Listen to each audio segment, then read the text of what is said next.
COVID-19 issues. So I know the Senate is looking at something. Mike O'Grady had worked with Bobby Starr, and they have an idea about ways to employ restaurant workers who may have been laid off and putting them to work delivering meals to folks. Meals on Wheels are frequently delivered by elderly people themselves. And so the hope was to maybe put some of those restaurant workers who have been laid off to work, and potentially with them being paid by with stimulus money. And so the Senate is working on that. I had been thinking, I've had a couple of inquiries about farm stores and farmers markets. This has been something I've heard about by email, and my just completely coincidentally, Will Stevens reached out. Will, as you know, is a former member from Shoreham, and so Terry knows him well. But one of the concerns is whether or not our farm markets, our farm stores, our CSAs are essential. And we do know that agriculture has been deemed an essential service or business. And so I wanted some clarity about that. So we invited Will Stevens, who, as you know, is an organic farmer from Shoreham. He does vegetables as well as plants, but they also sell food, once their crops are in. And I also invited Abby Willard, because she is the guru in all things about this. So Will, I want to give you an opportunity to tell us what the situation is there and what could potentially be helpful for you. Thanks, Carolyn. Good morning, everyone. My name is Will Stevens. My wife, Judy, and I own and operate Golden Russet Farm, which is an organic vegetable farm in Shoreham, and we also sell bedding plants to the public in the springtime. It's about a third of our total sales come from the months of May and June out of the greenhouses. As a member of the Vegetable Grower Listserv, there's been a lot of chatter on the listserv about kind of what are people doing and what's up and how is this affecting you and so on and so forth. And over the last less than a week, there have been, and others were interviewed, and Jack expressed the fear that the state was going to not allow the sale of flowers. And so, again, I reached out to Abby, gotten clarification. I think I'm pretty clear on what needs to happen, internally here on the farm in order for us to be able to, in fact, sell flowers and plants and non-food items, kind of as we always have, but not as we always have. So in the good old days, namely last year, people would come to the farm here, wander through the greenhouses, fill up trays of plants, come to the cash register, pay, and leave. And that is not possible now, given the stay home and stay safe proclamation. But again, my understanding from emails with Abby is that so long as we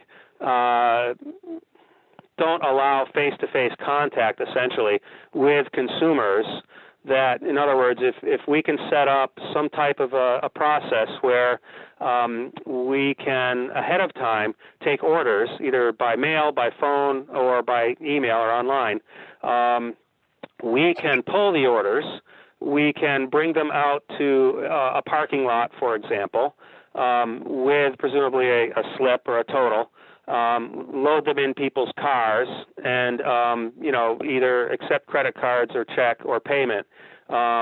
Again, whether we kind of do a handoff on the cart that we're bringing the plants out with, or how that works exactly, we have yet to determine. We still have a couple weeks before we would have officially opened anyway, to work some of these details out. But the whole point and goal is to not have the farm be a vector, for the virus. We don't want, possibilities of cross-contamination, and I think that's the whole goal of this whole thing in the first place. That we want to minimize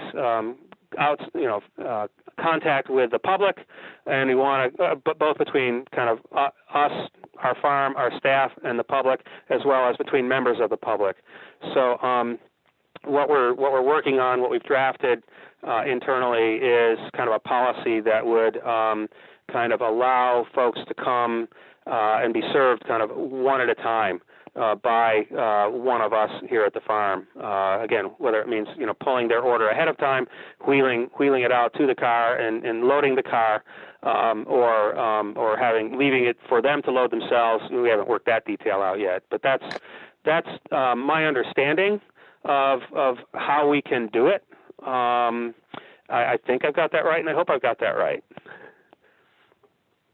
All right, thanks, Will. Abby, would you like to comment here? Sure. So Abby Willard, Ag Development Director at the Agency of Agriculture, Food and Markets. Can you guys hear me okay? Yes, and Abby, Mike O'Grady had his hand up. Mike, do you think you want to comment before Abby speaks, or, okay, fine. Yep. Afterwards? Yes. Okay.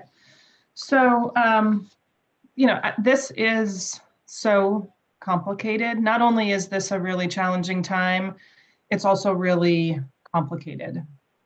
And we have been fielding lots of questions from farms and food businesses, greenhouses and nurseries, landscapers, CSAs, farm stands of all kinds, to try to understand where they individually fit into the stay home, stay safe executive order as of the 25th.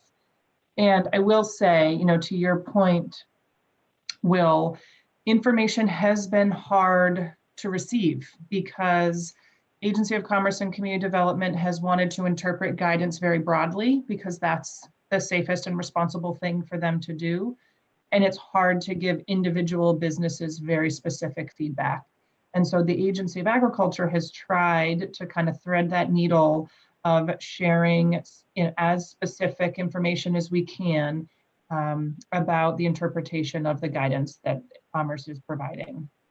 So kind of I'll speak like in generality, and then we can talk like very specifically. So as we understand, at least as things stand as of today, and that's prior to the press event today at 11, so things could change and likely will at 11, but on the 25th, when the governor ordered all businesses to stop in-person contact with customers unless they provide critical services and functions.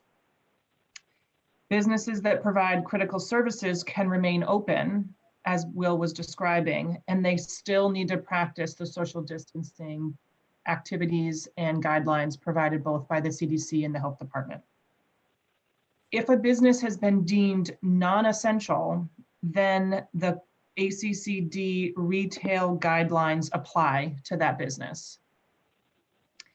The retail, and so then you have to go back to the executive order. In the executive order, there's specific business types that are called out in subpart 6, F, G, and H, referencing retail businesses that are allowed to stay open.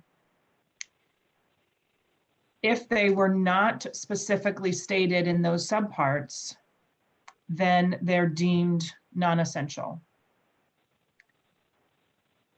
And they need to cease person-to-person contact. However, if they can do sales via mail, phone, online transactions, and then hand off some sort of delivery or drop-off location without any person-to-person contact, they can continue to do that. The other piece that was clarified from the executive order is that on those non-essential businesses, that is true. This circumstance of person-to-person contact also extends to their staffing. So that means there are certain types of nurseries and greenhouses that do ornamental only and are not, and I'll get into those nuances, but are not selling to a farmer or producing food that are considered non-essential. And that requirement would be they can have no person-to-person contact at their facility. So they can only have one staff person in a greenhouse at a time, and they can still do sales as long as they're online, but they cannot have person-to-person contact for sales. So the greenhouses and nurseries before I do greenhouses and nurseries, so CSAs and farm stands were both identified as critical services in the executive order. Because they're based on farm and they're based as an activity of a farmer, CSAs and farm stands can continue, are deemed essential, and that would mean that they need to just practice limited person-to-person contact, but they can still do sales. Farmers markets were not deemed essential, mainly due to the fear of large gatherings in public places where viruses could rapidly spread.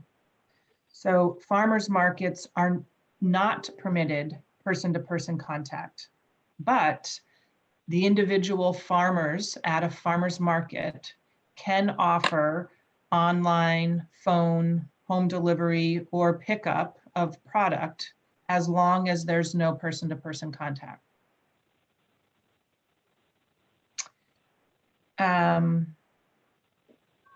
So then relating to greenhouses and nurseries, specifically, there were 4 different categorizations that Commerce provided in guidance on Sunday. And they said that if you are a farmer that grows and sells food, you are engaged in agriculture and you can continue sales with limited in-person contact. If you are a greenhouse that sells to farmers to support their, if you're selling starts to another farmer so they can grow food, that's considered agriculture, and that too is allowed with limited in-person contact. If you are a greenhouse or a nursery that's selling to a non-farm customer, so someone like me who's not a farmer, that you can care for your plants in the greenhouse, and you need to avoid in-person contact, meaning having no more than one person in your facility at a time. And in that essence, you're not deemed essential, and you need to have no person-to-person contact for sales. If you are, again, are an ornamental or a vegetable retail operation that's selling to a customer or a group of customers, again, you're not deemed essential, and businesses must follow the retail guidelines, which says you cannot have person-to-person contact even for sales. ACCD did acknowledge that they understand that as the weather changes and we get closer and closer to the spring season, that this policy will likely have to be reviewed. So, thoughts on all that? Okay, Questions? thanks. Yeah, I'm going to go to Mike O'Grady because his hand is up and see what he wants to say, and then maybe we'll have some other questions. Mike? So that was exactly what my question was going to be about, because farming includes the operation of a greenhouse, and a farm is where farming occurs. So when I read the executive order, I said, oh, that's all things that are engaged in farming, which includes the operation of greenhouses. But then the guidance says that a start from a greenhouse is not farming. Well, I don't see where they're getting that legally. I think they're kind of making that up out of thin air. And what about a CSA that sells vegetables and starts? If Will wants to be a CSA and give a potato to anybody that wants to buy tomato plants, is he okay? I mean, yeah, I think so. I mean, again, it depends on if Will's selling it from his farm, he would be considered a farmer that's selling food, and if in that food there's also some starts, he should be able to do that with limited person-to-person contact. But Will's entire operation is a farm by definition under the RAPs.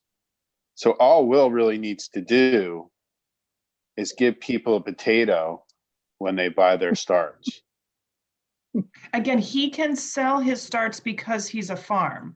So that first kind of clarifying portion of the greenhouse and nursery guidance said, if you are selling and growing food, you can sell with limited direct person-to-person contact with your customer. But every greenhouse is a farm by definition. Right, but again, then the additional guidance from Commerce depended upon who your customer was. So if you were just selling to a non-farm consumer, or you only were selling ornamentals, and you were essentially just a retail operation, they were saying those were not deemed essential as of 3/25. My understanding, again, this is way out of my bounds, but my understanding is that they recognize that spring is coming, but it doesn't need to happen today, in their opinion. Same with landscaping. They're saying, wait a few weeks and you'll be able to do landscaping services once spring really hits. But you don't need to be selling ornamental starts or veggie starts with person-to-person contact right now. So a greenhouse close to my house is doing retail veggie starts, and they're doing it all without person-to-person contact. So she's going to make online ordering options available, and then either home delivery or a curbside pickup that doesn't involve someone putting it in my car or handing me the box, but it will be, maybe stacked outside the greenhouse, and a sign that says, if someone else is picking up their order, wait until they leave and then you can go in and pick up your box. So it's not, I think that the clarification was that doesn't mean they can't operate. It just means they can't have person-to-person contact. And those are challenging additions for certain businesses to make to their operation, no question. But many are doing it. So. Can someone still go to Walmart's nursery and buy whatever they want at Walmart's nursery? As of today at 9:20 a.m., yes. Yeah. I don't think that's going to continue. My guess is we will see that change very soon. Okay, thanks. All right. Great. May I? And Mike, could you put your hand down? Could you unraise your hand? All right. Who just spoke up? Yes, Will. Hi, Will. Hi. So if I can try my hand at splitting this thing, and I don't know. So, and Abby, you can clarify for me, but my understanding is that according to the executive order, if food is involved, there is limited person-to-person contact, but if there is not food involved, there should be no direct person-to-person contact. I think that is true in the example that you're trying to give, Will. The place that's not true would be a farmer's market. So even still, if food is involved, we can't have the community gatherings that a farmer's market might facilitate. So in that case, even if you're selling food, you still have to do it with very limited person-to-person contact via your farm, not in a community location like a farmer's market. Yeah. Okay. Fair enough. There is one piece of the order as Abby's described it, and I got clarification from her on the weekend, but I just want to bring it up, and that's the one person per facility rule that I think, if I understood it correctly, the facility doesn't refer to kind of an individual greenhouse so much as it refers to a farm, and a farm, and that is only in the case of the care and maintenance of plants, where it gets dicey from a practical boots on the ground kind of situation where we're actually trying to keep people employed, not lay them off, is when we have multiple greenhouses and or other kind of things going on in fields and in kind of nearby areas and so forth, for us to limit kind of our crew to one person because the farm is a facility, if I understood the interpretation correctly, that's a real problem. I can understand one person per greenhouse, and this is when it comes to just staff. I understand that it would refer to non-farm customers or for other farming customers who might stop by looking for plants for food production or something like that. But I guess it seems pretty extreme when it comes to actually operating a greenhouse / farm operation. Yeah, so Will, I think, again, this is where everyone has a unique circumstance, and every business, or not every, but many, many, many businesses are wanting a very specific interpretation to their operation, which is difficult to provide. But I think my understanding, I certainly could be wrong, but my understanding of how this works is if you are a farm, you are deemed essential. And so if you are a farm selling food, you are deemed essential and you need to have limited person-to-person contact. If you are a greenhouse that is retail, selling ornamental and other veggie starts to an average consumer like myself, you have been deemed non-essential and you cannot have person-to-person contact with the customer at the drop-off or sale point, or in the greenhouse around the care and maintenance of the plants.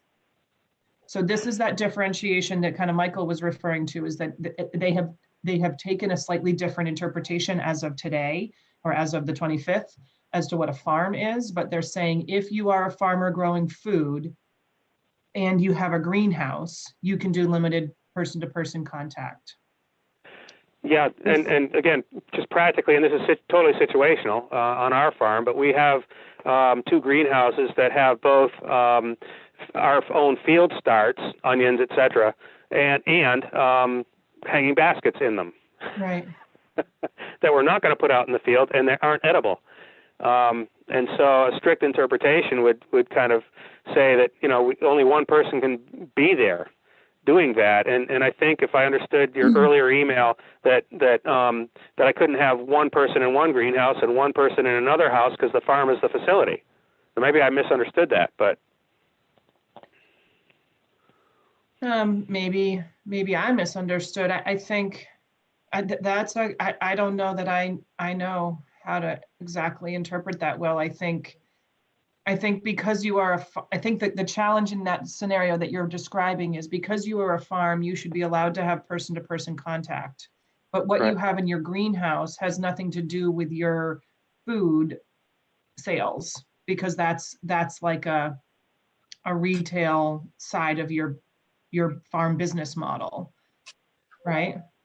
Well, it doesn't have anything to do with food sales, but it does have to do with the production of food, because the starts that are going to go out in the field in a month are there. Right. I mean, and again, this is where I, personally and professionally agree with you and Michael that, even in the SNAP program, a vegetable start is considered food. And that's why SNAP benefits can go towards buying plant starts. And so intuitively, I would agree with you that that's food. I think I guess this is how I might do my best at interpreting it. So what the executive order, stay home, stay safe, does not want are customers coming to your greenhouse, walking around with other people, buying ornamental and non-essential items in the greenhouse. If they were coming to the farm to pick up their CSA share, and in that CSA share box, they had also ordered a 6-pack of peppers and onion starts and tomatoes, that would be no problem for them to have limited person-to-person contact to pick up those starts. But I think the feeling was they don't need a hanging basket today or tomorrow. It's not going to feed them. And they don't actually, they don't even really need to plant their tomato starts this weekend. They can probably plant them next weekend, when hopefully the flattening of the curve has occurred a bit more and we're less susceptible of spreading the virus. So I think it was trying to like split the line of saying, we want farms to be able to grow and share food, and for families to be able to pick up their CSA share or go to the farm stand and get the food that they're going to feed their family for this week. But they don't need to do the ornamental and the retail greenhouse operations in full like public engagement right now. Does that help? Does that resonate? Yeah, and there's, but I would extend it just a little further and say, but if arrangements can be made online, mail, phone, etc., for a pre-order type of situation, they can then sell those non-essential items as long as no person-to-person contact. Right. Okay. Yes. And so that was really, I hoped that was clear, that it's not saying the business has to close. It's just saying the goal is to say we don't want people wandering around greenhouses picking out hanging baskets. And I can admit that's hard for me right now, because I too want to plant in the garden, and I can't go buy that in the normal way that I might, unless I wanted to go to Home Depot. But the greenhouse next to me is saying, okay, we will sell you starts, and we're going to do it without person-to-person contact, so that there's not a risk to customers or employees of the greenhouse. So yeah, you can still buy it. It's just how the transaction occurs has to be, because it's not food, needs to be no person-to-person. The part of your business that is food can absolutely have limited contact, and you can put the box in the back of their car, and you can take a payment if you wish via credit card or check, and that can still continue for the CSA side of things. Okay. So it sounds to me like this is somewhat doable. It just, and I think an argument can be made also that people gain a certain amount of mental health and sanity from gardening. I know. I think flowers and other things are important. I take your point, Abby, and I totally agree about people wandering around greenhouses. But it sounds to me like farmers at farm stands will be able to do their sales, but they just have to be careful about how they do it. Right. So I have another question along these lines. I just had an email this morning from a state rep who asks about someone who is doing maple syrup, and can they, let me see if I can find it exactly.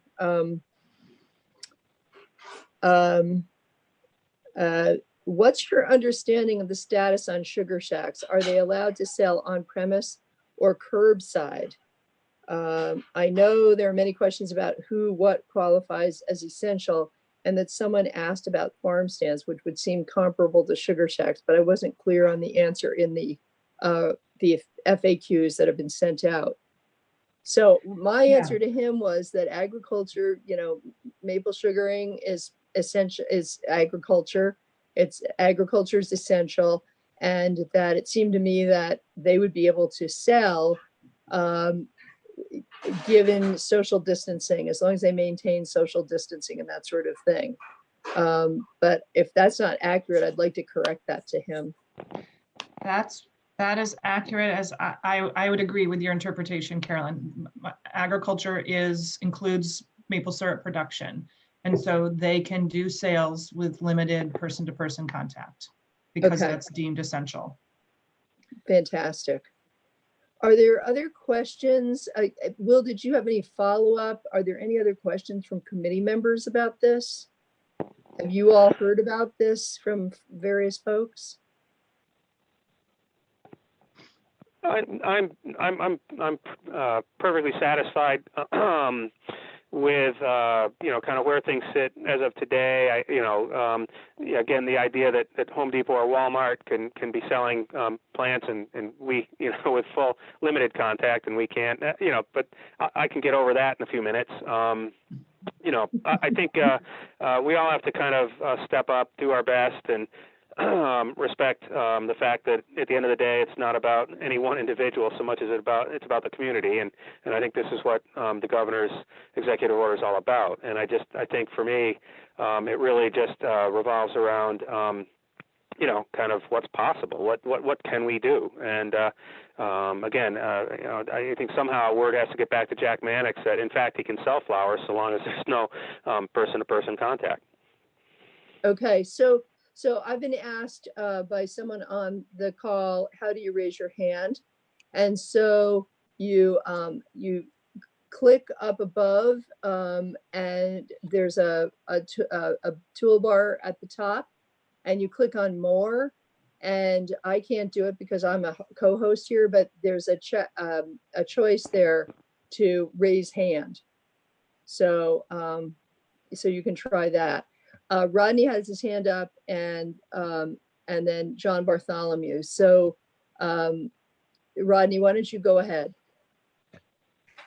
Yeah, on the maple syrup sales, we've contacted where we bulk out syrup, and they have it set up so that you can deliver your syrup back up to the loading dock. There's a buzzer you have to push, get back in your truck, and then they'll come out and unload your truck and weigh it and grade it and bring you out of slip. So that's how they're doing it there. Okay, thanks, Rodney. Sharon, John Bartholomew is next. Sharon's having a hard time raising her hand. Rodney, could you unraise your hand? John first, and then Sharon. I just wanted to comment on the on farmers markets, and it seems like as we come into that season, if we're still under this lockdown, we've got to find a way to get those functioning. And it doesn't make sense that if you think about it, a farmer's market, you're probably able to do more social distancing there than you could in a supermarket. There ought to be a mechanism in place where these can move forward in some way, because this is direct sales from farmers to customers. I just can't believe there's no way to do it in a safe way, and in fact, a safer way than in supermarkets. And I also have to say, I'm feeling right now pretty outraged that that Walmart or Home Depot could sell ornamental stuff, and we've got small businesses in this state that are going to be hampered and basically shut down. They've got huge investments in their plants ready to go for spring, and they're not going to have a reasonable way to sell them. So I have to express some outrage there. So Representative Bartholomew, we did just put together some economic impact data for the governor's press conference today. And we looked at and made some gross estimations about farmers market sales in the month of March and April, were they to be operational. So there's normally about 14 winter farmers markets that would occur in March and April. And the total food sales that could occur over the months of March and April would be over 1.1, almost $1.2 million in local food sales. We also looked at estimating what the summer farmers market average assumptions of sales, and that's at the 67 farmers markets, and it would be 2.8 million monthly. So starting in May through September, let's say, or June through September. I mean, each market starts at a slightly different time. So at a time when all 67 markets would be open, it would be about $2.8 million a month, an aggregate of all 67 markets in local food sales. So we agree with you that there is significant challenge with this determination of farmers markets not being deemed essential. And we hear daily from markets that are frustrated by that determination. And as of right now, our strategy is to say the market is comprised of farmers, of vendors, many of which are farmers, and farmers, if they can, kind of divert their sales and their relationships to online and on farm, and they can continue those activities. But it's not the same, I recognize. But certainly you can't do a direct comparison between sales at a farmer's market and sales at a supermarket, because the percentage of those sales going directly to farmers is going to be much higher. And as you say, you know, we don't know what's coming, but when we get into May and June, it's going to be much more important, in my opinion, to get these farmers markets moving in some way. And they ought to be able to be safe. As I said, social distancing becomes the norm. You're outside. It seems safer to me than a supermarket. And I'll shut up now. Thank you. All right, thanks, John. I think those are good points. I mean, it seems to me that being outdoors at a farmer's market is probably, I understand the whole indoor farmer's market issue, but being outdoors where the virus doesn't last long in UV light, and you can sort of step around each other. Although I've been to the Brattleboro farmer's market when it's been very, very crowded. People would have to be very careful. So I want to ask, Sharon, did you have a question? Did you figure out how to raise your hand? Okay. Carrie, did you have a question? Okay, good enough. All right, are there any other questions for Abby? Will, do you feel like you've gotten the answers you need? Yes, thanks. Thanks very much, and thanks for the opportunity. Oh, you're welcome. It's always good to hear your voice, and I hope that we're able to straighten some of this out so that our farmers are, you know, are not as badly affected as some of our other folks are going to be. So any other questions on this topic? All right, I'm not hearing any. So I think Representative Partridge? Yes. Would the Abby? committee be interested in the economic impact data that we kind of pulled together as of yesterday? Absolutely. Okay, I would I'm love happy to, if you could, yeah, if you could send that to Linda, that would be fabulous. Great.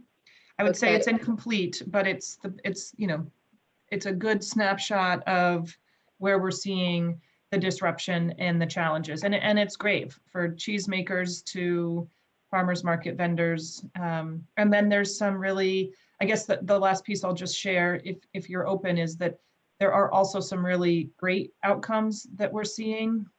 You know, so grocery store sales are up 50%. So consumers, when we restrict their markets, they're just spending more money at grocery stores. And so one of our initiatives is to try to get all the product that was being sold at restaurants and institutions, colleges in particular, to have those vendors and those suppliers make their product available to grocery stores. We're also hearing some farm stands are having the highest grossing sales days in the last consecutive 2 weeks that they've ever had. So people are really reaching out to try to find local access to food, and it is having a really kind of positive, if not at least short-term impact on many businesses. Yeah, I know. We've been trying to help out some of the restaurants, but even those, you know, the takeout service is not enough to keep them going, and some of them are just shutting down. I have 3 hands up, John O'Brien, and then Carrie, and then John Bartholomew. John O'Brien. Carolyn, I just had a tech question. What happened to O'Grady and Vicky? Do we only get a 3x3 grid on this? Or is everybody else seeing them? So if you swipe over to the right, do you see the others? Have you gone to gallery view? Yep. Okay. I see Vicky and Mike. So can you go to gallery view? Yep. But you can't make it smaller. So it's like a, 4x4. You always have to swipe. Well, if you go to, you can either switch to the active speaker, or you can do gallery view. Right. So if you do gallery view, you'll get I get 9 faces at once. And since there are more than 9 of us, if I swipe to the right, I see the rest of our group. Yeah, I got it. Okay, all Madam right, Chair, that's a limitation of the iPad. For users on the laptops or your desktop computers, you should be able to see everyone. great. Okay. Thanks, Ron. And Ron, I'll probably give you a call later to try and get this go up and going on my laptop. That would be Sure. great. All right, so Carrie is next. Yeah, thank you. It's really great to see everybody. All I Same. wanted to say is before Abby joined the second time, Terry had asked some questions. And I think those questions are really highlighted in the document and summary analysis that Abby put together about the economic impacts. In terms of farmers? Yeah, okay. All right, John Bartholomew, you're next. This is probably a question for Abby, but anyone who knows, I'm just wondering what others are seeing and what's being reported from cheesemakers. One of our local cheesemakers has reported that they are all backed up in the cheese cave because their orders have really slowed to a trickle or stopped. Some of that is probably related to sales to restaurants not happening, but it seems like people are still eating. They still need to eat. So are all of our cheesemakers, local cheesemakers and artisan cheesemakers experiencing this drop in sales, or do we just have an outlier here in Heartland? So I did just send Linda the economic impact data, so you all will have access to that, I hope, momentarily. There is a update from the cheesemakers in that document that was assembled by Laura Ginsburg from conversations with the Vermont Cheese Council and probably about 20 or so different cheesemakers in Vermont. And so the results are mixed, depending upon their markets, how their cheese is packaged. And so we're seeing that, for those cheesemakers that sold to restaurants and specialty shops, their sales are likely down 80% or so. For those that are selling to farmers markets, online, farm stands, the loss is a little bit less than 80%. Grocery stores are also seeing a decline in certain type of cheese purchases. They're really looking for, because they're trying to limit person-to-person contact in the grocery, some more effectively than others. They're really looking for pre-cut and pre-wrapped cheeses, not bulk cheeses that you then would cut in the store or whatever. So as for like economic impact, some cheesemakers are saying it's tens of thousands of dollars of loss. Others are saying it's upwards of $100,000 of anticipated loss over the past few weeks. There's some pretty bold projections. If the markets continue the way that they are, of upwards of $500,000 for some, and others that are really worried that total markets will collapse and businesses will not be able to remain operational without additional income coming in. It did sound like there's probably another few weeks before we'll have a real sense of what stores have for additional needs. So they're still working through their back stock, and whether they will reorder product or not. So yeah, a pretty grim, unfortunately, for many, many of Vermont's cheesemakers right now. For cheese, yeah. So maybe we should move the cheese to the toilet paper aisles. So I have to say, when I visited the Brattleboro Hannaford about 2 weeks ago, there was nothing on the toilet paper or paper towel aisles, and there was nothing in the cabbage cheese area. Every single stick of 8 ounce up to 2 pounds were gone. Luckily, I buy it by the 3 pound package, and there were some of those, but it was pretty incredible. So I did include in my article a couple of weeks ago a shout out to folks who might want to order directly from farmers, and I think there are some cheese companies that do, like I think Jasper Hill, you can order directly. And I don't know about the others, but then I wondered, Abby, we had talked at some point, maybe it was on a conversation that I had with you and Anson and Bobby Starr. There was a thought to maybe try and put up some kind of a website to help create a direct market for some cheese producers, farmers, with the public. Yeah, my understanding, and I am going to look it up now because I haven't looked at it myself, but my understanding is that the Vermont Cheese Council has done just that. And so Okay. they have created an online portal for folks to be able to order online Okay. through their website. Okay. And so it's a good example of kind of a resource that I should kind of probably know a little bit more about. Okay. But that was my understanding, is that they worked really quickly to kind of create an online. Yeah, so if you go right to vermontcheese.com, one of the top links is where to buy our cheese. And then they have it all set up as an online sales directory for Vermont cheeses and tell you exactly how it works, that you select what cheese you want, order online. Depending on where you live, it could be picked up from the cheese producer, from a farm stand, curbside pickup, or even have it delivered to your door. So it looks like they have a pretty decent system right now. Okay, great. Thanks, Abby. Yeah. I have a few hands up here. John Bartholomew, did you lower your hand or is it up again? Okay, you're lowering. Okay, Terry Norris and then Rodney.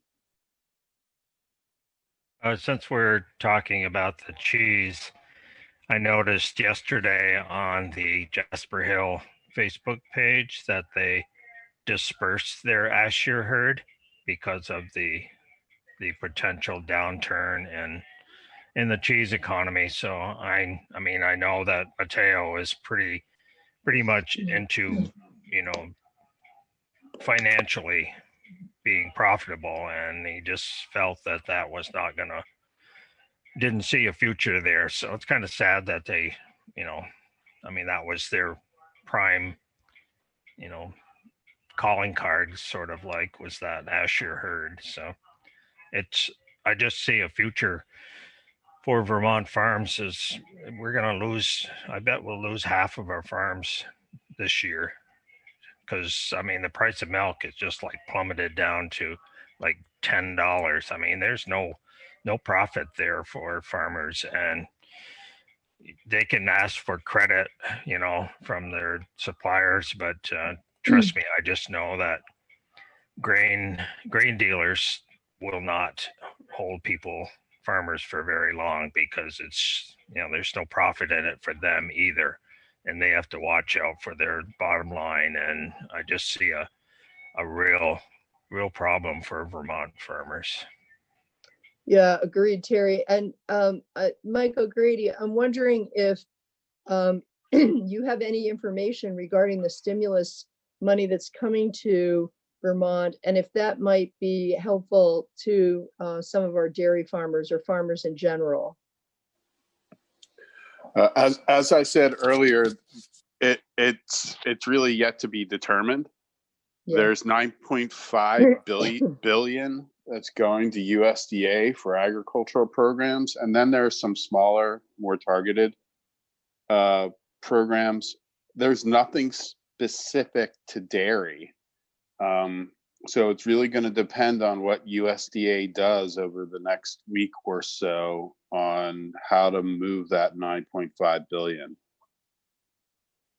Okay, thanks. Okay, I have Rodney's hand up. Rodney? Yes. So I was just wondering, we've been talking about how it's hard to get the cheese because of limited contact with people, but with people being laid off and losing their health benefits and stuff like that, some of it's probably because they just have to make choices of not buying specialty cheeses? Yeah, I don't know. I don't know. Abby, would you have a comment on that, or?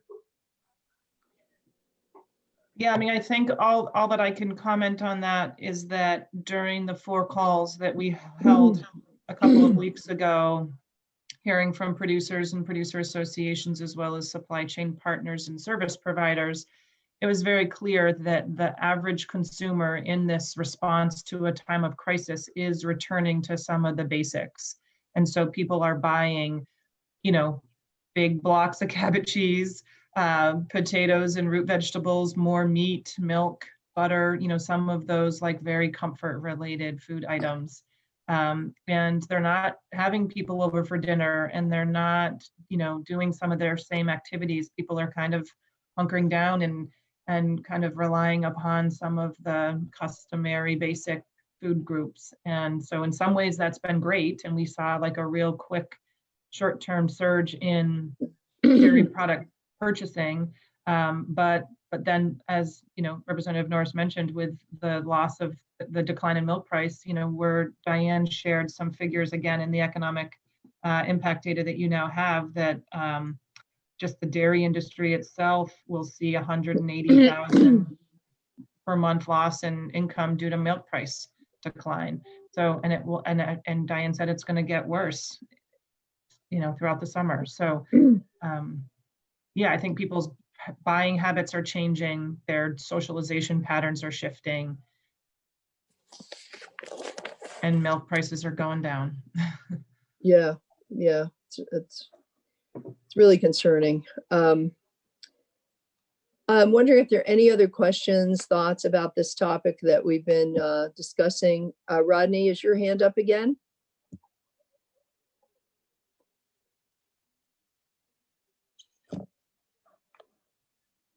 Okay, his hand is down. Thank you. Any other questions about this? Will, I want to thank you for being available today and to have this conversation. I think it's been very helpful. And Abby, I thank you too. I'm not trying to kick you off the call or anything, but I'm looking forward to Abby seeing your the impact study.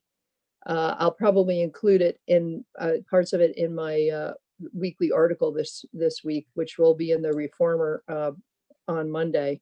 Great. So anything you wanted to add, Abby? If there are suggestions that you as the Ag and Forestry Committee have for ways you'd like to see us as the Agency of Ag respond based on what you're hearing from your constituents, let us know. Our response efforts right now are focused on pulling together resources that are available for ag producers, posting that on our website. The economic impact data that you have or will soon see came from sort of relationships we have with different groups, but also from a survey that we received from ag producers that completed, answered a few questions, including their economic losses. We're still looking to do more calls like we did a couple weeks ago, if nothing else, to just give an update from the agency and for people to ask questions. We're trying to give the interpretations to guidance as often as we can to folks that reach out and ask. Again, we're trying to make supply connections to grocery stores for product that was originally deemed for restaurants and institutions.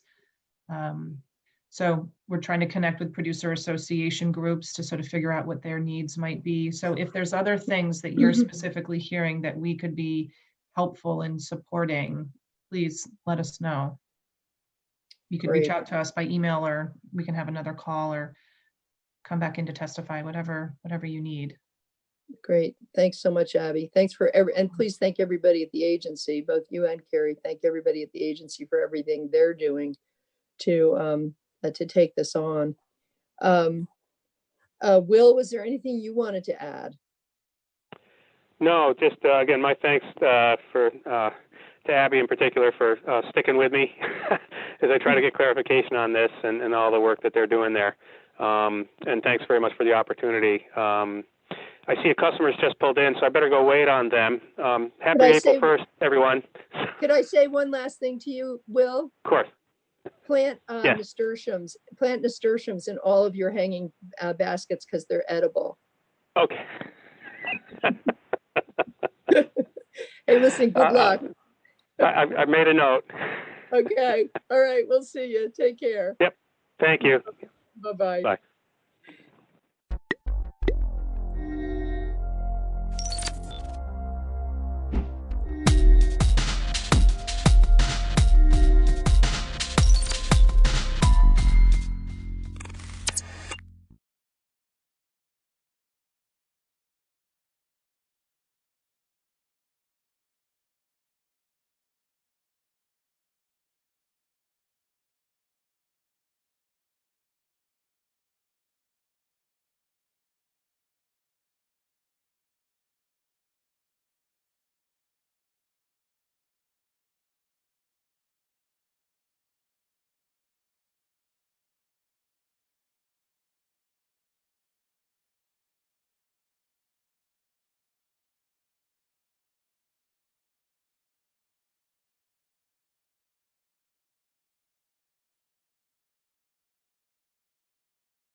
All right, well, we've got 8 of us. It's a couple minutes after 7. Go ahead and call the meeting to order. We do have BCTV recording this, so we're live.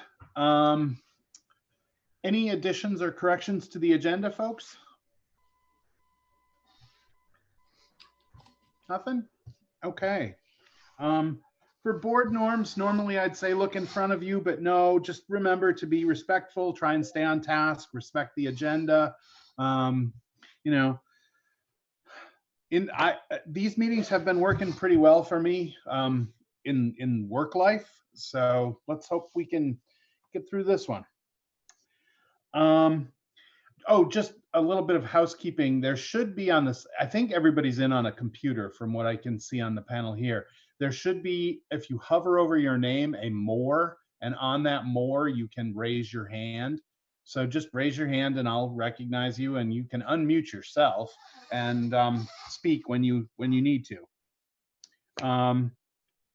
So that being said, members of the public, if you're here to just observe and speak to something on the agenda, we'd ask that you do it then. If there's something else that you're here for, now's your chance. Anything? And obviously, when you do speak, if you can identify yourself for the listening and viewing audience. Okay. Anyone have any correspondence? I don't have anything. No, I see shaking heads. Okay. All right. We had warned a couple of policies for possible adoption tonight. So Ken, as chair of the policy committee, you want to speak to those and walk us through what needs to be done? Sure. The weapons policy and the school closing policy. We're going to change. This is what do we call it? It's not it's not school closing. It's called it's emergency closings. Emergency closings. Okay. Yes. Because we don't want to go open up a can of worms saying we have a policy on closing schools. Okay. So anyway, so emergency closings, F32, we warned it at our last meeting. We need to adopt it, and we need to also adopt C5, the weapons policy. I will be eventually calling a meeting to resign as chair and take up apparently we're going to be taking up the weapons policy. So I didn't have time to do it before this meeting. So what I'll do is I'll just get in touch with Meg and have it warned, and then I'll set up a Zoom meeting. I just need to make sure I have everybody. I think we have 1 or 2 new members on it now. Yeah, I'd have to go back and check my notes to make sure who's on the policy committee, but I know there were some new members. Okay. I can get it to you. I just don't have it right in front of me. Okay, if somebody can send me an email with them, then I'll set up the meeting. You bet. So we would just need a motion then to adopt policy C5, the weapons policy, and F32, the emergency closing policy. I'll make those motions. I'll second it. Thank you. Oh, gotta let Mike Foley in. Any further discussion on those policies? Joe? Yes? Do we have to vote, this is Dana, do we have to vote on them separately? Or can we group them? I don't see any reason to vote on them.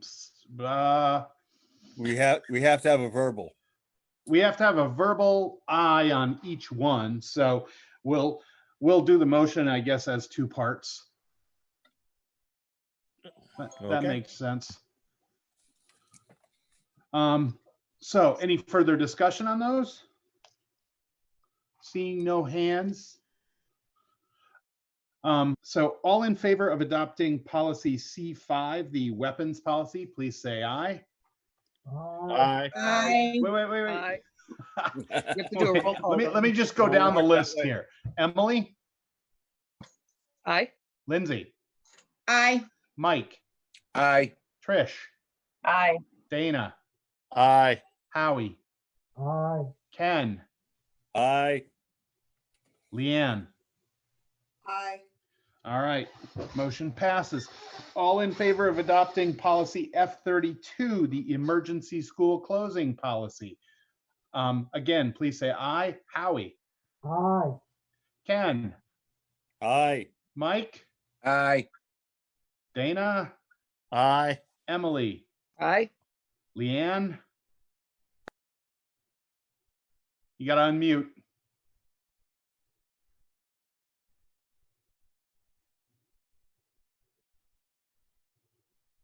Lindsay.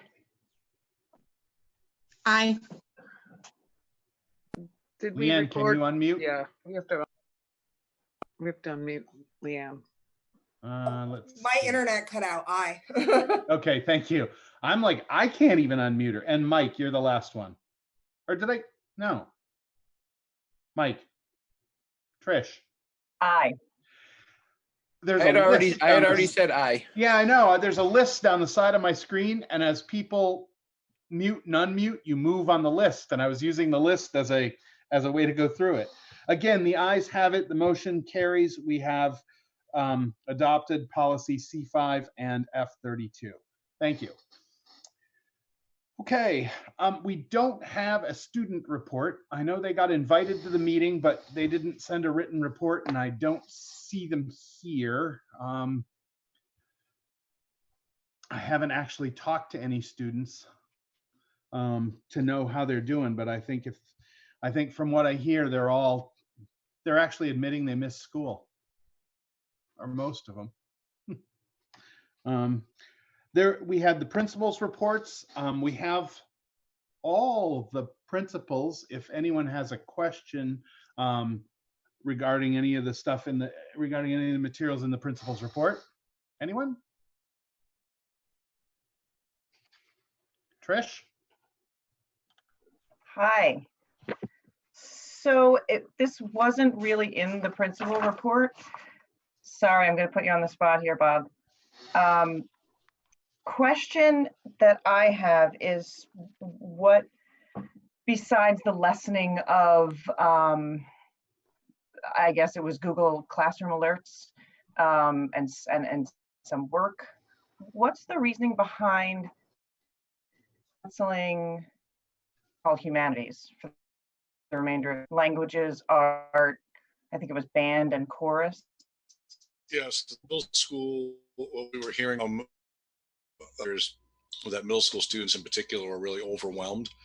And when you think about a high school student who has 4, maybe 5 teachers, they get the alerts from the Google Classroom for those, credited courses.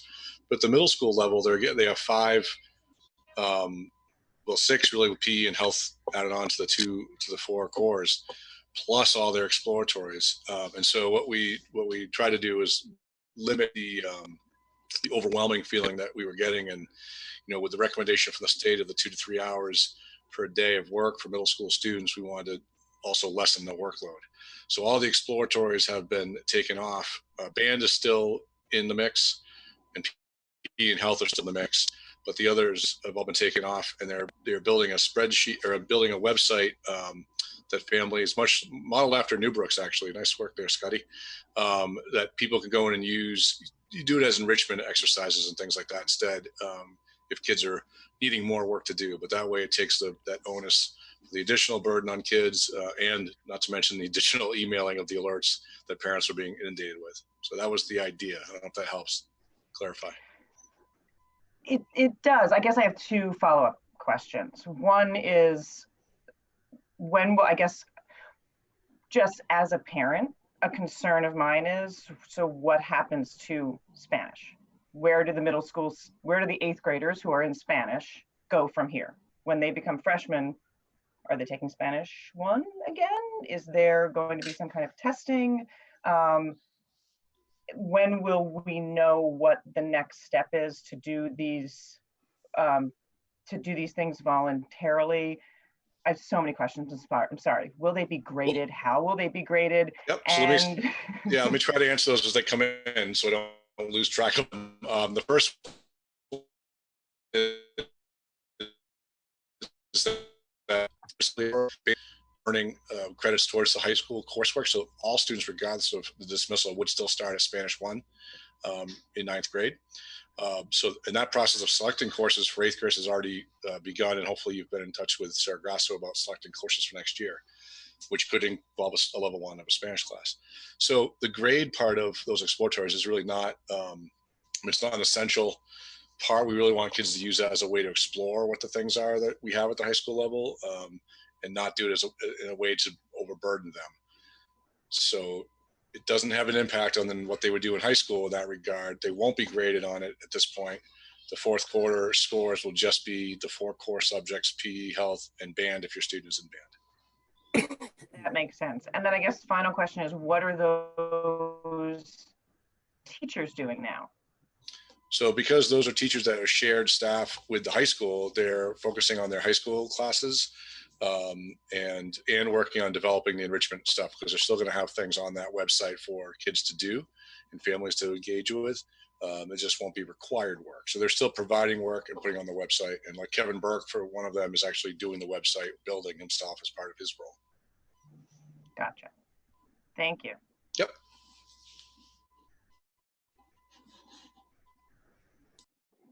Hey, anybody else have a question for one of the principals?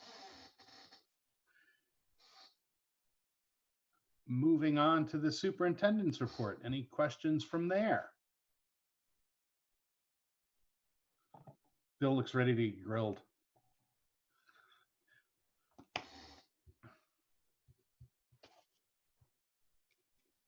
Ken.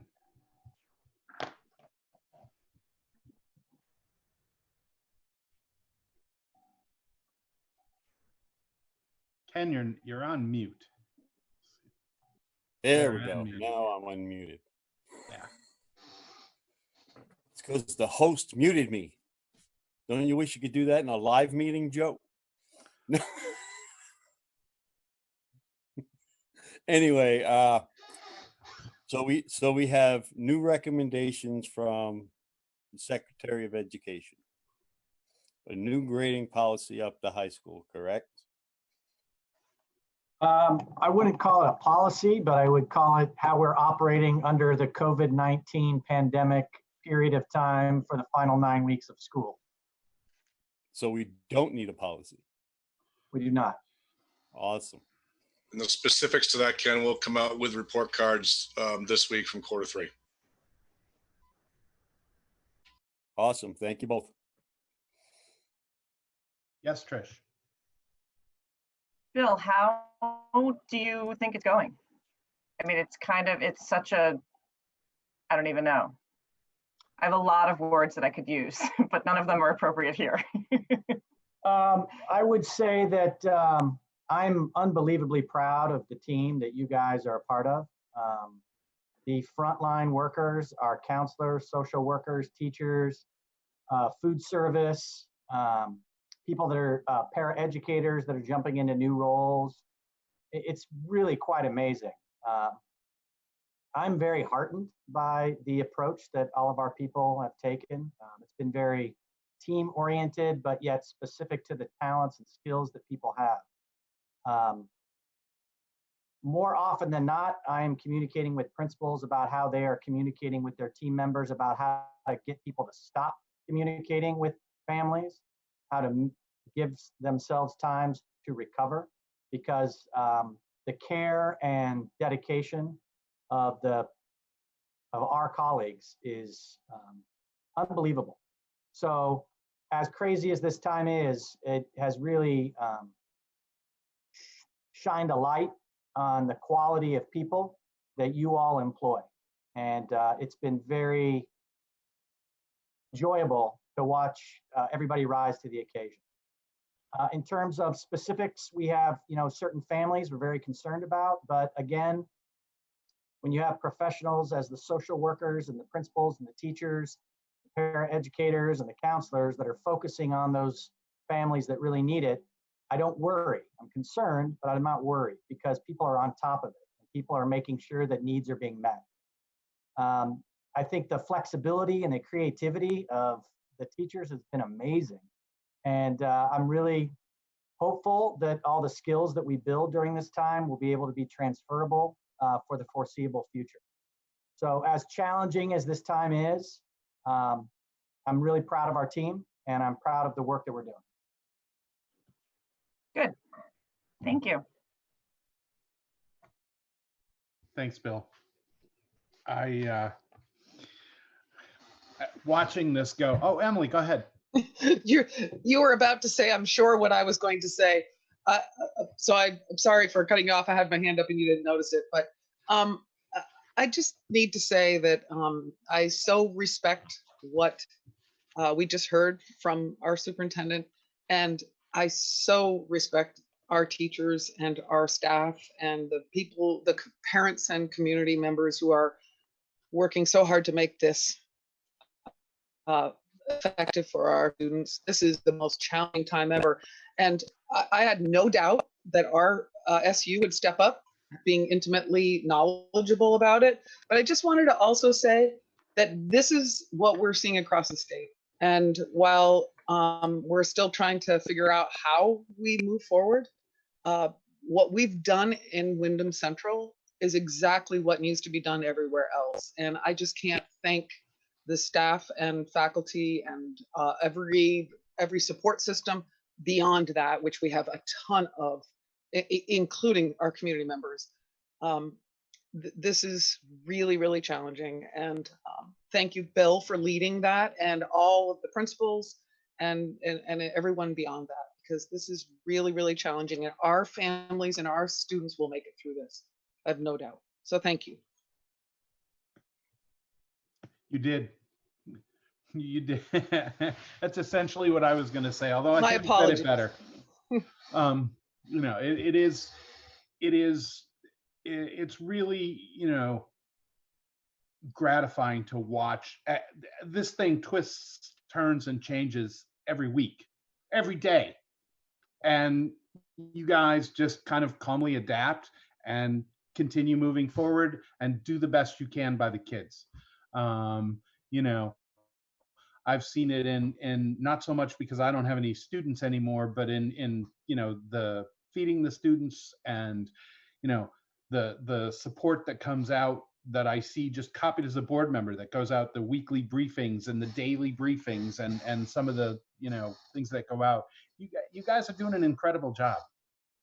And thank you. I definitely agree with that.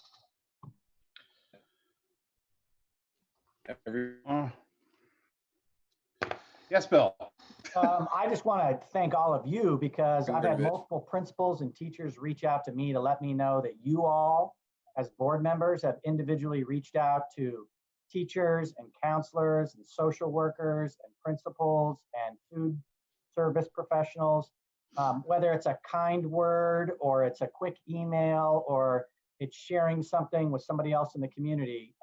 That means a lot to our team when we hear from our elected representatives that they feel like we're doing a good job. So I just wanted to thank you all for continuing to reach out to the people that are doing the work, because it does mean a lot.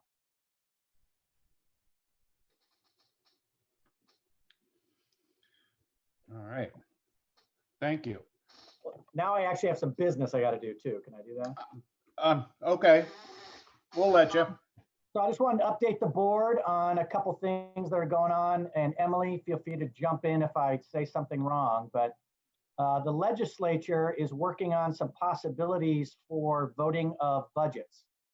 There are 18 districts or SUs or SDs that have not had a budget completed yet. 9 of them had a budget that was turned down.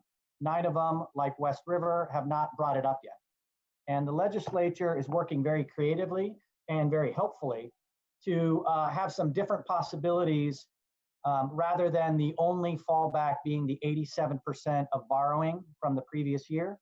A couple things that are up for consideration, I believe it is coming out of the Senate, is the fallback being whatever you spent in FY20, or the fallback being whatever you spent in FY20 plus whatever the average increase is for all the budgets that have been passed, not the 18.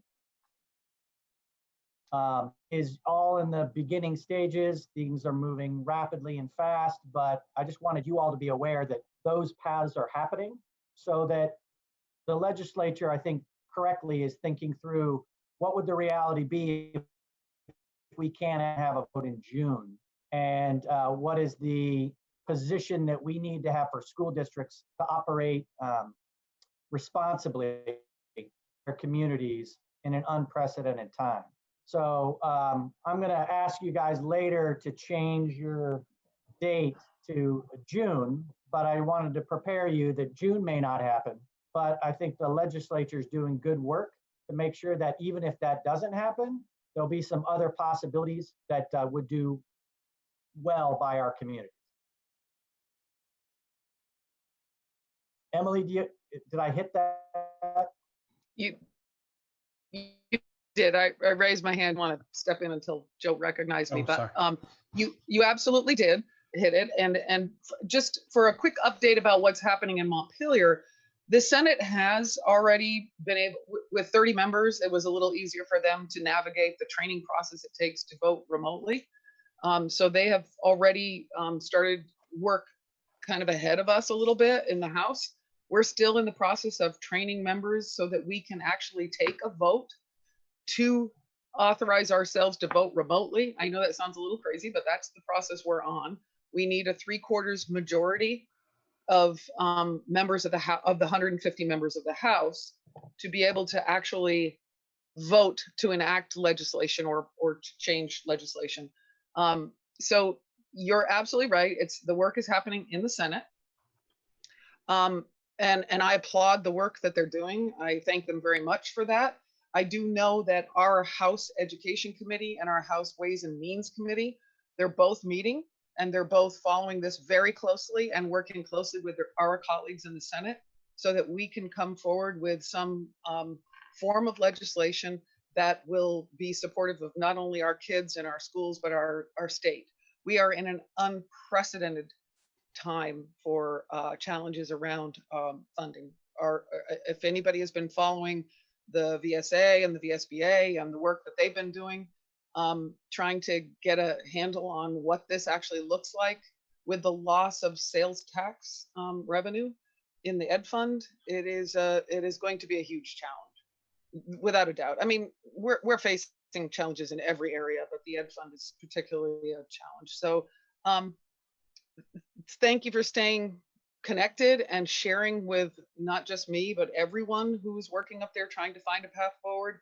I don't know what we're going to end up on, but I do know that when we end, it will be the best path forward. I have confidence in that because everybody's focusing on what can we do for our kids and our communities.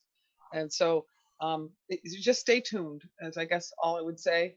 And the path for the House to be able to enact any legislation, because obviously the Senate can't do it on its own. It has to be both the House and the Senate, and then signed by the governor. And we're staying very closely connected with the governor as well, both of our bodies, so that we are all working in the same path to try to find answers for all these questions. But we're still in the process of training, as I said, to be able to enact remote voting. You all know, you're feeling in your own homes and your own communities the challenge even around broadband and whether our members of our House have enough internet access to be able to do remote voting. So since the governor has extended, rightfully it seems, the stay at home to begin in the middle of May 15th, we have to adapt to that. So we're moving forward, hopefully by the end of the month.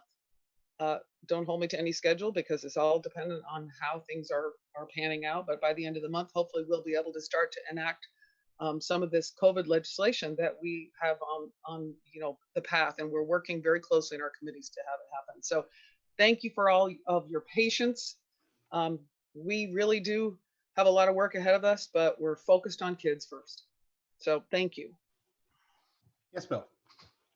So further segueing where Emily's coming from, Joe and Lori and I got to participate in a joint fiscal office presentation on Thursday, which followed presentations to the legislators. And just in a nutshell, FY20 revenues are looking really bad in the fourth quarter.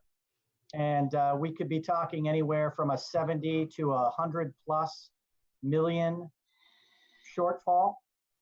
That's for FY20.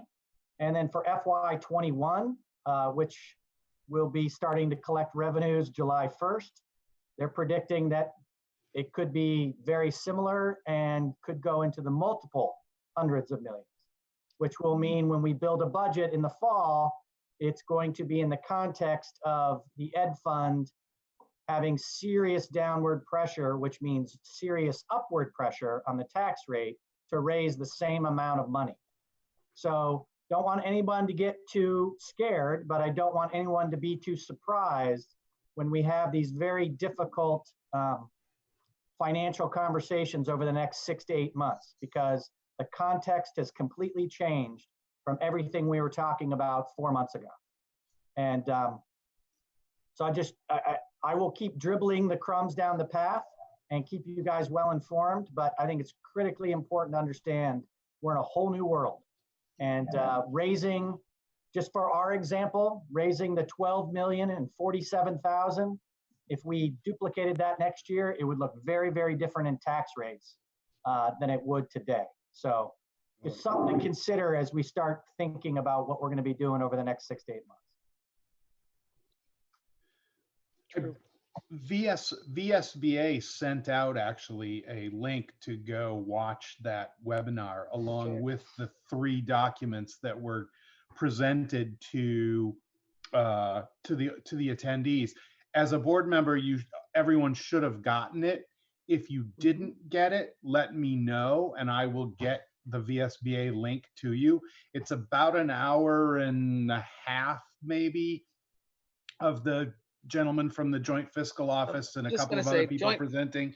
Yeah. And you know, it's very clear. He says, you know, it's not policy, it's just facts, and this is actually what the legislature got as well, so that we're all working from the same information. It was an interesting presentation. Yeah. So let me know if you don't have it.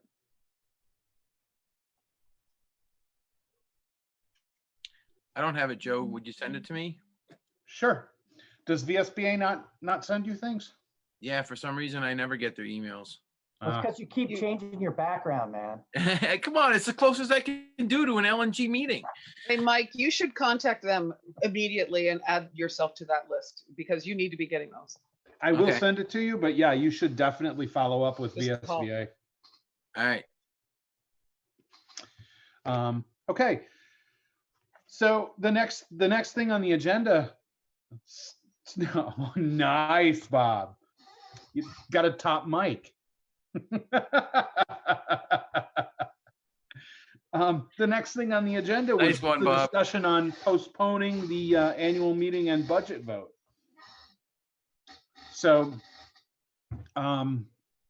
do we have to go through the same procedure that we had before, where we call the special meeting to actually do it, you know, at the right before it, or can we just have a motion to do it right here? You can do it right here, right now, but you just have to do it in a roll call vote. You have to have a motion to change the meeting from May 5th, 6th, May 6th to June 10th. I will make that motion. Is there a second? Second. All right. It's been moved and seconded to postpone our annual meeting from May 5th, 6th to June 10th. Any discussion on the motion? What? Joe, I made the motion, so I just want to quickly say for the folks who are listening in and for minutes, maybe I should have said Emily Long, I make the motion, just so that everybody understands. And my apologies for not doing that. Well, they can see you. They'll be able to see you. They can see me, but they may not be able to recognize my voice and they may not see it quickly. So I think it's probably really important for transparency that we state our names when we make a motion in the second. Any discussion on that motion? All right. All in favor, please say aye. I'll run down the list. Emily? Yes. Mike? Yes. Howie? Aye. Ken? Aye. Dana? Aye. Leanne? Aye. Lindsay? Aye. Trish? Aye. Motion carries. We're pushed to June now. Thank you. Okay. Next item was the class configuration update. Bill, you have some information for us? So at our last meeting, we had a vote, I believe it was 5-4, to allow us to post the position. I made the executive decision not to do that based on after your guys' meeting. we got way into the world of COVID-19. Doesn't mean that we can't do it, but after hearing the Joint Fiscal Office report, I just don't think we should be committing any dollars beyond what you guys have proposed for the budget at this time.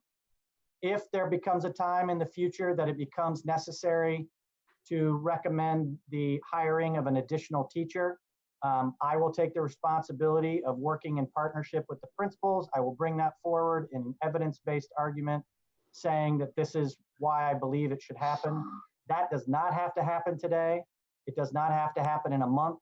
I think we have to understand what the context of the decisions you guys will be making further on in the future. So my recommendation is to direct me not to post an anticipated position and scold me if necessary for not following your original direction.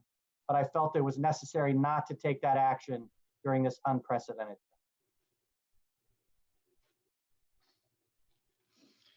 I would say those are the decisions we look to you to make. I think that's a wise decision given what we're facing right now. Dana's got his hand up, like using the thing, not waving at me. So Dana and then Ken. I just want to point out I'm in a closet the way my household is going right now, so you don't need to see my closet.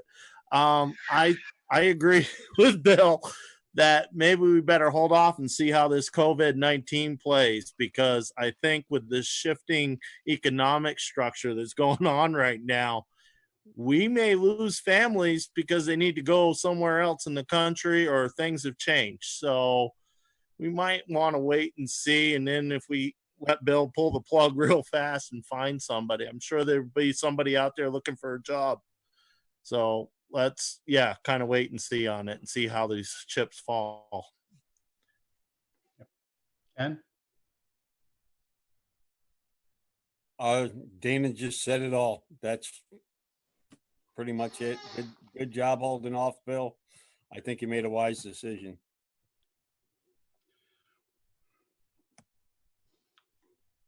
Anybody else? Okay, so there's your new direction. Well done.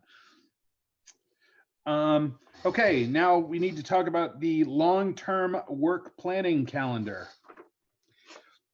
So last meeting, I presented 2 calendars to you. You guys had a little bit of discussion. We said we were going to talk a little bit about it tonight. Basically, one calendar is adding a second meeting every month for the next 5 months. This other calendar is keeping those meetings, but then adding a check-in with the budget committee in between. And so I need the board to make a decision about one of those 2 calendars. And then secondly, I need direction for me and my team to start working on what those different scenarios can look like for the board. And in doing some reflection and chatting with my colleagues, I would like to keep it as open as possible in terms of direction so that we can provide you as many different options as possible. My suggestion would be that every scenario or option that is presented back to both the board and to the budget committee reflect the West River values. But any other constraints, I would say, can come during the process rather than at the beginning. But I take my direction from you all, and so I'm just going to make that suggestion. And then I need to hear from you what marching orders you would like us to take.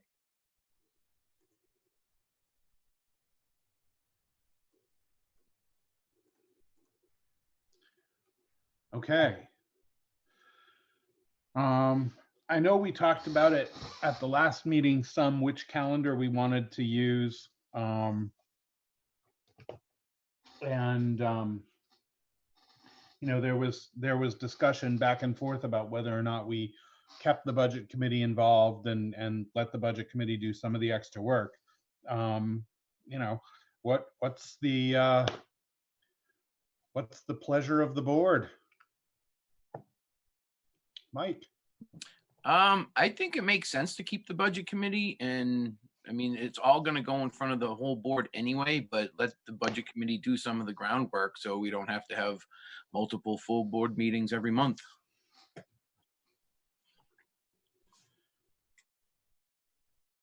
I also, I know there were concerns about the budget committee maybe not sharing. I think if we use the budget committee more like we've been using the administrative tasks too, the board can set the budget committee to look at certain elements of the plan, or investigate certain things the way they can happen, and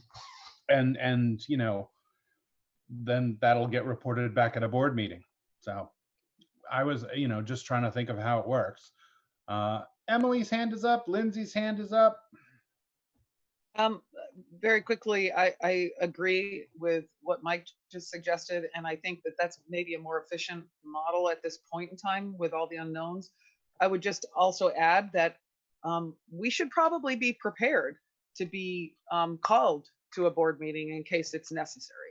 So maybe a second meeting as needed by our board any month, but in the meantime, the budget committee could be acting in, to keep all of us apprised and to make sure that they are sharing whatever they're learning with the full board as it unfolds. So thanks. Lindsay. Emily just said what I was going to say. That, yeah, I definitely think that's the right structure. And I also was going to say that in terms of communication between that committee and the rest of the board, I think it's totally fair for the larger board to ask for clearer communication, and also to be prepared to step up and do some more of the work as need be, because things are probably going to be pretty strange.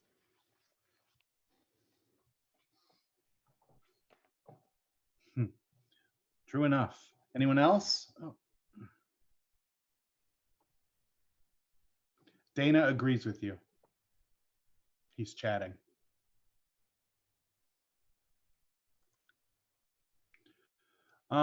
Okay, so it looks like the, move forward with the budget committee schedule. In terms of direction, thoughts?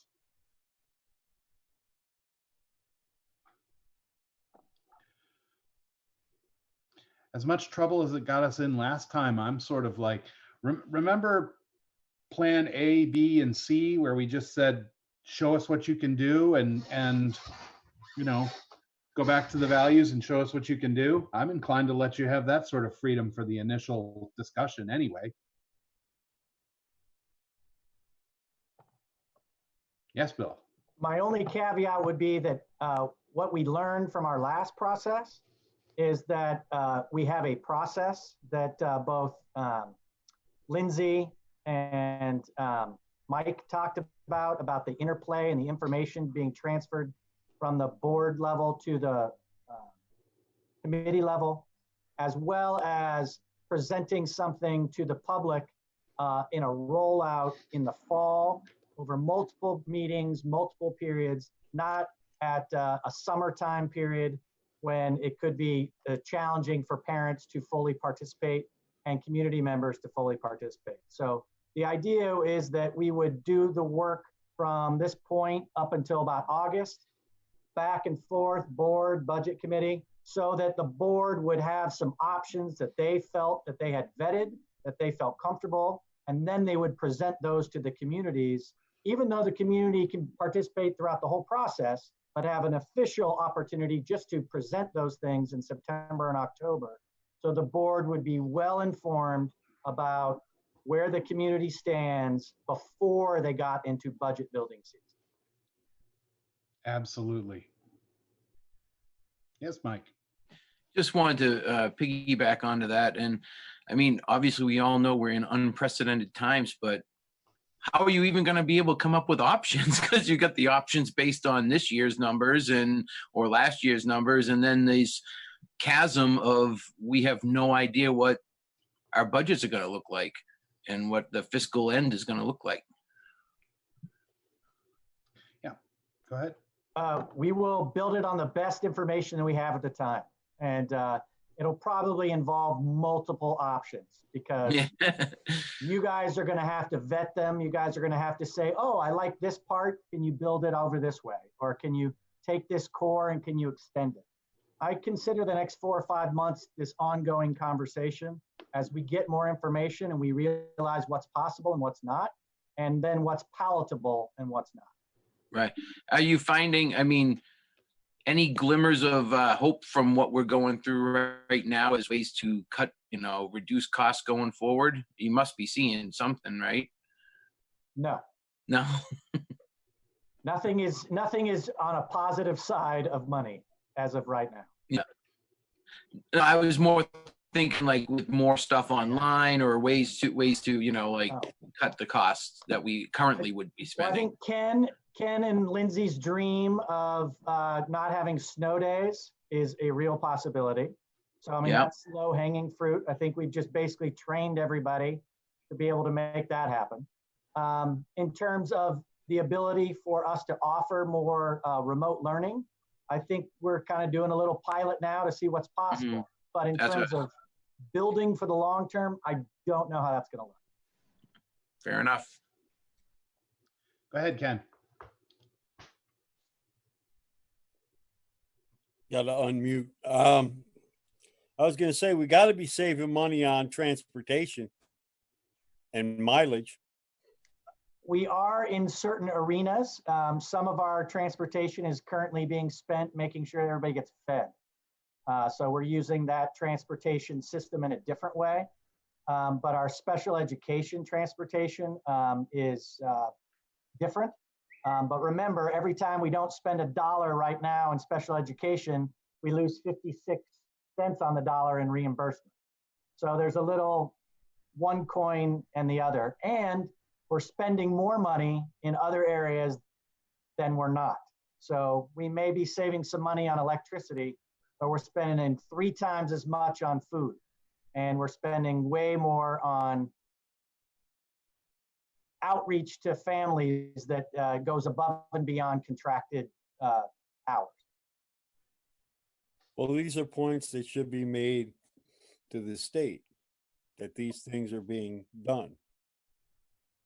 They absolutely are. And as Emily said, what is going on in Wyndham Central is going on across the state.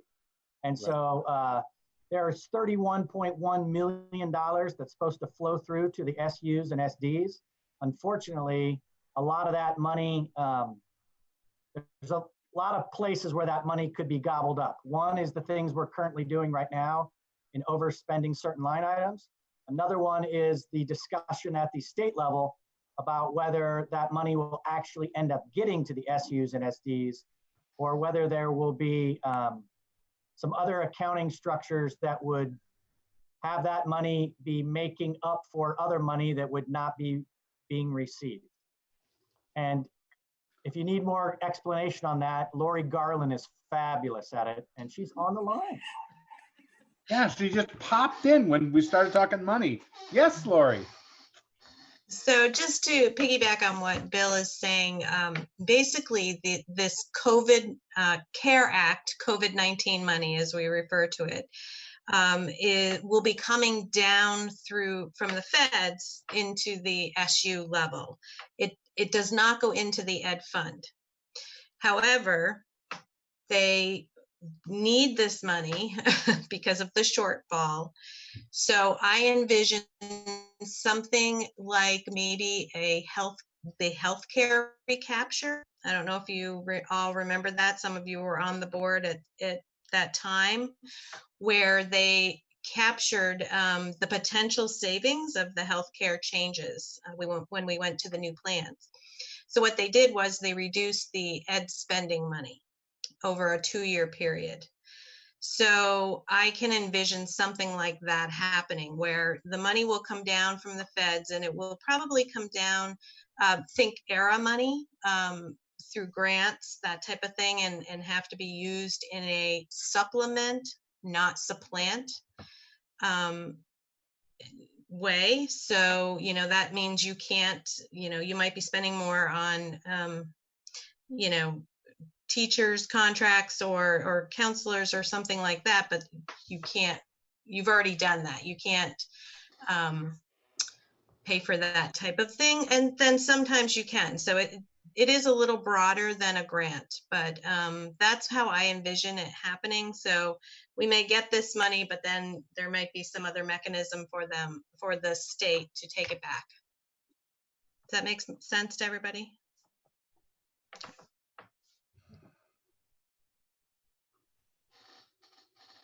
Yes, Ken. It always makes sense when the state intercepts your money. Got it, Lori.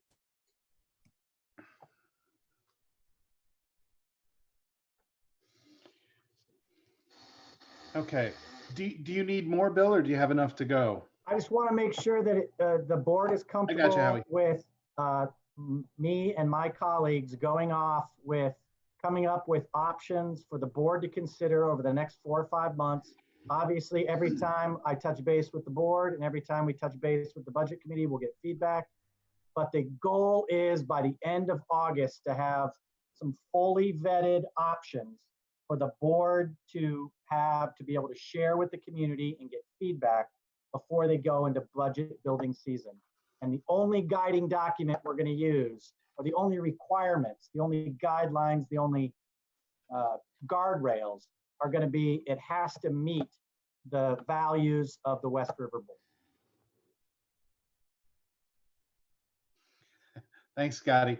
Howie, you wanted to comment? Yeah, I'd like to say plan for the worst as far as the budget goes. Give us a worst case bare bones budget as a basis, because things are going to get bad. Wyndham Elementary School has cut down to one teacher/principal, to keep our end going. I think we need to look at, now that kids are getting used to doing online learning, switching over any class that can't attract 20 or more kids into an online version of that class, so we can continue to keep our offerings without, exceeding our budget. We need to look seriously at it because it's a serious situation. So yeah, I would like to see in that range something where we sharply curtail staff and continue to offer the range of options curriculum-wise by online learning. I think that fits in with, as long as we, make sure that we are satisfying the values of the West River. I think all those options are open. I mean, that's what I'm hoping that the discussions are about for the next 4 to 5 months. We have to look at them all. Then the board has to decide what they want to present to the communities, and the communities will give you guys feedback, and then some decisions will be made. So yeah, I think we're in the same line there, Howie.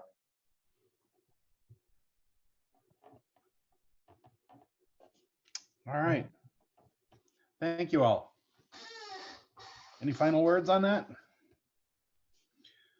Okay. So administrative tasks for the next meeting.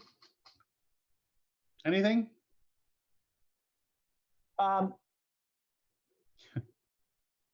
Keep us posted on, essentially just kind of keep us posted on this. I mean, the next meeting on the calendar is April 27th, where we're going to start talking about designing goals and parameters. There's really... I'm thinking you don't have to meet on the 27th, as long as you guys are okay with letting us go forward to start our work, and then we can give our first, salve to you all at your first meeting in May. Okay, and if you need a budget committee, if you need feedback, board feedback for ahead of that, you could always ask for a budget committee meeting. Perfect. Or a full board meeting, whatever you want. Okay. All right. So there really aren't any tasks then, necessarily. Well, we're going to be doing some work before your next meeting. Oh yeah, but nothing we're going to task you with. And I don't think there's unless there's a policy committee meeting where you look at the weapons policy again to take care of those things. I think that's the only committee task there is. Yeah, I'm confident that the policy committee will get together prior to you guys meeting at the 3rd week of May. Just to let you all know, Scott Tabachnik has volunteered to assist that committee as the superintendent's designee. I thought it was important to have a principal on that committee to be able to have voice and reflection. And he will keep me well informed of anything that I need to know, but kind of that boots on the ground so that those conversations can be really fruitful for the budget committee. And so Scotty, I just want to thank you for doing that. That's great. Thank you, Scotty.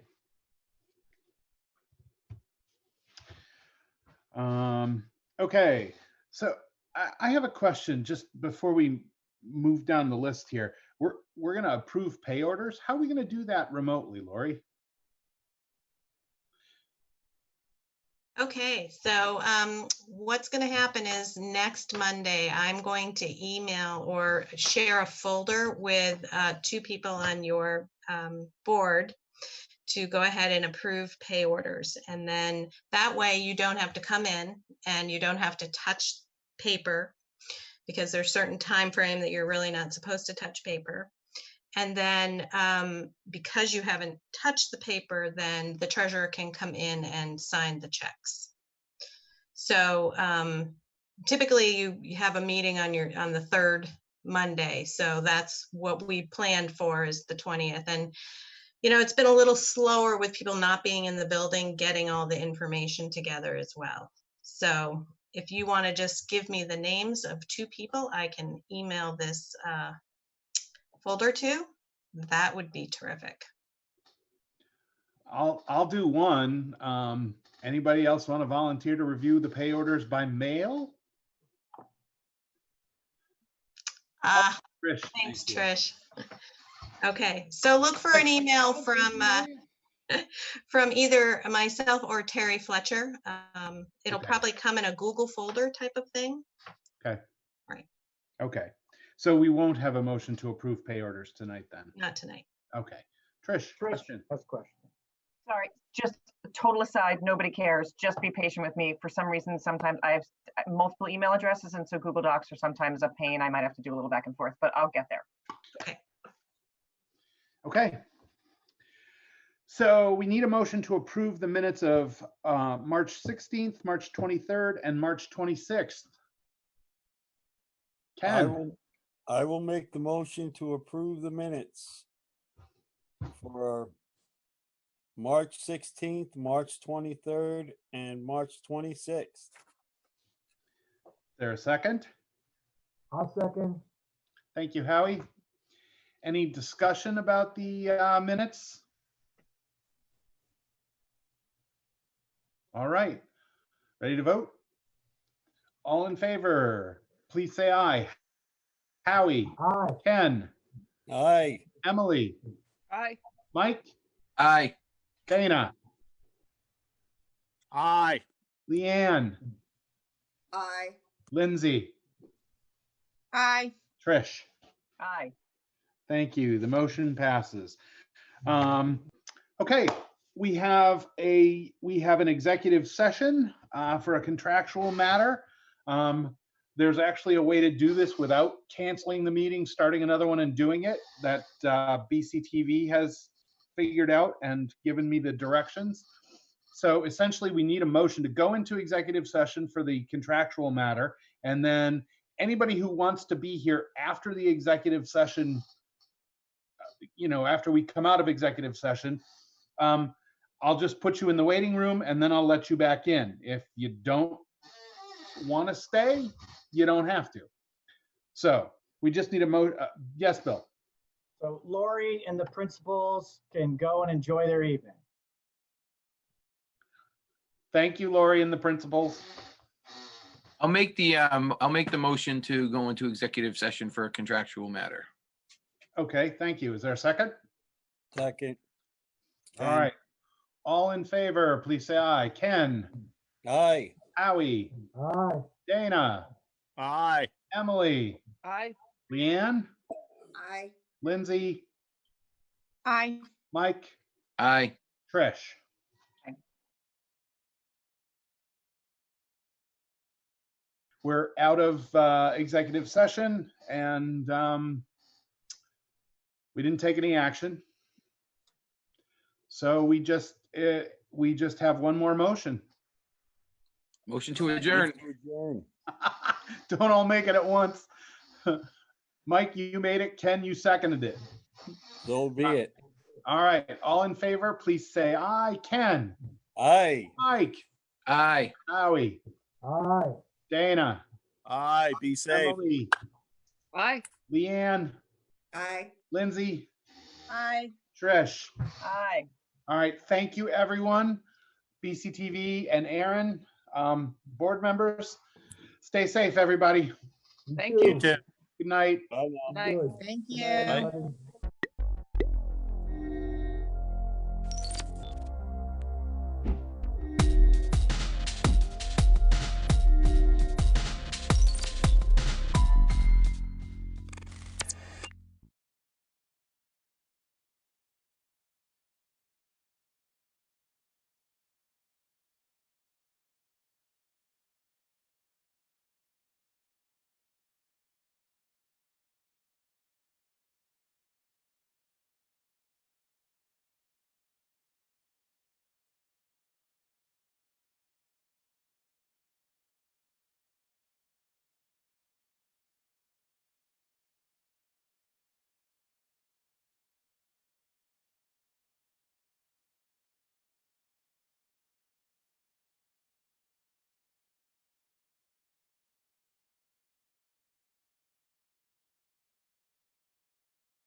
Good morning, everyone.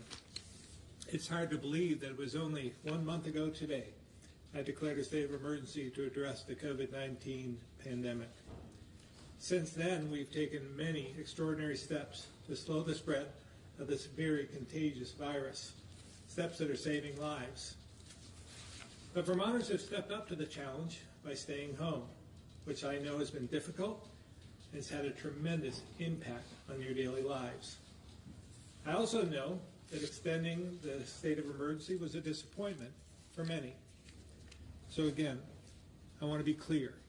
We will continue to watch the trend in our hospital capacity so that as soon as we can begin to dial back some of these steps in a measured, responsible, and safe manner, we will. At the same time, we've been working hard to help get money into the hands of Vermonters as quickly as possible and working on new ways to help each of you get through this. And while we've seen a flattening of the curve, we still don't know if we've reached the peak. So as difficult as it is, we must continue to stay home so we don't overwhelm our hospital system and we keep our healthcare workers safe and on the front lines of this pandemic. I can't say this enough. Your sacrifices are making a difference. Just a few weeks ago, our worst case scenario showed that if we had done nothing, our hospital system would have been overrun with 2 to 3 times as many cases as we had hospital beds. Reaching that point would have cost thousands or hundreds of lives. And remember, these aren't just numbers. There are parents, grandparents, friends, and neighbors, members of our communities who spent their whole lives helping us. These are the people you've helped keep alive. I hope you all realize what a selfless gift this really is. While I know it's been incredibly difficult, you're protecting the vulnerable, as well as healthcare workers and emergency responders across the state who put their lives on the line for us every single day. In fact, we've been recognized as one of the top 5 states when it comes to complying with mitigation measures. And if these trends continue, and we continue to flatten the curve, we'll slowly be able to get back to normal. Although it may be a different normal than we had before. My team is working every day to look for ways to get Vermonters back to work safely and responsibly.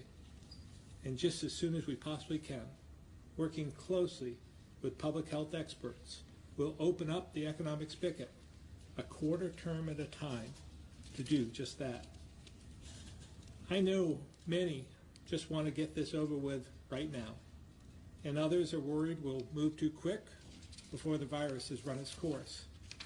So I want to assure you, I will continue to act based on the data and science and working closely with the experts to make the best possible decisions I can for Vermonters. I also want to assure you, we will get through this. At a time in history when the country has felt so divided, we've shown just how united we can be. And that when our back is up against the wall, when lives are at stake, we can come together, put the needs of others before our own, and serve the greater good. Vermonters, united together, can achieve anything, and we'll get through this stronger than ever before. I'll now turn it over to Commissioner Levine for his update.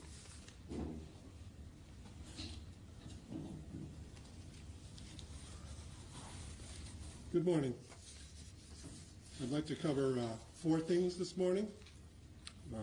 Give a brief update, talk about facial coverings, spend a moment on tobacco, and talk about serologic testing. So the first item is where are we now? And as of midnight yesterday, we had 21 additional cases, but that was out of a total of almost 500 tests performed. We now are just shy of 750 cases in the state. We also unfortunately had 1 additional death. The number of new cases per day is getting smaller, and it's leveling off. We seem to be approaching, if you will, a plateau. We'll see if that is a sustained phenomenon or just a trend over several days. But the important thing to note is that we are, in the general population of Vermont, not recording major outbreaks or spikes in our data. We have in our vulnerable populations, whether they be housed in a long-term care facility, nursing home, or in one case a correctional facility, outbreaks that are noteworthy. But I think to tag along to the governor's comments, we wouldn't be seeing this type of experience in the general community if the strategies that have been employed to date were not successful, and if, as you will, the compliance that the governor referred to had not been so good. So we thank you all for that. Second thing I'd like to share is an experience I had this weekend. I had the opportunity to frequent one, we'll call it big box store, and one medium-sized supermarket. I found lots of people wearing facial coverings, both in the ranks of those who were frequenting the stores as well as those who worked at the stores. But I also found noteworthy exceptions. These brought me back to my days in high school and on college vacations when I was one of those employees in a supermarket. And I realized that many of them, whether they've been told not to wear a facial covering or whether they just chose to not wear one, are putting themselves at extreme risk. Because we've told you that people can be in a pre-symptomatic phase with COVID for about 48 hours, and one would not know that you could get infected by them. Likewise, if it was one of the employees who perhaps was stocking a shelf or bagging items for you as a customer, and they did not have a mask on, one would be potentially able to get infected from them if they were in a pre-symptomatic phase. So again, I strongly urge the use of facial coverings. Those who are frequenting these essential stores where we must go because we need to survive with food and drink while we're in this mitigation period, and those who manage, supervise, or are those employees, all should be wearing facial coverings. Moving to tobacco, some incredible statistics. You may recall a number of press conferences ago I mentioned how the timing may be right for many who have been thinking about quitting to do more than think, but to try to implement that thought into some kind of an action plan. Well, I can't tell you quit rates have suddenly changed because we don't measure those in the matter of days or weeks, and we measure those more 6 months and 12 months later. However, if we look at registrations to our 802 quits programs, both by phone and by internet, in the month of March, and compare it to March a year ago, we find that there was a 41% increase in phone registrations and a 167% increase in web registrations. That's phenomenal, remarkable. I congratulate all those who represent those statistics and urge others to try to implement themselves. Finally, serologic testing. What is serologic testing? It's testing one's blood to see if there are antibodies, in this case, to the coronavirus that causes COVID-19, the illness. So it implies that you have been infected with the coronavirus, whether you had an illness that you could clearly state was that illness, or perhaps whether you were asymptomatic and received the infection being out and around in society, but really had no knowledge that that had happened. Serologic testing is clearly going to be an important part of our future strategy, a critical part, I would say. Right now, at this stage of the pandemic, it's much more important for us to know who is actively infected by using the PCR test from the nasal swab. While it's important to move quickly on all fronts, including containment, mitigation, and assessing new therapies, The serologic testing front should focus on accuracy of the tests and identifying their role over time. At this point in time, we cannot and will not abandon the containment strategy. If in the general population cases keep appearing of coronavirus, we do want to know that.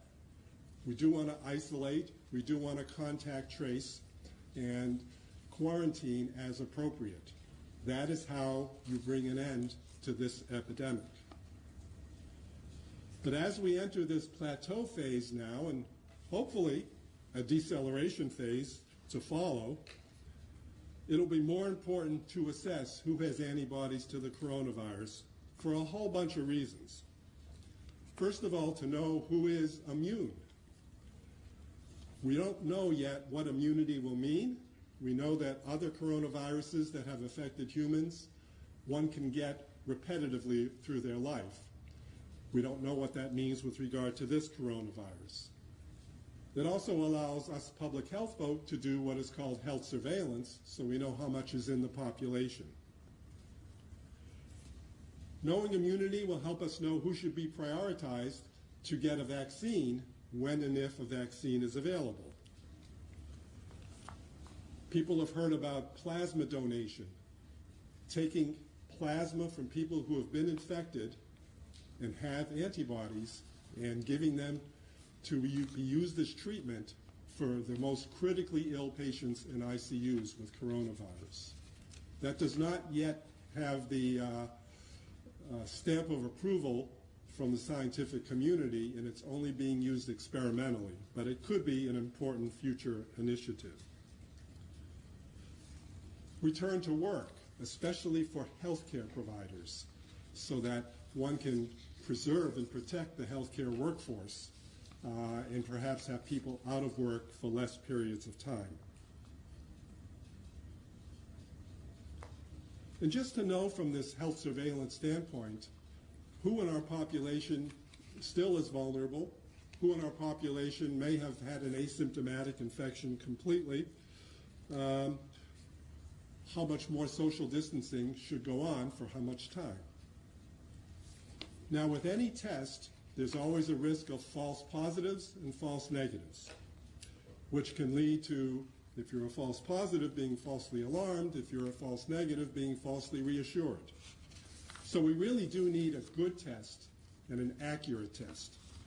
There are literally hundreds of tests that are now trying to market themselves and queue up with the FDA to say that they have a wonderful test. To date, the FDA, I believe, has only approved one test. We want to move on this front as fast as possible. So over the weekend, I appointed a working group comprised of both adult and pediatric infectious disease clinicians, primary care physician, laboratory experts in serology from both the UVM lab and the Vermont Department of Health lab, and public health surveillance experts. Their timeline is before the end of this week. We will do this in Vermont, but in a scientifically and public health informed, deliberate, strategic, and evidence-based manner. Thank you. I believe Secretary Smith has a few things to say. Thank you, Dr. Levine. I've got a few updates, issues that happened over the weekend that I just want to update all Vermonters on. As you know, the COVID-19 pandemic is unlike anything our state and country has ever experienced. It's going to take all of us working together to help our state and neighbors recover. We have been working with community partners around the state to find places where those who cannot safely isolate can recover before returning to their community. That can mean a variety of populations, from healthcare workers to others that don't have a home to safely isolate. I want to announce that the Isolation and Recovery Center in Chittenden County will be located at the Holiday Inn in South Burlington. That should be operational the first part of this week, if not today. What is the Holiday Inn being used for? Starting this week, the location will be used as our primary isolation site for COVID-positive individuals who do not need hospital level of care but cannot return to their primary place or location of residence. This is a temporary arrangement during this time of crisis. When the crisis is over, the Holiday Inn will return to regular operations. You may ask how many people will be housed at this new isolation and recovery center. The maximum number of individuals who will be housed there is 150. The staffing is planned to serve that many if needed. How long will the site be in operation? We anticipate that the state will use the location as an isolation site during the COVID-19 state of emergency. The timeline will depend on the needs of Vermonters and those being cared at the location. How long will the individuals be there? Well, we will support the individuals isolating here until they've recovered from being COVID-19 positive and can be medically discharged as determined by healthcare staff. Will there be security on site? The answer is yes. And what about the individuals who are currently housed at the Holiday Inn through the state's emergency housing program? They will be relocated to another facility, another hotel in Chittenden County. The second thing I want to update is the placement of COVID-19 positive inmates to the St. Johnsbury facility. I want to talk about it because there has been some people concerned about that and the pace at which this happened. I wish we had much more time to use the normal pace of dialogue when we have to do the placement of facilities and people, but the fact is we don't. And conversations that would normally be held over months by necessity are now done in days as we look to handle all populations in a safe and responsible and caring manner. Do we get everything completely right? Probably not.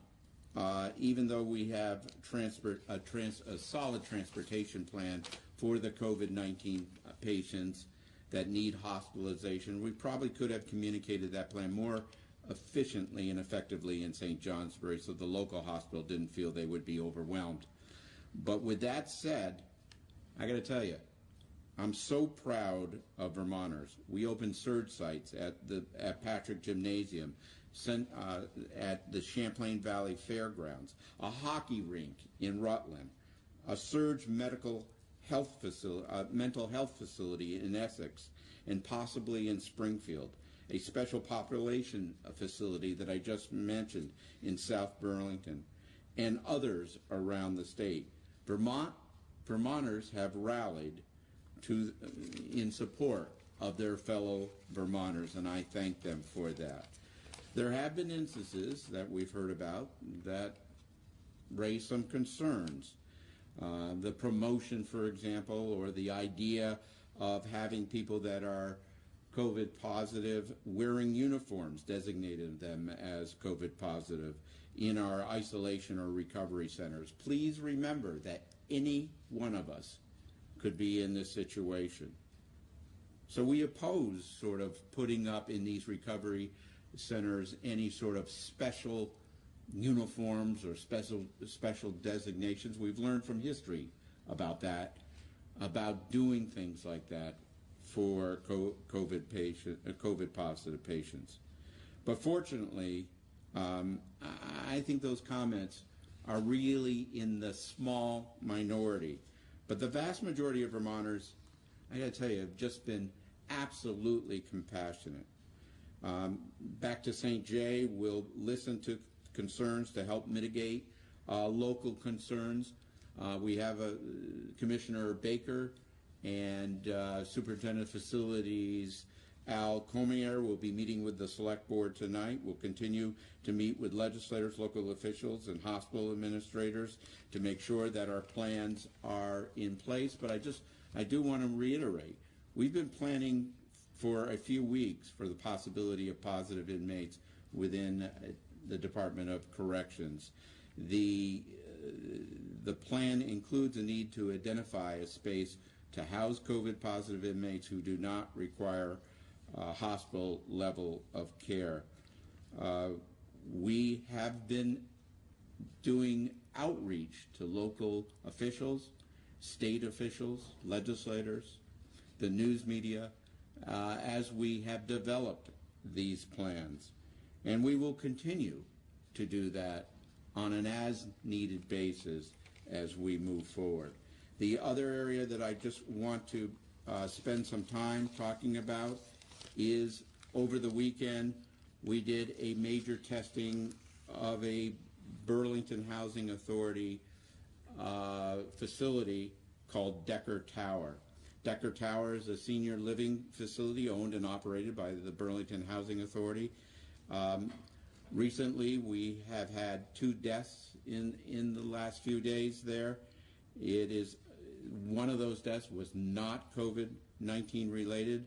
We are performing tests on the other person who has died just recently. Although deaths may be common at a facility like this, we take extra precaution because this is a senior living facility. The fact, coupled with a self-reported COVID-19 case in that facility, has led us to the conclusion that we needed to begin testing of the entire facility, and we did that on Easter.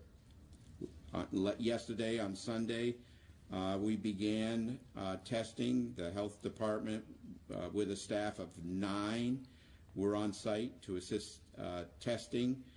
We tested 139 residents there yesterday. We'll continue testing today because some residents weren't there and some staff weren't there. We'll continue testing at that facility today as well. I do want to talk about a little bit about the Veterans Home in Bennington. There are 122 veterans and 200 staff there. We have no current COVID-19 positive patients or staff there, but on March 15th we had a staff member who was tested and was positive COVID-19. That staff member isolated for the 14-day period, was given 2 nasal swabs, both negative after that period, and so that was March 15th, so obviously it's past the 14-day mark in terms of what's going on, but out of an abundance of caution, today we are beginning testing of that entire facility as well. So we will let you know the results as we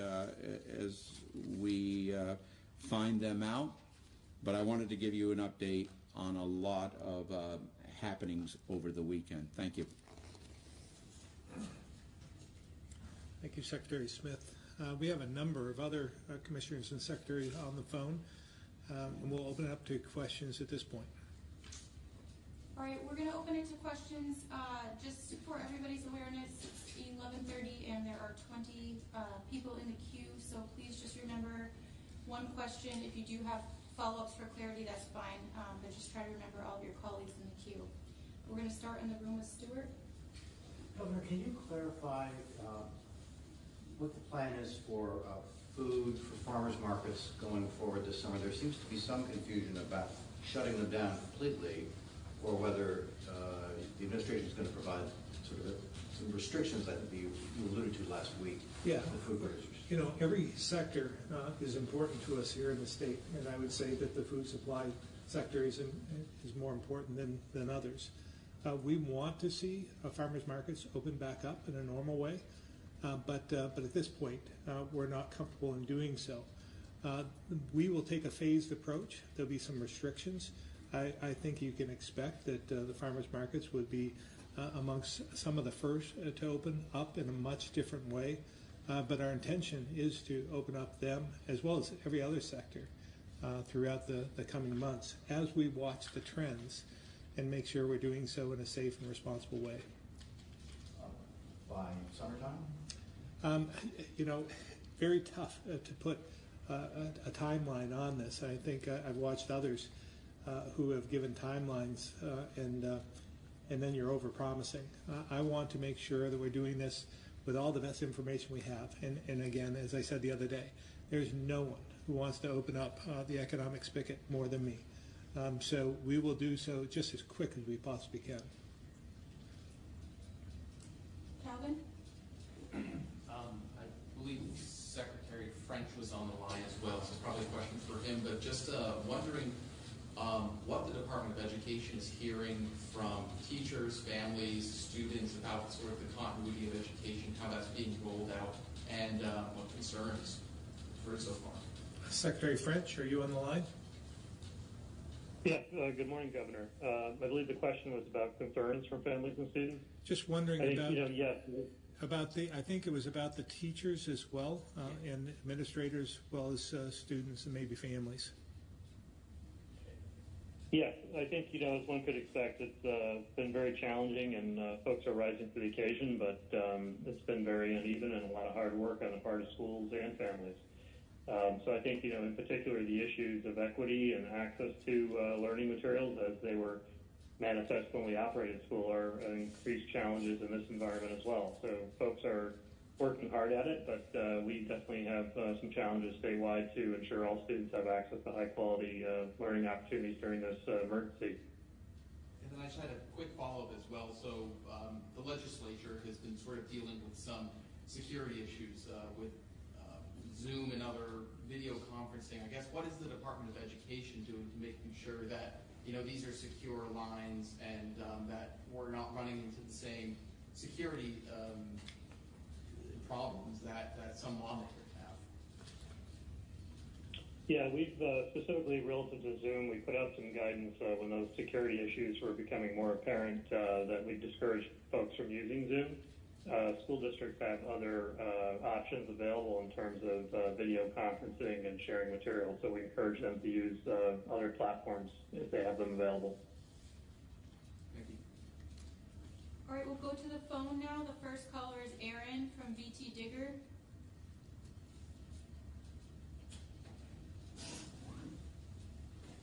Aaron, *6. Yeah, hi. Can you hear me? We can. Okay. My question is about contact tracing. Massachusetts said it's deploying 1,000 contact tracers to combat the spread of the virus.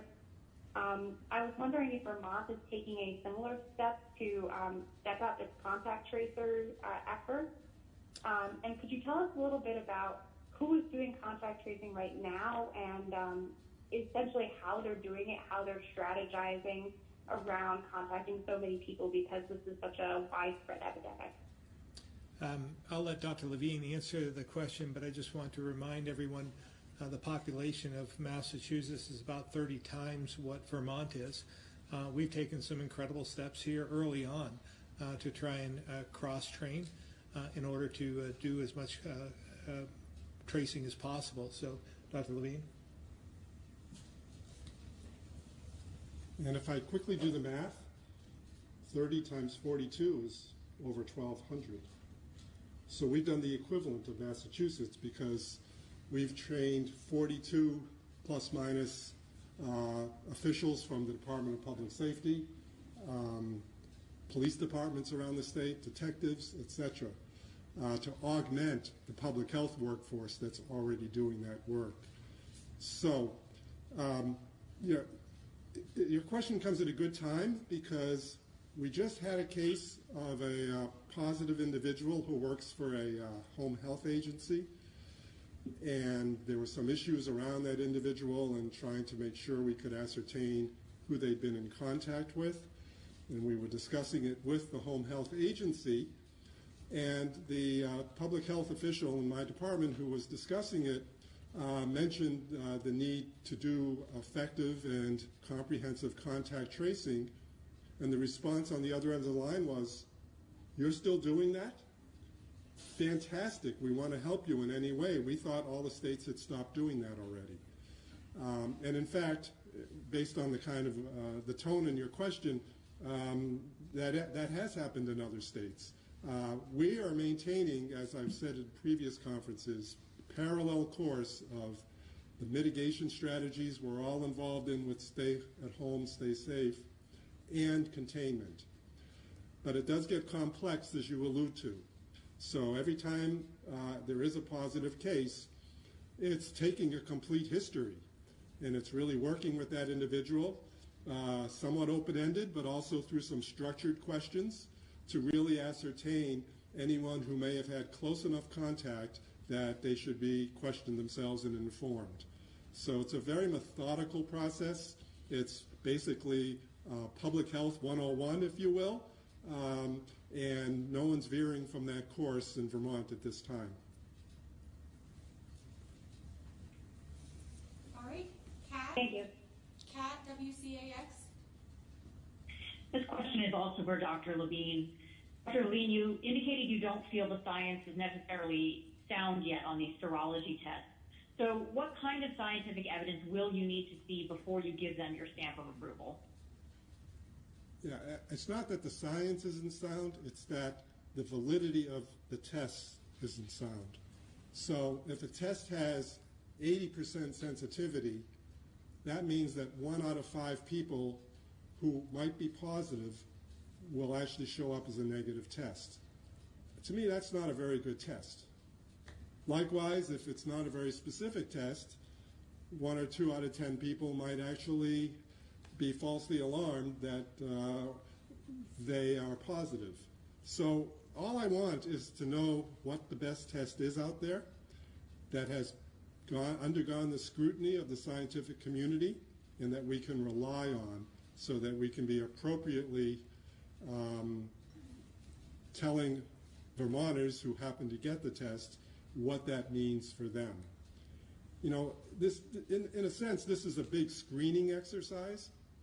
You know, and one of the principles of screening tests is, of course, do no harm. So we want to make sure we are only doing good and not doing harm. And it's amazing how little it takes in screening to do harm. I would just refer you to the literature on something that most people take for granted nowadays, mammography in women in their 50s. Turns out that the likelihood of having a false positive mammogram, if you get mammograms at the interval you're supposed to get them over a decade, is quite high. And a false positive for that woman means not only perhaps having to repeat the mammogram or get a different type of test to confirm or refute what was going on, it might also mean getting a fine needle biopsy or something more dramatic. But at the very least, it creates an anxiety that when you go back and interview women who've had a positive test that didn't mean anything, stays with them subsequently for years. So we have to be very careful when we talk about tests and making sure that their validity has been tested and that they are truly accurate. And again, the science is moving as fast as everything else with coronavirus. So we just have to be aware of all of that. Does that answer your question? It does. I do have a quick follow-up, though. So Copley Hospital is testing their staff with the serology test. Should all hospitals be doing that so that they know which of their workers may have already built up some antibodies? Yeah, so I think, as my comments earlier alluded to, hospitals and healthcare workers are prime candidates for this test, especially in maintaining and restoring the healthcare workforce. I would like to see even a better test than Copley's using be more widely available at this point in time. And of course, one has to realize testing is voluntary, so it can't be imposed on anyone, although I think the test will be simple enough, and hopefully if it's accurate enough, it will have acceptance by all those out there. But I do foresee it having a great role in the healthcare setting, for sure.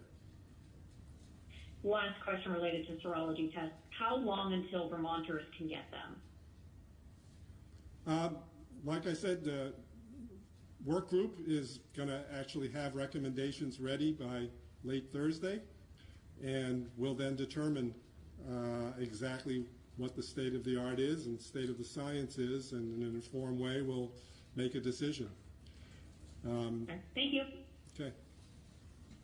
Colin, 7 days. Hi, this question is for Secretary Smith.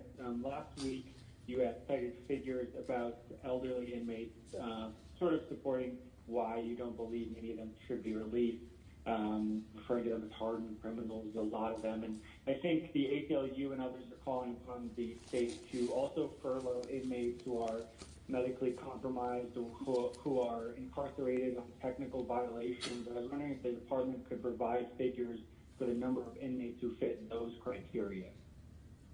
Colin, I will reach out to the department. I don't have those in those areas, but I will say this, and I will reiterate this as well.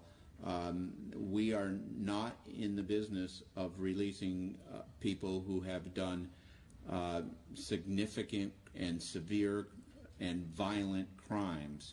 If there are, I think I said this last week as well, if there are situations that are one-offs over there that we haven't reviewed already, we're willing to review.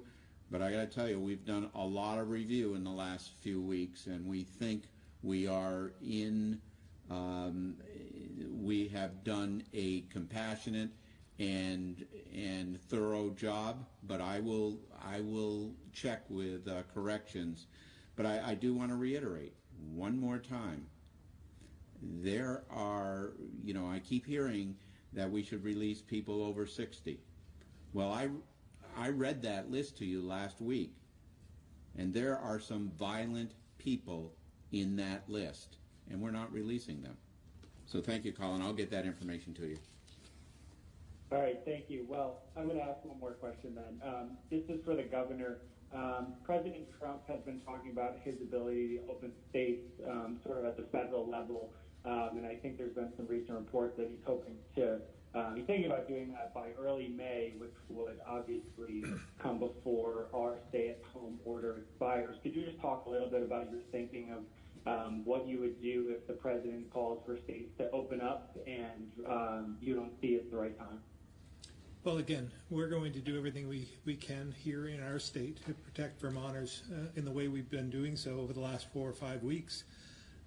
It didn't take federal action to spur us into action, and it's not going to be the federal government that's going to determine when we take appropriate steps here in Vermont. As we watch the data and I listen to the experts and we see the trends that we're seeing, we'll take those steps because, again, I want people to get back to work, but to pick an arbitrary date I think is irresponsible. It might give some people hope, but if we have a false start, if all of a sudden we open up the spigot and people go back to work, and then all of a sudden everything spikes and gets out of control and we have to take and shut the spigot off again, there's going to be a lack of confidence in government. And I think at this point in time, we want to make sure that we're doing it for the right reasons and doing it, again, in a responsible way. Thanks. Greg, County Courier. Hi, Governor. My question is about VTrans logging who comes and goes from the state. We're seeing VTrans employees sitting at the Canadian border logging as little as like a dozen cars in an 8-hour shift. Isn't this pretty duplicative of what the federal government already collects for data as who comes and goes through that border? Additionally, I'm wondering if the labor from these VTrans workers would be better utilized working on roads, especially when traffic is dramatically increased. And lastly, we've been doing this now for about 2 weeks, I believe, collecting data of people coming and going from the state. What are we learning from that data? Okay, I'll try and take one at a time here. In terms of the Canadian border, we, as you might remember, we don't share a lot of data with the feds unless necessary, and they don't necessarily share everything with us. So this data that we're obtaining is to try and tell us traffic patterns, who's coming into the state, who's leaving, and so forth, just by state and you know, in terms of a country as well. So As well, I have spoken to VTrans. We will probably narrow down the number of ports of entry, or we'll continue to take data. What it's telling us is we have a significant amount of travel between New Hampshire and Vermont. Probably not surprising, but that's where most of the traffic occurs. Not as much as what I had thought in terms of there was a huge outcry and those coming from New York and Connecticut and New Jersey and so forth, and the data doesn't back that up. So that's alleviated some of my concern. In terms of whether they should be working on the highways or not, again, they're under the same conditions that we are, the private contractors as well, that it's a stay home, stay safe type of approach. They're there ready to go if there is an emergency, and we'll put them out on the roads when that happens. But we don't want to put them out for no reason at all. So hopefully we'll get back to normal or some semblance of normal, and we'll be able to get those the state crews back out, trying to patch the roads and make improvements and provide for safe travel. But I understand the concern. But at this point in time, there was a number of people, probably not as much up in your region, but down in the southern part of the state, who had tremendous concerns about who was coming into the state. So we just wanted to collect the data to get a baseline. So just to be clear, have the feds said that they won't share data as to who's crossing, or we haven't asked them for that data, but typically Border Patrol and others keep that information to themselves. All right, thank you. Andrew, Caledonia Record.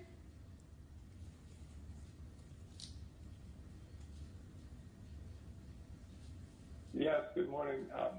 My questions, if you'll excuse me, obviously revolve around the prison in St. Johnsbury.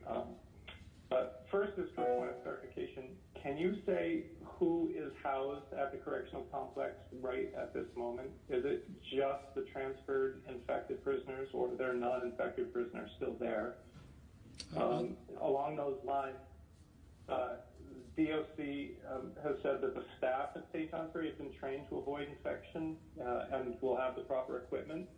But 16 staff at Northwest have already tested positive. I'm wondering how the training and equipment is different in St. Johnsbury than it was in Northwest. And if training and equipment are sufficient to protect the staff, why are people over 60 and with medical conditions not being assigned to that duty? I'll let Secretary Smith answer those.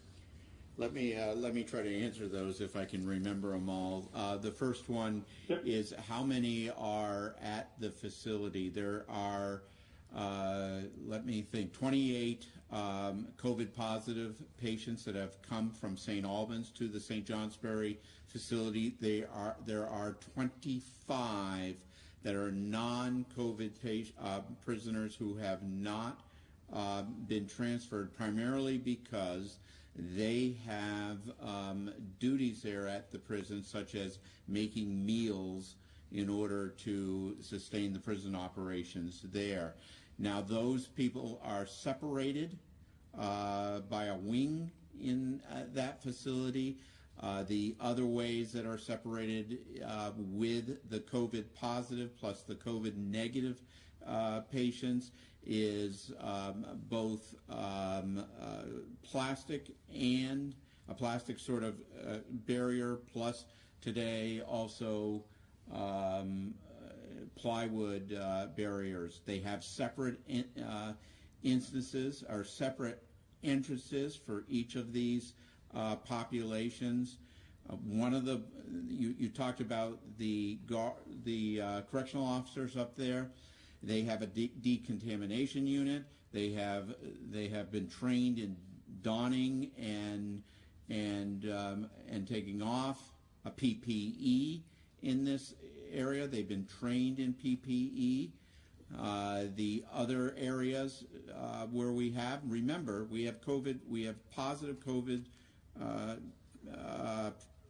inmates in that facility in St. Johnsbury. So we do have training for those people. We have training for the other correctional officers as well, but we did not have, until just recently in St. Albans, a positive case. We had three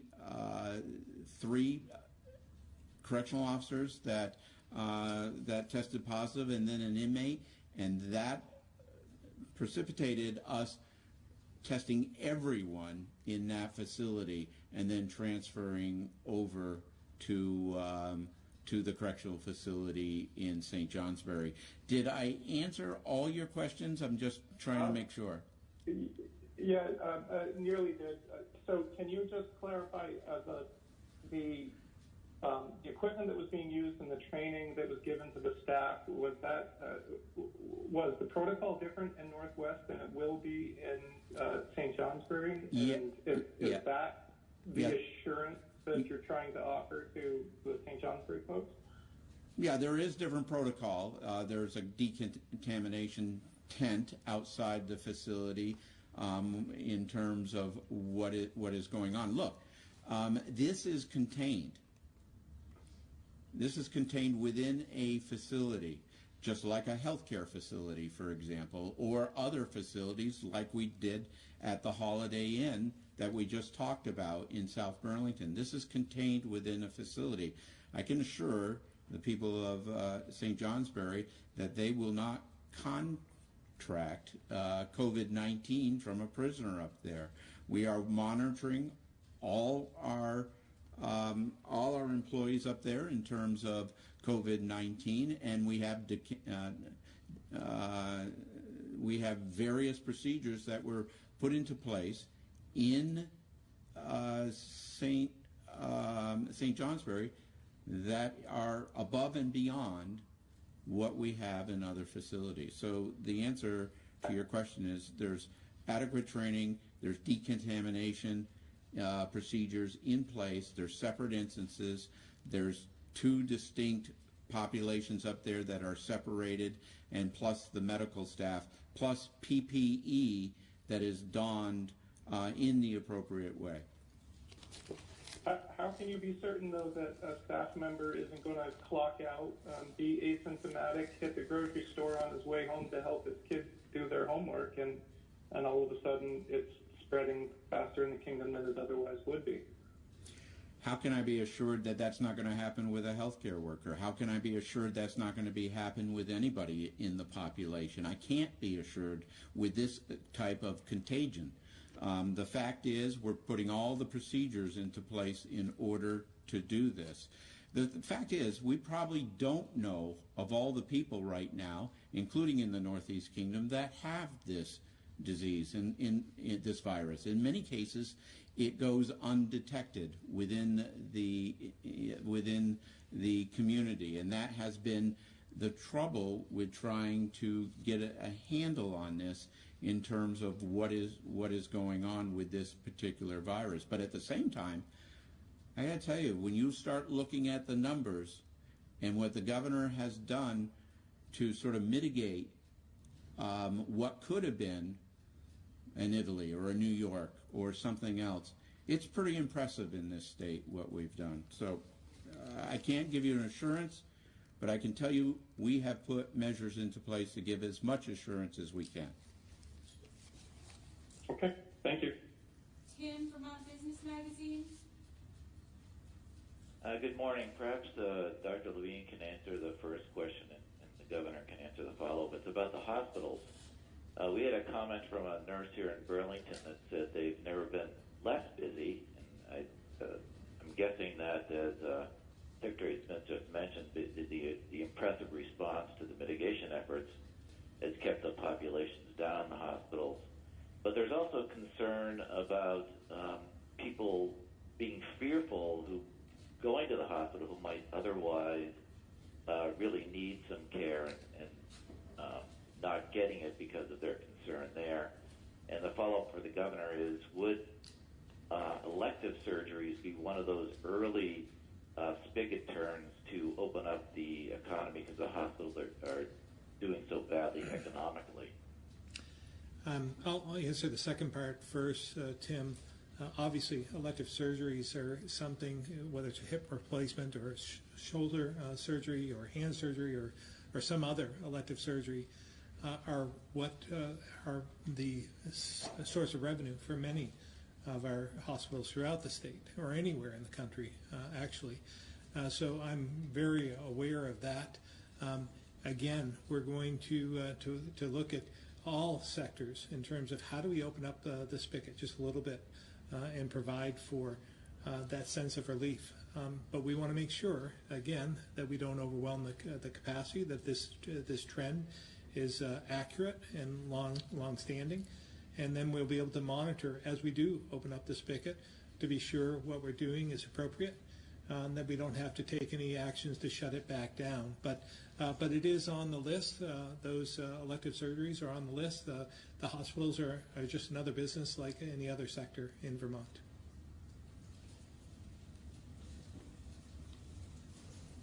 With regard to the first question, that could be a concern that people are not taking care of things they might have taken care of at a different time in our history. But at the same time, we get reports every day about the number of COVID patients in hospital beds and in ICU beds and the number of beds that are occupied. And the COVID patients, fortunately, I guess, are a minority. And there are still empty beds, but there are also beds occupied by people with other illnesses. I want to remind everyone that even though the traditional presenting to a doctor's office or an urgent care clinic may be happening less often now, there is telehealth. People have the options to be on the phone alone or be on the phone with video capacity and have their concerns heard and have many times their chronic medical conditions managed quite well without being present in person.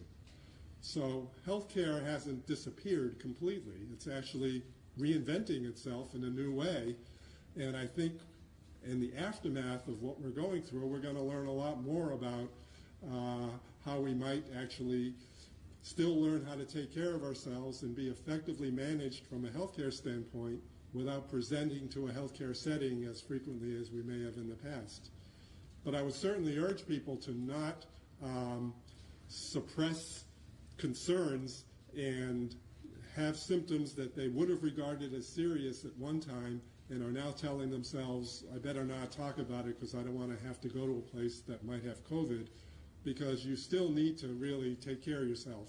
And even if it's just getting guidance on the phone, that can go a long way to either reassuring you that you're doing the right thing by staying home, or, as needs be, having you present to a more urgent care or emergency setting to have that taken care of. Thank you. Neil, the Vermont Standard.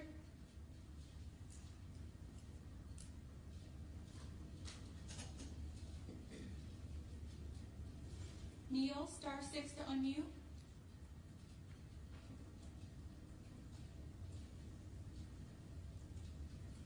All right, we'll move to Avery, WCAX.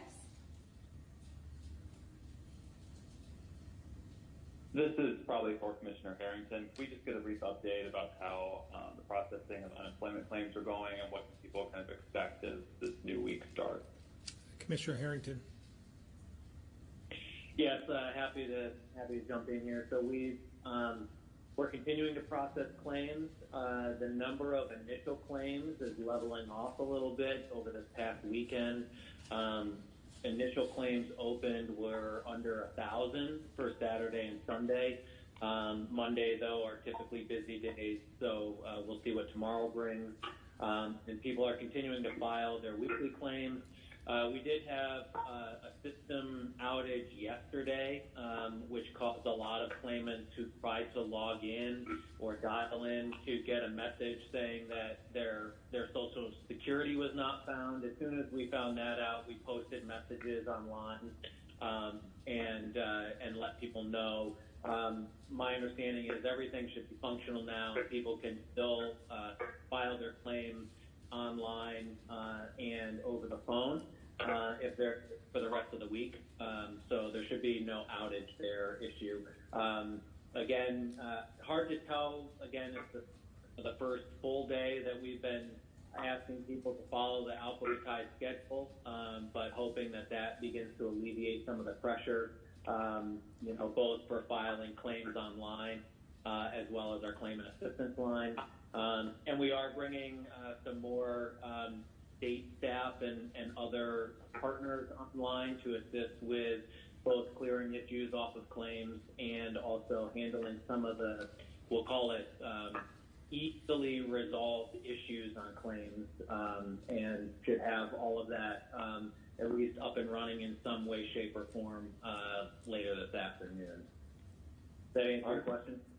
Yeah, thank you.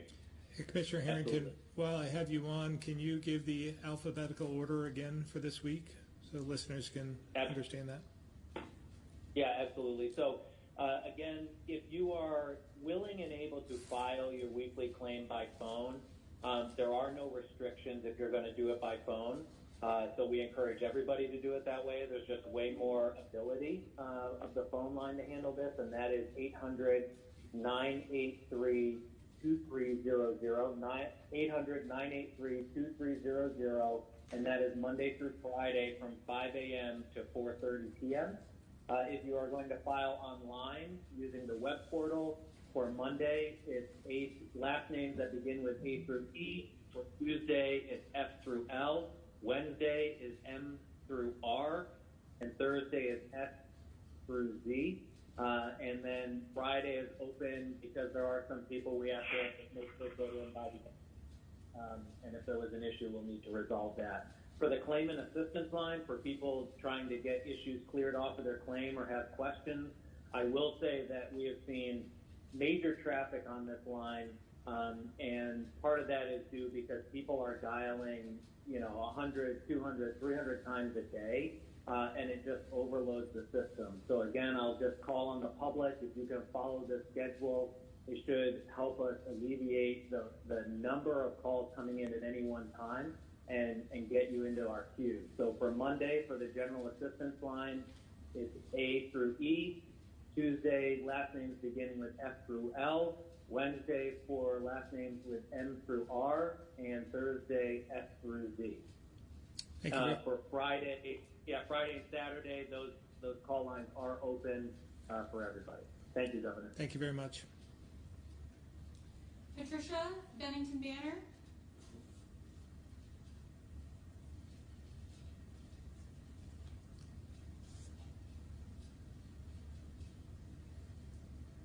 Patricia, *6. Hello, can you hear me? Yes. We can. Wonderful. I actually am thinking this question would probably be for Dr. Levine. I heard you mention this earlier. I just want to clarify. I know what's up. You mentioned the work group. I just want to clarify what exactly their task is and what the deadline they have for that task is. Sure. The task is to assess the performance characteristics of the tests that are available out there, to come to a conclusion about the most appropriate timing of using these tests on a population basis, and to make sure that they can recommend the most appropriate use. Timing is one thing, but use of the test for what purposes. Never want to order a test without knowing what you will do with the result. So very important to have perfectly framed out the kinds of criteria, if you will, that we might set for using such a test. And late Thursday is their timeline. And again want to emphasize, this is not for people who think they may have COVID now. We continue to want them to get the current test, which is the PCR test. That tells you that you have an active infection going on, as opposed to the test we're talking about here, which shows that you may have had experience with this virus at some point in time in the past, whether it be known to you or not. I can get a little bit in the weeds. There is an IgM and an IgG component to the test. The IgM is more acute, but really we want to emphasize the testing we have now for the acute infection, which is the PCR test. And the test that, or the group assessing the performance characteristics of the tests available, that is specifically serology tests for coronavirus antibodies, correct? Correct. All right, thank you. All right, Lisa, AP.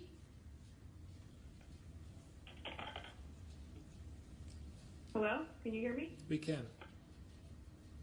This is for Dr. Levine. How many of the 28 deaths, COVID deaths that we have in Vermont were in nursing homes? And how does Vermont rate of deaths in nursing homes compared to other states that have had significant outbreaks? Yeah, so we'll get back to you with the precise numbers. The majority of our earliest deaths were in nursing homes, but really that number has sort of stopped increasing at much of a rate, and a lot of the subsequent deaths have been hospitalized patients who may or may not have been nursing home, but most of them I believe were not nursing home patients. I believe we are third in the country for deaths as a percentage of the population per capita. Does that answer your questions? A third in the country of, you mean in deaths in nursing homes? No, per capita, okay. Number of deaths in this epidemic. Oh, I see. Okay. They do tend to all be in elderly people for the large majority. Right. It just seems like in Vermont we did have some outbreaks, but we didn't. It doesn't seem like the nursing homes have been hit quite as hard as in some other parts of the country, and I was wondering why that is. Are we doing something differently?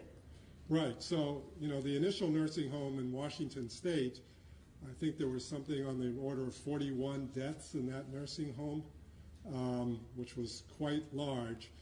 Even where we're showing large numbers of infected people in the 2 Burlington nursing homes, we haven't had death rates to that extent by any means. We've done a lot of work and are continuing to do a lot of work. And I do really want to call out our EPI part of our public health department and infection control. We provided a lot of guidance materials for prevention early on. And then when we saw a few of these outbreaks develop, we doubled down on that again. And even as we speak, last week and this week, we're coming out with even firmer guidance. Because again, that's where the hotspots are in Vermont right now, in these vulnerable populations. And we're trying to make sure that infection is not introduced unwittingly. Now that might be by a visitor, but we've really restricted visitation, so probably not that route. And it might be by a staff member, and the staff member would not do it purposefully. It would be unwittingly because they were in a pre-symptomatic or asymptomatic phase. Or it could be by a new admission to the facility. So this week we're actually have new policies regarding if a person was hospitalized for a non-COVID illness, they still must have a COVID test prior to discharge to a nursing home facility. Even if that test is negative, we've advised that the facilities quarantine the new admission for the appropriate 14-day period. So again, the staff would be using full PPE, making an assumption that that case could be infected.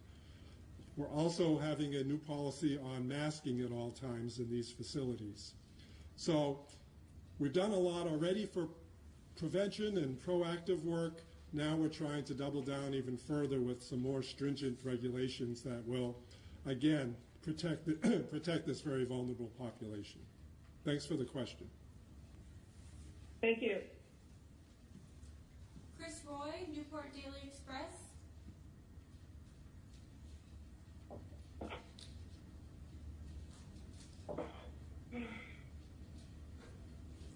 Chris?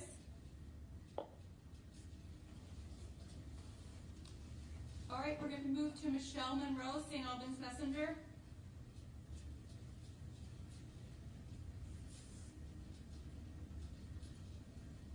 Michelle, St. Albans Messenger.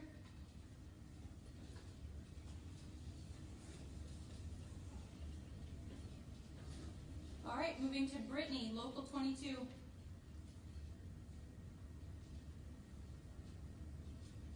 Yeah, my question is, I was just wondering, I mean, Dr. Levine, you mentioned about going to grocery stores and seeing essential workers not wearing masks, but people in the stores wearing masks. In the future, can we see an order that all essential workers should be wearing face masks? I think you can expect that when we start opening up the spigot, as I keep talking about, and allowing more businesses to go back to some sort of normal, there'll be restrictions on those businesses. So I think you can expect the executive order or addendum to the executive order will contemplate that, and there will be some provisions there to protect ourselves as well as others who are out there working.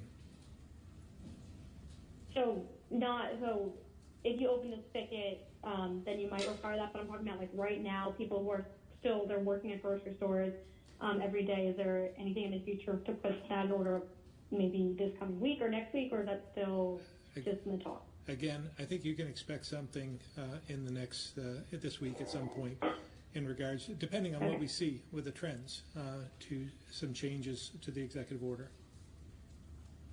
Okay, thank you. Liam, VPR.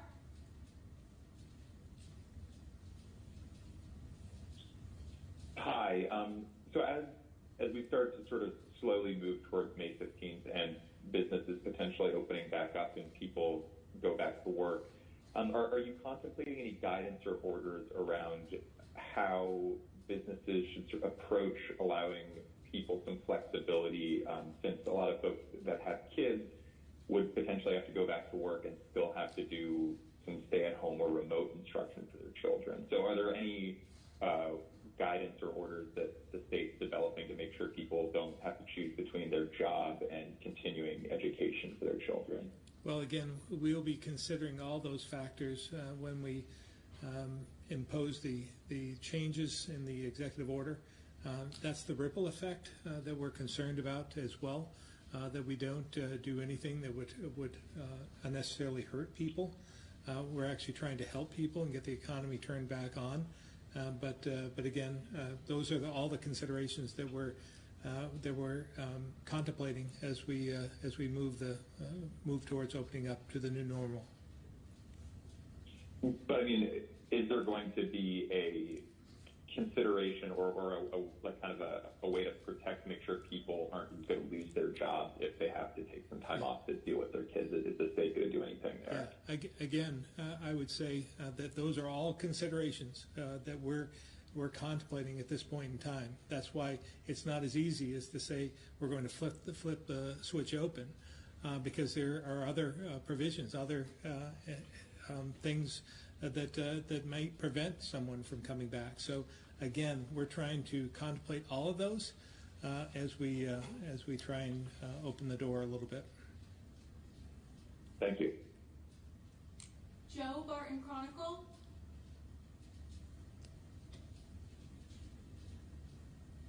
Hello. I'm not sure who should get this question. It isn't completely a state matter, but I'm curious as to whether anyone has heard about the progress of the payroll protection loan from the Small Business Administration. Are businesses getting these loans? Are people getting paid their salaries because of them?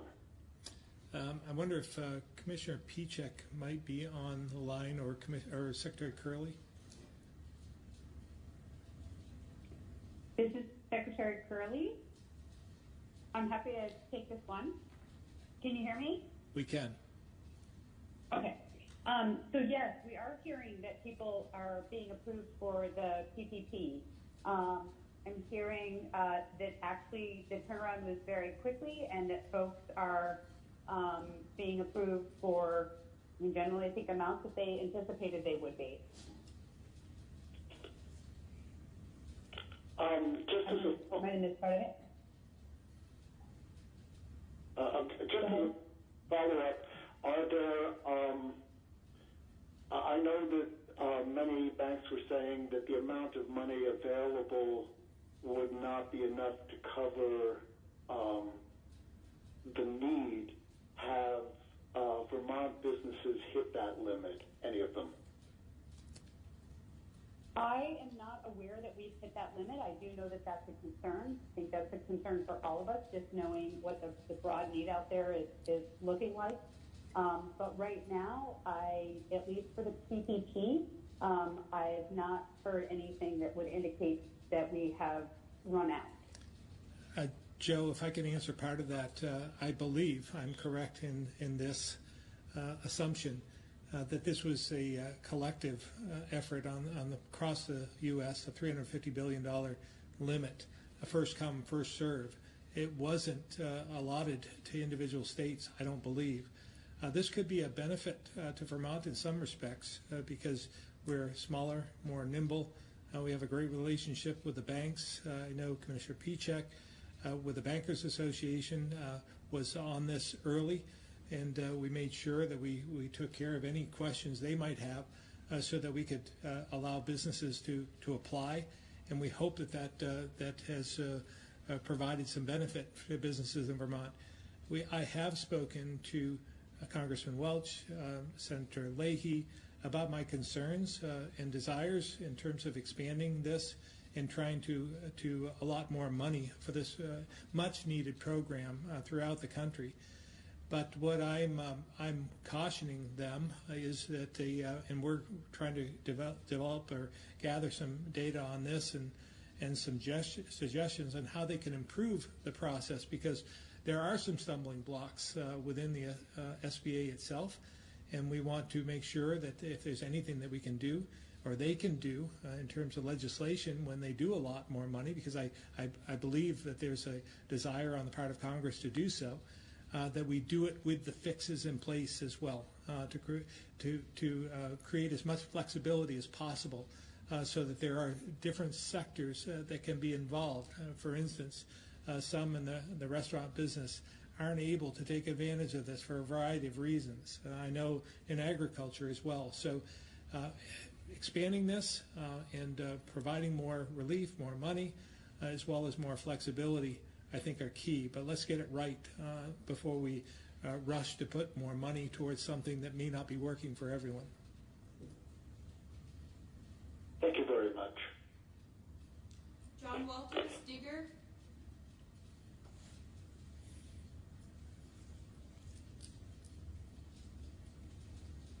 John, *6 to unmute. Yes. This is a question mostly for Secretary Smith, I imagine, regarding testing in the prisons. On Friday, you said that you don't have all the tests in the world, which is understandable. Nobody does. Can you say how many tests you have, or how many per day is your capacity, and what is prioritized over universal testing in the prison, given what Dr. Levine said earlier in this briefing about the fact that we're not seeing very many cases in the general population, mostly in places like prisons? Yeah. John, let me just start by sort of laying the groundwork of what we've done and what we intend to do. We'll continue to test. Actually, I said this last Friday, I said, I would like to test all 600,000+ Vermonters on a daily basis if we could, but we simply can't. There are two things that you got to remember about testing. And by the way, we're 4th in the nation in how many tests that we administer on a per capita basis. 4th in the nation. I think the only one in New England is Massachusetts that may be ahead of us, but I'm not positive about that. But 4th in the nation in terms of what we're doing. Two things about testing that you alluded to. We have about we have a robust testing system thanks to some ingenuity, thanks to a lot of hard work and thanks to some creativeness by Vermonters here and elsewhere that we've turned a very, very scant testing system into a pretty robust testing system. The second thing is that you would have to, for certainty, without a sort of a COVID positive case, you'd have to test every day to make sure that you're not missing something along the way. And like I said, I'd love to be testing 600,000+ Vermonters.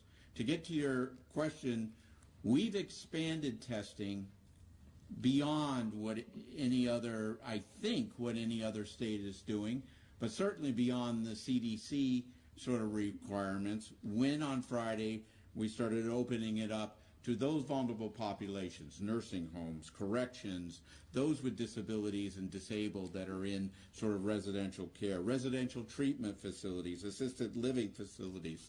We have expanded that capability in terms of what we have done.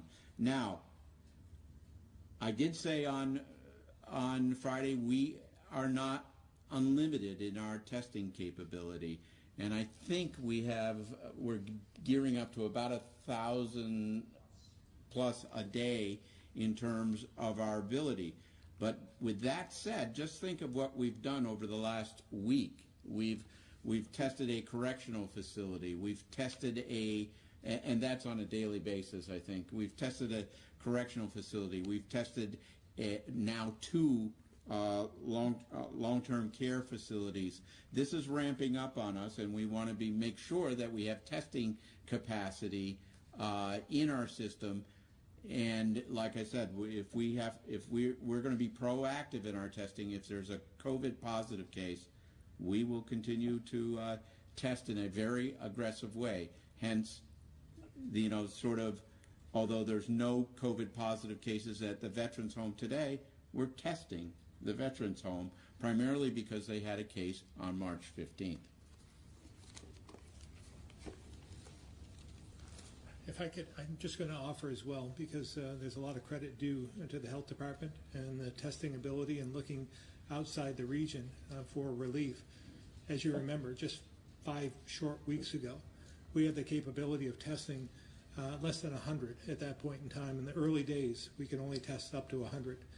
They expanded that within the department itself to double that, to 200. Then we reached out and found another place where we could have testing done, and that was Mayo Clinic.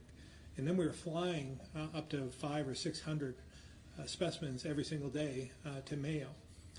We are now working with UVM Medical Center and others and trying to utilize a testing institute, broad testing in Boston, and that could give us up to 1,500 tests per day. So they've improved greatly, dramatically, been trying to think outside the box and trying to find more capacity, because it is part of the answer. We've known that, but we are limited by our ability and the resources we had available.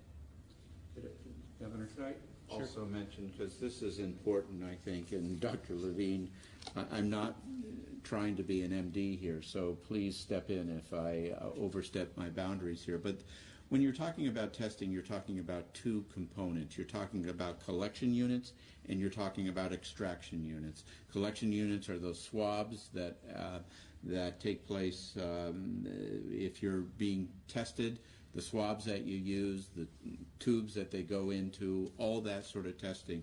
The extraction unit is taking that information or those swabs and then analyzing whether you have a positive or negative. I just want people to know when we're talking about the 1,000+ and getting close to 1,500, we're talking about those testing capabilities at the extraction level, and I want to make sure that people understand that. Well, just pipe in with one additional point. There are some societies, some nations in Asia that actually tested extensively in their populations, often pairing it with GPS knowledge through cell phones, etc., of where positive people were and making sure that they were out of circulation, so to speak. I don't envision that happening in Vermont, but at the same time, we're certainly not putting any barriers up to testing. And I think we've succeeded pretty well in getting a lot of testing done. An interesting experiment will be happening at the Veterans Home, because though we are testing because they had a positive in March, we're not aware of any patient or staff that are symptomatic with COVID. And of course, this will be voluntary for the staff, but it will be very interesting to see if there are positive people who really don't have symptoms, or we're picking up pre-symptomatically in a large facility like that. And that will be very instructive. The governor has all along been saying everything we're going to be doing is data-driven and scientifically based, and this is the kind of data that will be very instructive to looking into the future about how we'll approach these facilities. I guess I can understand. I can understand that testing resources are not unlimited and that a lot has been done. At the same time, I have heard before the rationale that, broad testing is of limited use because you never know when someone might contract COVID, and as Secretary Smith said,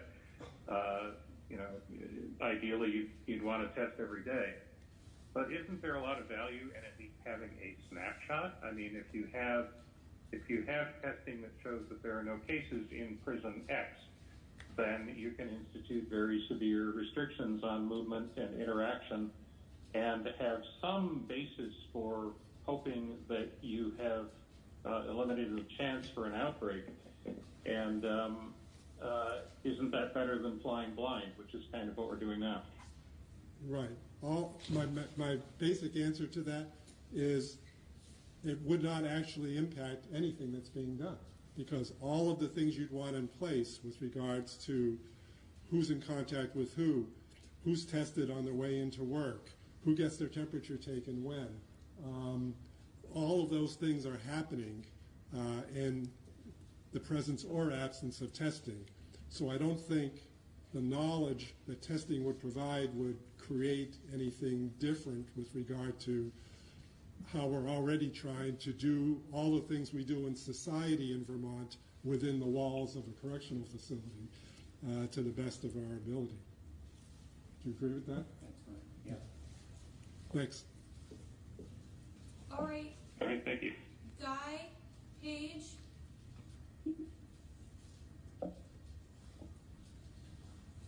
Guy, Paige.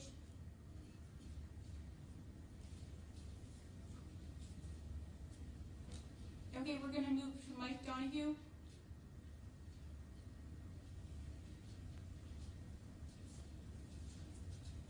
Can you hear me? We can. Okay. Two questions. First one concerning the Vermont Veterans Home. As you mentioned, a staff member tested positive on March 15th, and just wondering why it took a pretty direct and lengthy letter from Senator Dick Sears and Brian Campion from Bennington last Friday to actually implement the tests down there at the Veterans Home when it's been a full month now. And why weren't the tests before that? I'll let Secretary Smith answer that, but I would add that the letter wasn't completely accurate. There was some misinformation within the letter, and that's not what actually drove us to where we are today. You know what the misinformation was?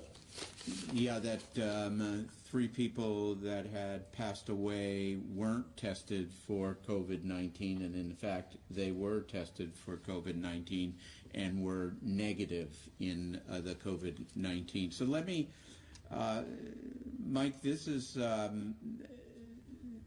was something, there's been several, if not a half a dozen, both patients and staff that have been tested down there and proved negative. The one person who has tested did all the protocol was required at the time. This was mid-March. You got to remember, it seems like eons ago, but it was mid-March, and the protocol at the time was to remove yourself from that institution and to self-isolate from that institution. No one else, and either showed symptoms, or if they showed symptoms, we tested those people, and everyone proved negative except this one person on March 15th. So all the protocols were in place. I do want to say the Veterans Home down in Bennington has done a very good job at trying to make sure that they mitigate any sort of situation that has occurred down there. Now, in terms of why they weren't universally tested, you got to remember, in March 15th, we weren't universally tested. Actually, on March 15th, we were worried about how many test kits we had in terms of being able to test. But now we have opened that up to universal testing when there's a case or cases dealing with nursing homes in particular, or long-term care facilities, more aptly put, more long-term care facilities. We have opened up the testing far beyond what is recommended elsewhere in terms of testing. So we took advantage of that. We said, let's go ahead and test at the Veterans Home, even though that March 15th case is way outside sort of the period where you would be watching for COVID-19, and that's what we're doing today. As a follow-up, unrelated, we're hearing that there's still problems up there in St. Johnsbury. There's a shortage of staffing. There was one report that Guard recruits have been taken out of the academy class before graduation and put to work up there at St. Johnsbury. They're not fully trained, maybe. Reports that they have inadequate clothing, like one shirt, 3 pairs of pants. They're expected to stay at the Comfort Inn and eat. And then the biggest concern is because they're probationary employees, they don't have any health insurance. And I'm just wondering how much of that is true or untrue, or what's floating out there in the community. You can Mike, I have not heard that. I know that we cut a academy class short, primarily. That happened a few weeks ago, primarily as we started to get ready for the COVID-19 surge response as we move forward. But I have heard none of that, but I will check on everything that you just mentioned right now. So are they working, the recruits that were cut loose early? Yeah, I don't know the answer to that, Mike, but I'll find out. Thank you very much. That's everybody. So we're all set for today. Thank you, everyone. All right, thank you very much for tuning in. We'll see you on Wednesday.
Recording. I'll quickly just read through who's here again.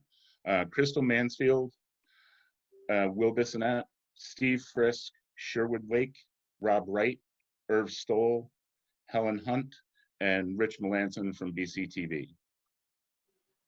And me. And, oh, sorry, and Carla Lumbra.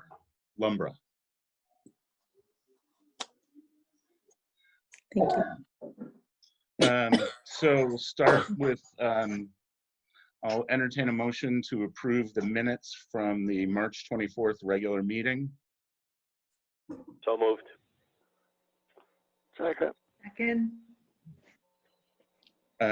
Any discussion? Hearing none, all those in favor of approving the minutes for the March 24th regular meeting signify by saying aye. Aye. Aye. Opposed?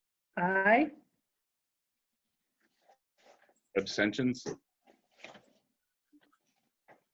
Crystal, you don't want to approve the minutes? All right, so if we don't have a unanimous vote, we have to do it by roll call. So Carla, can you just read the roll and everyone can vote yay or nay? This is for the minutes from March 24th. Yes. Crystal, these are, okay. I just wanted to clarify that these were the minutes. I did approve them. Oh, you didn't get a copy? I see. Oh.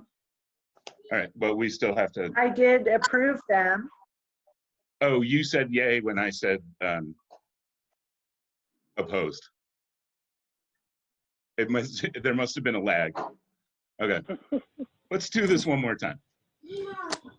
All those in favor. Those in favor of approving the minutes from March 24th, the regular meeting, signify by saying aye. Aye. Aye. Opposed? Abstentions? Motion passes.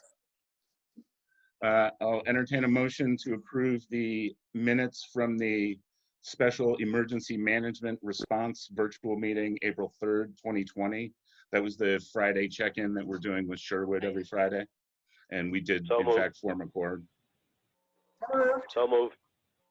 Wait a second. Wait a second. Second. Okay. Second Any discussion? by Crystal. Any discussion? Hearing none, all those in favor of approving the Special Emergency Management Meeting from April 3rd signify by saying aye. Aye. Aye.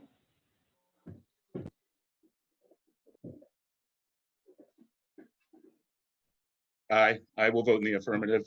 Opposed? Abstentions? I abstained because I never knew nothing about the meeting. Yeah, it's a check-in that we do where Crystal represents the hospital, and then Sherwood and Steve is representing the highway department. So yeah, but it makes no difference. If it's a select board to do with the select board, it should have them all be notified. Well, we don't make any decisions. We're not representing the select board is the thing. Right. Still, it's information that nobody else, that we don't get. By just, you can't just have a few with the select board be at a meeting, because that's a quorum. Which is three of them. And that's why the minutes. Is why Carla takes minutes. That's why you have to notify everybody. Okay, going forward, I will.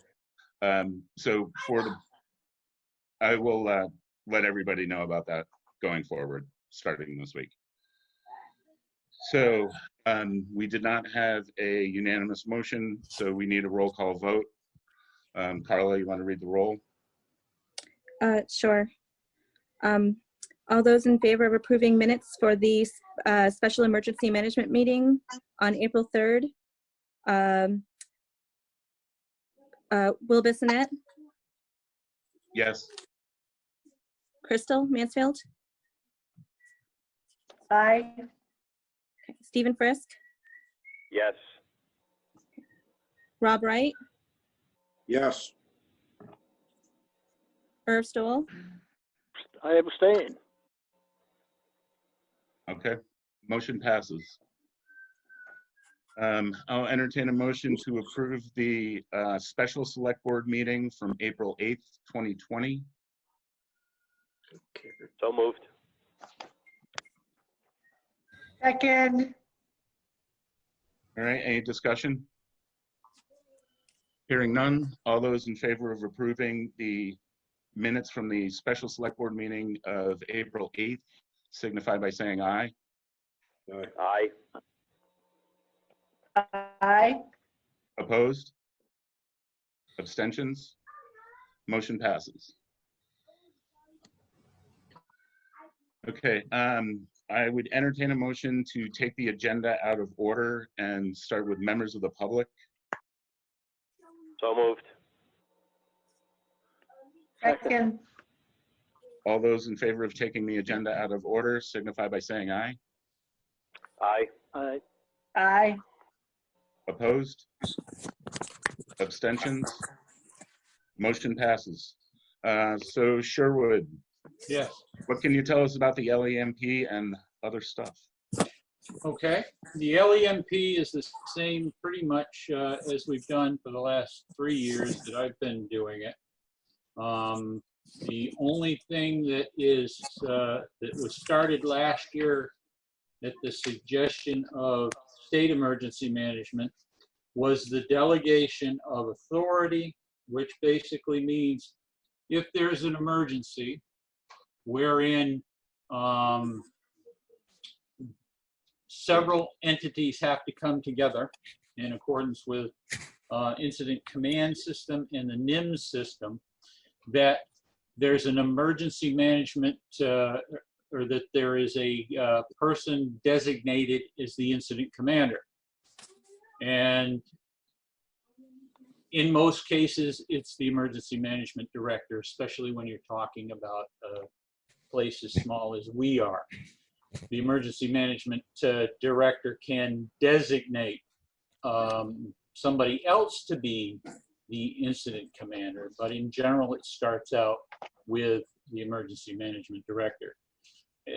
Just a quick example of something that would be designated away, or incident command be designated away. If there was a huge forest fire that involved all kinds of resources, highway, anything that would involve getting state emergency management involved, because it's a fire, you would designate the fire chief as incident commander, and he would run that circumstance from this perspective of the town, and then emergency management would fall back into a kind of a subordinate role to fill resources.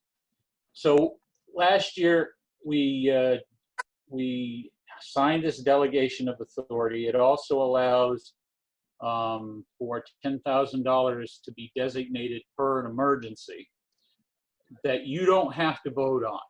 If we have a situation where we need to spin up an EOC, we need to feed people, we need to house people, we need to buy resources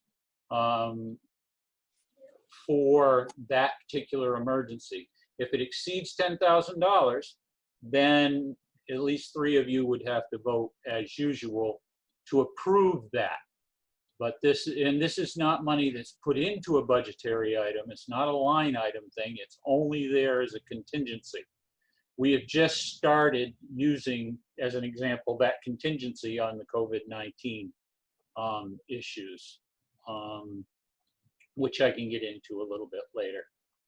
So in this particular case, there is nothing different from last year, other than some names have been changed. To protect the innocent. Changing in positions. Right. Okay. So what is it we need to do, Sherwood? Well, I've gotten permission from the state, received permission from the state to allow this to be signed by Will via electronic signature. So once you have voted to accept it, he can sign off on it and I can transmit it to the state. Where this is extraordinarily important, and I probably should have told you this before, is that when FEMA designates funds in what they call the Stafford Act, which pays a certain percentage of disaster relief. Without this, we could end up footing the entire bill for whatever relief was necessary in town. With this, we end up paying roughly about 7.8% of the bill. There's a couple of other instances or a couple of other things that have to be done, not this year, to keep that 7.8% match. So what basically we need with this is a vote from you that you have it, you have all the questions answered that you need, and that you vote to approve sending it forward. And of course, the contingency on would be on page 2 of the packet you have. Okay, I would entertain, anybody have any questions for Sherwood? Okay, hearing none, I'd entertain a motion to approve the LEMP and have the chair sign it and have Sherwood transmit it to the state. So moved. Second. Okay, any discussion? Hearing none, all those in favor of approving the updated LEMP and transmitting it to the state via Sherwood, signify by saying aye. Aye. Aye. Aye. Opposed? Abstentions? Motion passes. So Sherwood, I will get that signed and scanned and email it to you in the morning. Sounds good, thank you. Okay. Would you like that update? Sure. Okay. So what's been going on with COVID-19 is when it first started, or there were first mentions of it and starting to hit in this area, we convened a meeting of all of the local emergency response partners. That involved the school district, the hospital, the town, the fire department, members of the town staff, to discuss plans moving forward, how we were going to respond to it. Since that time, we have held weekly emergency response meetings. These are in the form of briefings that basically I put together the week's worth of meetings that I've been attending, and they're pretty much daily at this point. Meetings, training, any updates that are coming in from the different entities, and they're discussed at these weekly meetings. They occur 6 o'clock Friday evening via this Zoom application. There has not been a situation where there's been a decision made, but input collected. Fortunately for us, we have had very little impact so far. We are not at peak, according to the state. Although there were some encouraging numbers that came out today that says we're not doubling as fast as far as new infections. The concerning thing, at least for our area, is that we have now graduated to 3rd on the list of total confirmed, at least the county has graduated to 3rd on the list of confirmed cases. The other big thing that I've been working on, and I will have it to present to you at some point here in the near future, is the continuity of operations plan, which basically allows us to identify who will take over jobs as people get sick. Hopefully there won't be that situation, but if they do and it causes vacancies in positions, how we're going to fill that. That will be forthcoming. There's a couple of more pieces that need to be done. Okay. Anybody have questions? All right. Thank you, Sherwood. I appreciate that. You are welcome. Thank you, Sherwood. You are welcome. Take care. You too. Sherwood, see you Friday. Yes, absolutely. All right, let's go back up the agenda and we'll do the warrants. Rob, do you have a copy of the warrants? Did you able to grab it today? No. Okay. Okay. So, did nobody get a copy of the warrants? Pretty much. I was heading to work. I didn't know anything about this until, or I knew about the meeting, but not anything about signing warrants or taking them home or anything else. So. Oh, okay. Well, I apologize about that. It was in an email at some point. We might have to, well, let's move down the agenda for a second. I talked to VLCT last week about the warrants. We can adopt a single signatory has to sign them, as long as once they are signed, the summary sheets are dispersed. So, which is what I tried to do today, is make copies of all the summary sheets so that you guys could look them over, you know, like we do, without making copies of all of the invoices. But if there was something that you wanted to bring up, we could deal with it. So I think the plan going forward is we should think about doing that, and then we will discuss the warrants at the meeting, pass them or not, and then I would go in the next day and sign all of them. Or we could have the treasurer do it, or Irv, or you know, whoever you guys want to do that. We could set that up. I would support that, Will, just because from my perspective, it's really a challenge for I realize I work right around the corner, but I would share with you all that it's really a challenge to try to get to the town hall during working hours for me. And I went today and the building was all locked up, as it should be, but I didn't bring my keys, so I'm sure, I mean, we all have other things that we're focusing on, and my sense would be if we could discuss them at a select board meeting until we're all back together and can review the files, then we just delegate someone to sign off on behalf of the select board and be done with it. Once we sign off on it, there's really no sense in discussing it, isn't it? Isn't there?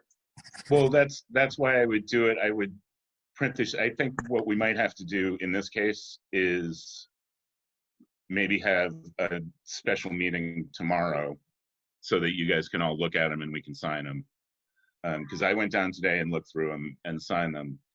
But going forward, I would get the copies into our boxes probably Tuesday mid-morning so that everyone can swing by town hall, grab them, or I can email them to everyone who can get them through email.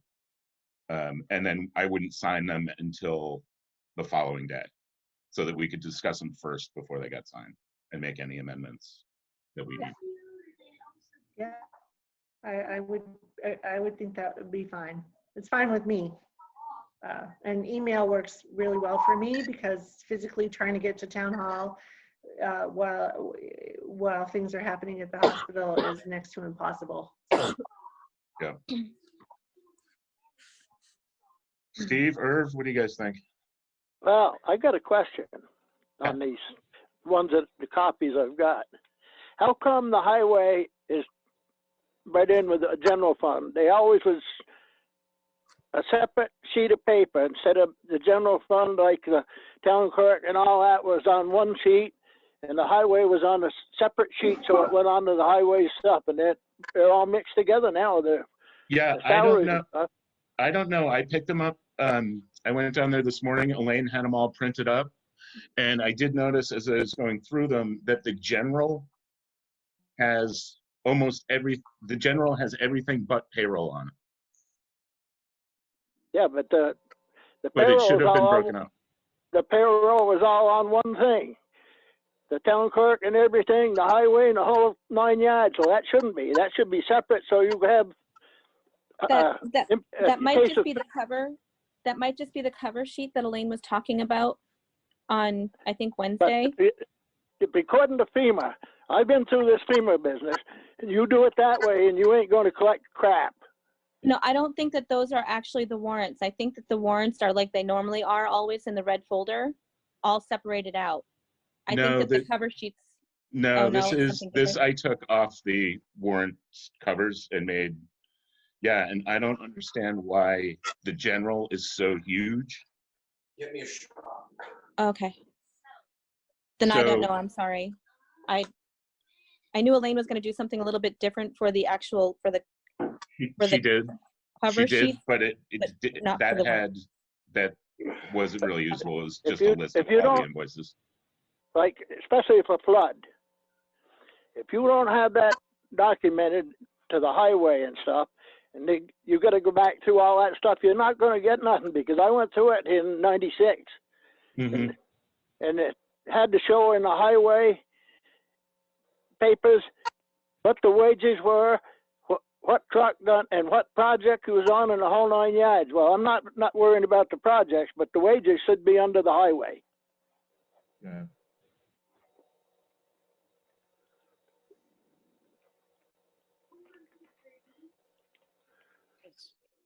I don't know what to do here. I don't have the documents in front of me. I got a copy. I know it's a little different than what it was, but I got a copy of one of the old pay orders where we had to do it, and I'll just bring it in, and Elaine can look at it. Okay.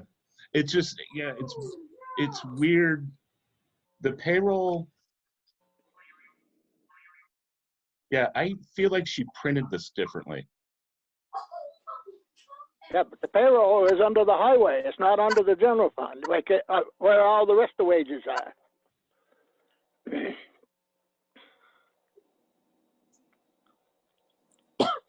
I'm gonna have to. You know what?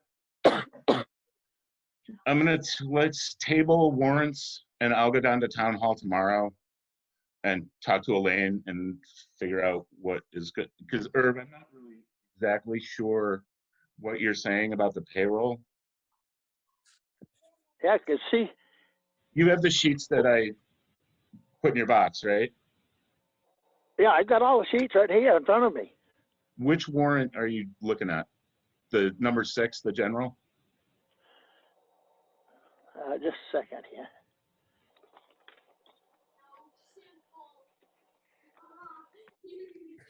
Oh, come on.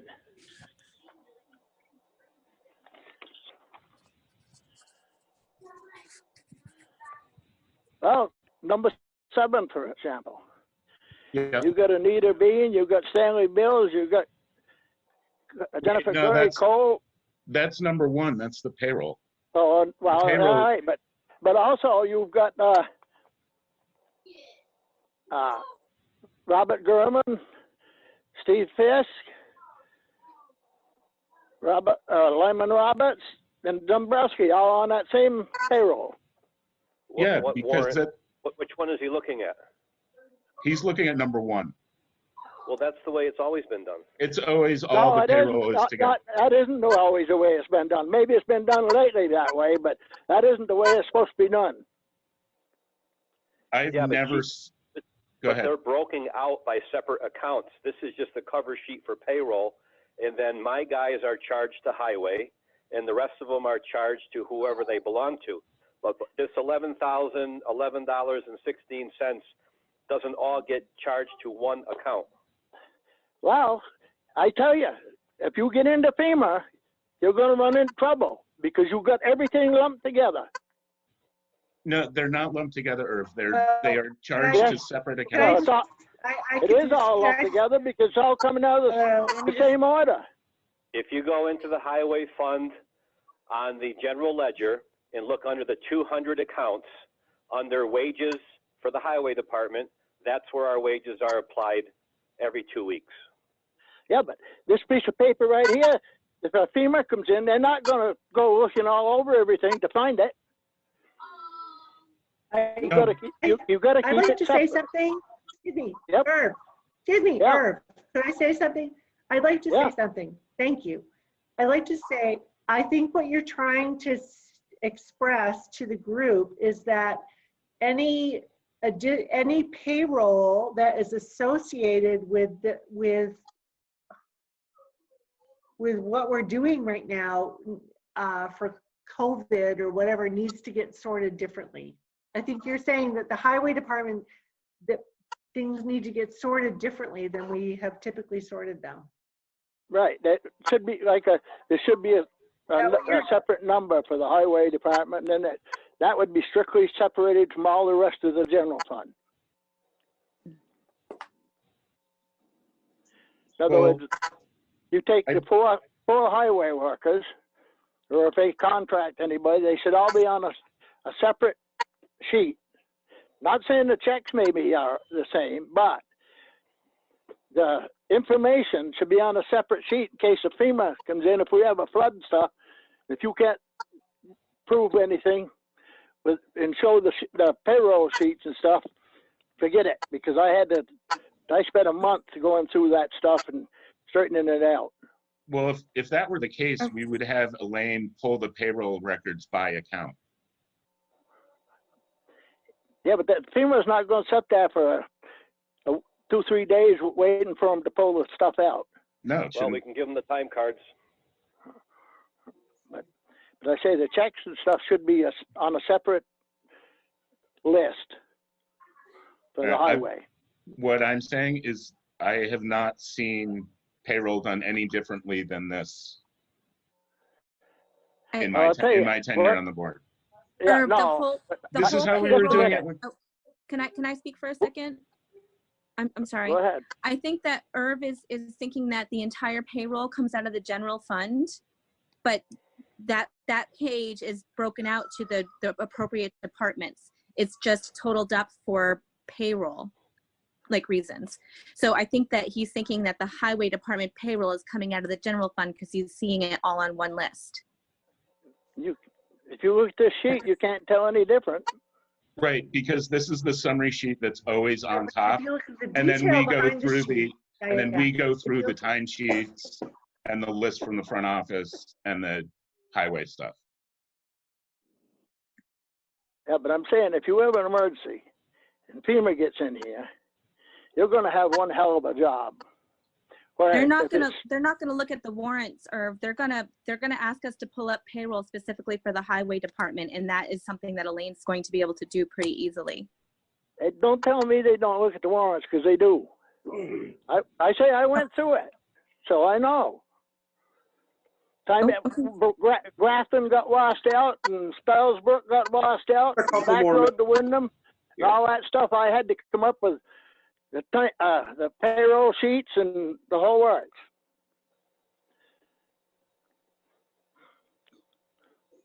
I'll tell you what happened. The way it is now is they had a board in there after I got off the highway that changed everything around just to suit themselves, and it's never been right since.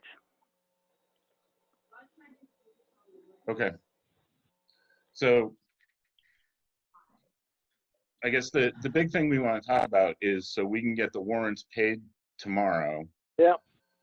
Can everybody meet tomorrow night briefly and go by town hall tomorrow at some point to look through the folder and sign off on the warrants? I already did that today. You did? Okay. So Steve? Yep. Irv, did you do that too? No, they weren't there. When I was in there at about noontime. They were in the red folder. I didn't see that. In the office next to our boxes. All right. I'll do that tomorrow. Okay. All right. So do it before noon sometime. Okay. Does anyone have it? Since Steve, you looked through them, or if you need to look through. Okay. So we're going to have to table warrants and have a special meeting tomorrow night to do the warrants. I'm sorry, everyone. This is just way more difficult than I thought it would be. But for the future, I would entertain a motion to move to a single signatory on the warrants going forward, to be done the Wednesday after our meeting, so that checks can go out and everyone will be given the summary sheets on the Tuesday of our meeting day, so that you can look them over, and if you have questions, we can go through questions. So moved. Second. Any further discussion? Hearing none. All those in favor of moving to single signatory on the warrants going forward until this crisis is over, signify by saying aye. Aye. Aye. Aye. Rob? Yeah, sure. Opposed? Abstentions? Motion passes. So we will, once the crisis is over, we will go back to our regular format. We'll just have to vote to go back to everyone having to sign them. And if it takes me on Tuesday afternoons driving around to drop copies off for people, I can do that. Okay. I'll pick it up. Okay. I'm going to sign it tomorrow. Okay, thanks, everybody. Appreciate that. Okay, so we're tabling the warrants. Brings us to in everyone's box was a copy of counter money, which you can all pick up tomorrow if you didn't get in today. So one thing Anita wanted me to bring up was she would like to waive dog fees while this crisis is going on, late fees for dog licenses, since no one can come in and get them. So I put it on the agenda with an end date of 5/15, which matches the extension of Governor Scott's executive order. If this is still going on, again, we can vote to extend that. So I'd entertain a motion to waive late fees for dog licenses until May 15th of 2020, while Town Hall is closed. So moved. So moved. Second. Any discussion? Hearing none. All those in favor? Sorry. Sorry. I just want to say that if you do it till the 15th, you got to give people like at least a week after that to actually register their dog. Yeah, of course. That was we will revisit it probably the week before to see if that's a real date. Right, exactly. But that'll be the day that they have to have them registered by. Well, that's the day that we'll stop charging we'll start charging late fees after that. We can move it. Right. So I mean, if you guys want to move it a little later to account for that week. When is when is our next? When's our meeting? Is a meeting before that or after? Before. Yeah, it should be the second and fourth Tuesday. So it would be before then. Our meeting would be the June 1st. Yeah, our meeting would be the 12th. All right, then. So if we, what you said, if we make it, then we can discuss it at that meeting. And if we find out we have to go longer, then fine, or else it ends. Yep. I think that sounds reasonable. That's what I think it is. That way we know what's happening. Yep. Any further discussion? Oh, we lost Crystal.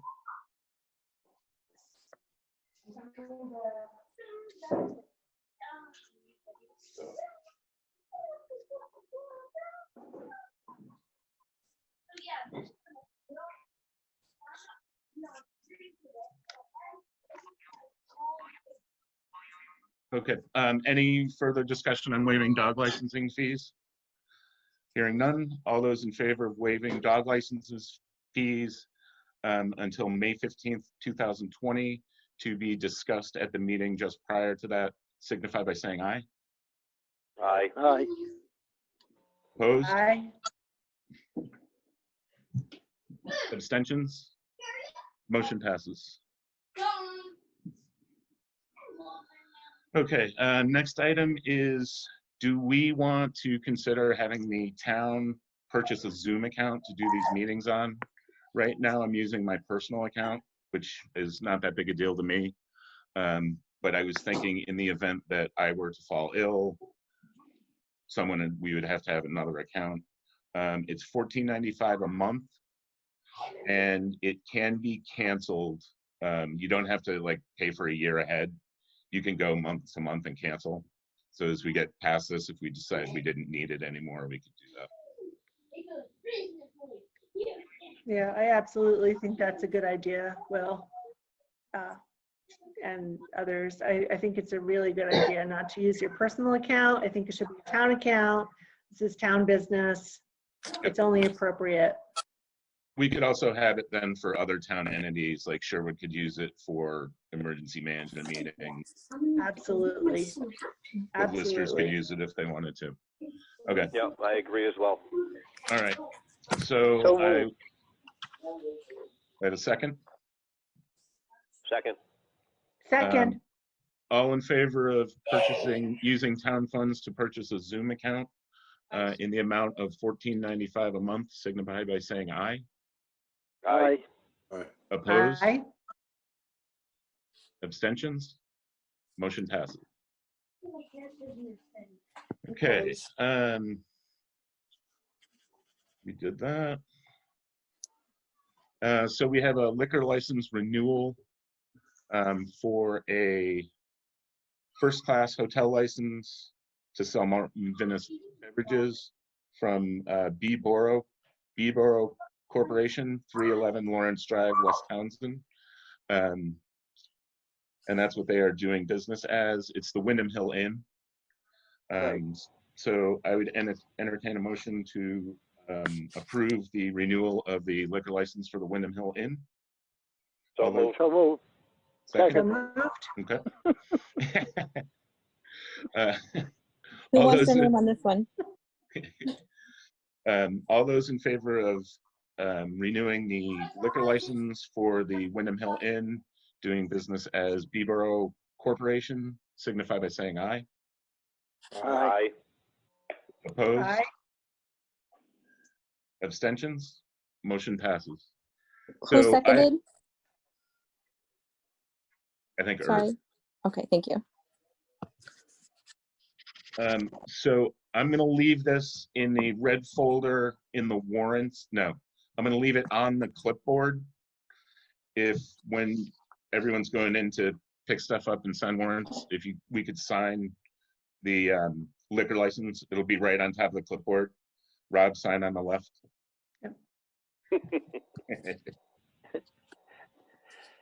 Didn't their license run out as of today?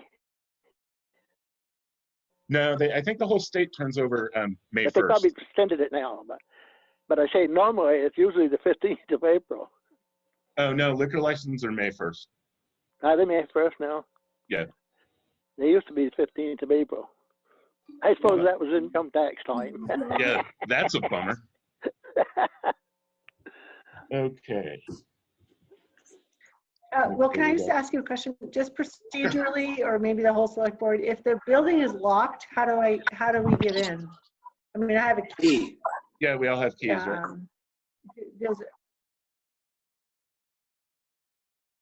Does anyone So not just have let keys? yourself in and go back there and let yourself into Elaine's office?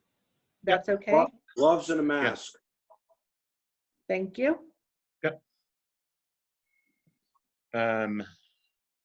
Okay, that takes care of the agenda, except that I will entertain a motion to. I hate to interrupt, but Highway didn't do I'm a sorry. report yet. Oh my God, I'm so sorry, Steve. Okay, highway report. You're doing great, Will. Wyndham Regional has suspended the grants in aid project that we're were approved for last fall, and we awarded that contract to Hunter Excavating for the Plum Road project. So that has been suspended, and Hunter Excavating has been notified of that. The reason for the suspension is because no one at Wyndham Regional is working in the field. There's no face-to-face interaction. So until the governor lifts the current ban, that program is suspended. Both small structure grants have been submitted, and acknowledgement of receiving from Megan Bronk for Bridge 43 and Bridge 34. Those are in and, like I said, have been received. Signs. If you remember several meetings ago, I mentioned that we had some street signs that came up missing. Some of them were found in Mercedes Pit in Newfane. This weekend, we were hit again with a dead-end sign being removed from Jordan Lane and the Acton Hill Grafton Road sign and post removed. I did call the state police, filed a report, brought them up to speed on all of the signs that have been taken down or stolen, and they did some increased patrols on the Grafton Road and Acton Hill and Simpson Brook. More than we've seen. I had people calling me last night asking why the state police were driving up and down Acton Hill. So Anita asked me why they were driving up Simpson Brook. Yeah, so that's what's going on with that. We're had minimal storm damage from last night. We just had some trees down and some branches to clean up this morning. The grader was back out this morning doing road maintenance, and that's what we'll continue to do. And I would ask that for the next meeting, we put on the agenda how we're going to move forward with the food scraps with Wyndham Solid Waste. Yeah, we get to do something about that. Yeah, the clock is ticking, and we need to get something moving on that. I had a question for you, Steve, about road sweeping. Are we going to do that this year? No, we are not.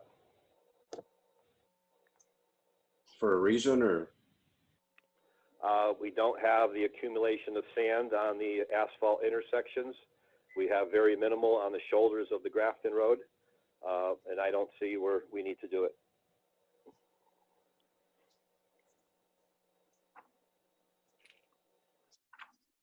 Okay. Thanks, Steve. Again, I apologize. No problem. I'm a little frazzled over here tonight. So I would entertain a motion to enter executive session under 1 VSA 313 AF for discussion of attorney correspondence. So moved. Second. So moved. All those in favor of entering executive session under 1 VSA 313 AF signify by saying aye. Aye. Aye. Opposed? Aye. Abstentions? Motion passes. So I am going to move Helen into the waiting room.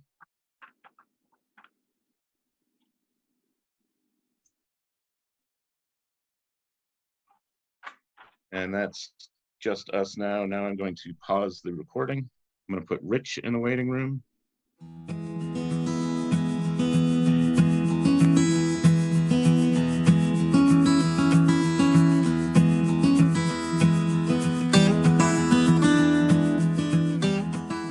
We have come out of executive session with no resolution. So I would entertain a next regular meeting is the 28th of April at 6:30, right here on Zoom. So I would entertain a motion to adjourn. So moved. Second. Okay, we are adjourned. Thanks, everybody. Thank you, Rich. Have a great Good night, night. everybody. I'll Thank you, email this everybody. file. Thank you, guys. Have a good night. Good night.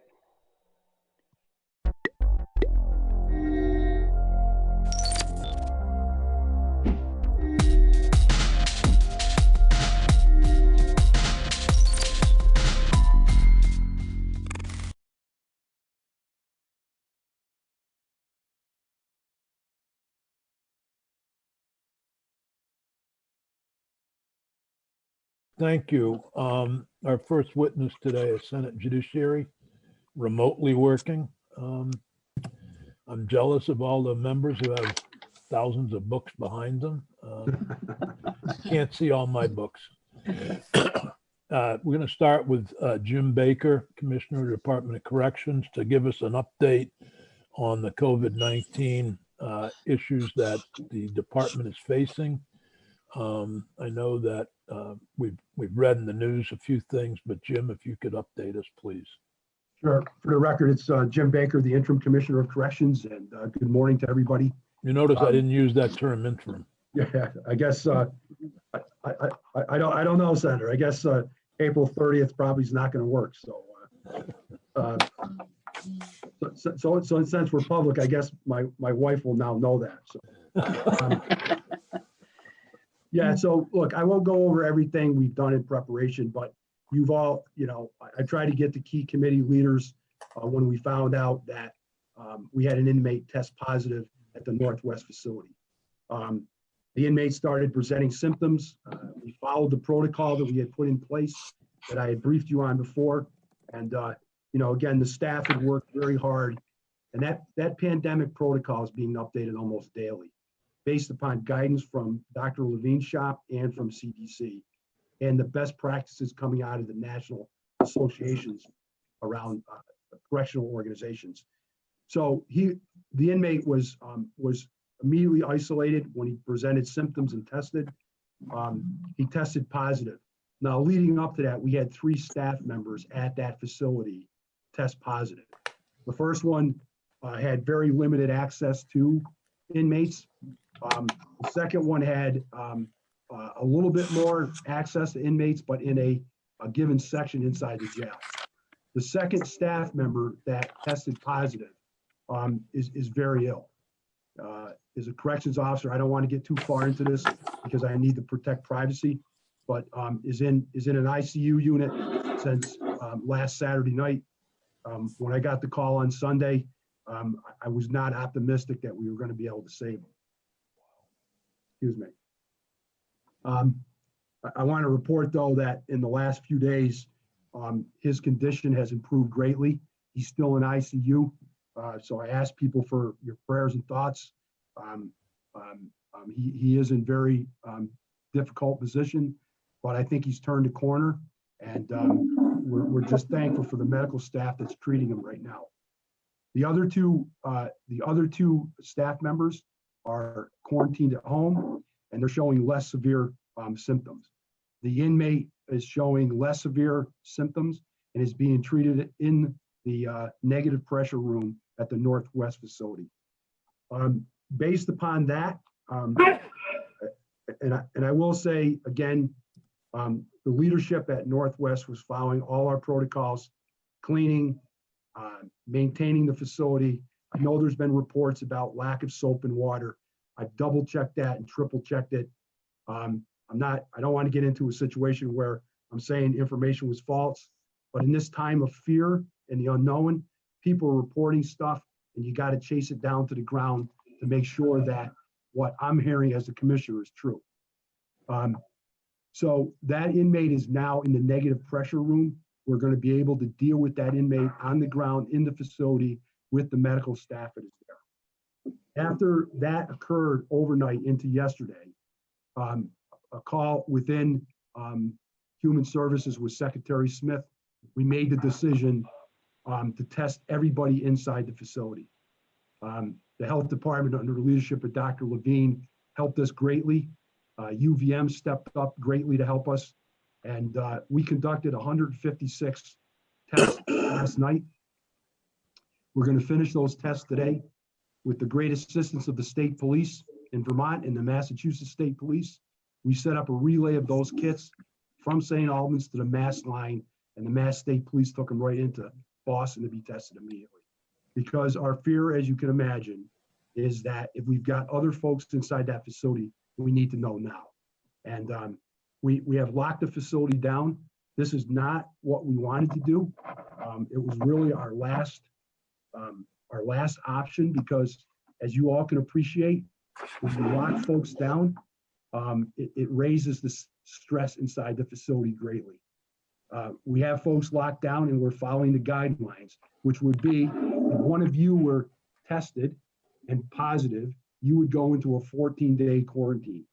The challenge for us is we're tracking back the best we can using the health department epidemiologists to figure out contact the best we can, put the best time frame in place, and we'll quarantine the facility from 14 days from there to contain the spread. We have stepped up the monitoring of everybody in the facility by checking temperatures every shift. We have the right equipment on the ground now with the infrared testing the temperature gauges to do that. And so that's where we are in that facility. And right now, we only have one other inmate that we're testing that came up yesterday. And it's at the South Burlington facility. It's one of our female inmates. And that female inmate is in isolation along with their roommate. Now, isolation, when we talk about medical isolation and quarantine, two different terms, we've got them separated out from the population right now until we get the test back. And if the test comes back positive, we'll deal with that situation with our medical staff. Those are the only incidents we have right now. We have several staff members across the state, more because of their outside life, are being tested, and we're waiting to hear back. And so right now we have a total of, I think it's 4 or 5 staff members that are positive. Some of them are not in facilities, they're in the district offices. And so we are keeping them following the guidelines by leaving them out of work, and we've stepped up our monitoring of our staff. So every day when staff comes in, we're monitoring them. We have a new questionnaire that was developed with the assistance of the Vermont Health Department, and we're screening people when they're coming to work. And if there's any signs that they're exhibiting symptoms, we're sending them home. Good. I think that's, in a nutshell, the important piece of what we're doing right now. We're continuing to do the rest of what we've been doing. I will say to you that in the last week and a half, through some work of our logistics section, folks that are working feverishly, we've opened up a pretty good supply line now of supplies between the state EOC and what we're able to locate out on the market ourselves. We are pretty much stocked for 30 days of PPE that we're holding, and we have a pretty elaborate delivery system set up.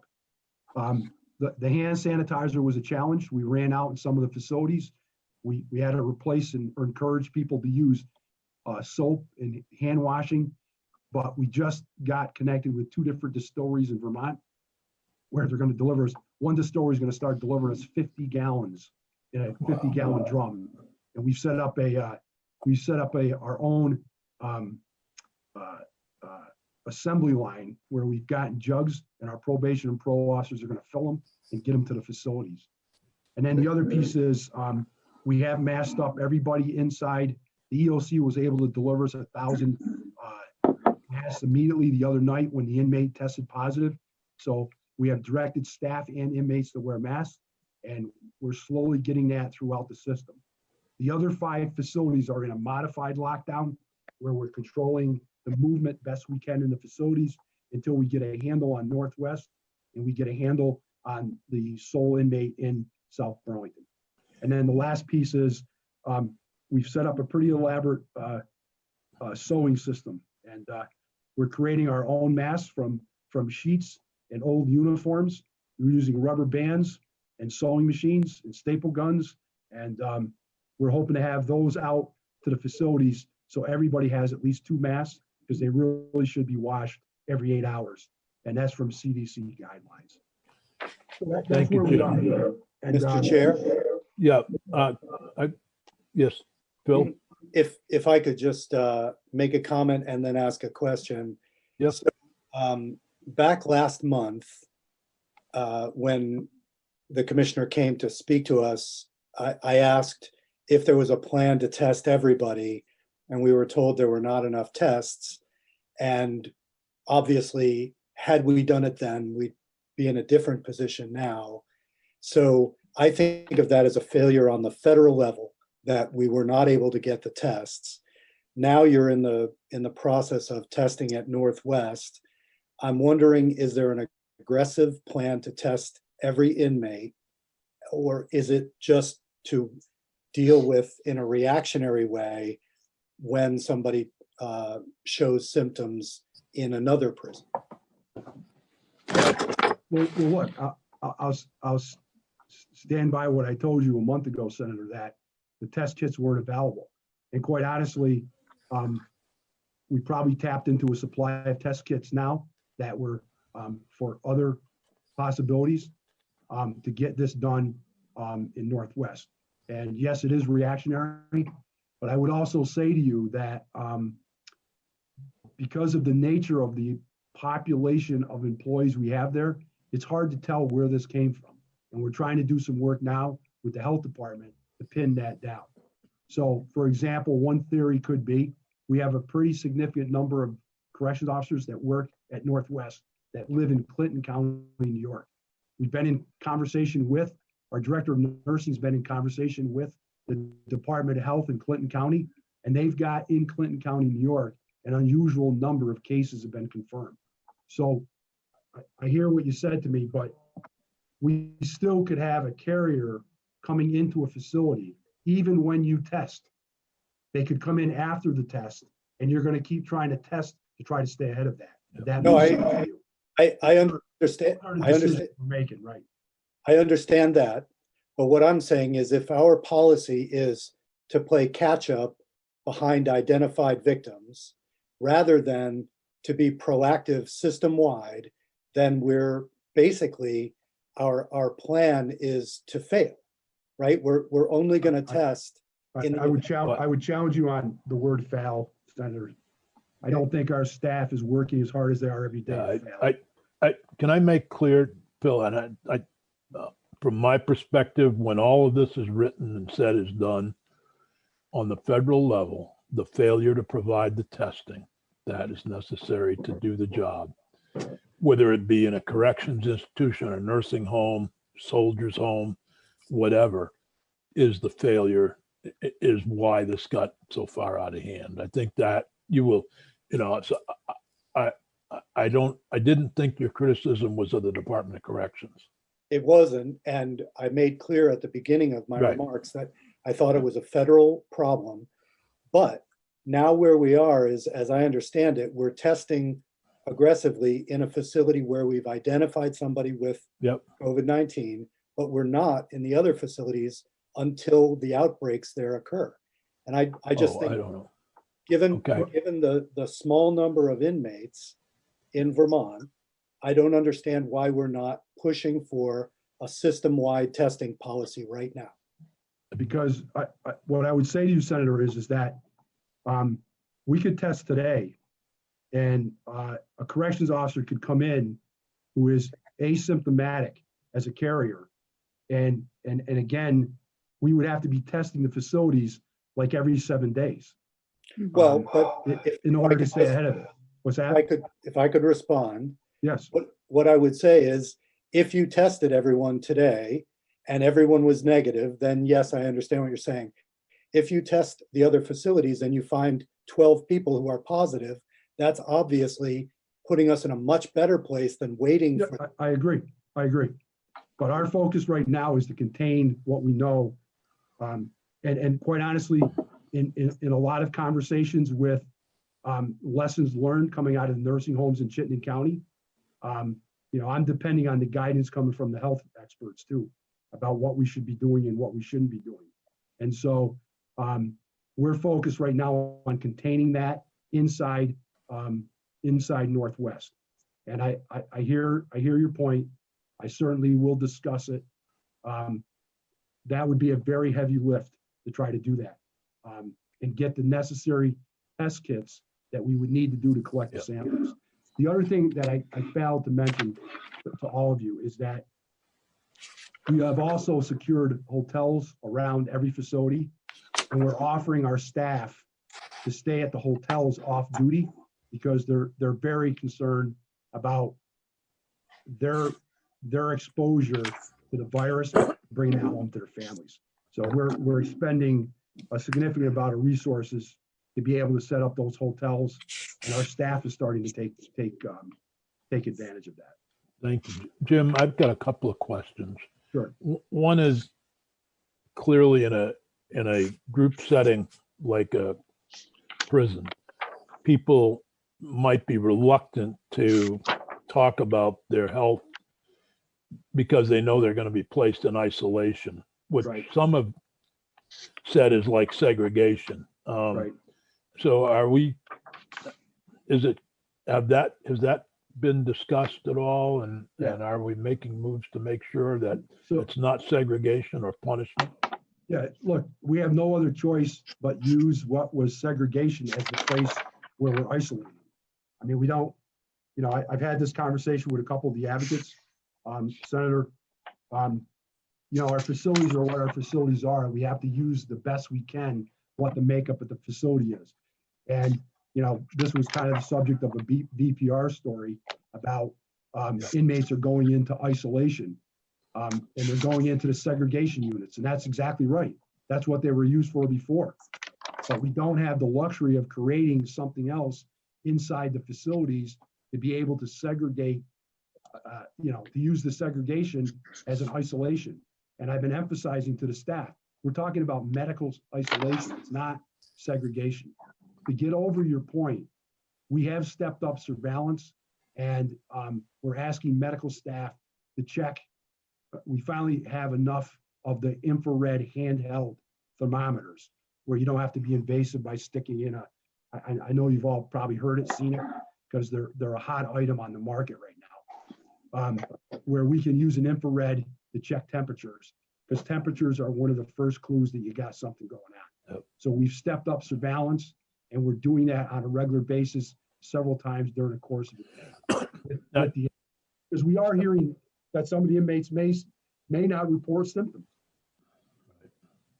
Jim, you've dropped the population. The last time I saw was down to 1,458 in-state. It's I think today's count is 1421. So it indicates at least that every effort's been made to move people out that could be moved out by the department anyway. Right.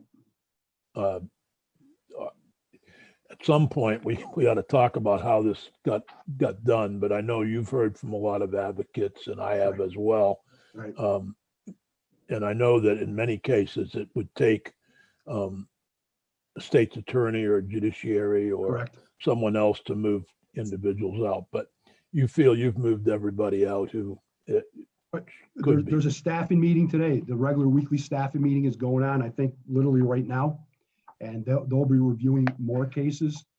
I will say to you that some of the folks that we've put out, probably under normal conditions, we would be violating them because we are having some challenges with the population we put out because we did take some risks that we normally wouldn't take to try to thin out the population. But for the most part, it seems to be working. And let me just address the medical piece because I asked for these stats yesterday. So I think the number I saw this morning, don't hold me to this, was 1421, down from 1672 on March 25th. And out of the population that's left, I asked for the number of folks that are medically challenged. The medically challenged folks that fit into some of the criteria of high risk in our system right now, out of people that are left, is around 620. That's a huge number.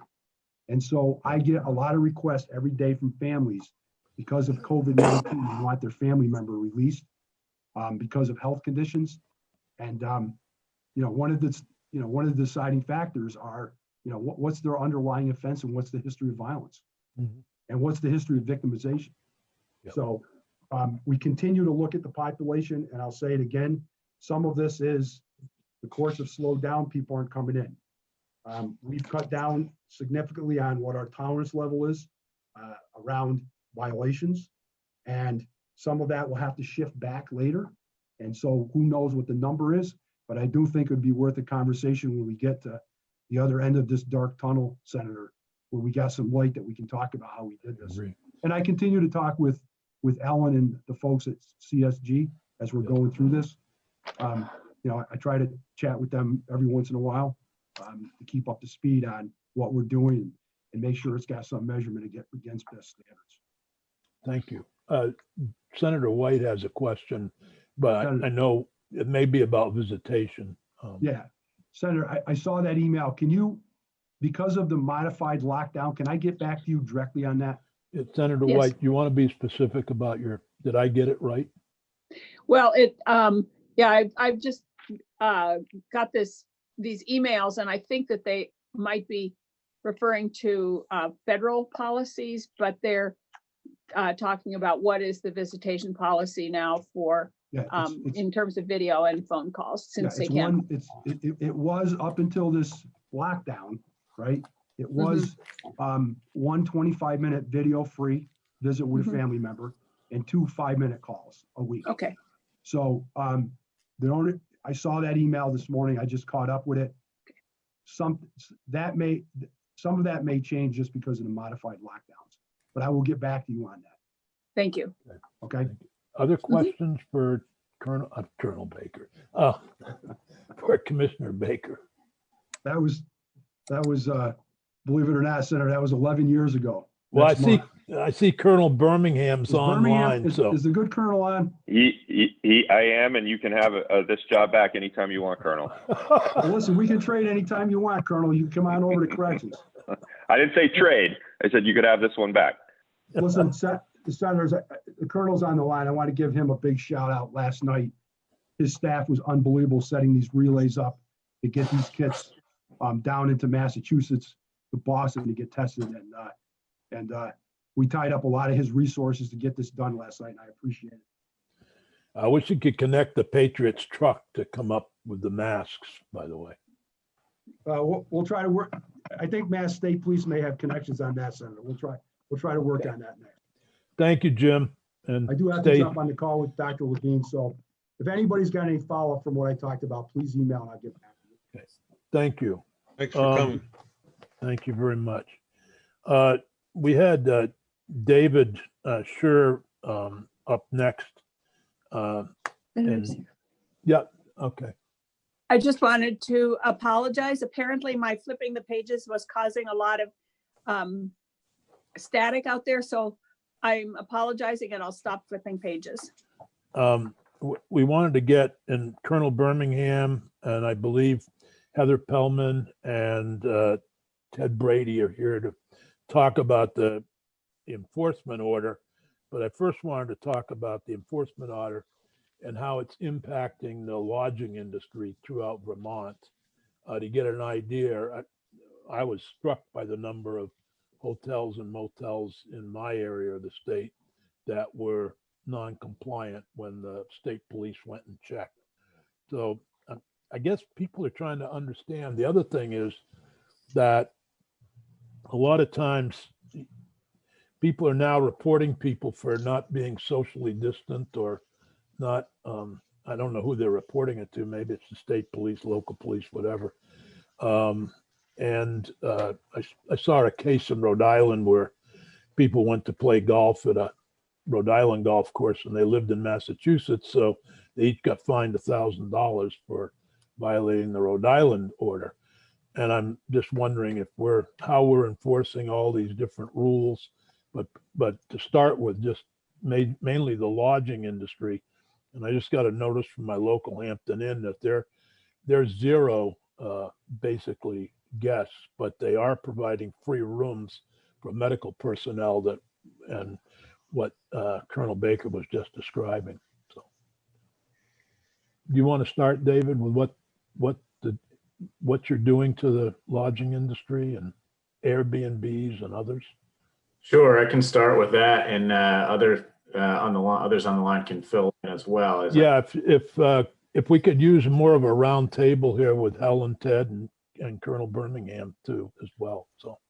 Sure. So I'll just briefly say what we've been doing and then turn it over. We certainly have been part of the effort on education and bringing people into compliance around the state. Our criminal division called around to all lodging places that were known to be non-compliant. This was a few days ago now, and the list is changing, I know, every day. And so we've been working on that end, and I know folks have been going around to check more.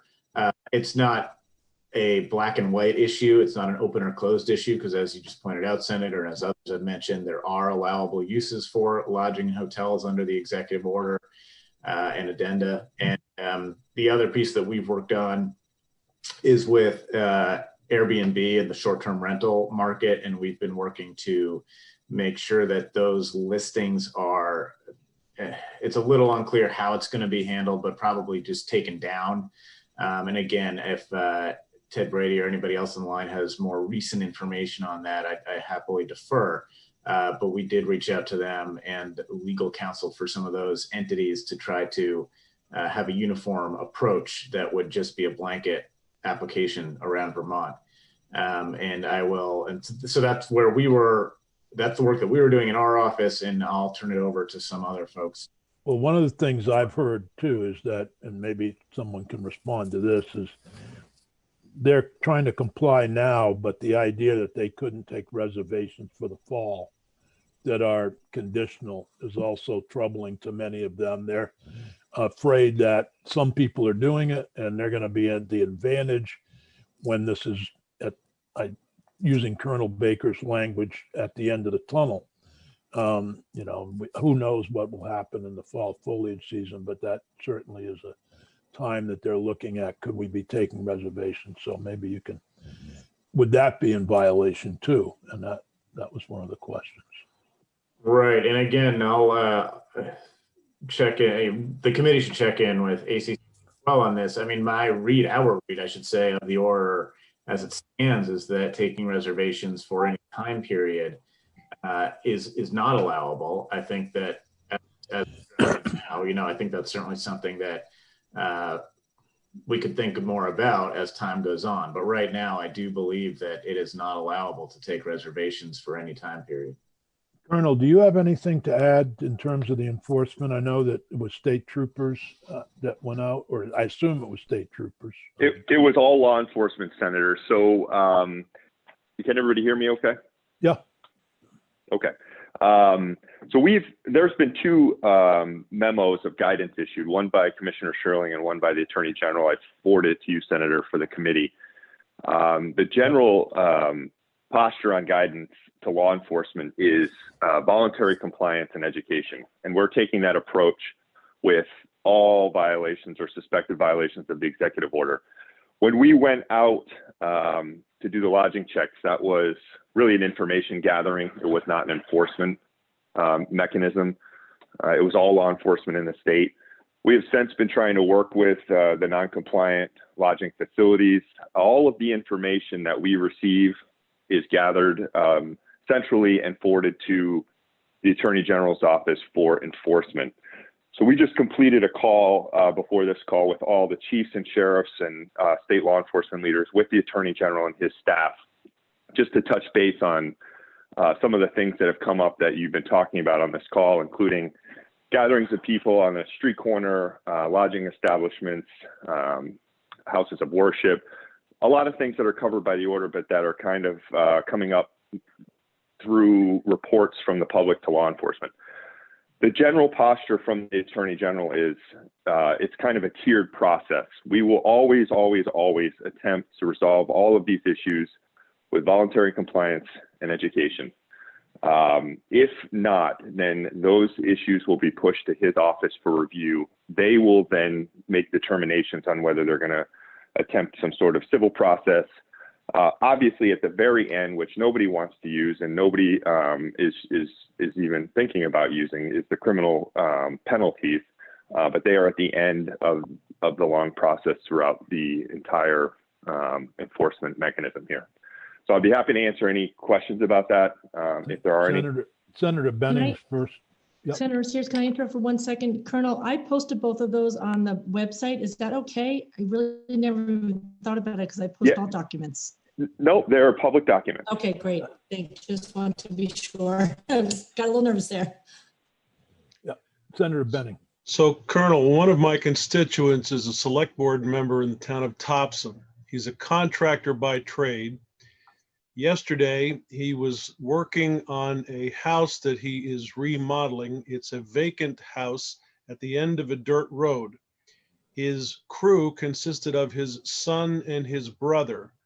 A state police officer showed up and told him to shut down.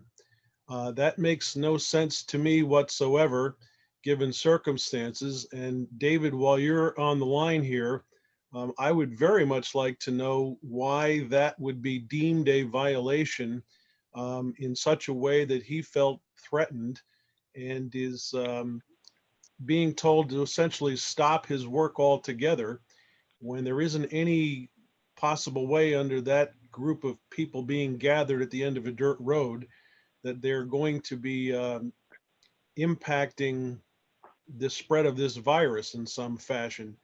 I'm amazed first that a state police officer went to the end of a dirt road to find this guy and tell him to shut down. But is it the intention of the Attorney General to start issuing criminal citations to people like that? No, it's not our intention to do that. And one thing that I want to reiterate that the Colonel did state clearly, but I want to make it plain from the Attorney General's office standpoint as well. We are approaching this the exact same way that the Department of Safety is and the administration is, which is this is an education first operation, education first enforcement policy. We're not looking to bring court action in any of these cases. It may be the case that in certain isolated instances, there are people who are continually refusing to comply and in doing so are putting people at risk. And there may be a case where an enforcement action might take place. I think that we certainly would be going to a civil enforcement action first. Criminal enforcement action is really, really the last, a last resort in extreme circumstances. But even I would say civil enforcement action is the second to last resort. Let's put it that way. We're really trying to work cooperatively with people, and in putting forward our directive and our guidance, we really tried to make clear that this is working hand in hand with the intention of the Department of Public Safety and the governor to have an education first approach to this. So I want to be very clear on that. But part of education is talking with people and letting them know what the rules are and what the guidance is. Certainly, the governor's stay-at-home, stay-safe order starts from a standpoint of people need to be staying at home in order to allow our public health system to keep up with this emergency, this health emergency. And it goes from there to allow for certain exceptions.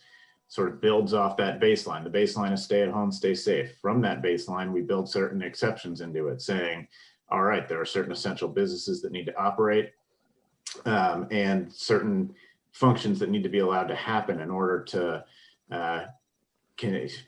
for people to stay safe, including things like food distribution, public health workers, and so forth.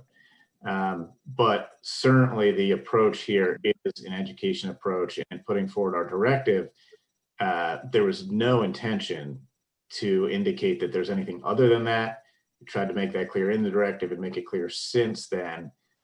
And I would say that, we're really trying to work closely, and we have worked closely with the Department of Public Safety in terms of how we approach this. I just want to be clear because I told him that I was going to bring this question up, and I want to be able to go back to him and say that I spoke to you on this call and that I've got some answer for him, and I'm not sure that I heard an answer from you yet. Well, that maybe Ted Brady can after. Senator, Ted, can I just address? Go ahead, Colonel. Yep. Not knowing the situation, Senator, I would have to assume that we get a lot of reports from the public about violations. So our stance currently is if we received a report from the public about a violation, a trooper will respond to investigate and educate. Now, I don't know if that was the case in the situation you brought up.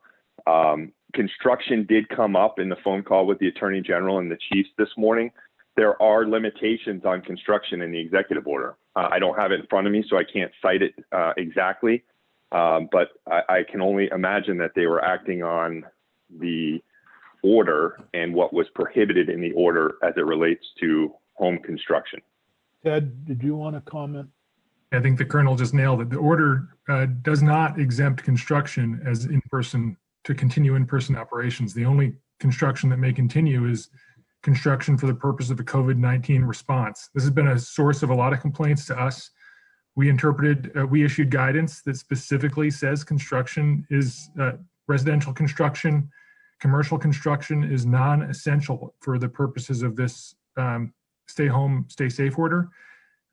We've gotten a lot of feedback from contractors that work alone or in low contact issues. So you have a contractor, it sounds exactly like you're describing, Senator Benning, who only has 1 or 2 people on their job site that can practice social distancing. But as David mentioned, the number one thing is we're asking people to stay home, and those contractors leaving their home have to stop and get gas. They have to stop and get supplies. They have to go use a bathroom. They use a communal porta potty. They go use the local convenience store. So we've interpreted it and we've issued guidance that says that shall not occur. And we understand that that's a really hard pill to swallow if you're a person that goes and works alone all day. And the governor's office, the attorney general's office, our office are all talking about what the right guidance there is going forward. But right now we have that really strict interpretation that I hope you can convey to your constituent that that's why it exists. We're asking people to stay home, but I know that's not enough because it is so hard to swallow. Well, my understanding is that hardware stores have been able to stay open for the very reason of getting some of these contractors' materials. So if I'm hearing you both correctly, or all three of you correctly, this is something that's going to have to be dealt with from a little higher up on the chain of command. And I guess I'll take it up there next. I'm hoping that if I go to my law office and I'm the only one there, I'm not going to have a state police officer show up on my doorstep and either educating me or threaten me, depending on how I see it as his delivery. But yeah, so I guess that's where we are. The definition of in-person business operations is anytime you have to go and interact with another human being. So and that's, I understand that. I have not been doing that in my law office. I didn't think this contractor was doing that where he was either. And There's given that hardware stores are open, I think we have an issue that needs to be dealt with a little higher up the chain of command, I guess. Well, this is where there's a lot of misinterpretation. I wanted to move over to the lodging, but Senator White has a question. No, I just wanted to say that we have to address the same issue around landscapers. I believe we have sent some stuff. And one of the problems is that I got a call from landscaping is not considered an essential business. And I got a call from a housing complex down here that is condos. And we're already in the southern part of the state having an influx of ticks. I've already had my first tick bite, and they need to keep their grass cut in order to keep the ticks down, and they all live there, and yet their landscaper has said he can't do it. So I think that that's another area where people are working alone. They're not having contact with other people, that we have to reconsider how we address it. Just wanted to throw that in. Well, it's what's essential, what's not essential. You should, I'm sure you see the news from Massachusetts about whether the marijuana shops are essential or not.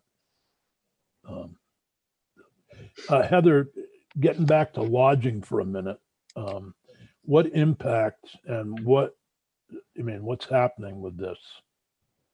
Some people are following the rules, some people may not be.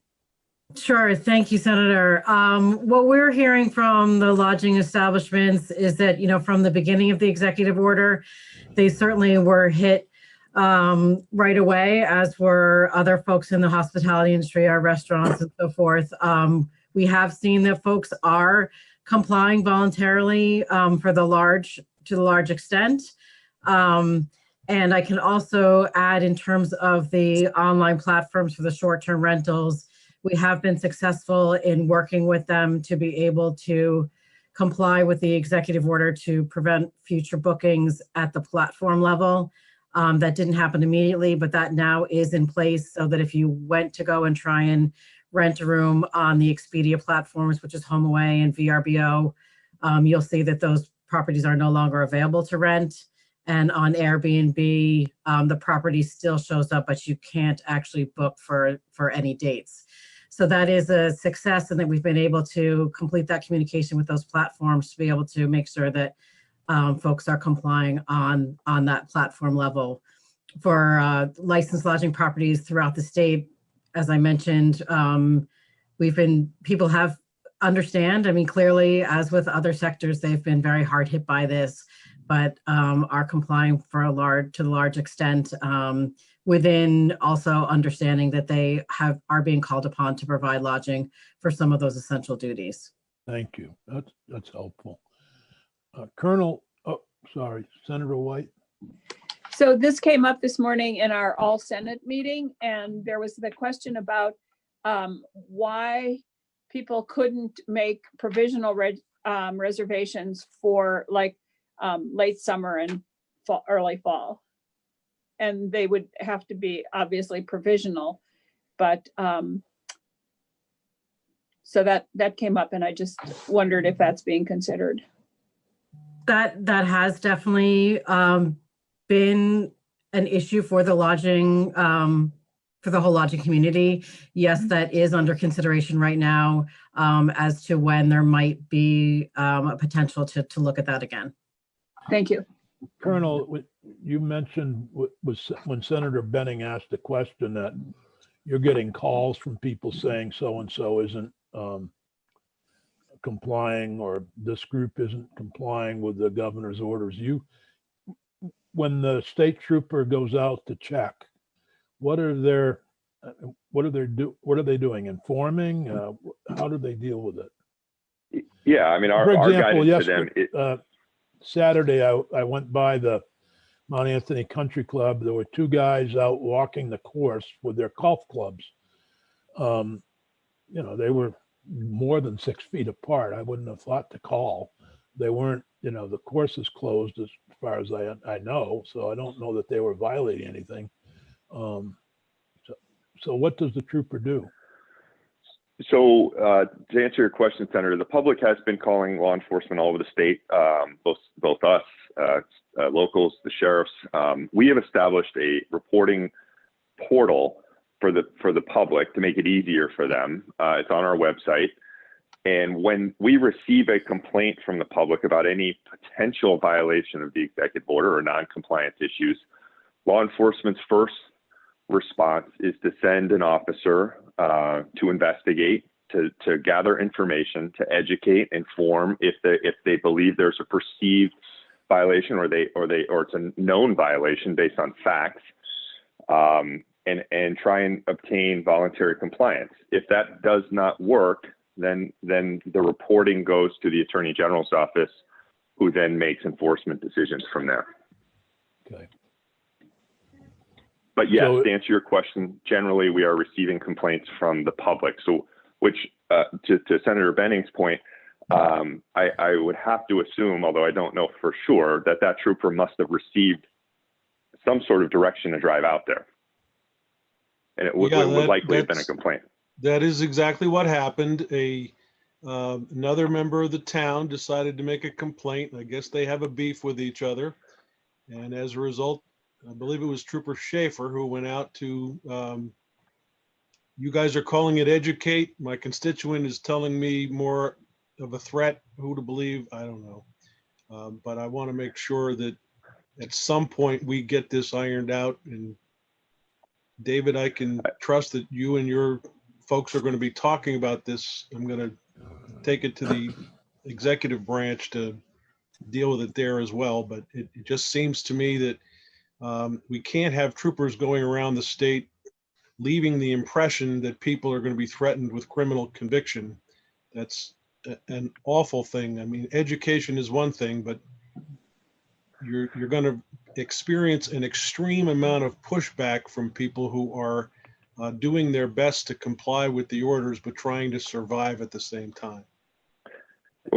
And I could not agree with you more, Senator. And for the record, I do not expect any trooper ever to threaten anyone on this executive order. That would not be appropriate.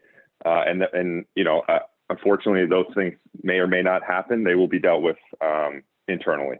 I don't want to accuse that trooper, Colonel. I want to make sure that you do understand that I know it's all in the eye of the beholder. And in this particular set of eyes, I got word that they felt very threatened. Understood. Just so you know, our guidance is to troopers to educate, not threaten. And I just want to make that very clear. Sometimes it's in the eye of the beholder, and we're going to get to this a little later, is the state trucks at the border of Vermont.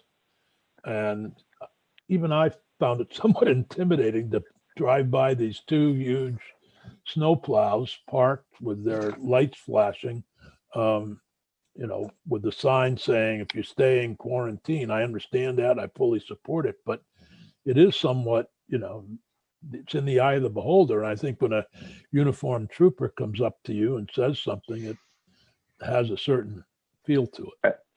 Absolutely. And we're aware of that. I mean, it's a threatening and uncomfortable position. And I've reiterated to the command staff, and I will continue to reiterate that the public is under immense stress and anxiety right now. And these are not criminals. They are people who are trying very hard to keep their lives moving forward and their businesses intact, and they're wanting to do the right thing. So we have to tread very lightly. And I understand having a uniformed trooper come to your house is, no matter how they approach it, could be intimidating and threatening. We're doing our best in that regard. But it's important that you understand that we are educating our people on the fact that this is causing an immense amount of stress for everyone. And we have to handle it very carefully. Thank you, Colonel. Senator White, final question on this.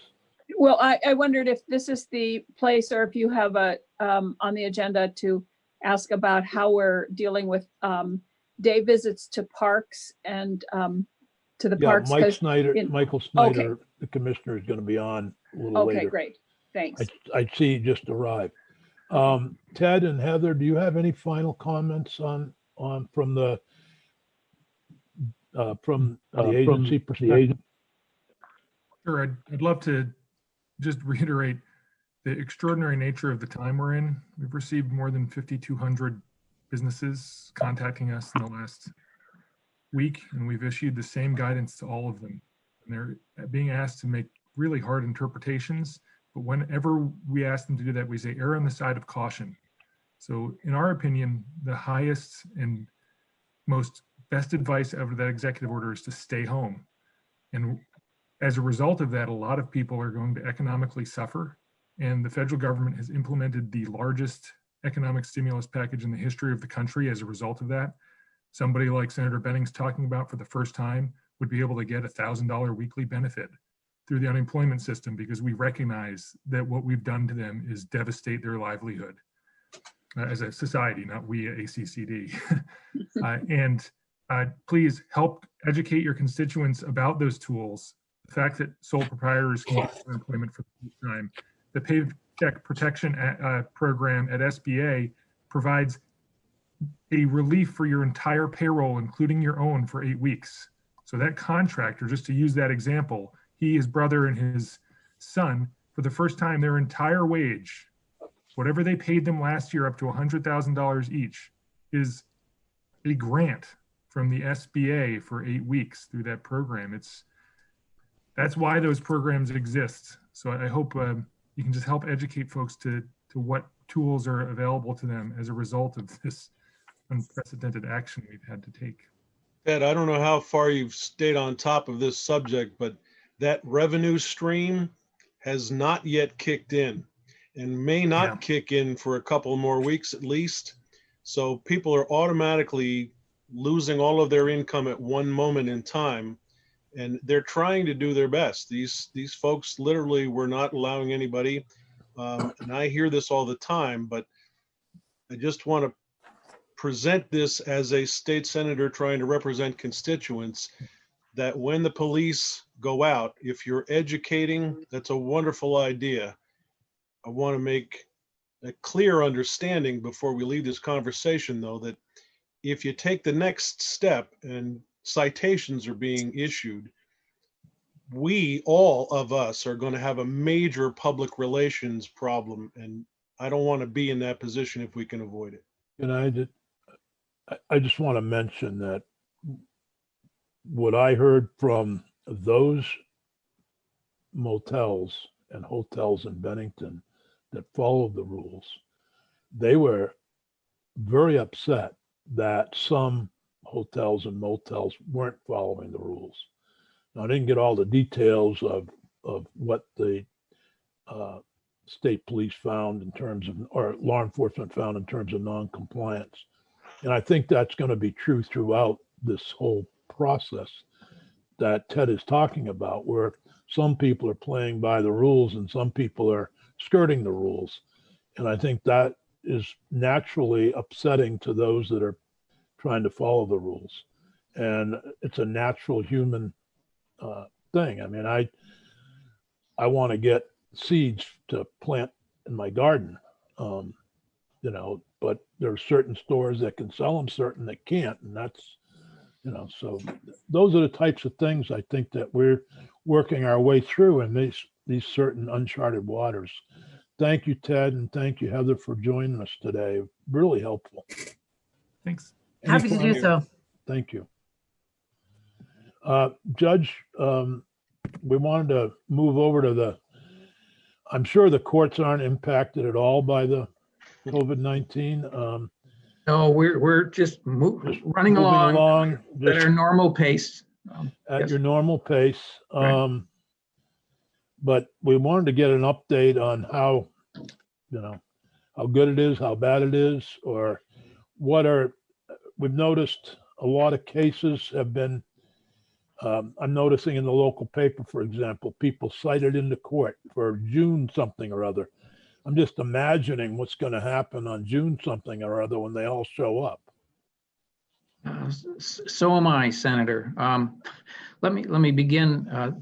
Thank the committee for inviting me. For the record, Brian Grierson, Chief Superior Judge, and have been operating the Supreme Court's Administrative Order 49 went in effect March 17th, and which greatly reduced the scheduling of matters in the court. They provided a list of emergency proceedings that can go forward, but it's obviously a very limited list.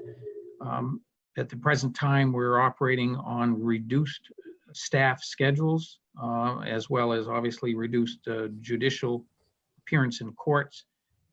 There's only been one court, we haven't closed it, but we've suspended operations in the Wyndham Civil Court because of staffing shortages. There was only one person there. That person was moved over to the Family Criminal Division.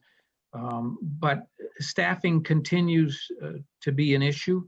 And Terry Scott, the Chief of Trial Court Operations, monitors that very closely day to day. We've had some courts particularly hard hit. Franklin County, for instance, has had a substantial reduction in staff.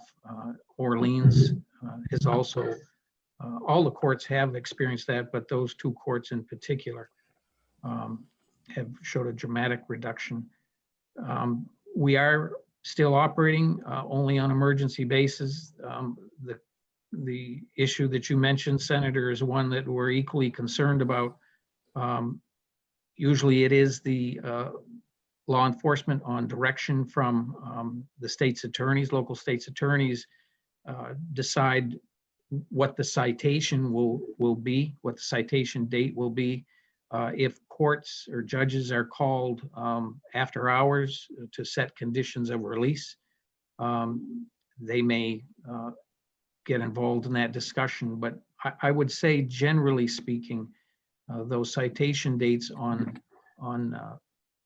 I'll refer to them as nonviolent offenses, are are being scheduled months out. And we hope that as we move along, they stagger those dates so it doesn't all end up on the same date, else we'll really be in trouble.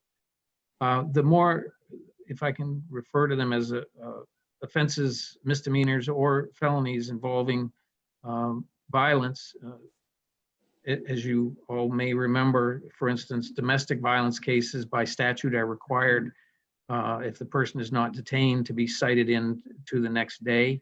And the emergency order issued by the Supreme Court allows for that. So any offenses involving domestic violence, either domestic assault or violation of abuse prevention orders, will be brought in. I'll say the next day, but generally speaking, 24 to 48 hours, depending on staffing. And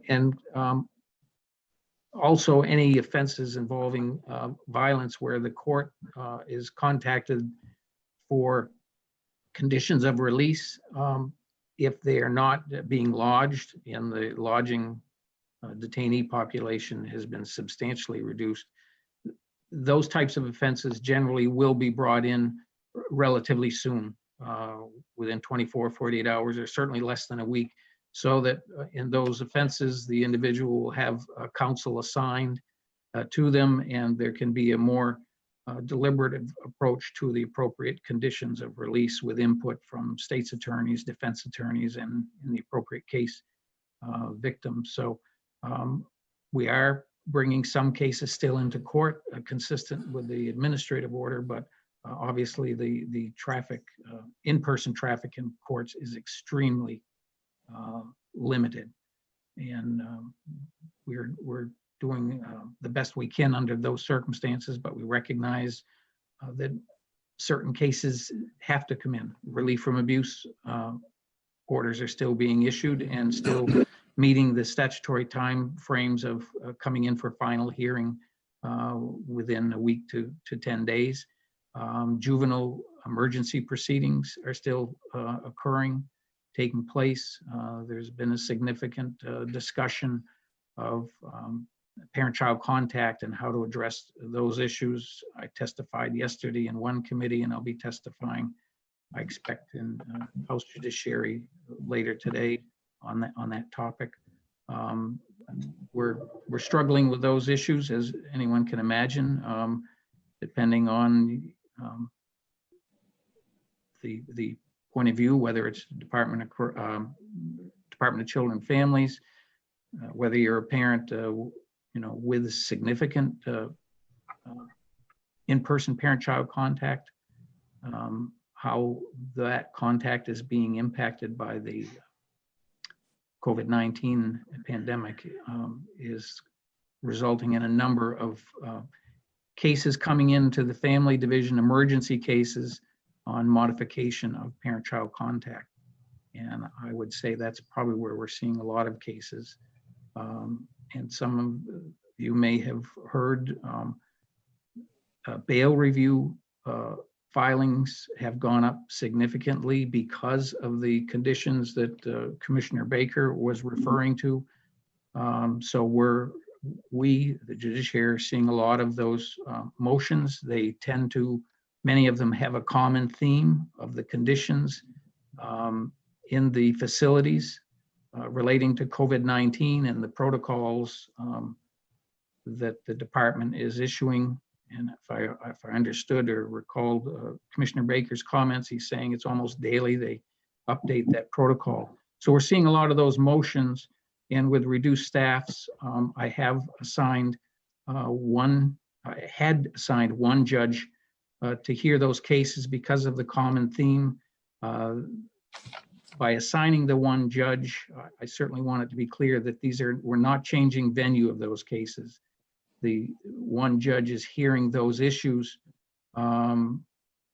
only relating to that request to modify or strike bail. But having said that, this situation is evolving, as all of you know. The numbers of those filings have increased dramatically. So I'm in the process of assigning a second judge to divide up that workload. And most of those hearings are being conducted remotely, either via video or telephone. There are very few, even when we have an in-person arraignment or a citation in court, it is rare to have a state's attorney and or a defense attorney physically appear in court, even for in-court proceedings. So the nature of these motions and the skeletal staffs and the ability to do a lot of this remotely is what lends itself to having one or two judges hear these cases. And if the numbers increase so that we need a third judge, then I will assign a third judge. Judge, can I ask a question about Sure. that process? Sure. Because I've had not a lot, but several emails from victims of crime concerned about their abuser or the person who harmed their family coming in for some type of process. And they feel like they have nowhere to go, nowhere to be heard. Is that accurate? I've heard the same, Commissioner, excuse me, Senator. And my response has been, when I've been asked that question, is these proceedings aren't, other than the fact that they're being done remotely, which has its own complications, are not being done any differently than before the pandemic hit. In other words, when someone files a motion for review of bail that a victim may want to have a voice in, generally the court doesn't take on the responsibility of notifying the victim. Usually that would come through the local state's attorney's office. And by all means, the word should go out that if a victim wants input in whatever motion is before the court, they're entitled to have input. The question sometimes becomes, how do we get that voice into court? And that's what in part delays some of these proceedings, to make sure that the people that need to be heard or entitled to be heard have that access. And so it's a matter of getting everybody together at the same time and the same means, but certainly they're entitled to be heard. Just realized I'm pointing at senators saying, go ahead, and I can't see who I'm pointing at. Senator Benning, you had a question. Thank you.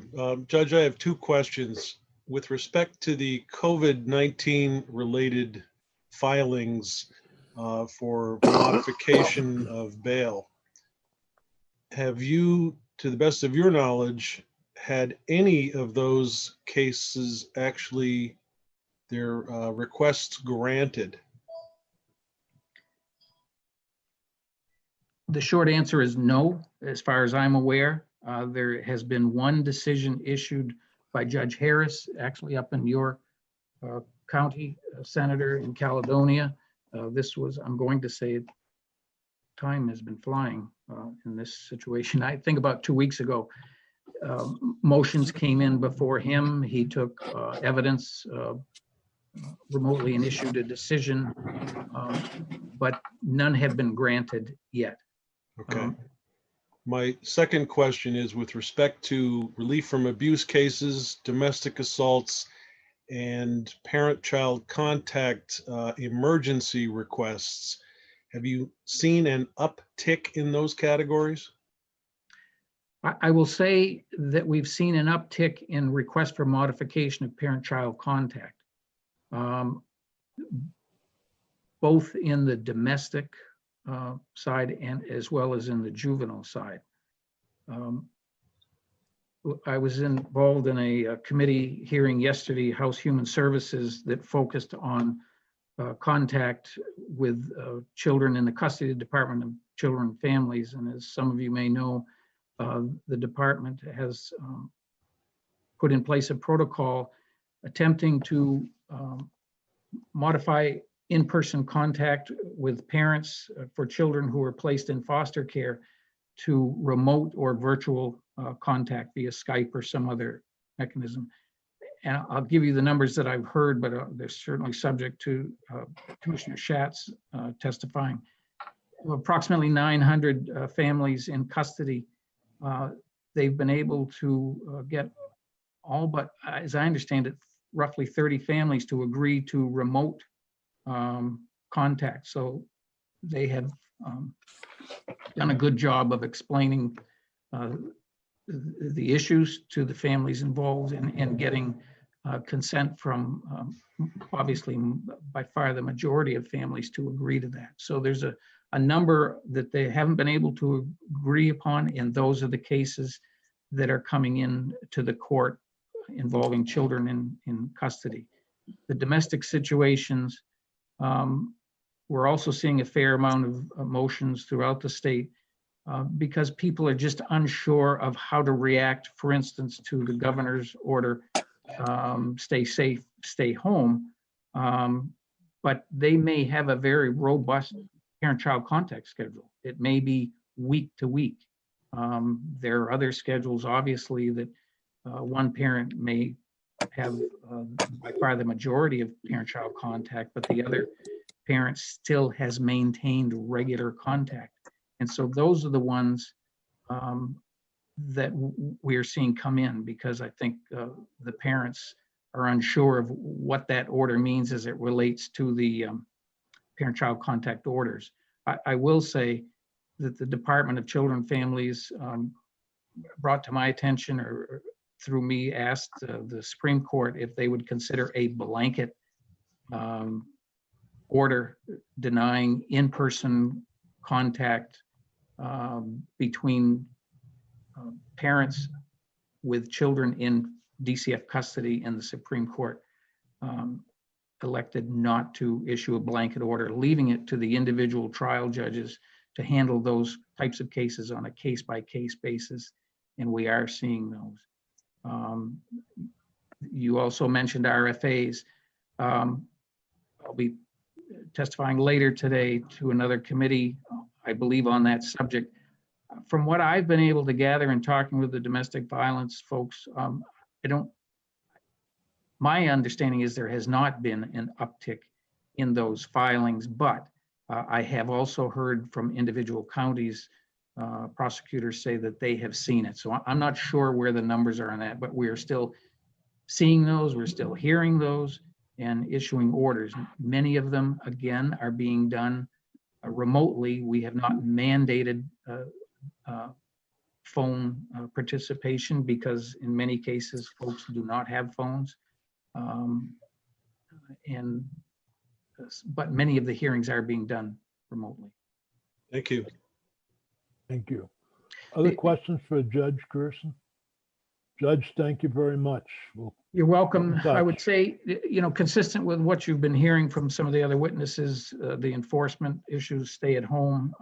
I've also assigned 3 judges in different parts of the state to address those issues if they do come up, so that we'll have judges ready to address those issues. And the other issue, just so the committee knows that we're struggling with and continue to work on, involves the mental health hearings. We're trying to do those remotely, and competency evaluations as well, which is a real stumbling block. But we continue to work with DMH and with the public defenders as well as state's attorneys in trying to come up with a system that will allow us to continue to monitor those cases. So Thank you. That's what I have. Thank you very much. I appreciate it, Judge. And we'll probably be in touch next week sometime just to keep our contacts open. I don't know that we have specific legislation to look at, but we'll try to stay in touch. Thank you. Thank you. Committee. And I have to go to another meeting, so I'm leaving. Thank you. The good news is you just go from one Zoom to the next. I zoom from one to the other. Yes, you're right. Zoom from one to another. Thank you. The Zoom world. The next subject is one that some of you may have not seen. Most of you live on the border, except for Senator Baruth, who has a ferry come across. I don't know if there's signs at the ferry dock, but it's the issue of the idea that people who come here to stay should quarantine. And when you've got and Secretary Flynn wrote me and suggested that the signs are so small that it's hard to put everything I'd want to know on them. So I guess I would start with Secretary Flynn about the about what's going on our borders with the AOT trucks and AOT personnel and so forth. Good morning, Senator Sears, and good morning, committee. For the record, Joe Flynn, Secretary of Transportation, and also in the meeting and available is Deputy Chief Engineer Ann Gamble. I can just start with sort of a high-level review of what it is we're doing, and then, take any questions that you might have. The effort that Senator Sears spoke about began on April 1st. We have primarily three goals, if you will, in this traffic monitoring that we're hoping to achieve. In no order of importance, the first is to try to determine as best we can how effective the COVID-19 mitigation measures such as stay home, stay safe might be reflected in traffic volume. So is that messaging working? The second really is to give Vermont healthcare leaders a sense of what future healthcare decision-making might need to happen, and obviously in concert with the governor. They talk a lot about flattening the curve, and yesterday we heard the governor say that it seemed to be indicating that the measures that Vermonters are taking into stride are possibly working in that regard. So this monitoring effort, again, is just an unscientific way to try to understand, by the way we move, is that consistent? And then I think as importantly, or most importantly, if the signs that you mentioned, Senator Sears, the message that's actually on those boards is if you enter Vermont to stay, self-isolate 14 days. We are limited to the number of characters, we're limited to the copy.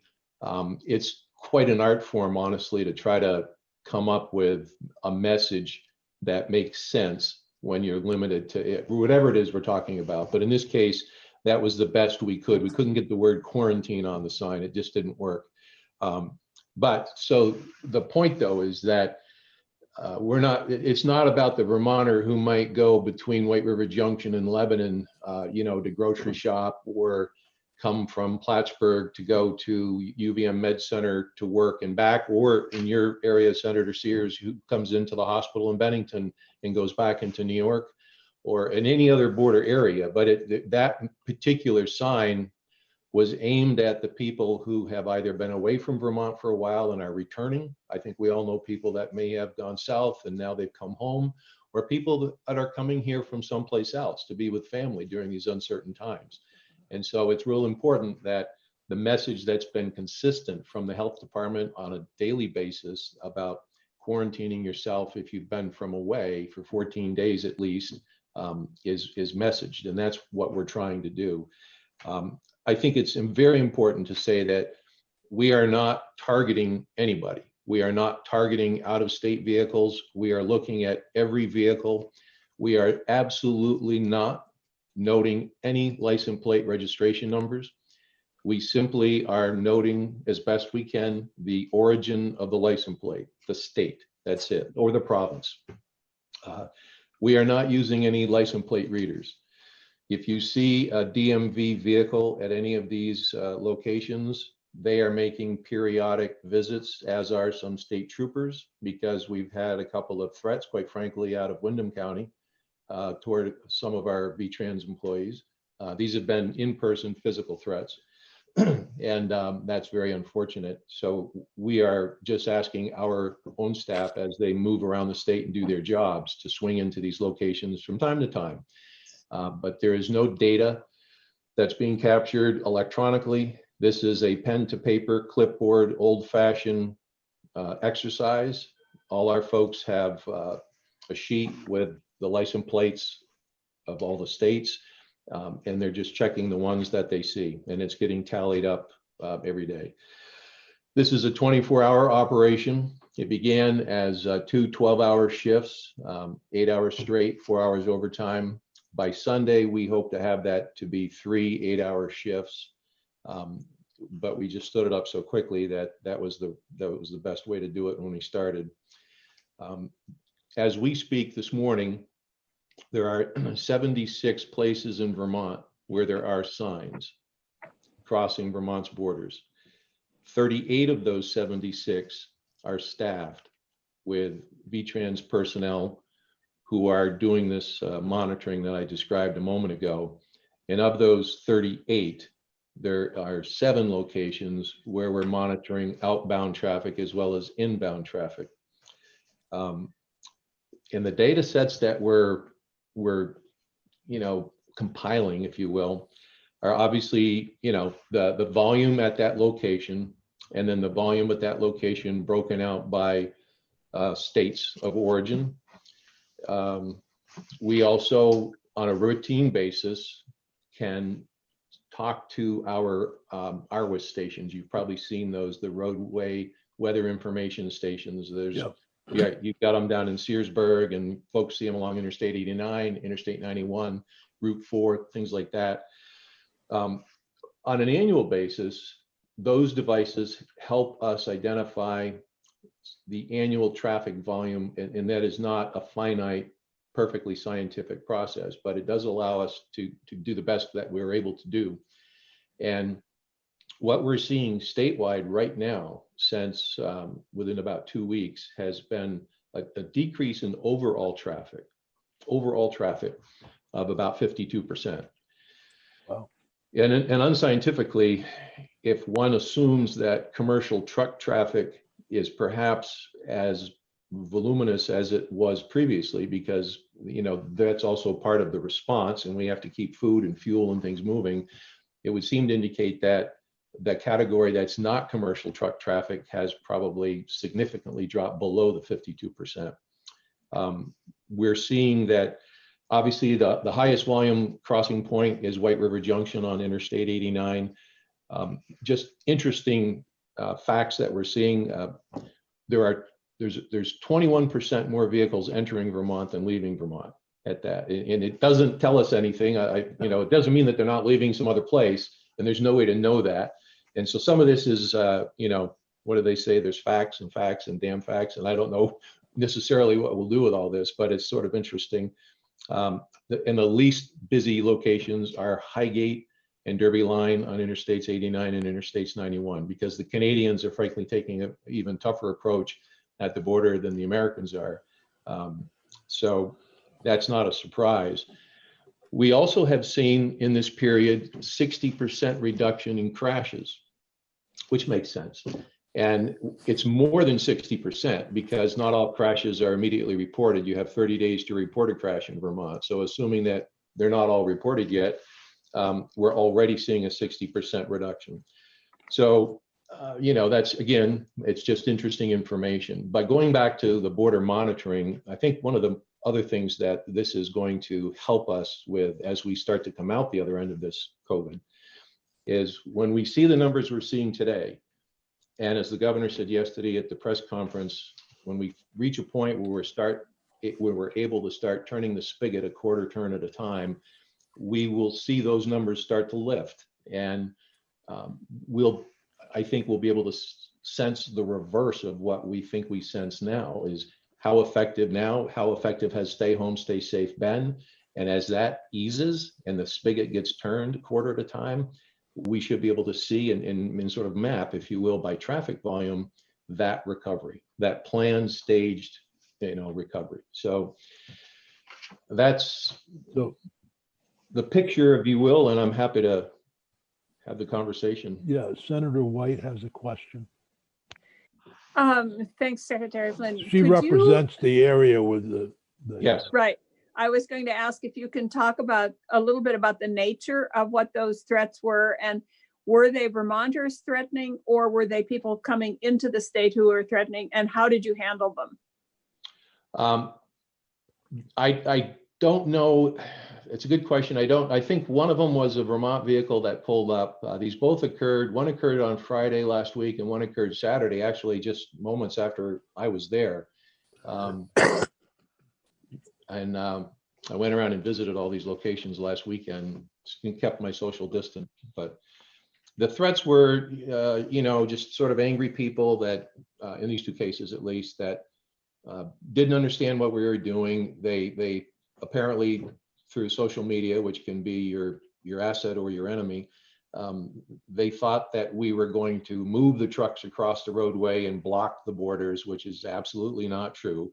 And it's understandable. In the absence of information, we all fill the void. And so I can appreciate that to some degree, but when it turns into shouting and making, threatening accusations toward the employee, that's concerning. So we reported it to law enforcement, to your point, Senator. The second one that occurred last Saturday, I'm told, was actually a guy who roller skated up or on roller blades and just started, shouting at the driver. And again, that this was, my town and you have no business doing this and we're different. We don't need to abide. And everybody's on edge and we understand that. But and it's certainly not widespread. I don't want to give the impression that it is widespread at this point. So our folks, we've told our folks, first of all, if you feel you need to, you can call 911. You can also just roll the window up in your truck and drive away. I mean, you're sitting in a truck. There's that safety barrier.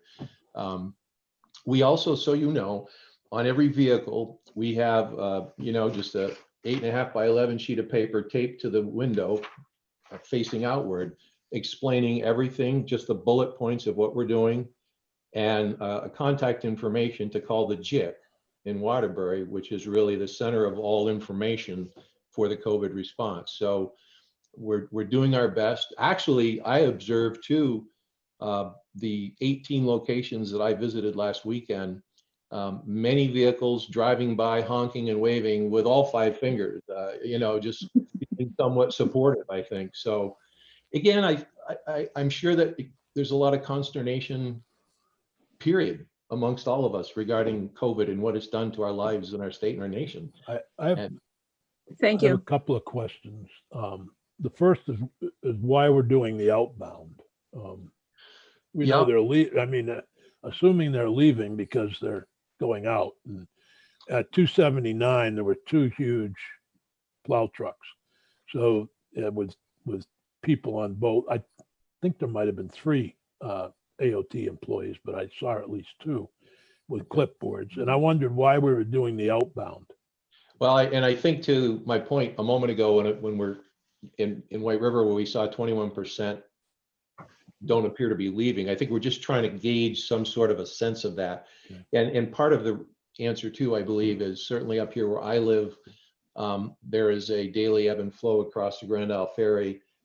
There's an ebb and flow down where you live on 279. Yep. There's absolutely an ebb and flow in White River, Norwich area going over to Hanover and Lebanon. I think we're trying to sense what that balance is. A lot of people in Vermont, in the Bennington area anyway, move back and forth the state border. It's routine. They work in New York or they work in Vermont, and they live in Vermont or live in New York. I guess the question maybe for, are there any, Leah, did you want to comment on this from the American Civil Liberties Union? Sure. Thank you, Senator Sears. For the record, Leah Ernst, Senior Staff Attorney at the ACLU of Vermont. I appreciate the opportunity to talk to the committee today. The heading of the hearing was border checkpoints, and I have heard of no plan or intent to set up a checkpoint where vehicles would be stopped and questions. And I certainly hope that remains the case. So most of my remarks were going to be directed at why we would oppose that and why that was a bad idea. And perhaps I need not even run through those remarks. But we would absolutely have plenty to say about that. With respect to the gathering of place of origin information of vehicles coming into and out of Vermont, Secretary Flynn has given us some reasons for why that data is relevant and important and what it goes to. Just like everybody else, the ACLU of Vermont, of course, recognizes we're in extremely challenging times and that the greater good requires that we not engage in just business as usual. And, you know, with the understanding that some restrictions and changes are coming into effect, there are just some general ground rules that we believe they should all follow. One is that every restriction on people's liberties and movement, every increase in surveillance and monitoring must be scientifically justified by medical and public health officials, and be the least restrictive means necessary to meet that end. Likewise, any such restriction or monitoring or surveillance must be continually reevaluated to ensure they remain justified and necessary in light of these rapidly evolving conditions. And finally, and I appreciate that Secretary Flynn referred to this, that any movement restriction or monitoring must not be implemented in a manner that discriminates in any way. And so in light of those three ground rules, you know, I personally haven't seen what these monitoring stations look like. I've barely left my house, as is true for a lot of us. You know, and Senator Sears referenced that they do feel intimidating, or that he could understand feeling intimidated by that. Understand feeling. Understand, excuse me. And, you know, I don't know if there are ways to set those up that are sort of feel less heavy-handed. Again, I'm not speaking on the basis of having seen one myself, so I apologize for any misunderstanding. What I saw obviously is the larger trucks. I think if it was a pickup truck, it would be less. And I know some of the areas have pickup trucks rather than the large plow trucks, but I'm sure we don't have enough pickup trucks to cover. I'm sure that's the reason, but I think that was my impression. And I didn't say I was intimidated. I want to make that clear. I can see how somebody would be by that large with the flashing lights, as if you're coming up on something really awful. And obviously this is awful, but and you know, certainly with the rumors going around about blocking off roadways and everything else, you know, it's important that as in everything relating to responding to COVID-19, public education first. And so, you know, anything that can be done to assure people that we're not putting the borders on lockdown, we're not setting up checkpoints. And I also appreciate that you specifically and explicitly mentioned that you are not using automated license plate readers. That was something, you know, we've been hearing concerns about. And so I'm glad that we're able to assure people that that is not happening. And so, you know, I appreciate all the efforts you're making to make this as low impact on the traveling public, you know, those who do have a reason to be traveling. As you mentioned, we are all extremely under stress at this point, and anything we can do to mitigate the added stress, we would absolutely encourage. You know, that actually one of the reasons the committee wanted to have this type of hearing was to at least get out in public what exactly is happening. And where that leads me is, David, have you got any comments from the Attorney General's Enforcement Division regarding the border? To the AOT data gathering exercise, as that is just a data gathering exercise that really doesn't really dovetail with the enforcement issues.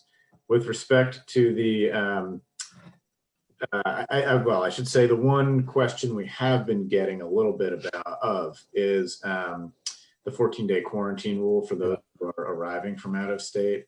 Mm-hmm. And so that is something that we're dealing with on a case-by-case basis. And the governor's order does have a different definition of essential purpose for the purpose of that 14-day quarantine rule than the earlier order does for the more general essential business definition in the broader stay at home, stay safe order. And so that's just something we're keeping in mind, trying to educate people about as well, is to say, look, if you're coming in from out of state, obviously medical workers and industry workers are essential, and there needs, you know, keep on coming, doing your jobs. We need that to continue. But the sort of essential purposes around, for example, recreation and things like that, that is not included in the 14-day quarantine order with respect to emailing folks from out of state. And that's just something we're trying to educate about and make sure people understand. That's the only piece that we've been dealing with respect to the border crossing issue. Actually, that's a great segue into the next witness, is Michael Snyder, Commissioner of Forest Parks and Recreation. Is somebody wants to come over the border to spend some time at one of our parks, just walking around, hiking, whatever. And how does that fit with, don't come to stay, but you're only coming to recreate for an hour? That's what I think that was the question we basically have, is how all the parks and recreation going to work? Great. Yes, thanks. Happy to join and shed some light on this if I could. For the record, Michael Snyder, Commissioner of Forest Parks and Recreation. Thanks for the invitation. I'll start with Vermont State Parks. We are in the off season, which means that as ever, the parks are open to the public. They're just not staffed or operational. The facilities are closed, like bath facilities, they're not maintained. So, but that's as ever. People during the winter, people can come in and use the grounds, and that's still the case. Though we have suspended reservations per the order, and we have also suspended off-season camping, which is a tradition that people can, with 3 days notice, they can get a permit to go use the parks for camping during the off-season. We've suspended that. We're not taking any new reservations. We generally have 4 parks that open before Memorial Day. Jamaica State Park, owing to the West River Dam release and the race related to that, and a couple others. We have decided to delay those normally early opening parks indefinitely until we can have a better handle on where things are. And though we generally shoot for the Memorial Day opening with full operations, we are planning the various scenarios to try to open on time if circumstances suggest that that's appropriate. More and more that's seeming not to be the case. And so we're also planning other scenarios for a delayed opening or perhaps no operations, though we have wastewater systems and drinking water systems, et cetera, in the parks, and some facilities, cottages, cabins that could, in a worst case scenario, become assets for the state in response. So we want to be geared up and ready to make those available for public health and safety as may be needed for isolation places or for housing of medical personnel, who knows. So we've been working very hard to be prepared for a multitude of different outcomes possibly, but for the purposes of this conversation, we're still at parks are, the land is open, the facilities are not, and that includes gating some roads and trails, largely consistent with what we would normally do this time of year owing to mud season concerns. But now with people wanting to be outside a bit, get some exercise and fresh air, we know the health benefits associated. We are seeing a crush of activity at certain parks. And so we're having to respond to that because with some closures of facilities and signage, importantly, because our staff are not able to, under the order, to go out and do what they would normally do in the way of prep or maintenance or interacting with the public to manage that use. So because we can't do the responsible management of the use, we are in some cases starting to ratchet down and close certain the access, but with the general philosophy that we want to keep the lands open, if not all facilities.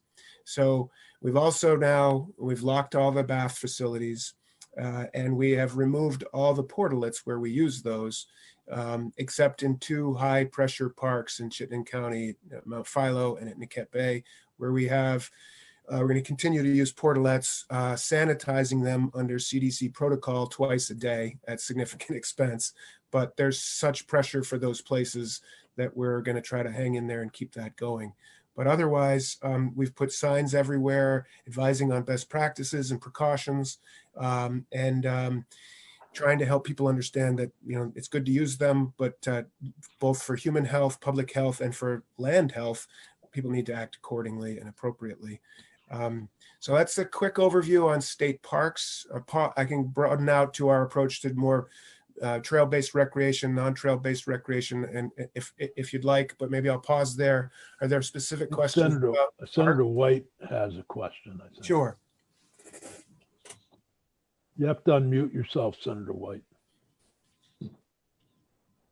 Thank you. I muted myself. Well, anyway, because I tried to tell Joe that he had gone over to the dark side and that the side of his face it showed looked a little bit like the new moon. So I was busy emailing him. I don't know where it is, what's doing where you folks are, but right now it's very dark and very stormy in Lindenville. Yes.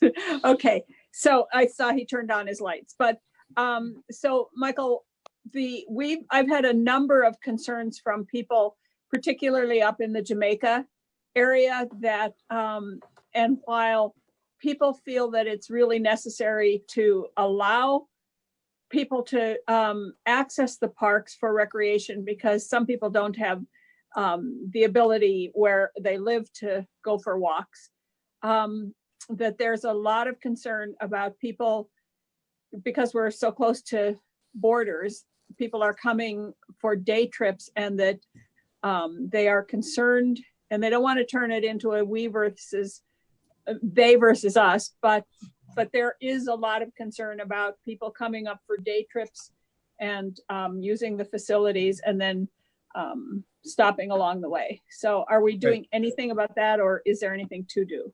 Thank you. It's a good question, and I've received some incoming as well from some of your constituents. I also heard from Senator Ballant on a similar concern related to Jamaica and Hamilton Falls in particular. Responded to that. One thing I left out in the general parks, our approach to managing parks right now, is that we are very grateful to Fish and Wildlife and Commissioner Porter and Colonel Batchelder. They've agreed to add extra detail for the warden force in making rounds to our state parks. Although Commissioner Porter could speak to this better, but as I understand it, their guidance is to really avoid person-to-person contact. So they're doing it by making rounds, sort of kind of a showing up and being present, but also reporting back to our staff about inappropriate behavior or damage, so that we can make kind of specific, limited stealth visits to deal with it. But they also have been effective in stopping some illegal behavior, and also just in education and talking with folks from a distance. And we greatly appreciate that. So that's another layer that we've added here, with thanks to the warden force from Fish and Wildlife. And beyond that, we are doing a fair amount on social media and our website, and engaging with traditional news media and getting the message out, and just trying to help people understand that, like we've said, yes, it's good and important to get out locally, but we're asking people to do that very locally, less than 10 miles. Yeah, and in some cases, that will include some guests from out of state. It raises the question of, well, when you come from out of state, you're supposed to self-isolate. I'm heartened to hear that that's sort of seen as a little bit differently for recreation. I'd like to think that we can manage this by spreading the word and having sort of peer-to-peer understanding of what's appropriate and what's not. And I think, we certainly don't have any enforcement ability or authority, and are just trying to do our best with good messaging and helping people understand. I will throw in one interesting point came to me from checking in with the supervisor of the National Forest. They're struggling with some similar, and he was asking how we're approaching it and seemed grateful for some insights. But he raised a point of the thru hikers on the Appalachian Trail entering the state on foot, and technically, therefore, needing to self-isolate. The facilities, privies, mulching, composting toilets, etc., cabins, huts, they're all closed, but the trail is, and we're asking people to stay off the long trail. But we know thru hikers are going to start coming through, particularly the northbounders. And we are thinking about how to put up signs and ask people to be respectful of the order as they enter the state on foot, which I don't think any of us really contemplated prior.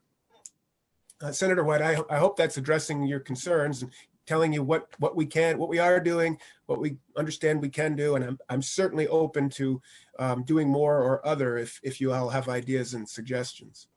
Okay, well, our Wyndham County delegation will meets on every Saturday, and we'll talk about this. Thank you.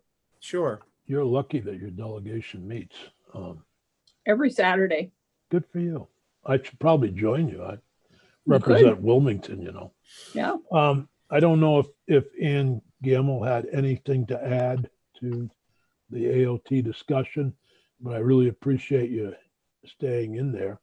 Are there any other questions for any of the witnesses that we've had this morning?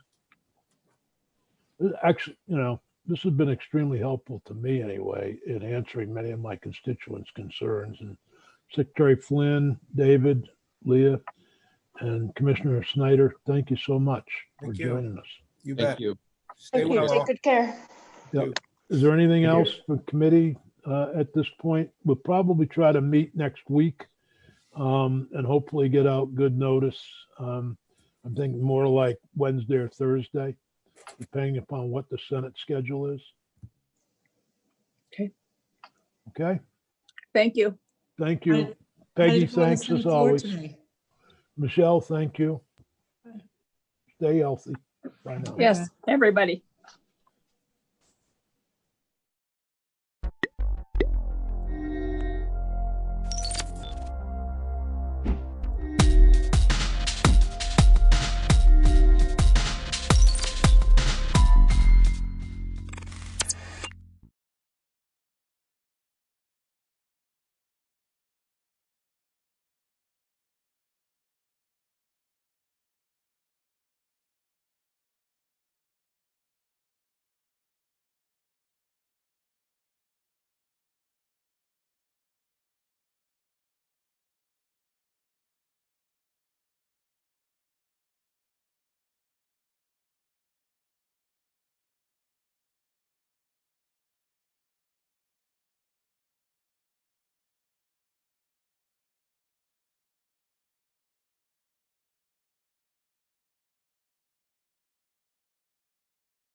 Welcome to everybody for this April 7th, 2020 regular select board meeting. And welcome in joining us on GoToMeeting or on PCTV, via YouTube, social media. I'm Tim Wessel, the chair of the board. And I took the liberty of putting that in my name. I don't know if that's presumptuous, but I thought maybe people who aren't used to seeing the select board might find that helpful. So just a hint, maybe Liz and Ian, you might want to put in your titles. I wanted to ask Peter, do you know if this has been properly warned?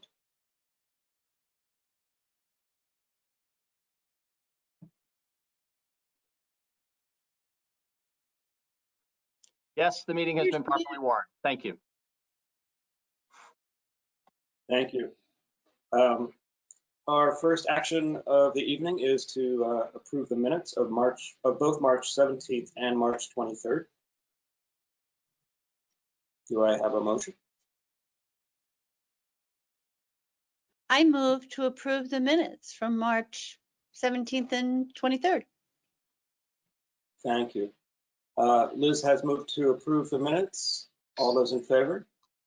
Aye. Aye. And that passes 4-0. We are absent one member today.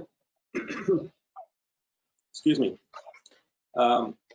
Chair's remarks are very simple and straightforward. There is purported to be a Chinese expression. I have no idea where it comes from, but it is the saying that may you live in interesting times. And I think we can all admit that we currently live in a very interesting time, for better or worse, and we should continue to support our friends and neighbors and family however we can. And thank you once again for joining us. I'd like to just pass it over to our town manager, Peter, and let him make a few comments. Thank you, Tim. Actually, I'll pass on general comments this evening. I'll have a lot to say in a couple of minutes about COVID-19. Thank you. Great, thank you. I'd also want to say that if for those of you who didn't join last time, we did have a special meeting last Thursday, which went fairly well. It was our first GoTo virtual meeting experience. We have someone in the background, our very steadfast assistant town manager, Patrick, and he is going to be muting and unmuting people as necessary.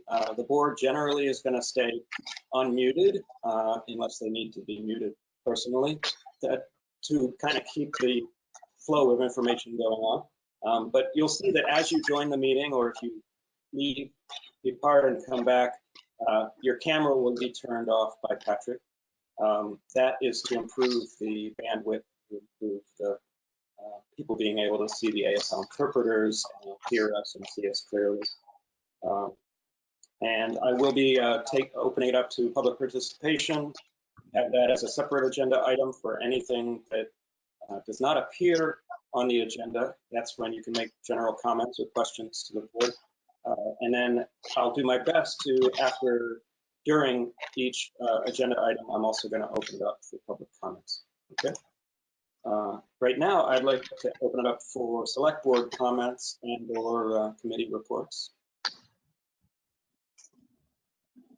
Does anyone have anything to share? Any comments they'd like to make?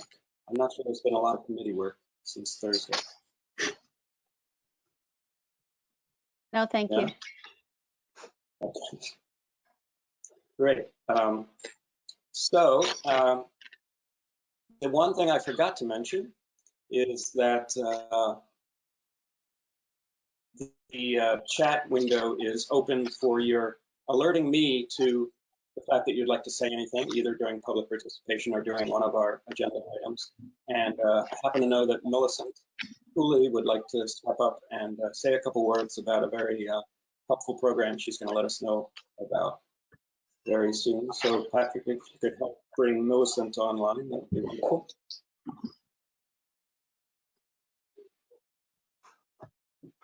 Millicent, can you hear me?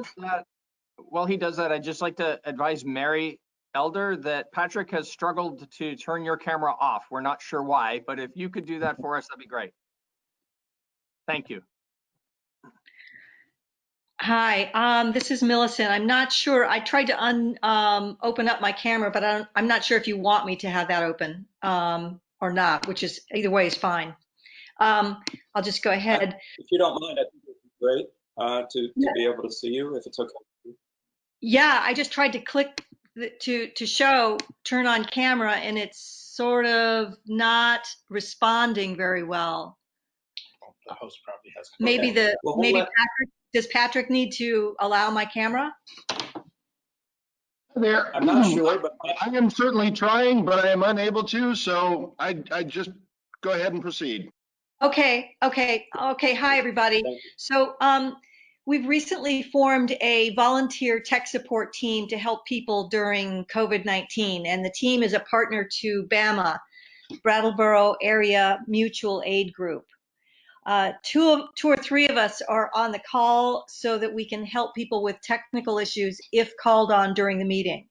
And our hope is that, so the scope of that is only right now for this meeting for GoToMeeting access here and features. Well, the tech group is trying to help people with other issues broadly outside of this meeting. The way to call on us is to use the chat feature to open, to use a chat feature to reach us. On the bottom, you should select the name of one of the people on the tech team. I'm going to give you those names in a minute. Don't select everyone. Just select it. And the people you can see to ask for help are me, Alan Baker. I saw Alan came in and then he left for a minute. He'll be signing in. He may be having trouble signing in. And then there's another person a third person who's going to be coming a little bit late, named Steve Morlock. Steve West? No, Steve Morlock. So the person, if you contact me, for example, it may be that somebody else responds to you and reaches out and tries to help you. We're all, the three of us, two or three of us are coordinating help in the background as a team. So that's how to request help. Let me know if there's any questions. Okay, Steve Morlock is online now. I see him. And Alan Baker was online, probably is back again. So any one of us can be contacted. Thank you, Millicent. So just to repeat, that's Millicent, Steve Morlock, and Alan. Did you say Baker? Well, okay. Alan Baker is correct. Thank you. Yes. The three of them are standing by. We are going to try it this time. Thanks, Millicent. Alan Baker. We're going to try it this time so that you can use the chat feature. I'm actually not sure that's the best way to go about it in the future, but it's absolutely fine to use that now. My fear is that if people don't do the direct message to one of the three of you, it'll start to clog things up when I'm trying to keep an eye on it for public participation in general. But let's see how it goes, because it's a whole brave new world we have here. So I'd like to also say, is there anyone else out there that would like to say anything currently during public participation? I don't see right now. There is a caller on the line, but I don't see anybody sending me a chat to sort of raise their hand, as you might call it. So Patrick, do you want to try to bring in a caller, or is there a way we can open that up and see if anybody needs to chat?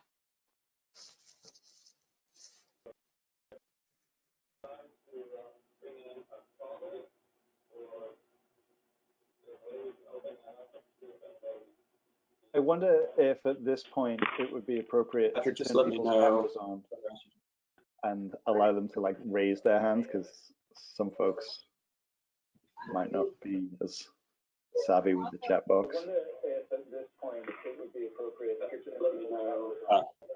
getting some echoing on the audio as well. Yes. Yeah, that's part of what will happen if we start to turn everything on, I think. Plus, we will slow way down. I see our ASL interpreter is pixelating, at least on my end. Well, we have a caller on chat. Mm-hmm. Yes. Okay, I see that Kurt is chiming in.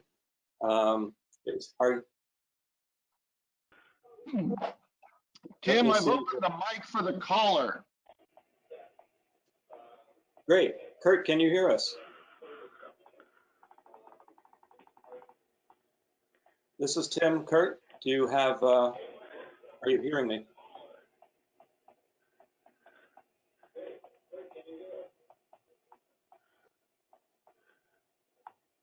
Okay, I'm not hearing Kurt. I don't know if anybody else is.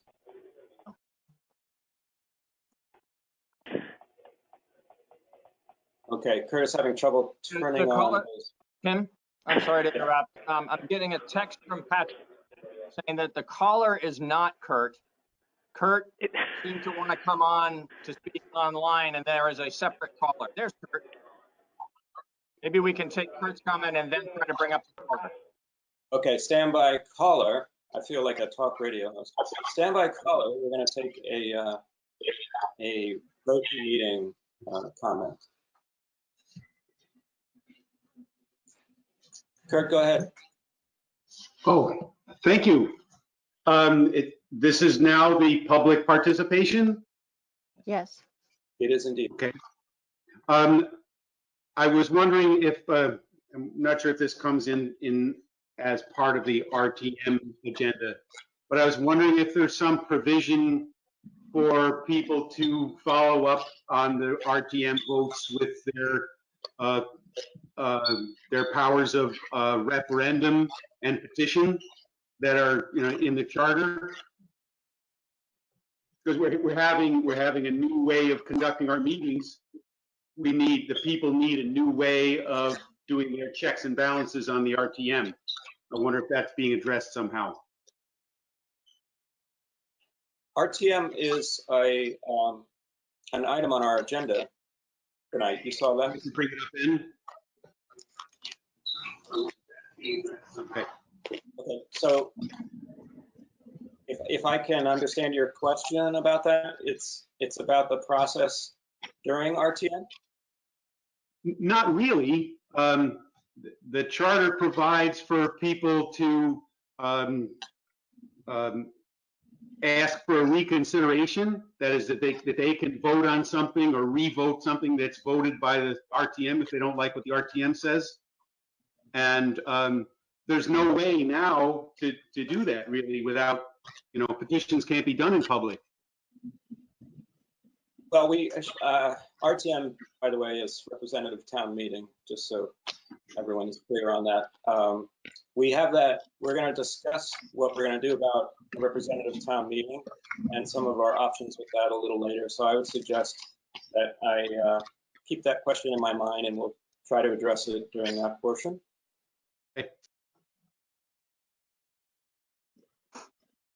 Thank you.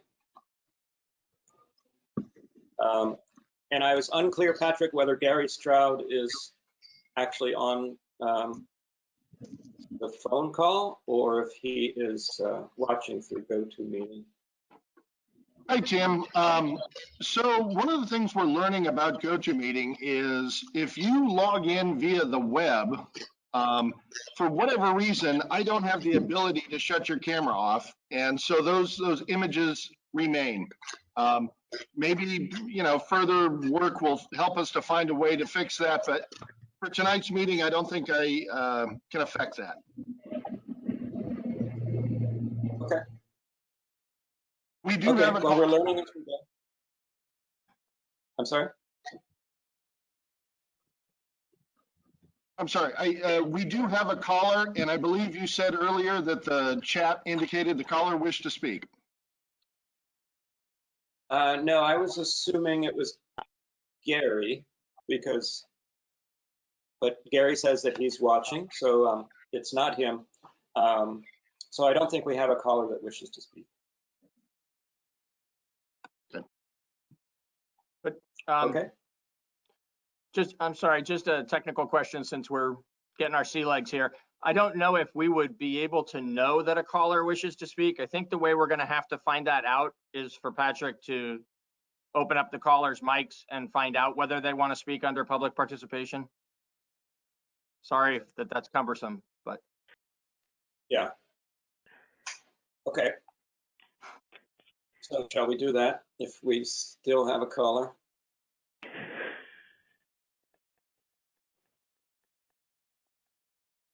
I thought I heard someone. Okay, I think we're going to move on. Okay. We are at item number 7, which is an encompassing COVID-19 update agenda item.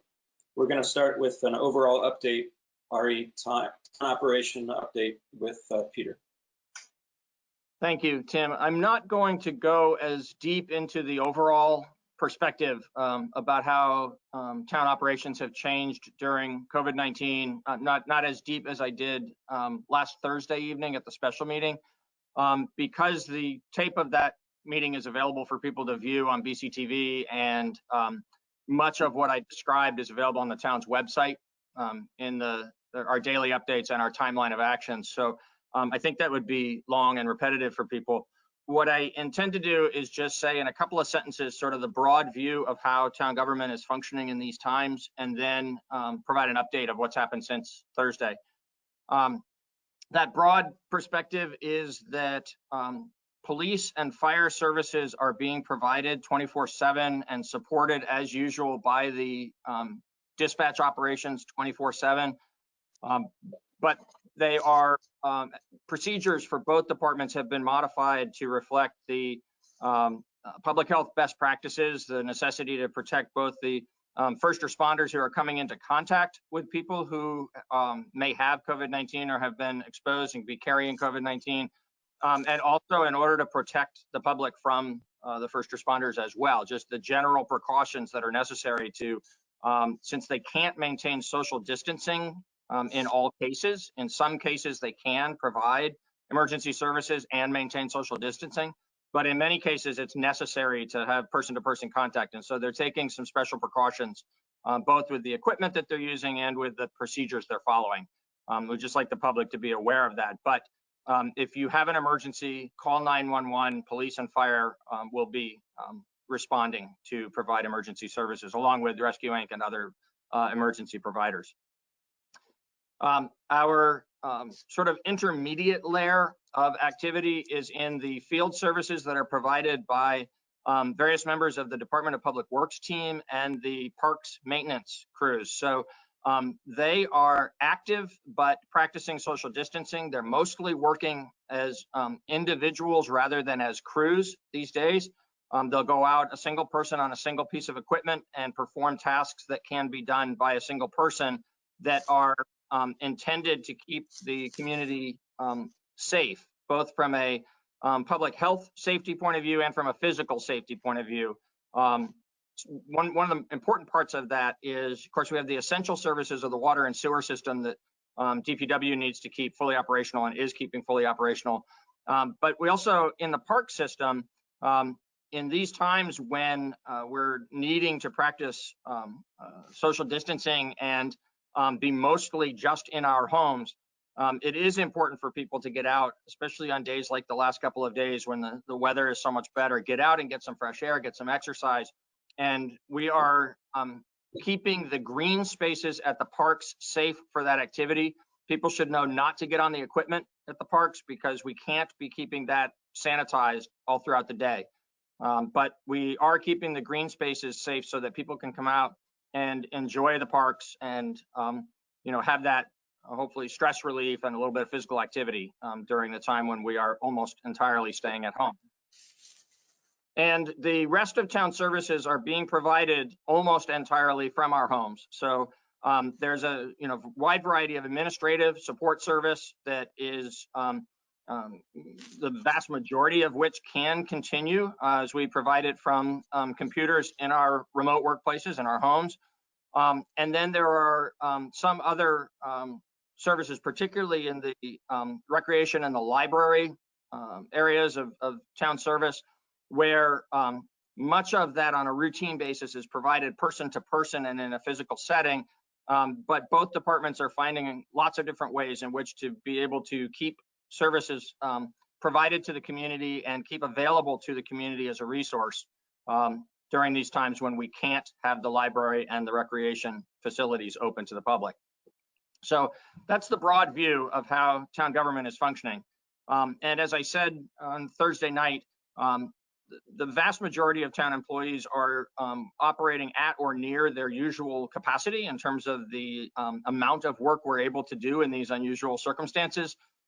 There are some employees who are operating at a lower level of capacity compared to their normal, and just a very few, and I'll speak in just a moment about a particular situation, but just a very few town employees who are unable to perform services during this time.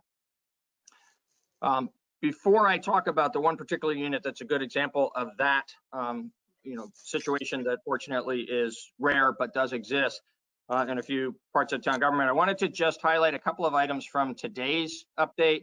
The first is not particularly about town services, but is really important in the longer perspective for our community. We've been advised that in the early census returns, April 1st was the sort of official census day for people to identify where they lived on April 1st as part of the every 10 years federal census of population around the country. And we've been advised that compared to other parts of the state and other parts of the country, Windham County is coming in very slowly on that. And so we just want to put a reminder out, and I'll continue to remind in the daily update folks that I know we're all very distracted at these times, just coping with the current state of affairs, but it's important for folks to be responsive to the census. And if you find yourself in a situation where you, can't find your way to do that online, or maybe you don't have a way to connect and do that online, and you don't have the piece of paper that was mailed out to you, just be alert for when census takers contact for asking this information about our households. We want to all be responsive because we need a complete count of the population of Brattleboro and of Windham County for our area to benefit from the wide variety of programs, both the federal programs and the state programs that are population based. So for the whole next 10 years, the entitlement or the eligibility for certain kinds of aid to support activities here in our community is going to be based on our population compared to others. So we ask people to please be aware that it's important still to participate in the census. And I think I will leave it at that for update. Liz? Yes, it looks like. Thank you. Yeah, I just wanted to mention that I was a census taker 10 years ago. And it's a very interesting process, but it's also very important. And I think now with the crisis that we are experiencing is a perfect example of why we need the census and why people need aid from the federal government. And so it's even more important and visually important now. Let's do it, and let's be counted, and let's get what we need from the federal government. Thank you, Liz. So, thank you. Oh, it looked like Ian maybe has something before I move on into talking about the staffing. No, I can wait till you're done, Peter. It's fine. Okay. So next I want to talk about furloughs of town employees. And we've been becoming better aware of what the federal and state aid packages are going to provide for individual employees, as well as what they're going to require of the town. That is frankly still not completely rolled out, but we believe now it's fully enough rolled out that we understand the basics of how the program is going to work. Most importantly, we understand financially what an individual employee will be entitled to, and financially what the town will need to reimburse. And so without going too deep into the weeds, I want to just make clear something the select board is aware of and town employees are aware of, but the public may not be. It is common that public employers, that local governments and state governments are self-insured for unemployment insurance rather than purchasing insurance for that coverage. It means that on the occasions when we do have an unemployment insurance claim by a former town employee, they receive the benefit they're entitled to from the state of Vermont, and then the state of Vermont bills the town of Brattleboro dollar for dollar for that cost. That's a good way for us to approach this protection because it's not, unlike the many other types of town activities where we do purchase insurance because we will routinely, over the years have claims. We don't very often have unemployment claims. That almost exclusively happens in a situation where there's been an unfortunate parting of the ways, or where when it's more than one employee, it would most often happen during a very severe economic downturn. And so spending money year after year for insurance for a kind of coverage where we almost never have a claim is just not smart. And we budget a little bit of money each year, and we don't usually expend that line item. This year, however, the addition of the better protections for employees who are going to collect unemployment insurance during this time, the increased benefit with the $600 per week that the federal government is adding to what someone will receive from the state of Vermont. We needed both to understand how that's going to work, and that it would in fact apply to self-insured employers as well as insured employers, that in fact town employees would be entitled to that additional benefit. And we'd need to understand whether or not the town was going to be obligated still to fully repay. In the instance where the town employees would not be receiving that benefit when so many other unemployed workers in our society would be receiving it, would cause us to be more reluctant to implement furloughs as a protection for the employees. And if the town were going to have to repay dollar for dollar like we usually do, then it actually financially would likely have been better for the town to simply keep paying employees, even those that are not able to provide services during this time. In fact, it has turned out that town employees will be entitled to the $600 federal contribution as a part of their weekly benefit, and that the town will, during this time, during the period of time of the special protections in place because of COVID-19, will only have to reimburse 50% rather than 100% of the benefits that will be provided to town employees. And the combination of those two things means that in certain circumstances where town employees are not going to remain actively employed and in service to the community during this time, that it is in the collective best interest of the employees and of the community and the taxpayers to have a limited number of furloughs. Our overall approach to this is to keep providing as much service as we possibly can during this time, and to limit the number of furloughs. But there may be some eventually within the general fund. Right now, we don't see a need for that. We don't see the level of activity of town employees or the financial circumstance requiring that.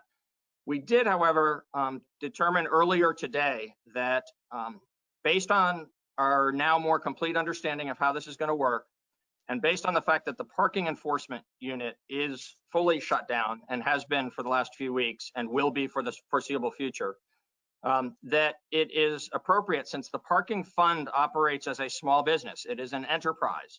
In fact, in government accounting nomenclature, it's an enterprise fund. And the reason it's an enterprise fund, like our utilities fund, is because those operate with the fees for service, and in the case of the parking fund, also the fines that are paid, as the revenue source, like a business based on sales, that support the cost of operating that particular service. So it's self-contained, and it doesn't rely on taxes or any other support from the general fund. So in the parking fund, where revenue is now zero, and we expect it may remain that way for at least most of the rest of the fiscal year, if not all of it, we've done some early forecasting of where that may leave us at the end of the year, and we believe that it's likely that the parking fund will end the year in a deficit of greater than $100,000.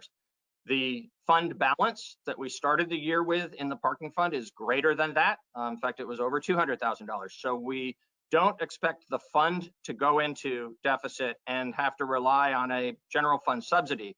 But we do expect that the operations of the parking fund will be in deficit for the year. That is even after we would not proceed with capital work, including the paving of the Preston lot in the springtime months. That's work that needs to be done. We believe it should be postponed, and when we get back to something resembling normal, we can make a determination about the right time to proceed and spend that money and make that improvement. But for now, with no additional capital investment in the parking activities, and by reducing the cost of staffing in the parking fund, we think we can contain that deficit there to something that's a bit north of $100,000. That involved, to get to that number, involved advising 3 employees this afternoon that effective Friday, they will go on furlough. We advised them, and I want to make sure that others are aware that they will continue to be covered by the town's health insurance program. They will have all of their other benefits stay whole. One of the important differences of a furlough versus a layoff, we much more commonly hear the terminology of layoffs. So a layoff means that a person actually separates from their employment. The benefits stop. All of the employee relationship ceases, and the employee is advised that it's possible that at some time in the future they may be invited back. That is not how it works with a furlough. A furlough is a temporary period of time, an explicitly temporary period of time, where the employer-employee relationship remains, but the employee is not paid any salary by the town, but rather is in an unpaid status. And based on that unpaid status, particularly now under the special rules related to COVID-19, the employee is entitled to collect unemployment compensation. And then we will bring these employees back to be the parking enforcement unit again when we reactivate that activity in the community. And our expectation is right now our sort of uninformed target is July 1st, simply because that's the beginning of the new fiscal year. So the paperwork that we will file together with these employees will show an expectation that they would return to active service on July 1st. Clearly, just how the situation evolves in the weeks ahead, that'll determine how we actually proceed that way. So I thought it was important that there be a good, complete explanation of how this is working, both for the town and for the employees, because of the magnitude of taking this step with these 3 employees. There is a 4th employee within the parking fund who actually originally was in the parks maintenance team, and so is going to go back to parks maintenance for this period of time. So that'll become a general fund expense. It'll help us to contain that deficit in the parking fund, and it'll help the parks maintenance folks in doing the important work that they're doing and keeping the green spaces safe and dealing with the increased maintenance that comes with this time of year. Are there any questions or any discussion you want to have around furlough before I wrap up? Ian. Yeah. Yeah, Tim, I've got a question. Peter, so my question sort of involves furlough and also a little bit about the town employees you were talking about before.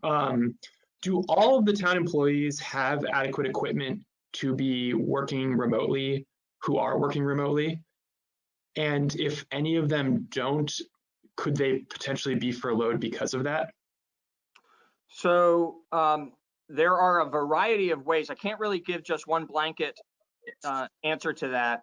What I would say as part of sort of the larger picture is there are many employees who are staying either fully busy or nearly fully busy, doing either their normal work. In many cases, the administrative employees are doing their normal work, and then other employees are doing some things that are sort of more special project related or otherwise things that are important to the department in the bigger picture, but not things that wouldn't be part of their day-to-day activities if we were functioning normally.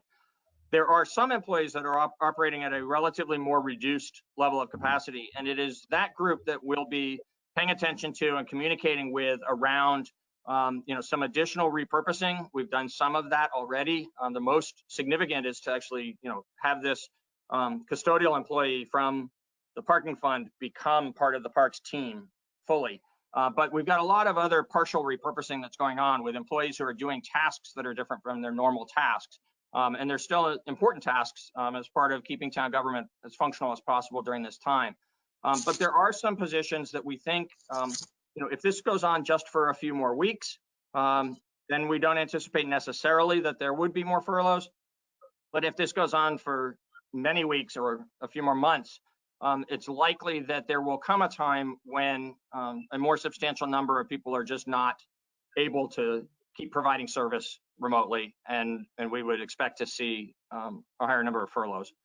So we're going to need to just sort of go day by day and week by week on making those assessments.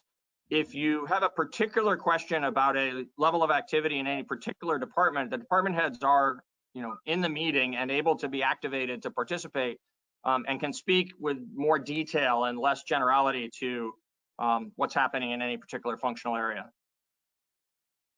Okay, thank you. Thank you. I think Daniel had a question too. Yeah, I was wondering to what extent the HR director is supporting staff as they kind of navigate the unemployment system. I'm hearing from a lot of folks in the community right now, that it's not easy. The advice is to begin your application online, and then oftentimes you end up also having to get on the phone. Yes. And that's hard because they're experiencing huge numbers of calls right now. Yes. So just given that we have a HR director on board, like, are we going to support these staff as they move into their furlough?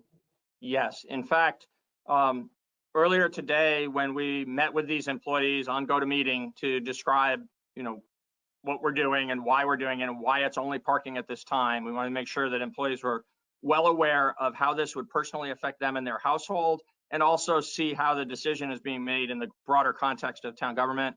The employees were, very understanding of that. We had a really good open conversation about it. And of course, they have some concerns as well about particularly the process, not so much ultimately what the benefits will be, but more the process. Sally Nix, our HR director, will be their full partner in this and was on the call. It was Sally and Patrick and I who met with the 3 employees on GoToMeeting. And we pledged at that moment, and it's a promise we intend to keep, that Sally will fully partner with them through this process. At any time that they need any assistance, Sally is going to provide that guidance to them and that assistance to them. And she has become the most knowledgeable person within our organization, as you would well expect, in the details of this sort of tricky business of not just getting into the unemployment process, but getting into it when so many other people are also getting into it during this COVID-19 period of special benefits. Great, thank you. Yeah, Thanks, and Peter. I want to say sincerely, if I might just add on that about Sally and about the importance of that role, and it could sound sarcastic or even a little snarky to people because of the context in which we created a HR director a couple of years ago, but it is completely sincere when I say thank you to the select board that supported that year and the recommendation to town meeting, and to town meeting and the community who understood the need for this position and supported the creation of it. It's not easy to create a brand new position and fund a brand new position, and what that represents as a cost to the community. Having Sally on the team at this moment is enormously important to us as an organization, as an employer, and individually for each affected employee. Thank you.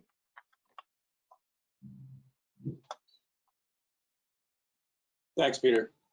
And thanks for taking that little bit of a dive into the furlough situation, because I think it's important for people to understand that we, of course, have to balance taking care of our employees and meeting their needs with taking care of the taxpayers and the fiscal responsibilities we have as a town. So sounds like so far so good with that type of stuff.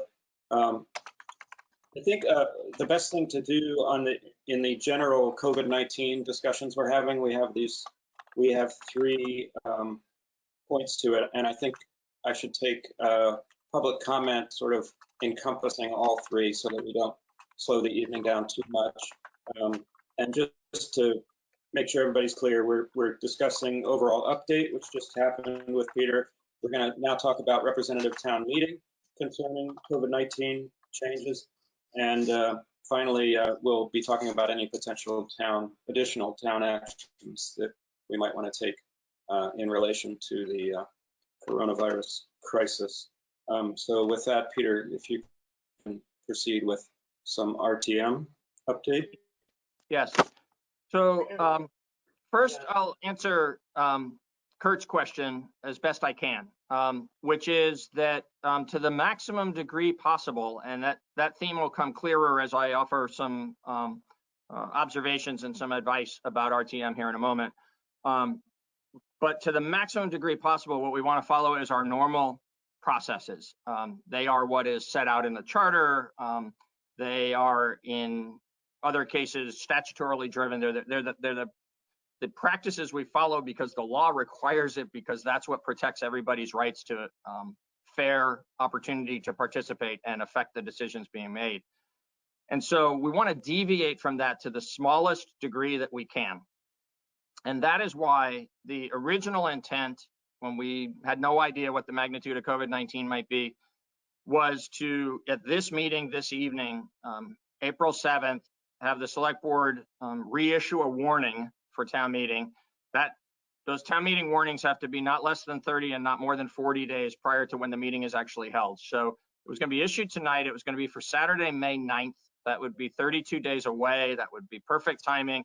And it lined up with, back to Kurt's comment, lined up with the latest that a meeting could be held in the normal sequence prior to the beginning of a new fiscal year, that would allow the full timeline opportunity for the different calendared events. There's a deadline for submitting a certain number of petitions and a deadline for holding the election if it's a revote on a matter because of a petition that gets filed, all those kinds of sort of appeals and revotes that might happen after a town meeting. May 9th was a date of significance to us in that regard, but it is not practical for us at this point. And so that's why it's not on your agenda this evening to rewarn. We have no reasonable expectation we could hold a May 9th representative town meeting. So there's a couple of different things going on here. One is the continued consideration of how to properly hold a representative town meeting in as timely a manner as possible.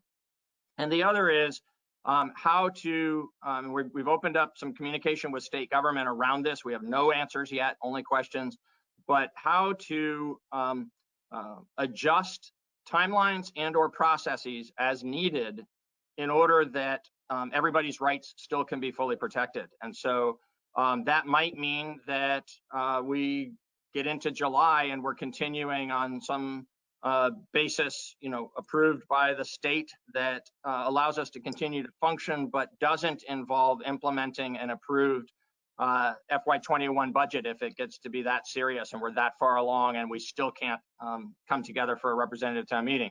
Or it might mean that there's, let's say, hypothetically now, I'm not speculating on this, but just for a different timeline, different perspective, maybe a representative town meeting can be held in June. So it's plenty of time to have an approved budget before July 1st comes and we actually start implementing that budget. But it doesn't allow that full window of time for the appeals. So maybe the full window of time for the appeals is allowed, but that takes us on into the new fiscal year. And if there are appeals and if there is a revote, we have to deal with the implications of that in terms of how we would implement the decision made by the people. So step by step, we're just going to have to be sensible about what is possible during these times and these circumstances, and pay particularly keen attention to if we make any adjustments outside of what is the normal process and the normal time frame for these things, that we don't do that in a manner that empowers some and disempowers others. And to that end, my strong advice to you, and I expect that you may hear some different suggestions from the community. And I think we should have a good full conversation around the possibilities of whether there's technology available that I'm not aware of. But we've done a fair amount of research at this point, and I'm not yet aware of a way in which we can use a format like this to hold a meeting where there are 140 voting participants and another dozen or more active participants. So if we think about how this works, it works well enough for us to do what we have to do, but we're having some challenges even with a meeting with 5 of you who are voting participants and only a small handful of others of us who are active participants who don't vote.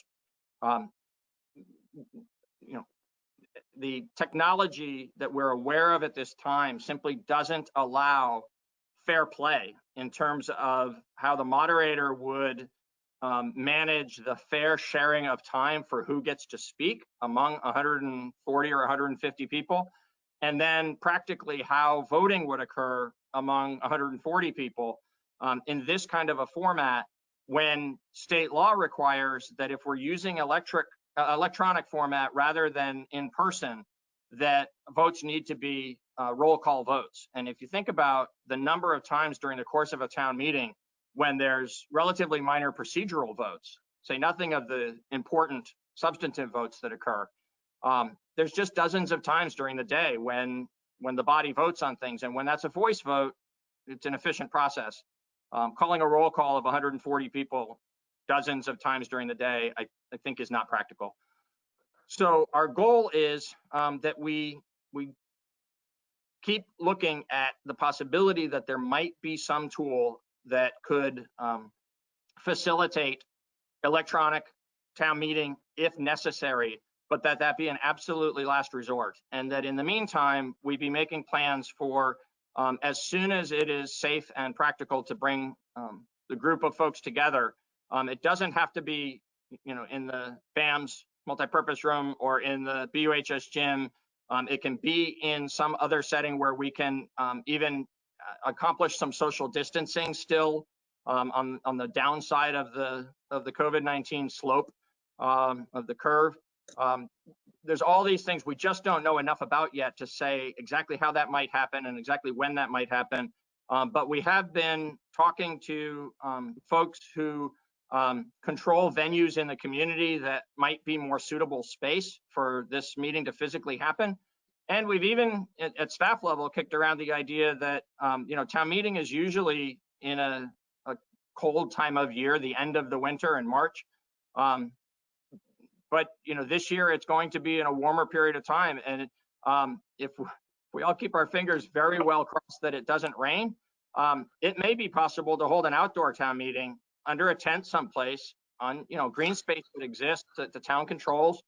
That would be a very unusual but a very proper public setting for this to come together in a way that would be safer for everyone from a public health perspective. So my 2 cents for tonight is please just hang in there with this, and let's not try to solve it faster than we have to, because there's terrific potential that we could actually end up sort of harming the democratic process in our eagerness to accomplish the representative town meeting. Thank you, Peter. Yeah. Well, I'll refrain from making any comments about how I feel it could be a bit of a nightmare to try to move representative town meeting to an electronic format. For now, I'm sure we might talk about that in the future. What I would like to do is just say 2 things really quickly. One is to remind people that the chat feature is very handy, but just please use it to only let me know if you want to say something at the end of a agenda item or during public participation, not to actually express views, because with open meeting laws, we cannot log that the way we can basically the meeting. It's not an open meeting situation, even if you're chatting to everybody. Someday in the future, we might work that out, but it's just too complicated right now. And my other thing is that I'm going to go against exactly what I was advising earlier, and just change things up a little bit and go ahead and take a question, because Millicent had a question directly related to representative town meeting, and I'm kind of hoping it's something that we can answer quickly or address and then move on to the next item under the COVID-19. How do you feel about that, Peter? Okay. So Patrick, if you could bring up Millicent's audio. He did. Thank you. Oh, great. Yeah, hi, thanks. So I thought that I read it at one point that the town was considering doing Australian ballot. And I don't know if you still are or not, but that prompts me to kind of say one thing that I really hope happens one way or another. I feel kind of strongly about it, that however we do this allows it allows all of the reps an opportunity to hear each other, because we learn a lot when we hear each other. That to be fully informed, about a democratic vote, we need to hear the responses of the other. And I know that this adds to the challenge that Peter was describing about, how do we do this? But that's a democratic principle I think that our whole thing rests on, and I feel that that's very important. To the side, I have, I'll send Peter or this and the select board, I have a private suggestion, but I don't know if it's a good one, but I will send that. I don't want to take up too much time here, but I just want to say that principle of hearing the differing opinions of our peers is really, really important to preserve. Agreed. Thank you. May I speak to the Australian ballot piece? I'd like to just put that to rest for now. So, Sure. Millicent, thanks for that comment, because the special act of the legislature that the governor has signed that modifies the open meetings law in certain ways to allow these kinds of meetings that don't have a physical location just temporarily during COVID-19 also does allow for certain decisions that would normally be made in a collective face-to-face town meeting to be made by Australian ballot instead. And it's exactly that kind of, from just my own perspective and the advice I'm offering to the board, it's exactly that kind of a change that I worry about, that would make it more expedient. We would potentially be able to stay on a faster timeline for these decisions to get made, although frankly, it also raises the question of how to safely hold an Australian ballot event during these times as well. But your point is exactly right about the importance for the 140 members of representative town meeting to be together, to share ideas, to collectively arrive at the place where they vote and make a decision and provide the direction to the town government. And that's exactly why I'm hoping that we'll go slowly towards how to solve these challenges and hold a town meeting this year, even if it means that we get into some pretty extraordinary timeframes. Thank you. And I think Daniel had a question or comment. Yeah.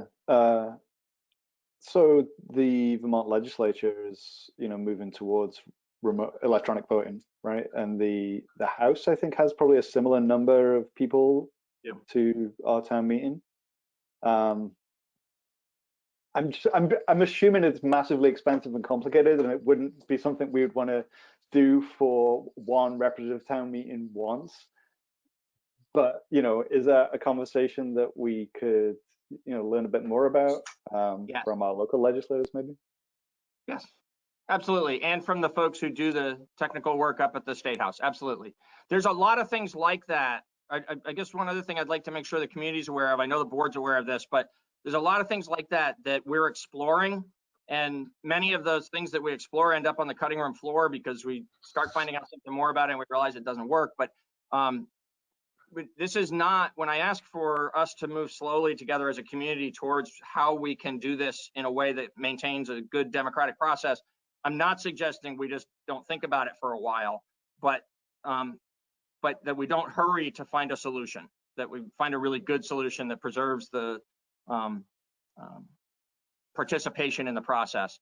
And you're quite right that the legislature is looking at that. I don't know where they are in their finding of solutions, but Particularly, yeah, the House of Representatives is about the same size as our representative town meeting. And if the solution they find is not unique to their needs and very expensive to implement, then maybe that would provide us a way forward. I also wonder, they're doing it right because they need to do it for a certain number of things to vote on. We have like how many moments during the course of the day where we're voting? We have like 20 articles and sometimes multiple votes within those articles. That's exactly right. So it might work and it might not work. Yeah. But we'll find out more about it. Friendly amendment. Yeah. What's that? Well, just when you think about how RTM goes with friendly amendments and then back and forth between those, it's a little more complicated than the legislature in some ways. In other ways, not. So, but definitely something to look into. I'm going to go against my own advice again and just let everyone know that a couple of people expressed excitement about outdoor RTM representative town meetings. Tim, Patrick texted me and asked if we could allow callers to see if they have a question while you're taking public comment. Absolutely. I was, as I said earlier, I was trying to push everything COVID-19 related.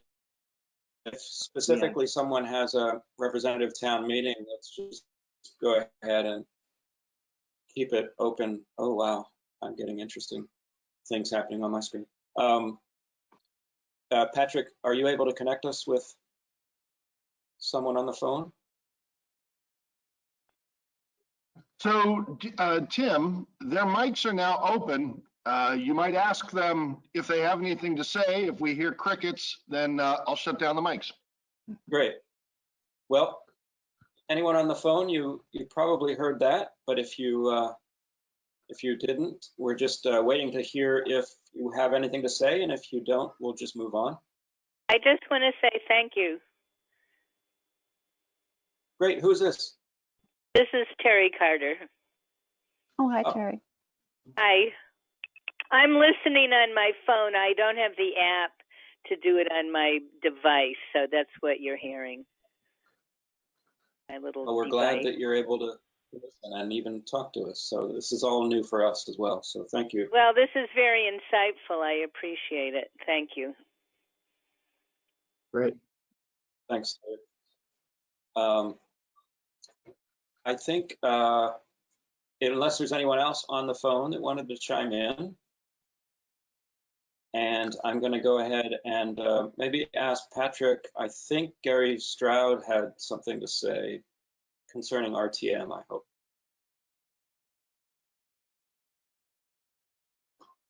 Patrick, are you able to open Gary's microphone and/or camera? His mic's open, and I've sent a camera request. Okay. I think we might be able to hear you. Well, as far as camera, that's probably 50-50, but can you hear me now? Yes. Can you hear me? Yes. Well, I guess in reply to what Tim was saying, when dealing with these different types of apps, I found Zoom very prominent because dealing with doctors and stuff, particular apps, as we know, aren't compatible with a lot of the technology some people may have, old or new. Getting used to that now, doing this, because this is something I don't know if we've ever done before. This is a first timer. Also with the outdoor event as well too.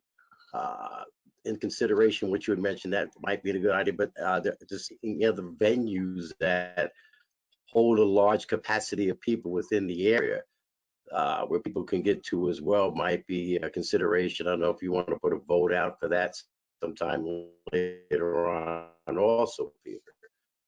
And I guess last question, Daniel, I've been coming across, I don't know, are we still in effect to come across a few people who are being put out of their apartments? And also I was dealing with Green Mountain Power about this is only a 1 month time issue with the electric. After that, you have to go to your local areas that handle this, how it's being taken care of during this time now too. Gary, I think I'm going to say that we can't really address your third question because I'm trying to keep it under our purview right now. We could certainly, if you want to send us an email, we're happy to follow up with you on either of those questions. But under your first two questions had to do with the representative town meeting. I'll just kick it off just by saying I'm personally familiar with both Zoom and GoToMeeting now, and I only trust Zoom about as far as I could throw it, which is about 1 foot. It's a lot of fun and it's more interactive and intuitive in my opinion, but it has some very well-known security issues that the legislature has recently discovered. And we are, just to reassure you, we are looking into alternatives that aren't outside. We have a couple of venues that have offered themselves. So I don't know if Peter wants to give us more info about that, but it's a little bit early for that. Yeah, let's wait. Up to you. Okay, that's fine. Yeah, we'll be continuing to explore options. There's pros and cons to any site, and as we get a better handle on timing and when we're all going to be able to come out of our homes and be more together, it'll come clearer which site might be preferable. Great, thank you. So I think we've wrapped up little discussion of representative town meeting. It's still a little bit of a floating subject, and we're still waiting to see what's going to happen with when things get back to normal a little bit. But now I'd like to just move on to any potential additional town actions that the board would like to consider. If any of you have anything to discuss under that, now's the time. As you all know, the town has taken quite a few actions that are within our purview already. Town Manager Elwell has written a very excellent summary of, it's almost like a diary of day one forward of a lot of different actions that the town has taken in support of our citizens and everything. Anyway, I'm just talking to kind of let the board think about if they have any comments here. So I'll just be quiet and let you raise your hand or not. You know, it'd be great if the board just kind of chimes in verbally, just because I hear nothing but silence. That's fine, Tim. Yeah, I really don't like being on mute the whole time. I feel like I can trust myself to not. No, just don't be on mute. I think you should be but, off mute. You don't want to hear me like scratching my hair and my microphone and all that. So I just kind of wanted to highlight again for the public some of the action that the town has already taken, and then kind of ask some questions about what might happen next in the wider world. So in the town's kind of position as somebody that has provided loans to local businesses, right, we have deferred payments on those loans, and we're deferring them. Peter, correct me when I get this wrong. We're deferring them for an uncertain amount of time, right? Absolutely. It's not like we're not saying 3 months. We're going to follow the lead of our folks that are getting those loans, or we're going to. So we haven't explicitly talked about how to determine the endpoint. What we have explicitly talked about is not to artificially impose one. Okay, so great. As things start to move towards normal again, there'll be a determination the board will need to make with input from the folks who owe the loans and others in the business community and others in the broader community. Will help you make a good decision, but it'll be your decision to make when it becomes time to pay the loans back again. Great.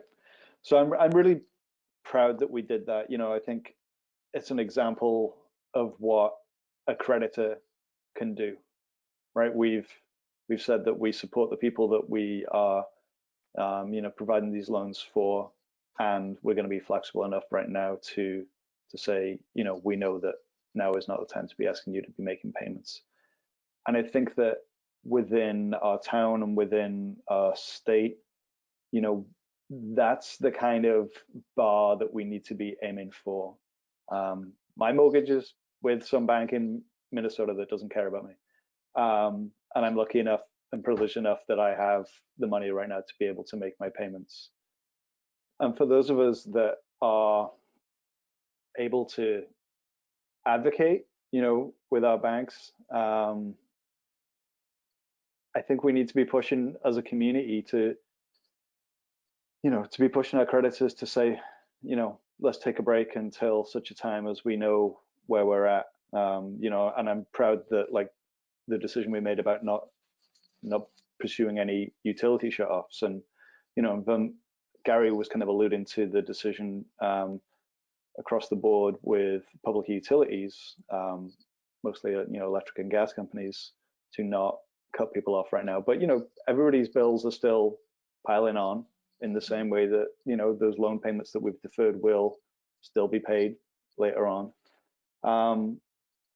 And so I just kind of, I wonder as a community what we can do about that. You know, I work at Sevka, you know, and we help people with electric disconnects, and we help people get fuel oil and propane.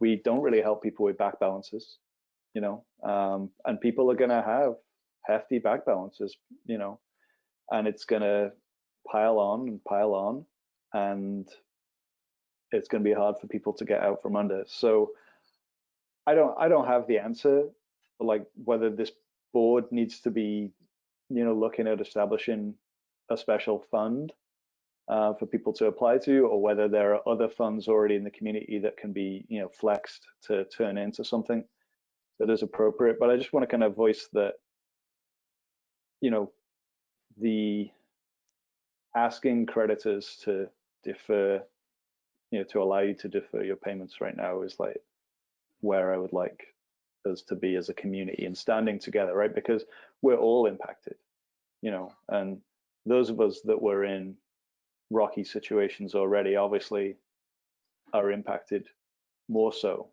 and have fewer resources. But at Sevka, you know, I'm learning from middle-class families that have never really had to like deal with our benefit system before. They're all of a sudden they're like, oh wait, how does this work? Oh, that doesn't seem fair. Oh, this is hard to navigate. And that's what a lot of folks are being kind of having their eyes open to right now. And I just want to kind of voice as a select board member that I want to be there for people, all of our people in Brattleboro, and do the best that we can to, you know, to support us through this time. So, you know, a lot of hot air really, but I want to just kind of keep the door open. Liz? So thank you, Tim. Thank you, Daniel. I am really, really heartened by the work that everyone in the community is doing. You know, Groundworks Collaborative and BDCC and the Chamber and the DBA and everyone, but also our legislative representatives, because they are helping everyone understand what the federal government benefits are and how they come through the state. And it's really a maze to understand what unemployment is and what the small business are. And I think the more that everyone gets a grip on that and understands it, then we can see where the cracks in the system are, that maybe Brattleboro can find a way to assist. But I'm not quite sure that we're there yet, but I agree that we should all be paying attention to see, you know, what's available and what might be missing. Yeah, thank you, Liz and Daniel. And Ian? Yeah, I'll join in for just a second. Yeah, I just want to echo the comments of the rest of the board. This is a very trying time to join the select board, but I am very heartened by all the work that's being done. And I think I would just like to take this moment just to encourage people to reach out to the select board members. You know, our contact information is right on the Brattleboro town website. We are here to represent you. So email us, call us, let us know what questions you have. We can direct you to the people who can answer it if we can't answer it ourselves. You know, you're not alone. And I know that this is an incredibly trying time for Vermonters across the state. So thank you. Thank you all. Can I double dip? Liz, Sure. Liz reminded me, you know, there's a need for data. I'd like to think that data is being gathered through the BDCC. I believe, you know, there were an effort to collect survey information about kind of impacts and the extent and numbers. You know, like as a board, like it's hard to imagine some kind of relief fund without having a sense of what the numbers look like in terms of need. You know, so you know, I had a conversation with a local small business person today, and they wanted to see the board step up in a, you know, in a kind of an aggressive way. And also, we don't know how much would be needed to fill that hole, right? And whether or not that's something that we can do, you know.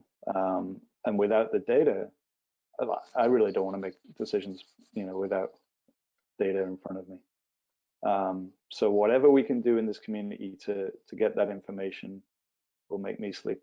Well, I don't know if it'll make me sleep better, but I'll feel more informed.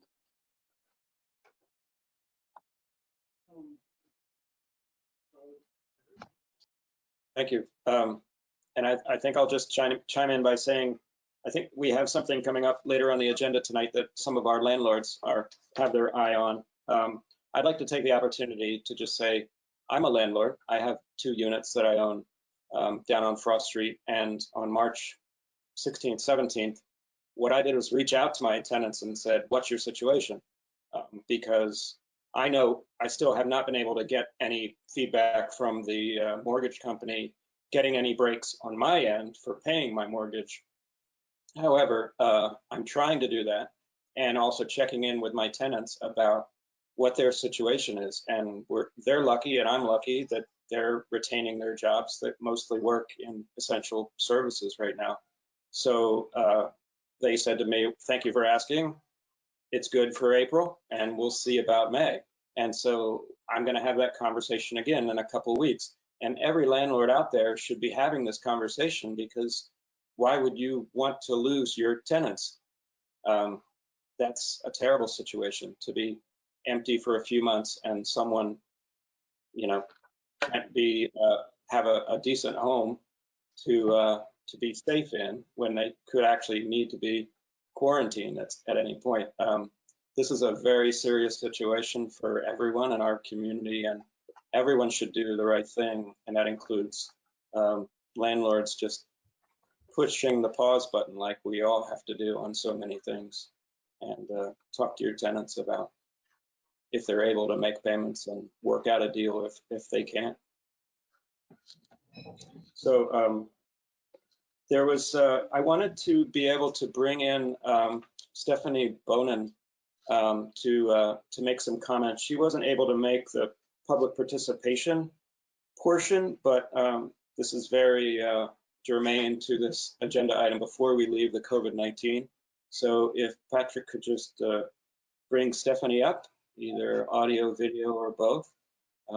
She'd like to tell us about a nice thing that happened over this past weekend.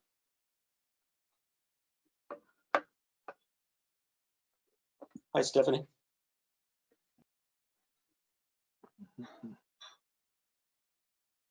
Patrick, ready are you to go when you are. Thank you. I have been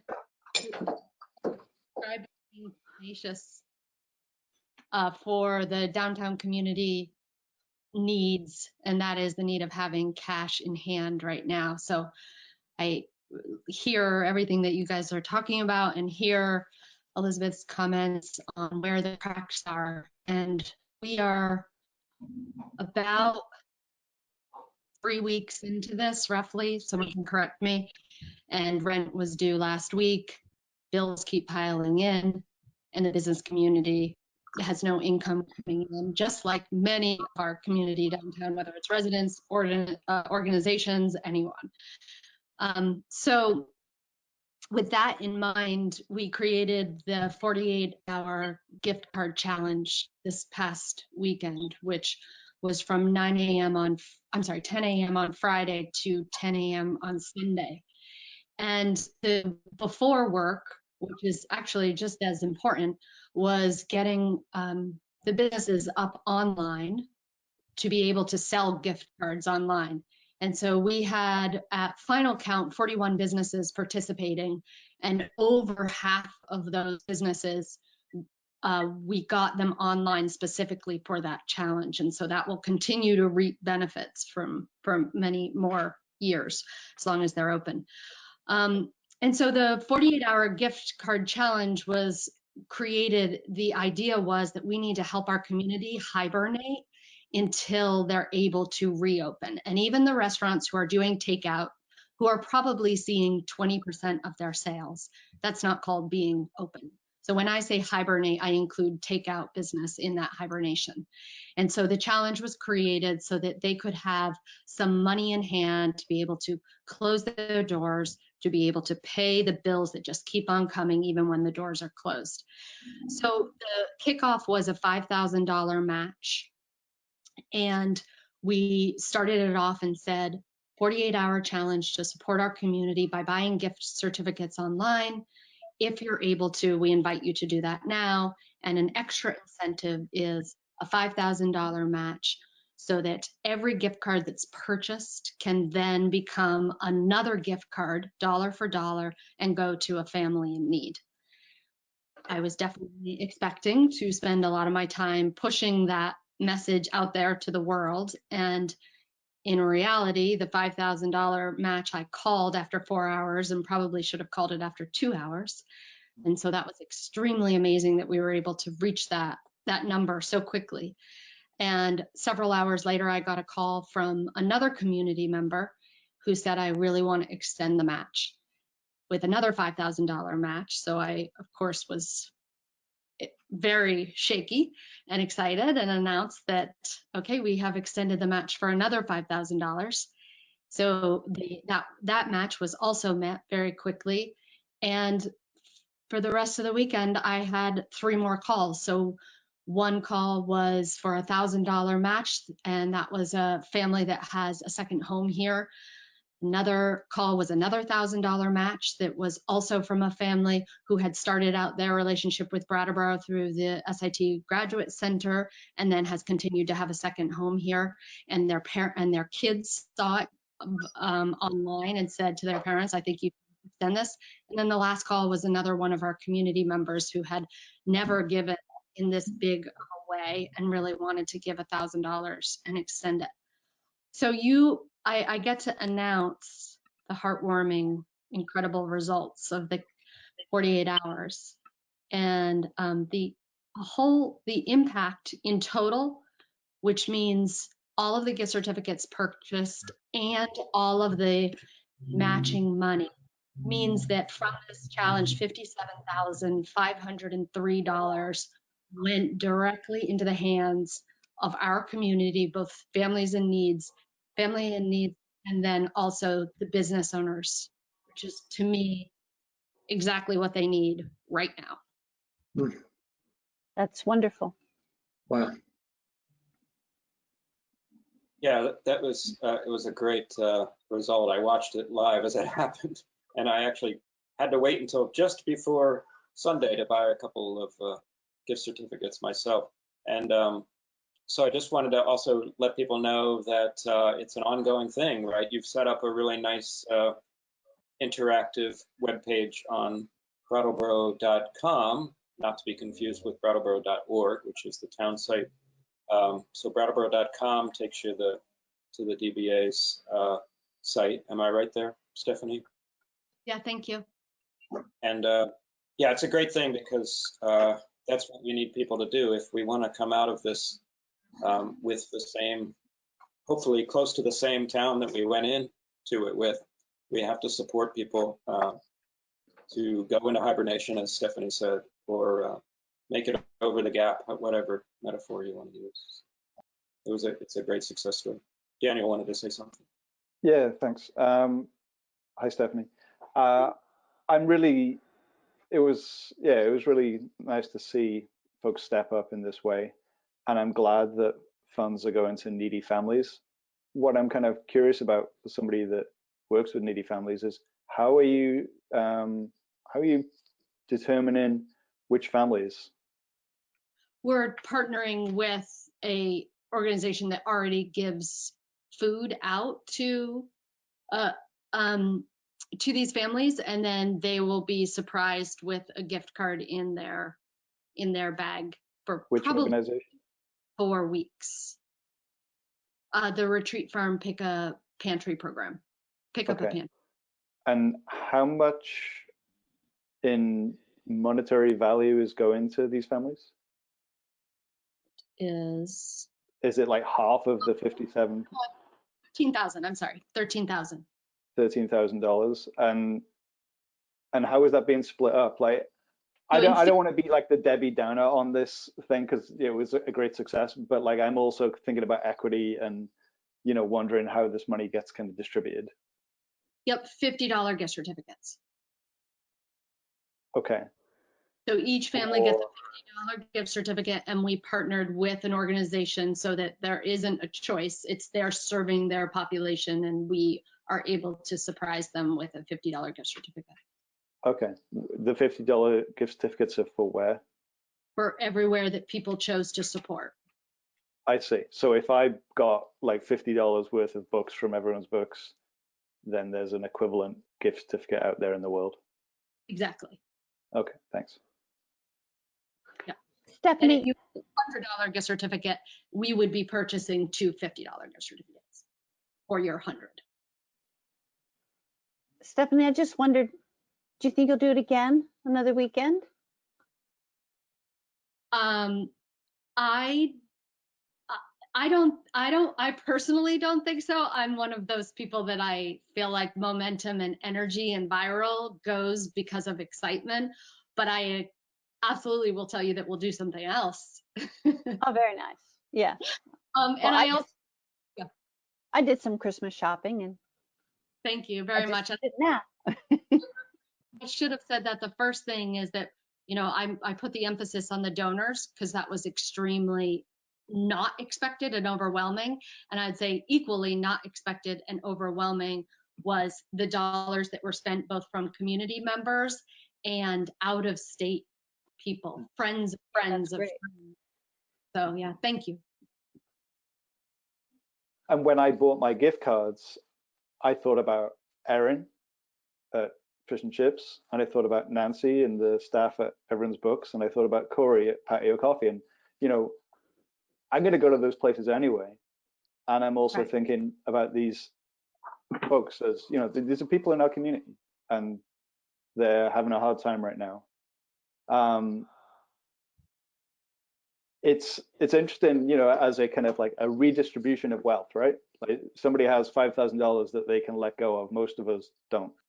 And so I would encourage people in the community who do have that kind of cash lying around that are ready to redistribute it to not wait for, some other moment. There are plenty of people out in the community who have needs right now that can be met, and there are organizations, as you point out, doing that work. I work for one of them. So yeah, and I also want your comments about a new population coming to you in your work is like that to me is so one of the things that I've been really, really continued to put my voice to is that, you know, all the people that are applying for unemployment and all the people that are applying for help with food, there is a huge portion of that who have never done this before and never asked for help before.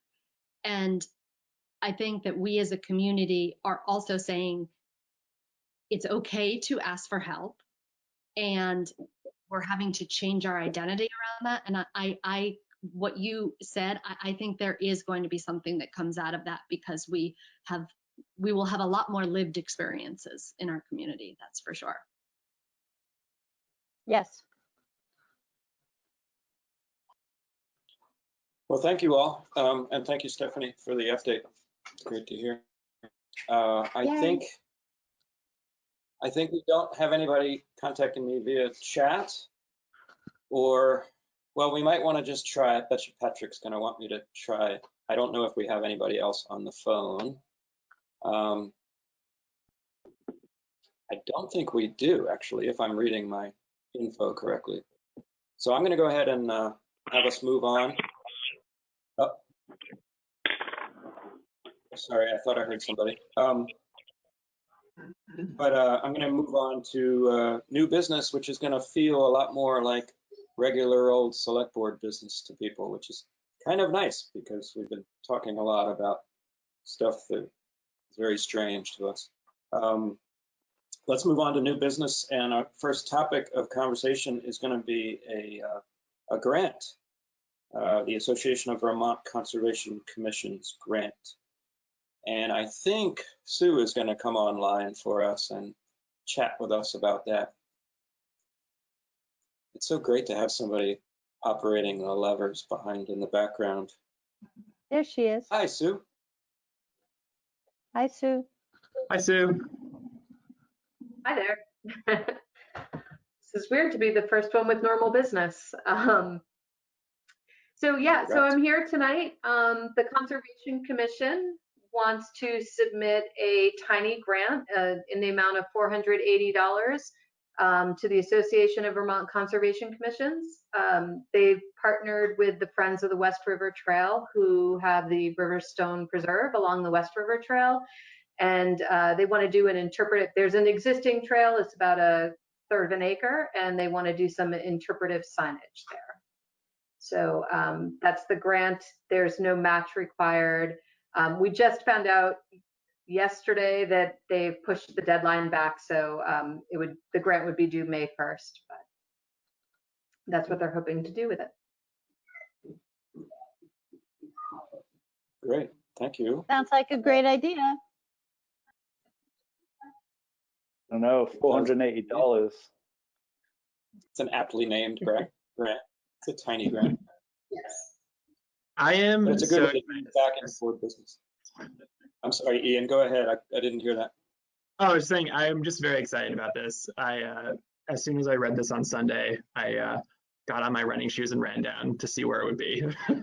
My one question was actually two. One, Sue, the copy of the map is fairly low quality that we got for the select board. Could we get a higher quality one sent to us? I had a hard time really getting until I was down there where it's going to be. And then let me. Go ahead.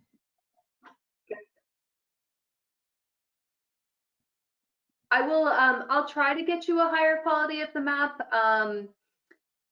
It may have been because it was coming from my house and the scan wasn't very good. So I'll see what we can do about getting a better quality map. And the second question was, is it only for signage, or would there be any work done to the trail itself with the 480? Yeah, no, it's just for signage. It's the creation of the signage and the actual purchase of the signs and the installation, which will be done by the Conservation Commission and the Friends of the West River Trail. And I should add that Lynn Levine, she's a resident of Dummerston. She's done a lot of work in forests and trail building. She's doing a lot of in-kind work for this. She's a member of the Friends of the West River Trail. So she'll be working on the content of the signage with some other people as well. That's very nice of her. It's a nice trail, and right now it's a very busy trail. Oh yeah. And I encourage folks who are using that trail to, you know, keep their distance, be reasonable, and also, oh yeah, and you know, if possible. I mean, I went up to Black Mountain Trail the other day, thinking that I'd go there because it's a little quieter, and that's run by the Nature Conservancy, and I saw that it was posted as closed. You know, so like, people need to get outside, and we're narrowing down the options. Not that the Brattleboro Select Board has much to do with that, but just want to put it out there. You know, I hope that the West River Trail can stay open, and I hope that we can kind of be responsible in our use of it. Tim, quick question. Peter. Yeah. I see on the graphic the website for the West River Trail, Friends of the West River Trail, and I'm wondering whether people can help themselves to a better quality map by going to that site. Do you know if this is posted there? I do not know if it's posted there. I know that there are trail maps there, and I think the Riverstone Preserve one is on there, but I can check in with that and communicate with them. Okay. And ask them to get it up there as well. Thanks. Thank you. Shall I make a motion? Oh yes, please. Okay, I move to approve an application for a 2020 Association of Vermont Conservation Commission's grant in the amount of $480. Thanks, Liz. Liz has made a motion to approve an application for a 2020 Association of Vermont Conservation Commission's grant in the amount of $480. All those in favor? Aye. Aye. That's 4-0. The hand does help me. I don't know, because there's always delay with the audio. I got this Australian accent, though. You should be able to tell. Speaking of delays, my computer is telling me I'm a little delayed, so I'm going to need to call Comcast in the morning. But just let me know if I'm breaking up at any time, because I'm definitely having some speed fluctuation issues or ping rate problems or something like that coming from me. So our next item on the agenda is an ordinance amendment, and Peter is going to speak to that initially. Thank you.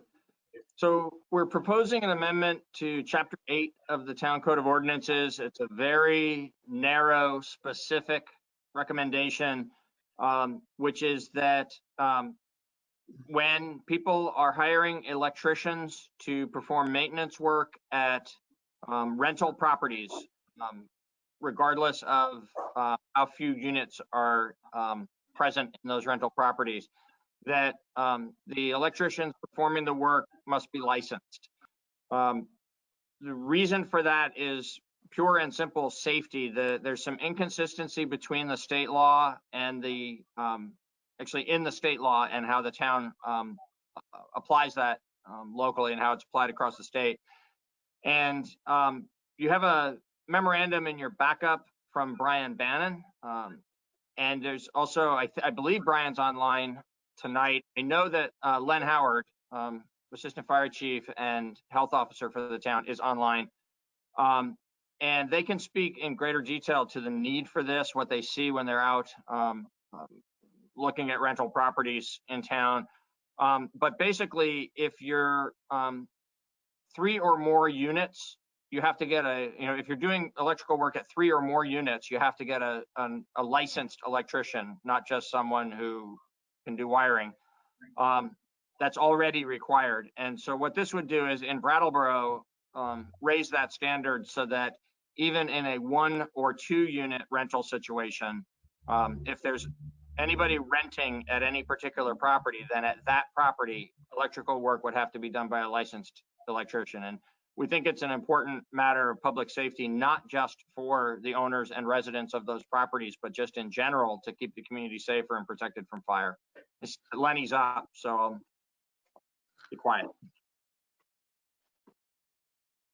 Thanks, Len. Did you want to add to that at all? No, I think Peter hit it right on. It's very inconsistent, I believe. I mean, if you have 3 or more units, you have to get an electrical permit and have a licensed electrician perform the work. But in a 1 and 2 family home, if you have to get a construction permit from the state of Vermont to do the work, so it's up to code, and a plumbing inspection permit, but you don't have to get an electrical permit, which is kind of inconsistent to me. And I think it's very important that this type of work is done properly and not just by a homeowner that may think they know what they're doing. Yeah, I wanted to make a couple things clear to anybody watching too, that this would not apply to people living in their own homes. This would only apply to units that were intended for rental or were being rented. Is that correct?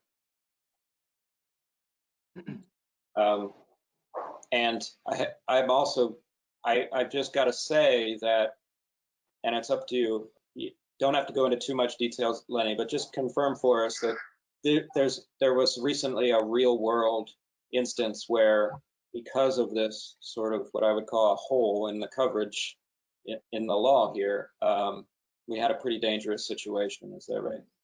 That's true. And I've seen it in many other 1 and 2 place family homes that I've gone in, of it being a concern. And I think it's just a safety thing that should be done. Does anyone, any board members have any questions? I'm tempted to actually read it. It's not long, the portion. Liz. Go ahead and read it. I think that would be good. Yeah, go ahead and read it. Reading is a good idea. Okay. So this would be, I think I'm doing this right, section 8-32. I'm just getting a nod from Peter. Yes, great. Yes, A licensed electrician shall be required for the following types of work. 1, any construction not otherwise exempt under 26 VSA section 910, excepting that.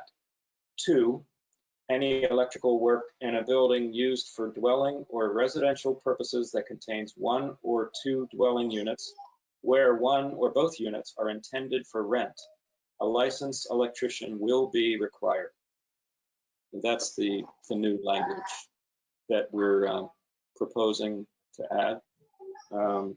And may I just make clear for the record that Bob Fisher, the town attorney, wrote that language and has fully reviewed the reasons and the preparation for this together with the health officer and the deputy health officer. Great, thank you. And since this is an ordinance amendment, this is the official first reading. I assume the second and final reading will be in 2 weeks. Is that correct? That is correct. Okay, so that gives people time to contact us with questions or concerns, and we can discuss it further at the, oh gosh, that's what I don't have as a calendar right in front of me. 21st, April 21st. Oh, there's a calendar. Thank you so much. Okay, so we don't have an action to perform there because I have questions. That's, oh, We sorry. do have comments. Yeah, we got questions over here. All 3. Good, good, good. Maybe that's why I didn't notice. You all want to say something. Go ahead. Apologies. Well, I'll start. Yeah. First, a question. Lenny, are there enough electricians in town? Is it going to be a hardship to find an electrician? It's a good question. I mean, there's many independent ones, and there are a couple companies in town that perform electrical work. So my guess is there would be. Okay, Thank you. And then I just have two comments. One is that it seems to me that we need to do this because otherwise we are discriminating on the safety of people who live in 1 and 2 rental units. And the other thing is that, you know, a town's major purpose is to protect the health, safety, and welfare of the public. And so I see this as a vital action on our part.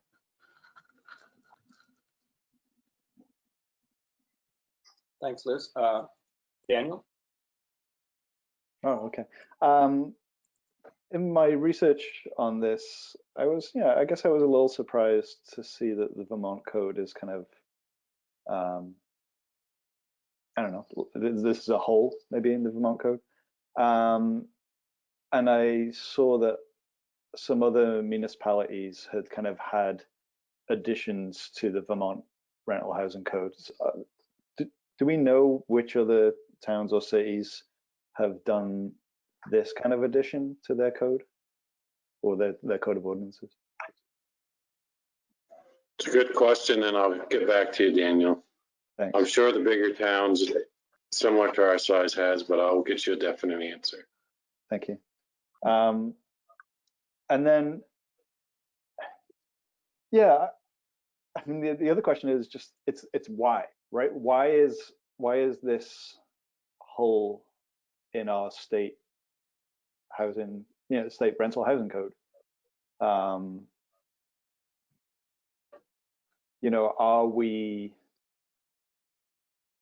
we going too far by requiring this of folks if it's going past what the state of Vermont requires for code? I'm not, I don't think personally I would feel like that, but I'm just kind of wrestling with what it means to say, oh, our state code on something is insufficient and the town of Brattleboro needs to go further than that.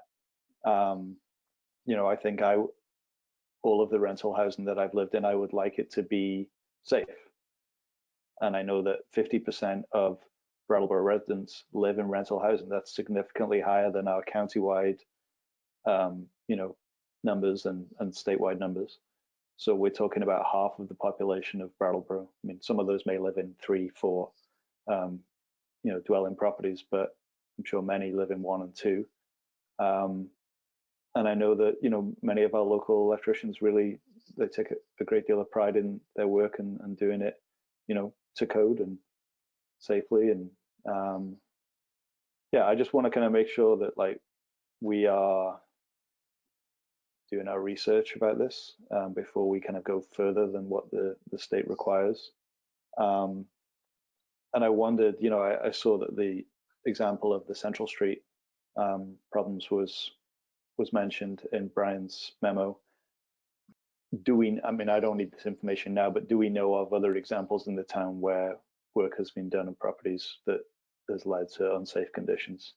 I think having that information for the next time we come up to this question would help me. The short answer is yes. Are you asking for more documentation about other specific addresses? I guess so, yeah. I mean, I guess I want to know, to what extent is this a problem in our community before we kind of, take this further step to go past the state kind of housing code.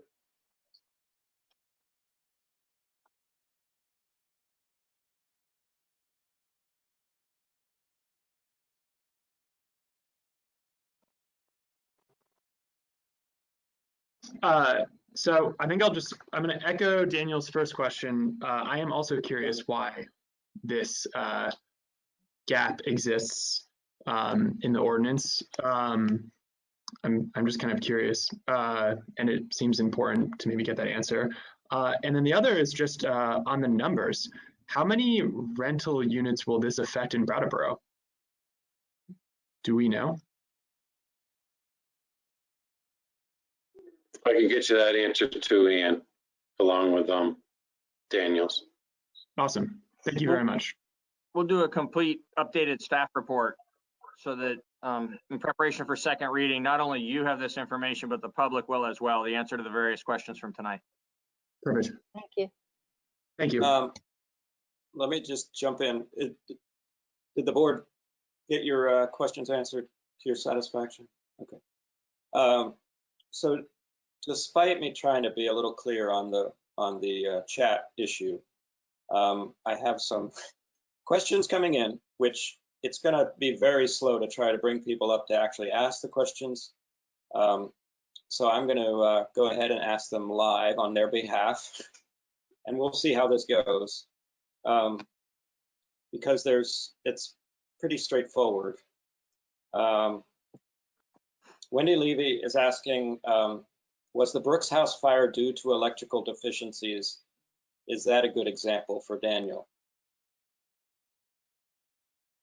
The Brooks House fire was caused from a staple being stapled too tight into the electrical wire itself. So I can't tell you who put the staple in it, but that's what the cause of the fire was, yes. Okay, thanks. And a question, I believe from Tony Duncan, I'm going to ask it for him. Is there a demarcation of what would be considered necessary for an electrician? Would adding a fixture like a light to existing wire require that? I guess he's asking, where's the level of electrical work? I heard someone ask if changing a light bulb, for instance. I think that was just sort of a snarky comment, but this is definitely a demarcation of what electrical work would be. Do you have anything in mind, whether like adding swapping out a fixture on a wall, if it's a simple procedure like that, does that count as electrical work?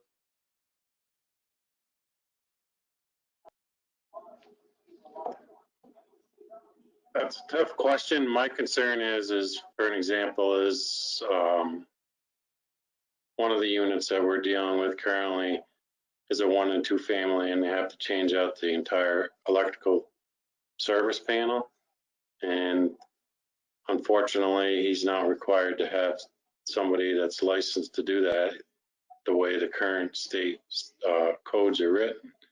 So that's an example or a concern that I have. I wouldn't just want anybody putting in an electrical panel in my home.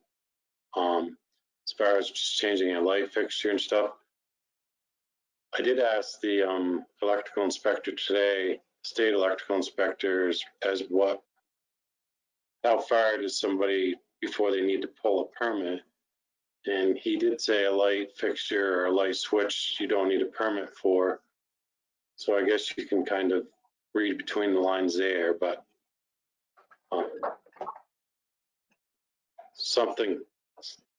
having an electrical panel put in or remodeling the building, or I think is definitely a need for a licensed electrician. Okay, well, we'll try to get that a little more clarified. Can we work on that, Peter? Yes. I think that's fair. Lenny and I have been taking notes, and we'll itemize. We'll restate the question and provide the answer for each one of these for next time. Yeah, I mean, personally, if I was doing it in my own home, I would switch out a fixture. If I was doing it in my rental, I would just go with a licensed electrician because then I know it's done correctly. But that's not everyone, so we need to demarcate that a little bit. Great. Well, I think that's pretty good. I've asked for public comment and gotten those two out there, and we're going to figure out if that's something that we should do in the future. We're just so you know why I'm a little uncomfortable with repeating questions is open meeting laws is, it tells us that we want everyone to be able to chime in, but when you ask a question through chat, especially these couple came in as a private chat to me, not everyone else can see that. So I thought it was appropriate to actually say them out loud. It might not have been your intention, both of you, to have it go out to the public, but I felt like it was my responsibility to do that at that point because I'm conducting an open meeting here. So we're figuring this out. So bear with me. My family has texted me to say that they're out ringing bells, so hopefully some other folks are out there. I hear them in the background. If you don't know, 8 p.m. People go out and ring bells because they go stir crazy. No, it's a way to show solidarity with the rest of the community. It's kind of fun. The only problem with the ringing of the bells is when I'm ringing our bells, I can't hear the other bells. So I haven't figured out that problem yet. You got a bell with you? Oh yeah, nice. Let's see. We are on to new business item C, and that is totally getting to a few things of board business here. Every year we go over our rules of conduct, and Ian, this is your first time looking at the rules of conduct. All of us have seen it at least once, but that's certainly not something I'm going to read out loud. But does anybody want to like chime in with any questions or comments about? They have not changed since last year when they were approved by the previous board.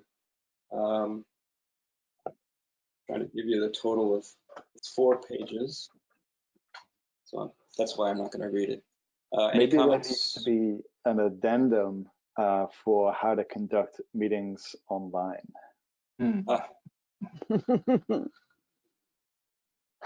Certainly. I'm half joking. I'm half joking because I saw Wendy's comment in the chat just now. And like, you know, we don't have the parameters kind of exactly spelled out clearly for everybody, so it makes it a little bit more challenging. Yeah, and I just saw that chat because I was so interested in talking myself that it was hard for me to do both at the same time. But just to reiterate the chat, we just want people to use the chat as sort of a hand-raising situation rather than ask direct questions, because either the people watching through BCTV or other methods on the phone, they're not going to be able to see or understand that question is being asked. And certainly if it's a private chat, no one will see it. So I'll feel forced to actually ask you, call it out, even if you didn't intend it to be called out. So anyway, the chat feature should be used just to say, I have a question, simply that. Daniel? Maybe we could write that stuff down and just make it available with the link and the call in, just like a few kind of simple bits of protocol. Absolutely. Just so people know what they're getting into. Yep. If it's acceptable to the board, I'll just work together with Tim on that, since he's the one who has to navigate this and keep control of the meeting, and then we'll put some bullets down in the information that goes out to the community before the next meeting. We're unanimously nodding, Peter. Thank you. Let it be noted for the record. Thank you, and thank you to Wendy. Thanks to Wendy for bringing that up, and also to Patrick, who actually attempted to start to write that stuff down, but I don't think it's all come together yet, being our second meeting only. As to the rules of conduct, I'm happy with them. Does anyone have any other comments? Yeah, I've got just a newbie question and a comment. I mean, I love reading rules, but I did find I think I wanted just to double check it, which is why my screen keeps changing.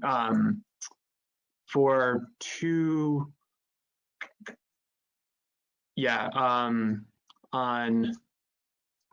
in section E2, talking about the agenda and how to get items on the agenda. I had to go back and reread that section multiple times to make sure I understood it exactly, which, you know, I'm not proposing any kind of change to it, but just as someone who's putting new eyes on the rules, I would say that is a section that sort of drew my attention as being a little clunky. And the question actually comes from that. As I understand it, the board through a majority can agree during a select board meeting to put an agenda item on for the next week, could a public participant request the board during public comment to put something on the agenda and then the board agree to it in a majority during the meeting? Is that an avenue that a public participant could use to get an agenda item put on the agenda for the next meeting? Not traditionally, right? Peter, you want to chime in? Yeah, what I would say is it is definitively fair game for a member of the public to speak about any topic. I mean, that's what public participation exists for.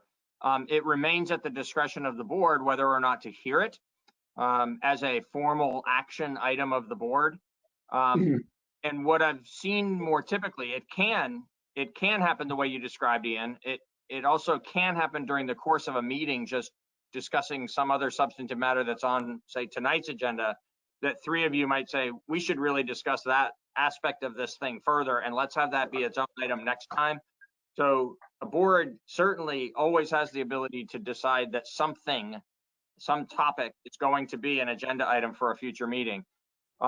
It has been more common over the years, and it's also been my experience more commonly in the other communities that I've served, that because public participation represents an opportunity for every individual in the community to say their piece, that boards will often receive input. They're being urged to take some kind of future action and take it under advisement. And then the chair and the vice chair might decide to put it on a future agenda. A board member might say, hey, whatever happened to when so-and-so asked us about such and such? But it hasn't been standard to receive a comment from an individual member of the community and then say that becomes the select board's business the next meeting by any kind of sort of commonly held expectation. It's very much been a case-by-case basis, and it's been unusual that something like that would get set immediately for the next meeting rather than just taken under consideration by the board. Okay, I really appreciate the clarification. I think I just wanted to take some time to just, as I was reading that, to let our everyone know who's watching how you actually, if you wanted to get something on the agenda, you got to put something in writing the Tuesday before noon. So I was just wanting to explore if there were alternative ways, but I think that does answer my question, Peter. Thank you. Yeah, and I'll just add, and I'm not closing off the discussion by any means, but I'll just add that it does happen that we turn to each other and say, oh, that's a no-brainer. We should put it on on the next meeting warning. But more often than not, asking for it to be formalized, like checking in with Peter and having a discussion first, totally changes the request and changes the ask into something that, once you get more information, you have a question, you want to talk about something, but then you receive a piece of information that really changes the whole direction. And having a little bit of a buffer saves us gobs of time with just, having to talk about something that either isn't in our purview or isn't relevant for one reason or another. So it's a little bit more efficient to have a more take a question to the town manager. I see your hand, Peter. Go ahead. Yeah, I'm actually trying to put it in the right spot where it's in the screen. So just a little bit more, that's helpful. Actually, I'm glad you said that, Tim. It reminds me of something that I think also would be helpful to you, Ian, and hopefully to members of the public that are listening. It's really common in those situations that the board turns to me and asks for staff to provide some additional information to help you decide whether or not you think something needs to be a select board item. And so what we'll do in those kinds of situations is we'll advise the board further and the person who raised the issue so that they know what the board is being advised. And sometimes those things come back again on another night, and sometimes they don't. Or sometimes the person's question is answered. That's right. Ideally. Yeah. I have a Just question circling about back. Oh, yeah. signing things like, warrants. What is our procedure for warrants right now? We will be doing that by PDF.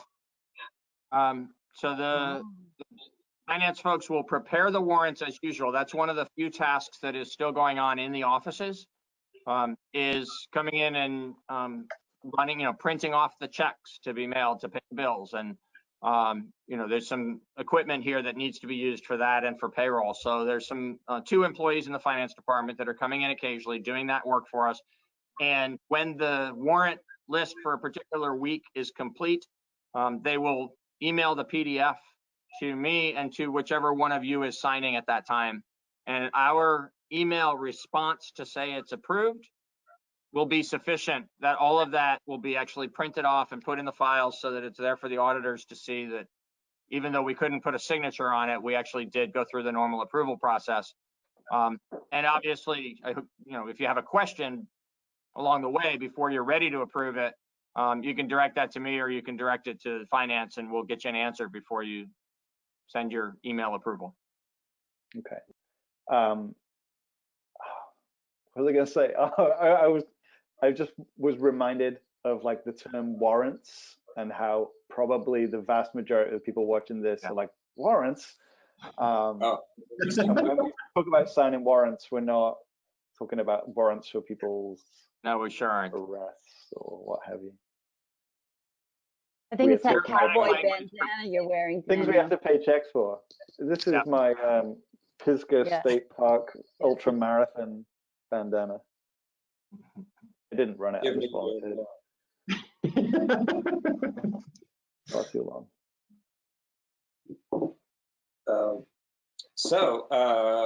If everyone's fairly satisfied with that, I would welcome a motion. I'll move. Okay, go right ahead. From the administrative report. Ian? This is where you have to have multiple windows open all at once. Yeah. Sorry, go ahead, Peter. I wanted to make sure you knew that there's a proposed motion in the administrative report. Yeah, I was going to use it for the first time. I so move to approve the rules for conduct of meetings and hearings. Thank you. Ian has moved to approve the rules for conduct of meetings and hearings. All those in favor? Aye. That's 4. Thank you. You have approved that set of rules. Next, we just want to talk about, guess what? Warrants. That flows very nicely. When we sign warrants, which are basically, we still say, it's losing all meaning now because I keep saying the word over and over again. But these are basically the authorizations for expenditures, checks, etc. We take turns in our board, usually nicely, about signing the warrants, and we have a rotation schedule, which the board members have in front of them. And this is just a boring bit of board business that we do. I have a certain time period that I always like to do. Daniel's shaking his head. No, I think thinking about the future now is no longer boring. I'm looking at these dates. I'm like, what will be happening on June 8th? I have no idea. True. Well, you'll still have to sign warrants. I might choose not to. I might choose to take a later date. Or email your approval. Yes. Now, that's true. We're going to be able to do even warrants with PDFs? Okay. That's what we're going to be doing for now.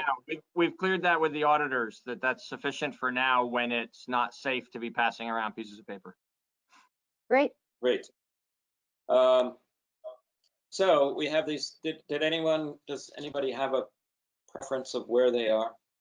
I have no preference, so if anyone does have a preference, go right ahead. Okay, I have a preference. Go right ahead. I like November, December 31st because I tend to be, because of my work schedule, I tend to be more likely to be around then. But of course, with PDFs, who knows? I'm really hoping by November 2, though, we're going to be signing these things in person again.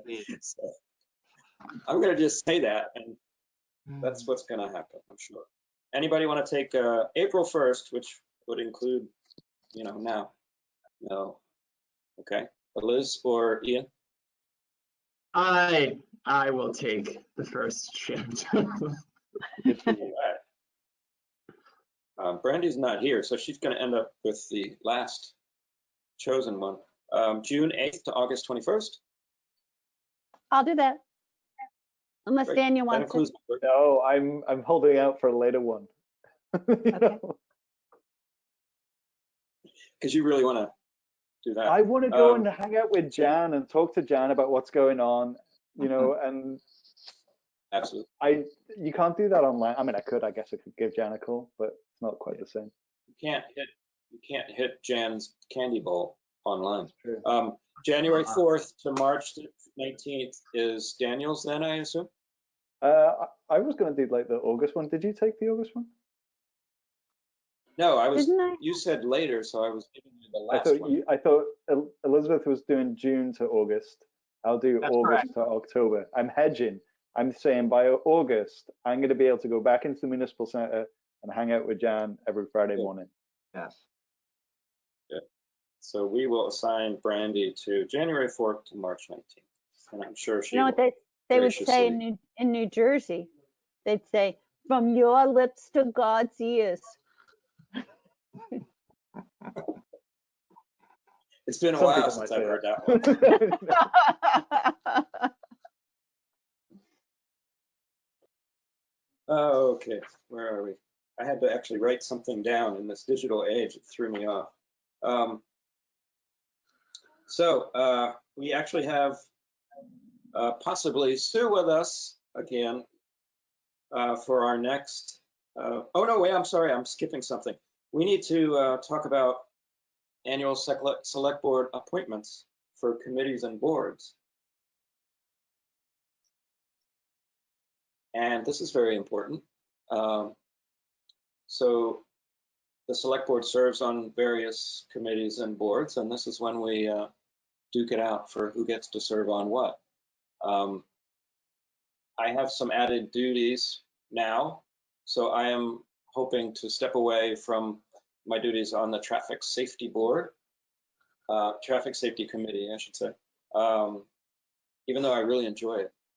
So I just want to throw that out there. Does anybody want to express a desire to be somewhere where they're not, or somewhere where they'd like to be?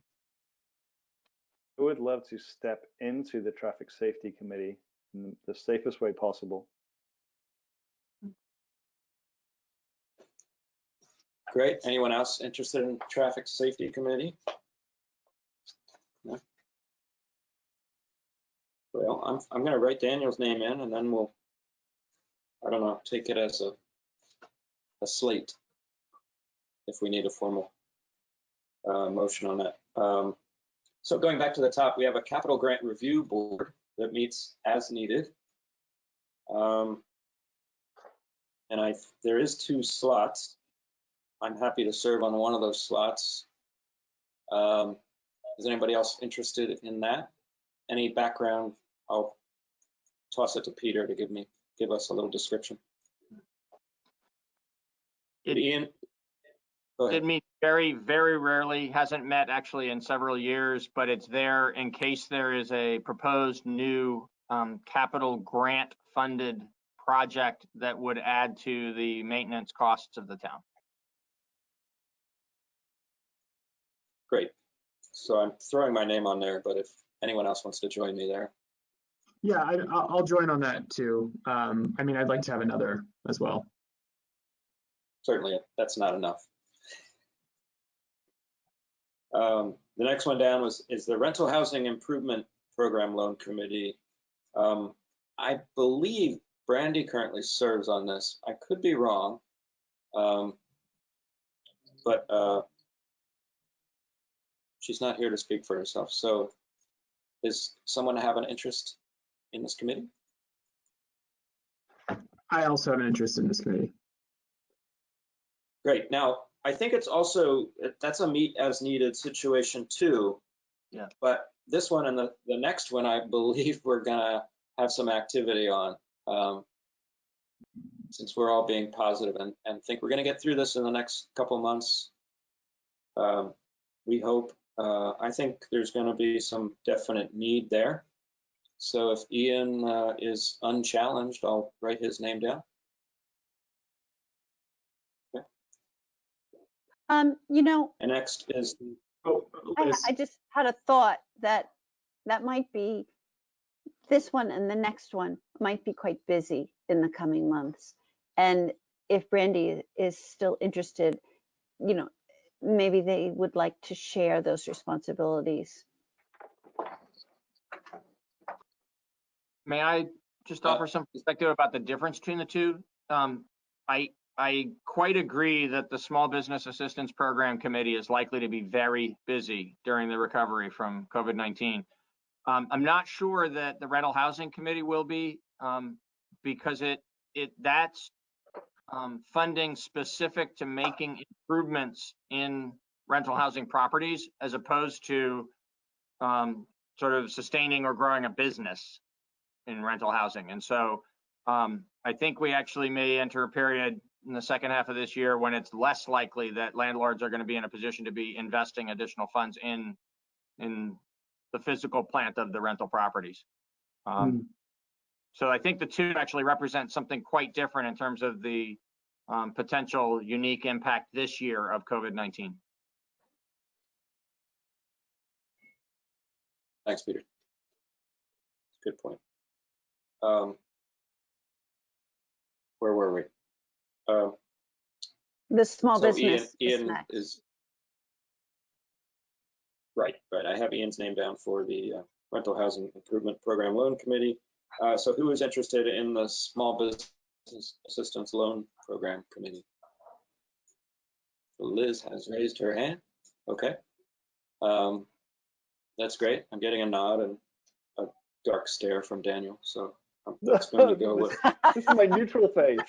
You got that Negan. Neutral face. My stare. Thanks, Liz. So Brandy, unfortunately, isn't able to chime in, but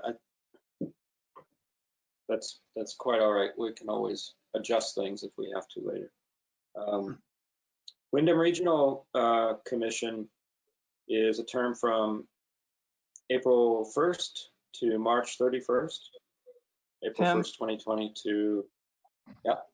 Yeah, on that one, I'm sorry that we did this. We've created a confusion here, but we've got a separate agenda item at the next one because it's likely to involve you appointing people from outside the select board. So, so we probably should just skip over Wyndham Regional during this item and deal with that in a minute. Sorry.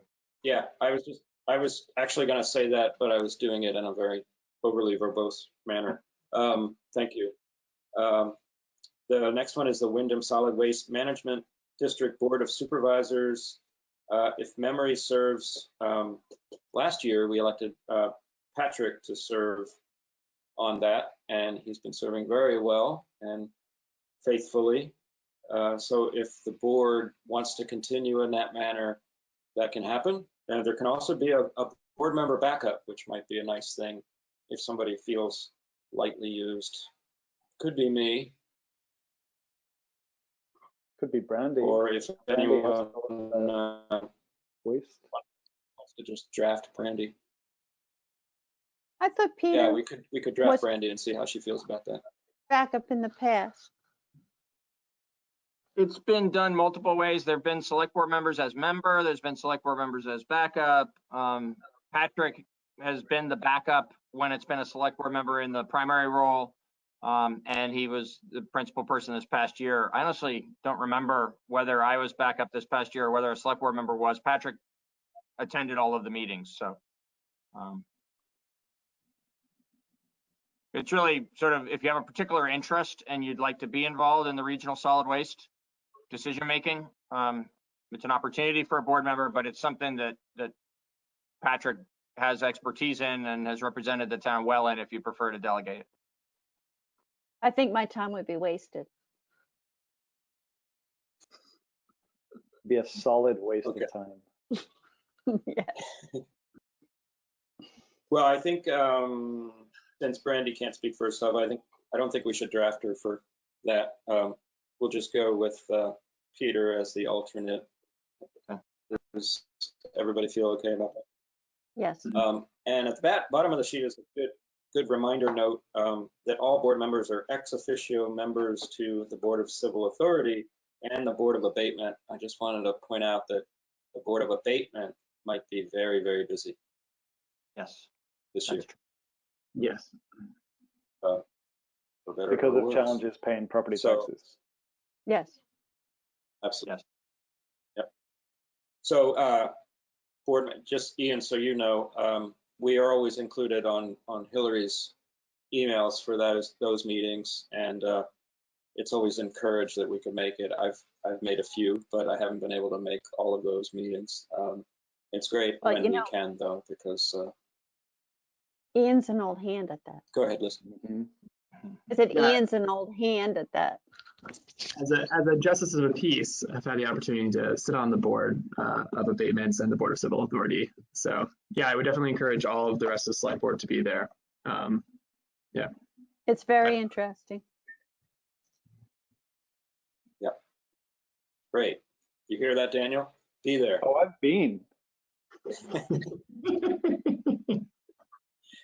There was a difference of opinion, like in past boards, about whether or not the board should serve. But I do believe if it's possible, it's the right thing to do. Any other comments on that? Do it. No. Peter, do you think, see, I feel at a loss. I would turn to Jan at this point and say, do we need a formal motion?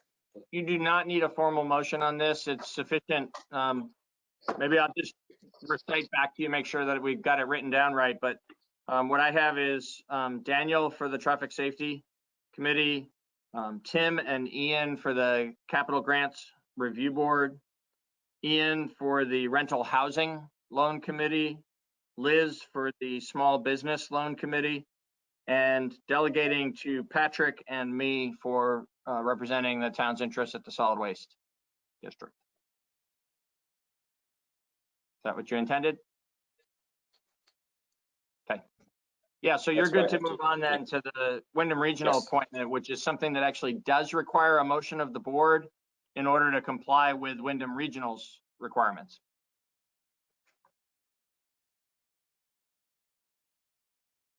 Great. And I don't know if Sue's still on. We don't absolutely need you, but Oh, can you here hear she me? is. Always need Sue. Sue. Yeah. Sorry to make you I'm hang still on, here. and sorry if I'm breaking up, but okay, thank you. Do you want to fill us in? Sure. So for the past year, myself and Tom Mozakowski, who is a planning commission member, have been the Wyndham Regional Commission appointees for the town of Brattleboro. We're both happy to continue serving. I sit on a couple of their different committees, Brownfields and their planning coordination committee. I actually don't know if Tom is on any of the committees, but he actively attends their full commission meetings, which I sometimes have conflicts with conservation commissions. So we worked well to kind of cover the meetings and participate with the Wyndham Regional Commission. So we're both happy to serve if you would like to appoint us. Great, thank you for your service. And it certainly would please me. How about the rest of the board? Absolutely. Sounds great. So whenever someone would like to make that motion. I'll make a motion. This will be my first online motion, I think. Let's see. See if I can get this right. Okay, I move to appoint Sue Fillion and Tom Mosikowski as representatives from the town of Brattleboro to the Wyndham Regional Commission for the period from April 1st, 2020 through March 31st, 2021. Thank you. Daniel has moved to appoint Sue Fillion and Tom Masikowski as representatives from the town of Brattleboro to the Wyndham Regional Commission for the period of April 1st, 2020 through March 31st, 2021. All those in favor? Aye. Aye. 4-0, unanimous. Thank you, Sue. Thank you, Sue. All right. If anybody doesn't have any last minute brainstorms, I think we've come to the end. I just wanted to say, happy Passover to everyone celebrating out there. And also that the Easter Bunny is coming, I hear, on Friday. You could check out the Recreation and Parks info for that. Something to do with a vehicle parade again with the Easter Bunny. Does anybody? I don't know why I was compelled to do that. Where can you go for that? Yeah. I'll be coloring virtual eggs. There's other activities as well. I think they're also doing a exercise thing. Yes. A bunny hop? It's always good. I'm sorry? A bunny hop? I'm not sure what it thing? is. No, they're leading exercise groups or something as part of the holiday experience. I'm not sure. Would you like me Clearly, to? It's yes, oh, Peter, sure. please explain. It's one of the ways in which the Recreation Department is trying to help families and particularly kids to stay active and stay engaged with each other in a safe manner remotely, and through digital connection. And so they're offering online gymnastics classes where kids are doing the exercises and activities at home, along with the folks who are leading the class online. And there's in today's report, I'll leave it in there again for tomorrow, make it easy for people to see. Today's daily update from the town, we put in the different times. It's on Wednesdays and Fridays, and there's a different time of day depending on the age group of the child.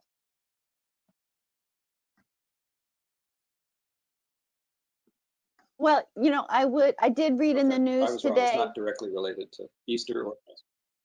I did read in the news today that in New Zealand, the Prime Minister determined that the Easter Bunny was an essential service.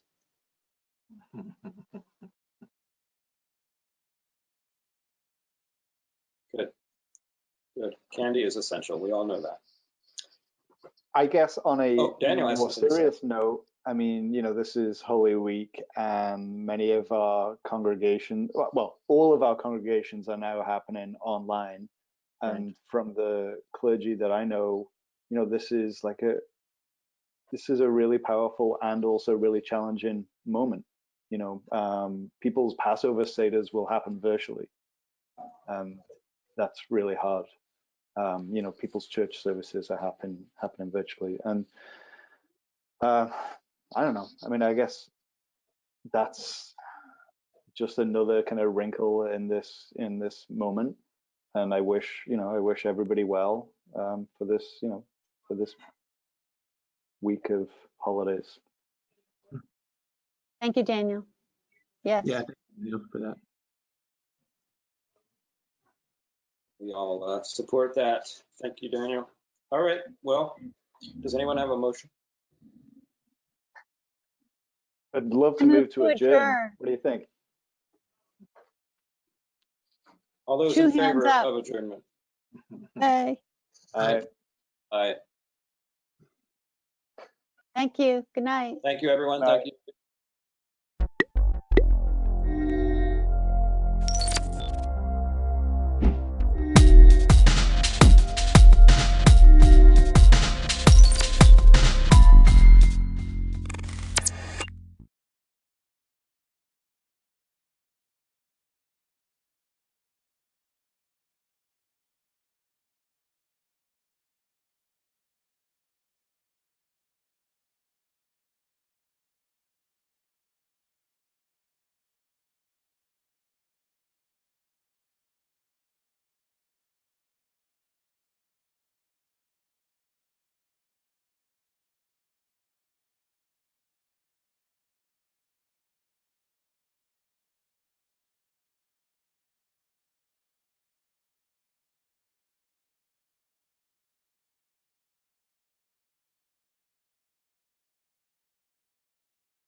Hey, everybody. Can you hear me? Hello, Ken, you're shaking your head. Thank you. I got Ken, Dana West, Mark. We have Austin and Brian from BCTV. We have Dana West, Lori Langevin is our assistant business manager. At Leland and Gray, we have myself, Bill Antone, and Lori Garland. And I think Beth from Wyndham was on somewhere. Hey, Dana and Mark, can you mute your mics for me?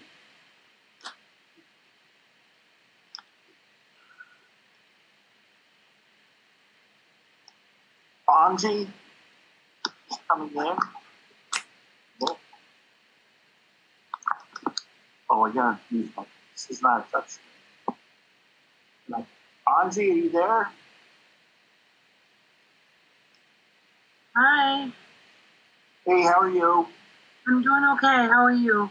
Good. So we're gonna ask everybody to mute themselves. Okay.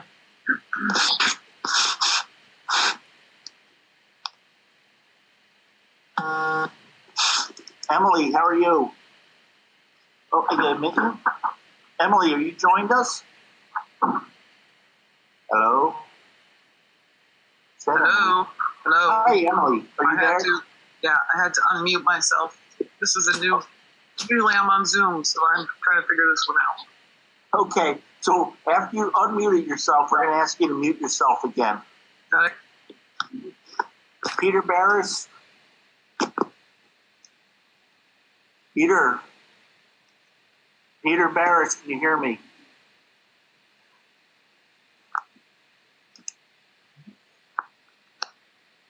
Wants to join the meeting.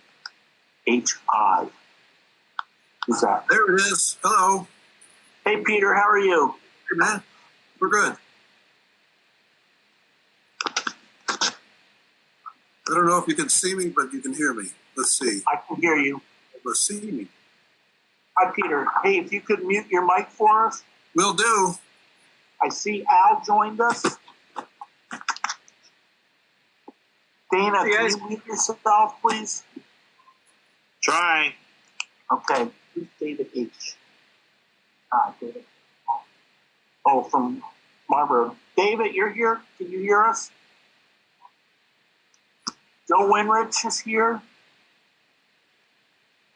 I am. I don't see Dan MacArthur. I see Al Clausen. I see Joe. Hi, Joe.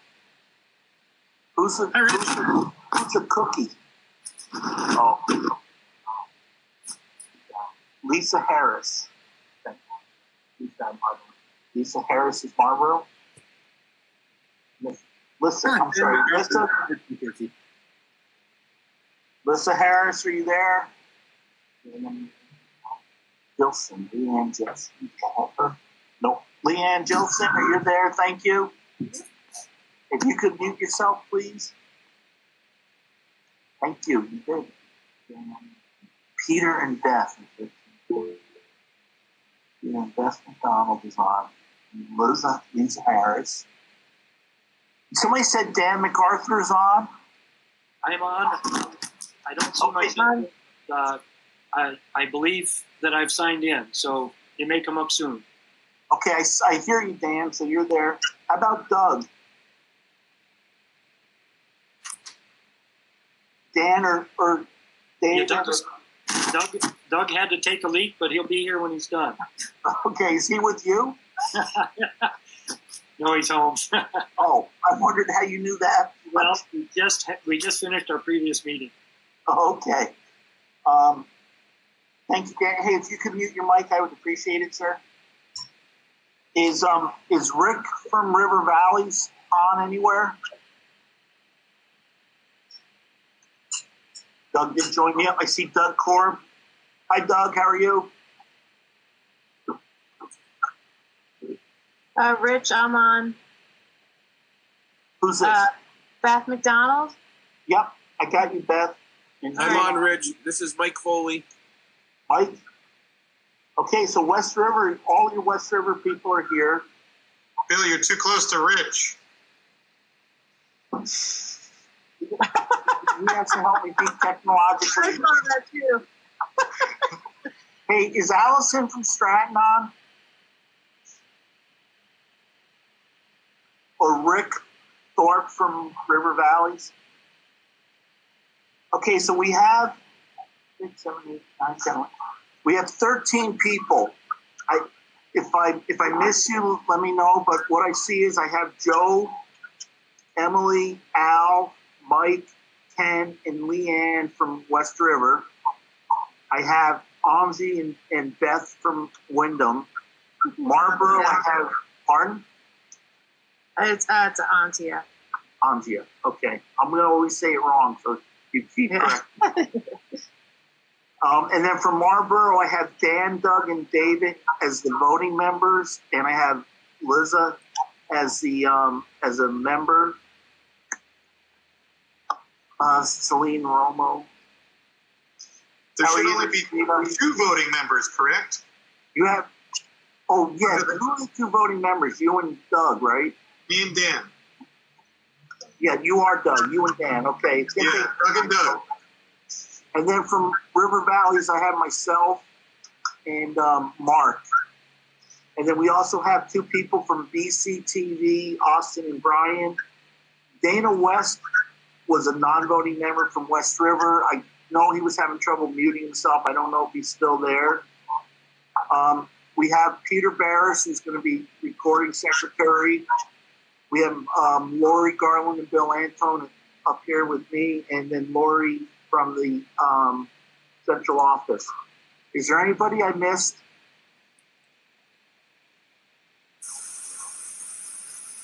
Okay, so if you have, so we're asking everybody to mute themselves. If you're on by phone, I guess you have to press *6 and just say you have a question.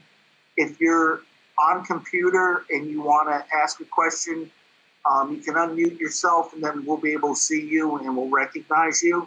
It's, I guess some of you, Joe, you've run a couple meetings like this, so it's not impossible, but bear with me because I still have my flip phone. So if you guys are ready, we'll get going. Doug Cord needs to mute. Doug, can you mute yourself? I can't find the button. You can mute me. We don't know how to do it. So it's not just me. So I think we got everybody covered who's here. If I see somebody else come in, we'll recognize them when we go there. The first thing we had. Rich, go ahead, Joe. You should be able to mute them by clicking on their name and then just muting them, because as the organizer, you're in control. Okay, well, Bill and I got to get close.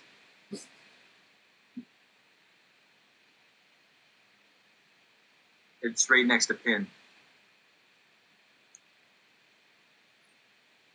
Doug figured it out. Good job, Doug. Okay.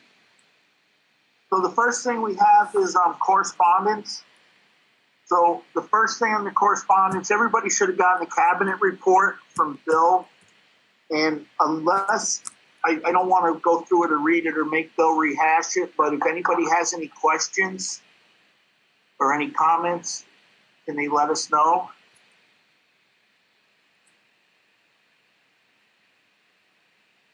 Okay, hearing none. We have a couple letters that I want to read that came into WCSU. The first one's dated March 17th, 2020. And it's addressed to the WCSU board. With the pandemic on our hands, we, the undersigned, would like the WCSU to adopt a policy that allows all hourly employees to be paid for the duration of the school year, regardless of whether school is in session. As teachers who are on salary, we are distressed that the WCSU would only pay hourly employees if they chose to come into work. All of us are doing what we can to take care of our students, each other, our families, and our community. The best thing we can do is to take this pandemic as seriously as possible.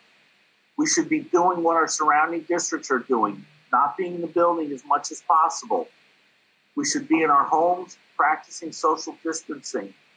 We will do everything we can to interact with students and their families virtually and support them during their time away from school. Of course, we all do our best to serve the students in our community. The hourly employees are not taking advantage of the situation by staying home.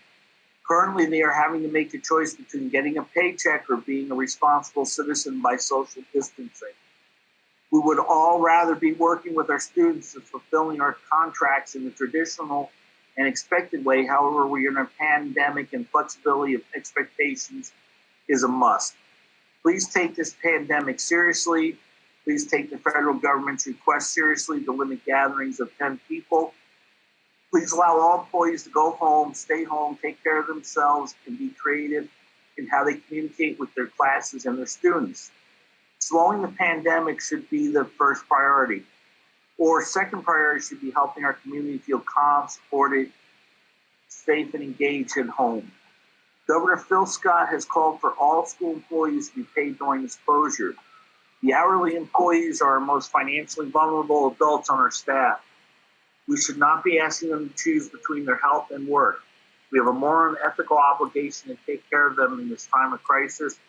Please take the necessary steps to be the kind leaders we know you can be. Please allow all employees to work from home in the capacity they are able and pay them to ensure that they will be able to weather the economic fallout of the public health crisis.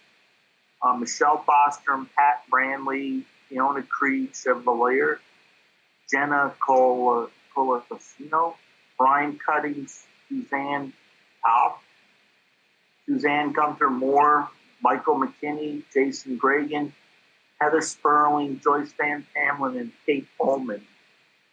I was notified of this letter, and the following day, it's actually dated the 21st, we got a follow-up letter.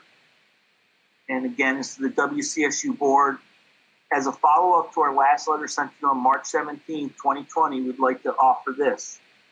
The COVID-19 pandemic has caused an environment of unique and continually changing circumstances and directives. Since the last letter was crafted, we feel that the potential issue of our educational support staff being required to go into the school building and other public places in order to receive their hourly pay has been resolved. We believe that our district staff, teachers, and leaders are doing the best they can at responding to these rapid changes in our communities and workplaces. We also realize the importance of working as a team in order to ensure continued learning for our students during our school's dismissal. We'd like to thank our superintendent, Bill Anton, for his positive leadership. He has had a proactive approach while making important decisions in response to the ever-changing directives coming from our governor and the Vermont Department of Education. Thanks to our other district leaders as well as you, our board, for leading the WCSU in a responsive way that ensures the health and well-being of our community during this time. And this one was signed, I believe, by all the same people. So everybody is aware the Department of Education has given guidance about hourly employees, and the Wyndham Central received an email. So I just want to read that email. And it's all hourly employees will be paid their regular hours per order of Governor Scott until at least April 6, 2020. Hourly employees are expected to report to work. This is worked out with their supervisor as to how and when. Any hourly employee who chooses not to accept their work assignment must use sick personal time and fill out an exemption form to be kept confidentially on file in the HR office. They should scan the form directly to the person at Wyndham Central. If hourly employees who choose not to accept the work assignment run out of sick personal time, they will still receive a check until at least 4/6/2020. Further guidance will be released at that time. It's important to know that we receive new information hourly and the guidance can change. We will update you as more information comes in concerning labor challenges arise. And this is just for the WCSU people and the West River people that are under contract, non-certified contract that this letter was about. So we will also have an executive session at the end of the meeting to talk about some specifics on specific issues that can't be discussed in public. So those were the two letters we received. Is there any discussion on those?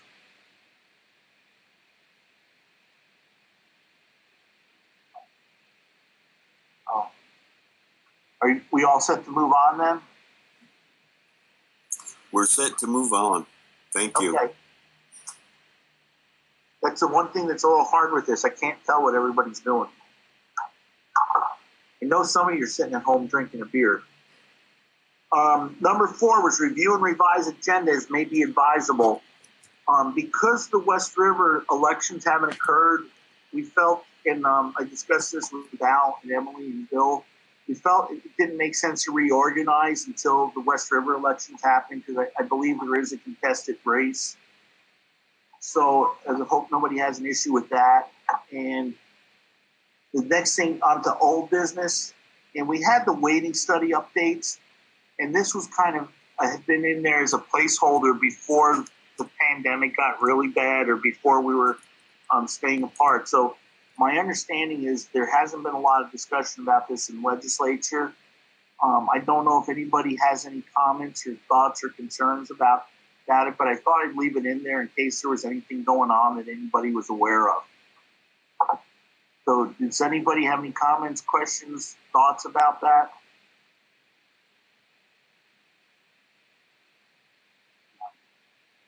Oh, you have to put it in the chat if you want to, and then you can unmute yourself.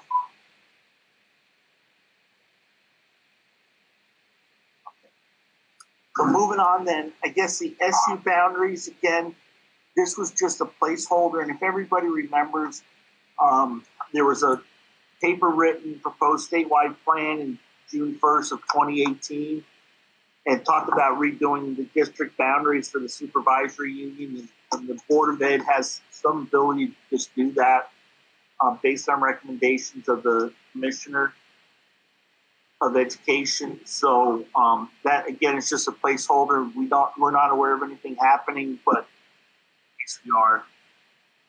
Laura Sibilia has just joined the meeting too.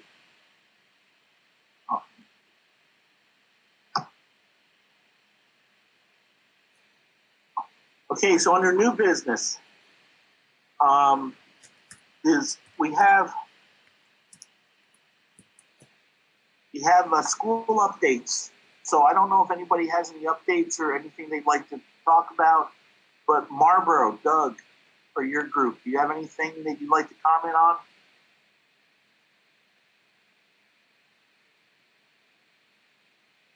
Yep.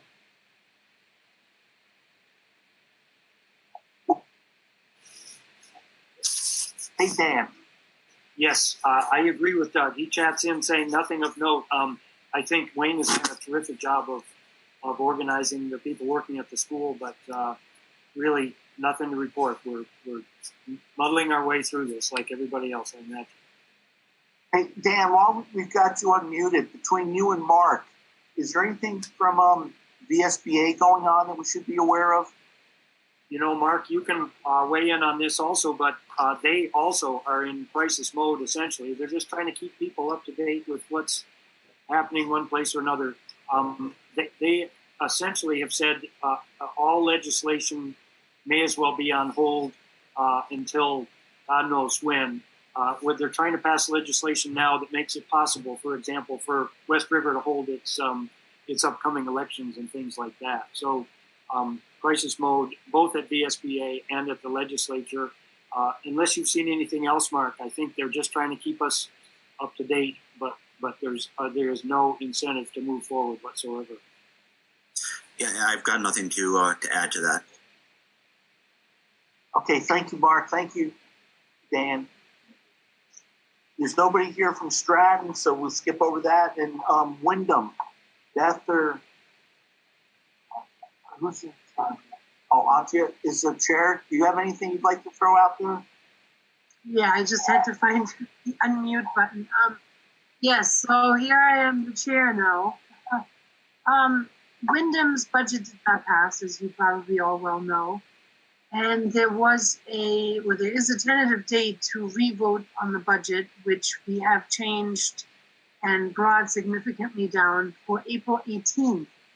So that is still in somehow, it's very unsure whether or not this meeting or this vote will happen. We had tentatively thought of having it outdoors, but with the governor's order that there shouldn't be any congregation more than 10 people. So we don't know yet if there's a possibility to do it by Australian ballot or whether or not the vote has to be postponed. So however,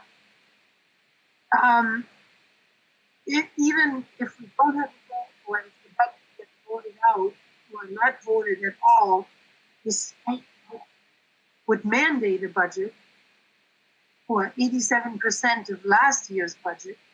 And so in knowing that, the Wyndham board just recently actually signed the teachers' contracts.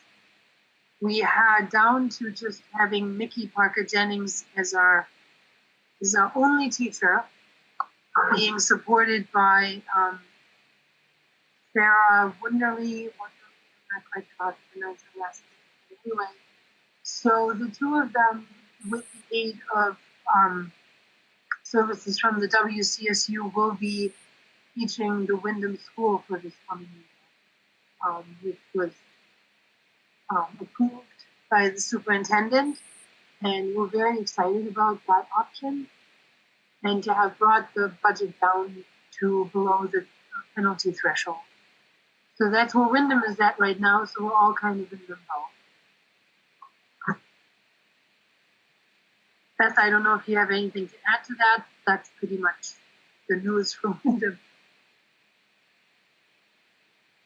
Hearing nothing, I think I'm going to mute myself again. Is that okay? Yeah, thank you.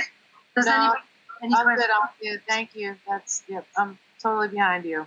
If I can add one thing while I'm still unmuted, since Laura is here right now, Laura Sebelius, I wonder if she has anything to add to the dating study, if we can sneak that in or at some other time, because she's here now and she's very involved in that topic. So if at some point we might ask her to comment on what may be happening on that waiting study front, that would be really great. Thank you so much. So what I was going to do, if it's okay with everybody, is under River Valleys. I was going to let Laura speak on behalf of River Valleys as to what's going on, and then I thought she could cover the waiting study too, if nobody objects. I see, Doug, you try to type something in. Were you trying to get a point across, or? No, Rich, I was just trying to share with Anjay that the Secretary of State just issued budget revote instructions, so she should read that. I tried to post them, but she said it basically says if you're facing a revote of your budget, there's no time frame in election law in which the budget revote must be held. So there's an email that came out from VSBA today she should read. Okay, and Bill was shaking his head like he just got it, so I'm sure we'll get that out to Wyndham, and I think that's important, probably West River also. So, Laura, are you there? Can you unmute yourself? Hello. So can you do a report on what's happening at River Valleys, and also we had the waiting study earlier just before you signed on, so I thought we'd let you kind of talk about River Valleys and then talk about the waiting study. Yes, I'm going to try and pull the pieces of River Valleys out of my head. Because I'm trying to remember the last time that we met. I think we met in person the last time we met, right? Yeah, it was the middle of March. It was our last regular March meeting. Yeah, and I think we had some discussions about connectivity. We were talking, of course, that's the thing that sticks in my head. And some staffing changes, hiring of some staff. Oh, look, there's two things. And I think I don't know if there's anything else pertinent that I should put in there. We did talk about the waiting study and the town of Dover's focus on that and thoughts on that. Here's what I would have to say about that. I think right now, with all of the uncertainty, we're looking at what I've been hearing legislative leaders say is we need to be looking at budgets in the, maybe 3 to 4 month time frame, and perhaps coming back and doing another budget until we get a sense of the revenues. There is testimony that is taking place in both education and Ways and Means with regards to the yield, and I think that is definitely worthy of looking at. I think we need to remember that sales tax, all of the sales tax goes into the education fund, so I think we're not clear on what is going to happen there. With regard to the waiting study, I think it would be inappropriate right this minute to try and be as forceful as I had intended, but the Senate did take action. I think we'll get some pretty significant pushback on doing anything with the wait. It would be my intention that to let a 3-month, I don't know how we would do a 3-month yield. So it would definitely be my intention to try and push for some of the Senate's language, which I, prior to this found to be completely, really, well, not completely, but really unacceptable. It's just looking for a study to come back next year. But it feels like we need to take some action to acknowledge that we had an inequity going, and this situation now is exacerbating it. I've been spending most of my days this week on the connectivity issue. And so that's another highlight for all of us on rural and poor students and the inequities they're facing. So I don't think we can, I think we have to monitor, watch what's going on. I mean, it's great. If you haven't been on the legislative website, you can, all of the hearings are now streamed on YouTube. So you can literally go, if you're bored or lying awake at night and fretting, you can go dial up at 1 a.m. And if you have connectivity, you can dial up at 1 a.m. and look at the YouTube video for the hearing that was had. So short-term pause. Yeah, Doug, I agree, Doug. It's this, but I think so many things are being highlighted right now. And I also think this whole situation is going to, there's no way this situation is not going to radically change how we think about education in the state. So, or can you just say what Doug said too, so everybody, maybe somebody missed it? Doug said, here, something along those lines. Here, this situation is only going to worsen the inequity. Okay. Is there any questions or anybody wants to make a comment? See that, Rich? I'm sorry, what? There's a chat window that can be opened up and you can see where people are commenting. Well, I could just make a quick comment, Laura. I don't want to take up too much time, but I just feel like any relief packages that the state's thinking about might factor this in. Could it not? In a change? I mean, in terms of at least the towns that are going to be, the districts that are known to have been, basically, underfunded for 20 years. I mean, why would? So here's what I would say. I'm gonna interrupt you just because right now the whole legislature is operating remotely. So, and I don't know if Emily's on or not, but it's my sense from the messages that we've been getting from the speaker that it's her intention. We're also going to be voting and debating remotely. And I want you to think about trying to manage that conversation, those of you who have witnessed debate in the House for 150 people virtually. And so it's my sense that we're going to be going real slow, and anything that is contentious is not going to be taken up, which is why I'm suggesting we would have to at least point to the Senate legislation. That does not mean that towns cannot act, in terms of trying to seek some legal remedy. But I think we were going to have a floor fight on this. That's what was going to happen in the House. We were going to have a floor fight, between the folks that were going to have their taxes go up and the folks that weren't. It's just not going to happen that we're not going to have a floor fight anytime soon. If this drags on and we're doing remote voting in the fall, and we're, good at online debate, it's possible. And I do see that Emily's on there. She may want to give some more insight in terms of, I don't know if you want to get into this, in terms of what the speaker is talking about in terms of bills that are going to come forward.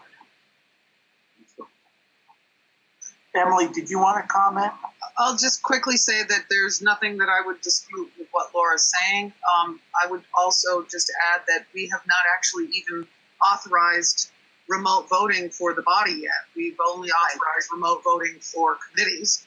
So the body still, the Senate, it's easier for the Senate with 30 people to do the training that it takes to do remote voting, and they're on the process. So are we. We're trying to do it by committee, trying to understand what the process is. There are a lot of 150 people who need to be comfortable with it before we're even going to take it up. And it has been pretty challenging to get there. But I will say that I expect it within, if we're lucky, within the next couple of weeks, to be able to hold a vote as to whether we can even vote by the body. So I just wanted to clarify that we're not actually even there yet. We have not done that process yet. And it's a big deal. There are a lot of people reaching out to me saying, I have no clue. You can't do this. And people are very, very concerned as well about taking up any legislation of any kind that doesn't directly impact health and economy of the impacts of this horrible disease we're dealing with right now. So it's a fine path that needs to be walked, and I don't know what we'll take up, but the body in the end will decide. We have to get to a place where we're ready to vote remotely to do it, because we can't get together in any other way. So the only other thing that I would add, Rich, is I just want to reassure everyone that's on this call that there is absolutely zero chance that I am letting this go. I think we have to, and I don't expect anyone on this call will be. I think we just have to take a breath and get through this immediate moment. And Al Clausen made a comment, and I don't know if everybody can see it, but he 100% agrees that something should be part of the relief package. So maybe just some consideration. And while we have you two, if I could just indulge the group for one more second, is there a big issue with connectivity? Do any of the schools have that as an issue? I know we do a little bit in Dover and some places in Wardsboro. What about the other schools, and what can we do to help with that? So I want to jump in really quick, Emily, because we took some testimony on this. Okay. It's your committee, Laura. You should be jumping in. Yeah. Sorry, my dog and my son are barking. Our chairman of the Energy and Technology Committee has asked us, and Bill, I meant to reach out to you, and then also Wyndham Southwest. It would be really helpful for our committee to have some understanding if principals are able to give us some sense of how many of their students don't have access at home, can't get access at home, and how many can't afford access at home. So Bill just handed me a note that says 83 out of 800 students have indicated they don't have access, so 10%. Or they don't have internet. Yeah, 10%. And then the whole affordability issue is also really important. I will just tell folks, Consolidated had offered 2 months free for students. That came forward to me because our principal was trying to troubleshoot some 6-week installation times for some families. And so we haven't seen that get troubled. We haven't seen effective troubleshooting yet of that. So just being a little cautious there. Mark is asking if we should separate adequate access versus access. Can student participate? Here's what I think is important. First of all, if teachers are teaching online classes and students can't participate, or utilizing online resources, and students are having to park outside the school, for instance, or outside the library, that would say to me that they don't have access at home. If they could get access at home but they can't afford it, that is a different issue. So understanding both of those factors would be helpful. We all set then, everybody? Any of the other schools that have already reported, do you have any issues with connectivity that you want to discuss, or is everybody pretty good? Okay, why don't we move on? Thank you, Lauren. Thank you, Emily. Hey, Joe from West River, you got anything you want to report out? We're doing the same as everybody else, just slogging our way through this. We did postpone our annual meeting and budget vote and the Australian ballot for our at-large director. Right now it's set for May 5th and May 6th, but depending on how things go with coronavirus, we have another 40-day window to push it back until the end of June and still get it voted ahead of the July 1 deadline. But I had seen that email from Doug, or that Doug had shared, saying that we may even be able to go beyond that. Other than that, I think our principals and administration is doing a pretty good job. I actually got to speak with some teachers last night, and they were giving some feedback about how things are going. And I've talked to a few kids, Girl Scouts and things, because my wife is the leader, and they're getting through it. They actually miss school, which they're all surprised to hear. But it's working. It's working. Okay, thank you, Joe. Anybody any questions for Joe? Or okay, moving right along. The audit. So Wyndham Central hires RHR Smith and Company. What we've always been told in the past is you want to look at the letter from the auditors. And if you read their 2-page letter, which was dated March 17th, it talks about planning the audit and during the audit, the comments they made. So basically, district-wide, there was they commented on I-9 compliance. While performing the audit for the above-mentioned year, it was noted that several of the I-9s that were selected for testing were either missing or not filled out correctly. It's recommended that central office review their I-9s to ensure all employees that have I-9s that they're in compliance with federal guidelines. There was an issue with the Leland and Gray year-end accounts payable. While performing the audit for the above-mentioned year-end, it was noted that there was an accounts payable posting that was posted twice. Adjustments were made to correct this posting. It is recommended the client review their year-end balance sheet to ensure that there are no duplicate postings and that all numbers are properly stated year-end. In Townsend, there's a student activity fund that was noted, and while performing the audit for the above-mentioned year-end, it was noted that there are several reimbursements made out of the student activity account to a single employee equaling approximately $14,000 over the course of the fiscal year. It is recommended that the student activities be brought into the central office in order to monitor the activity and reimbursements that are being made. And I can tell you for these 3 items, it's very minor. The first audit I remember seeing in Dover, we were 20 pages of recommendations. So I think, Lori, it's a really good indication of the good work you guys are doing. Do you want to comment to any of them, or you can talk? Sure.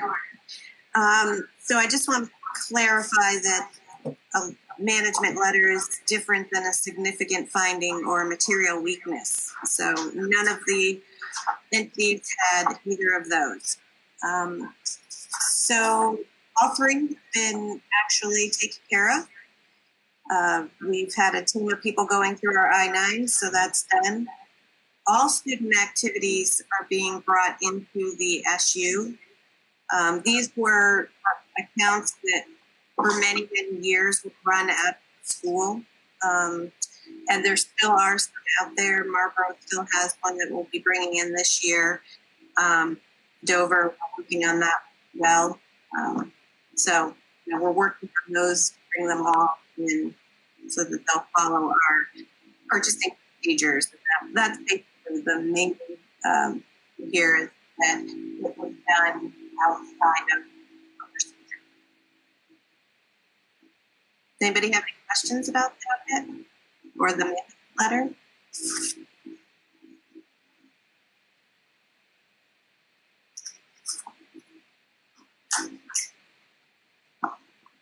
Okay, thank you, Lori. Also, thanks, Lori. You got to thank you too, Lori. Somebody else. Okay, so moving right along. The audit is available if anybody wants to read all, what was it, 76 pages, I think, Lori? So I didn't make copies of it, and I didn't print the whole thing, but if you want it, Lori will get it to you. Oh, no, we sent it. Oh, you sent it. Everybody should have gotten it sent to them. So moving along then, agency fund. So one of the reasons we decided to hold this meeting, one of the important ones is that several years ago we decided we used to vote the agency fund. I'm sure Dan can tell you about it back in the olden days, and Emily. We used to vote agency fund in December, and then a couple schools made a point of what if our budget doesn't become what we thought it was going to be? Should we not vote the agency fund until after town meeting? So in case there was a reduction in the budget at town meeting, the schools could adjust maybe some agency fund items. So that's kind of been the standard probably for the last 18, 20 years. So the problem is if we don't vote the agency fund by April 15th, then the central office can't issue contracts until they know that we intend to fund that. Excuse me. So that's why we had the agency fund. We had to have the meeting today to discuss agency fund. So if there, I believe, or do you feel like I'm not going? You are muted. Okay, so if everybody would just, if they have their agency fund paperwork, and if not, they're looking for an agency funding $2,409,178. Everything had been discussed, should have been discussed by the administrators bring to Bill what they're looking for the year. And then it should be discussed with all the boards, so it shouldn't be anything new to any of the boards. So hopefully, if there's any questions, somebody can just unmute themselves and ask a question.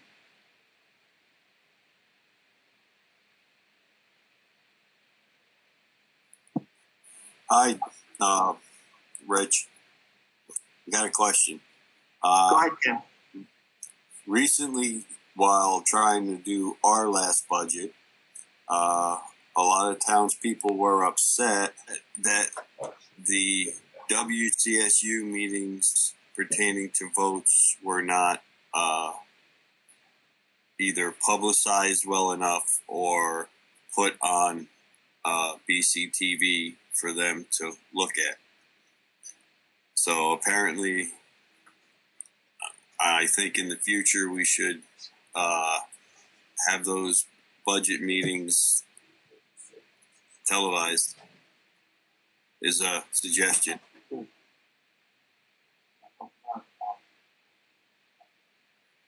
Okay, I thought we were recording through BCTV because I believe they're recording us tonight, or they're doing something with all our.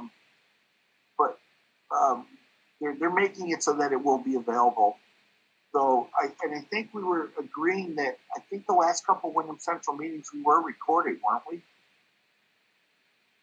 I believe we were the last couple. But I thought it went back to the budget when we were voting on the budget. I thought we were recorded for that one too. I can't say for sure, but I'm just telling you what public concerns are. Okay, so we'll take that. I think too is with this virus has taught us a little bit is that to get things out to people is a lot better. So hopefully, that may be something. I know at River Valleys we record all ours. Joe, nod your head. I think you guys record all your West River, right? Yeah. So I think pretty much everything is recorded. Marlboro or Wyndham, do you guys record your meetings? No. Okay. Bill tells me they don't. We don't. Don't. There is actually a recording now that is being done by the new board member for the minutes. He records everything to write his minutes from that recording, but we do not officially record our board meetings. Okay. And Doug Korb said we don't. We Zoom and allow people in. Go ahead, Dan. Yeah, that's exactly right. So as of now, that'll be the way it is. In the past, we have not recorded. So Ken, I think that's a good point. And then, like you said, the more we can get this out, the less there should be shock with people. So is there any other questions or discussion about agency fund? Thanks, all. Ken, since you're unmuted, do you mind making a motion for us? I'll make a motion that we approve the agency fund in the amount of, I'm sorry, I don't have it in front of me, $2 million and change. $2,409,178. That sounds good to me. Dan MacArthur second. Okay, so we have a motion by Ken and Dan seconded. Peter, are you all good with that motion? You got your numbers?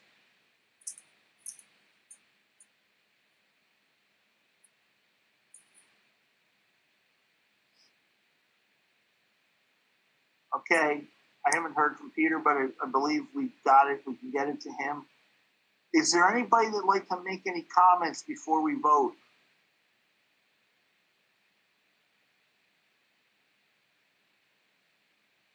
I'm not sure, Joe, Bill, what is the best way to vote? Do a roll call vote? Okay. Okay, so if everybody's ready to vote, Ken, you look like you're suffering, so I'll let you vote first. Aye. Okay, thank you. Joe?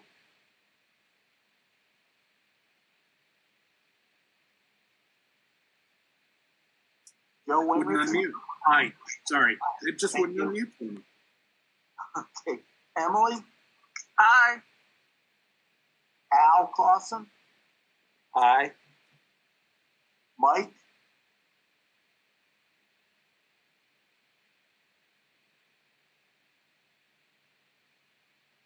See, Mike was in and out a couple times.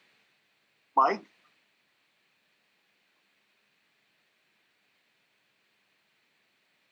Okay, we'll come back to Mike. Leanne? Aye. Thank you. Anzi? Aye. Thank you. Beth? Aye. Dan? Aye. Doug? Aye. Thank you, Doug. Mark? Aye. And I'll go back to Mike. Mike, are you there somewhere? Oh, okay. Mike isn't working, but he said that he was an aye. Okay. Sorry, Mike, we can't count you, but I'll note that you ayed. Yeah, he did. He texted that he ayed. Yeah, Bill's saying it doesn't matter if the Secretary of State's saying that we need to hear him say aye. But that's okay because the vote carries unanimously. So good job, everybody, on that. The next item is we have the minutes from the February 10th meeting. And I believe that was sent out with the packet. And if I could get a motion to approve. I make a motion to approve the February 10th meeting minutes.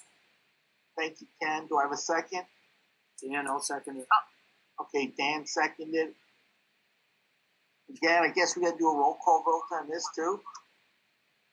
Okay, sorry about this, guys. Let's do a roll call vote. Joe? Aye. Emily? Aye. Al? How about now? Can you hear me say aye? Yes, Mike.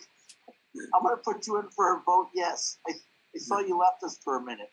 Sorry about that. So will you vote for the minutes too? I will. Okay, thank you. Al? Aye, sorry. Nope, thank you, Al. Ken? Aye. And Leanne? Aye. Angie? Aye. Beth? Aye. Dan from Marlboro? Aye. Doug? Aye. Mark? I abstain. Okay, so it's unanimous with one abstention. So that takes us through the minutes.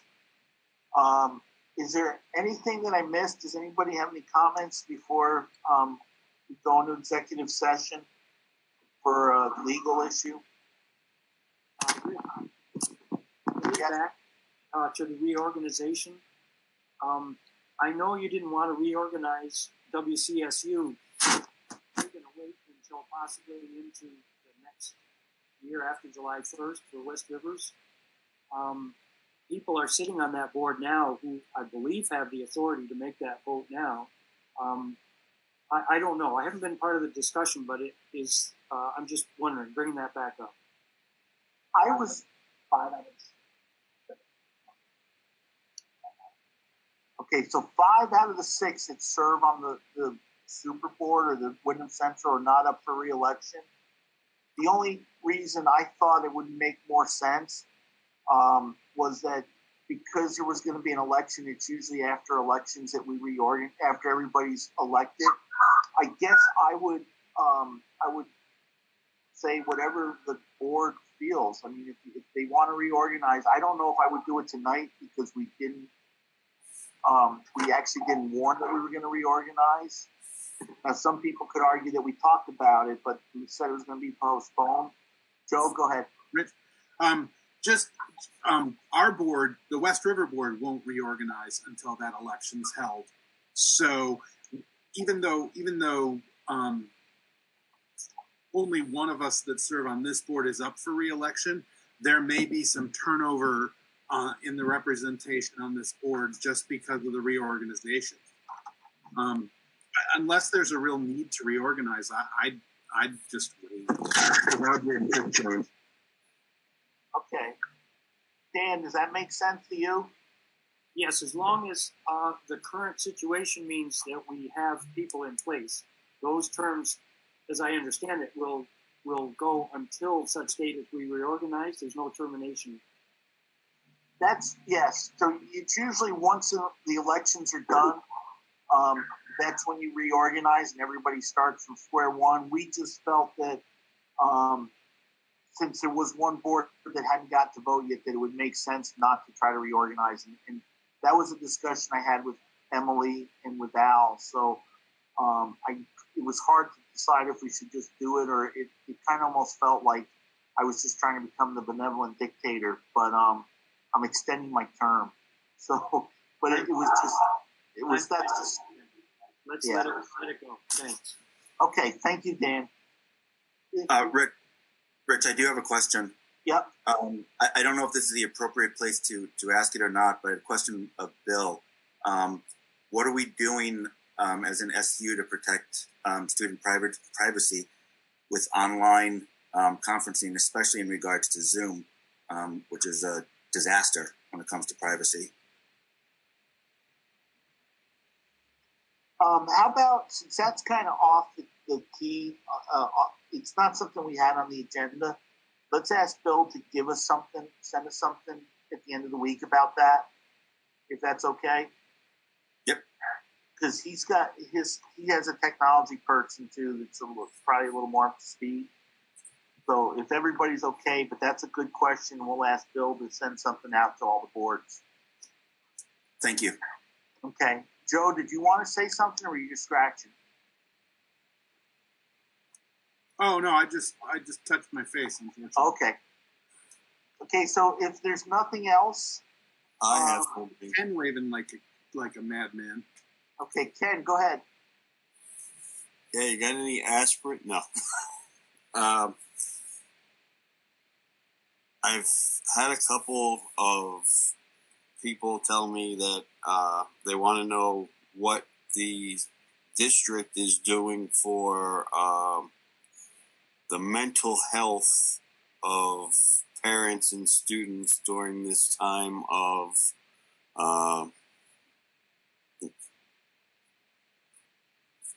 stay-at-home schooling, because apparently it seems to be a big issue with a lot of agencies. And what do we have in plan? What plan do we have to assist in that? Okay, so what is the district doing for the mental health for both parents and students during this time, and what do we plan to do? So what are we doing now, and what are we going to do in the future? Right. Okay, so if it's okay, Ken, I'll ask Bill to put that in that same memo about because I think it all kind of works together.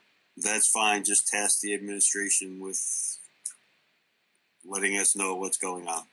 Can we get that by Monday? Okay, so we'll get something out he'll get something out to everybody by Monday. We'll send it to all the boards, okay? Thanks, Rich. Thanks, Bill.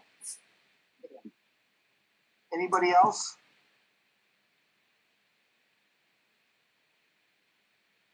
I actually had one question. It's sort of off topic, but it's on the email that went out SU-wide to parents today regarding the meal delivery.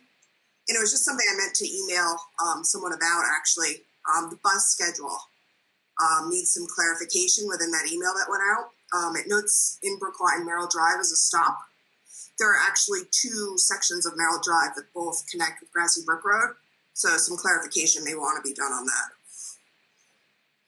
Okay, hey, I'm not sure who that was. It was Leanne. Oh, Leanne, okay. Do you mind, can you just drop an email to Bill? Yep. And you'll take care of that? No problem. Okay. Thank you. Bill says thank you. Anybody else?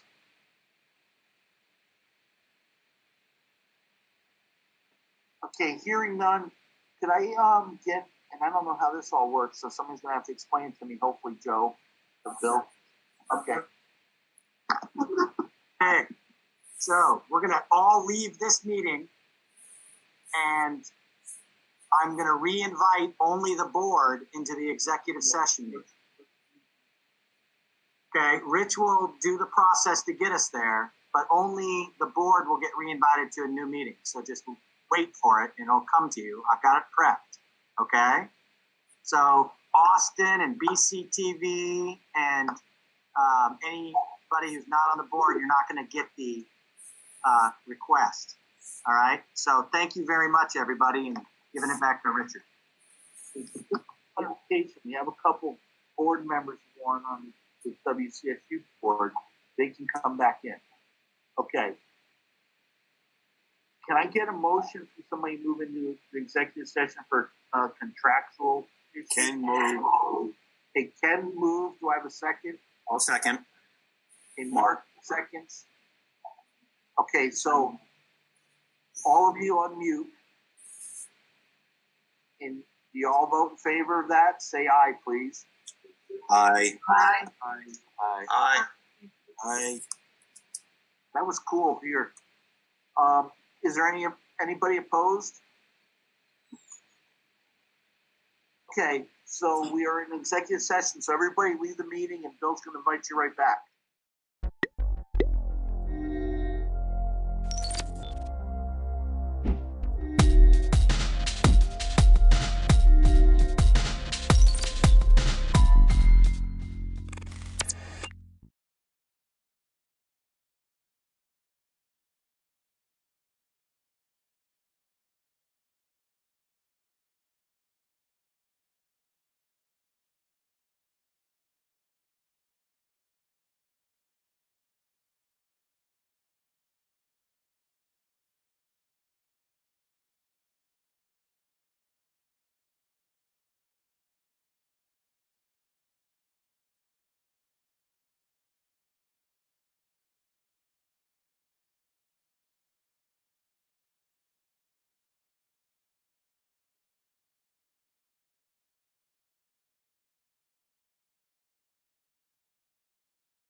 Damien responds, I'm sick and trying and failing to get some rest. What do they need me for, and can it wait till next week?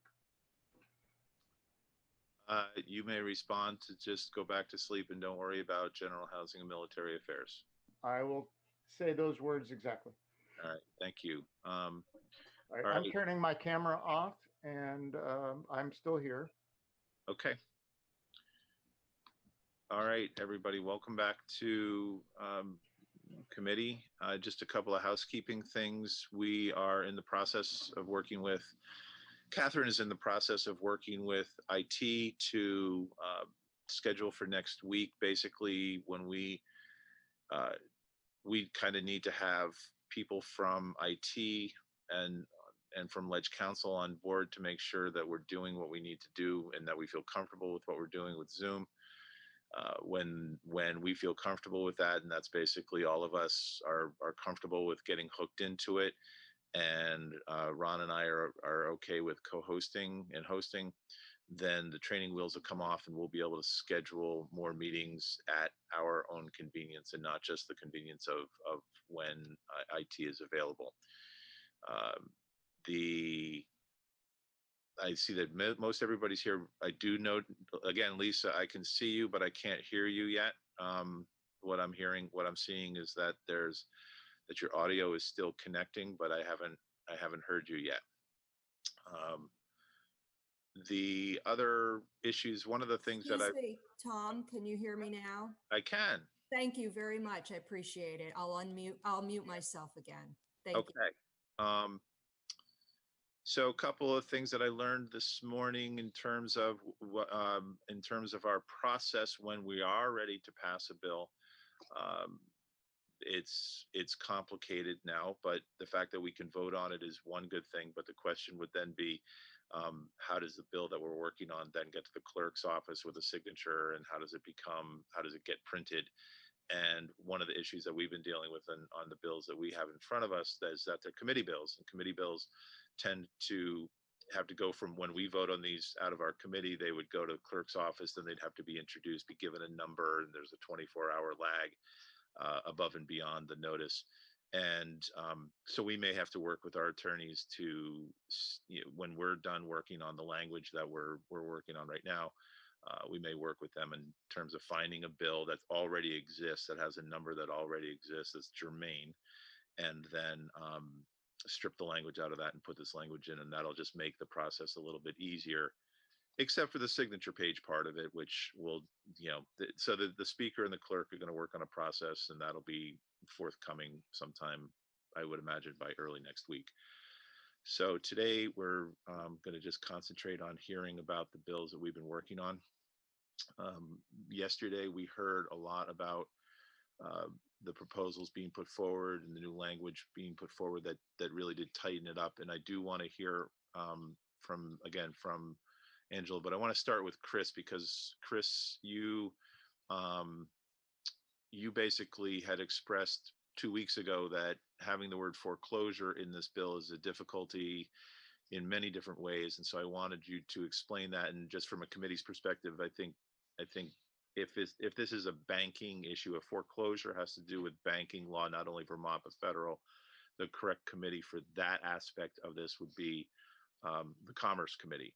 But I also understand that the federal government has made some provisions for foreclosure protections. And Chris, I hope you can just share that with us. I'd be happy to. So good morning, Mr. Chairman. Good morning, committee members. If I can just digress for 30 seconds, one of the messages I want to leave you with today is that the banks are open for business. We are designated as an essential person, if you will, for our industry.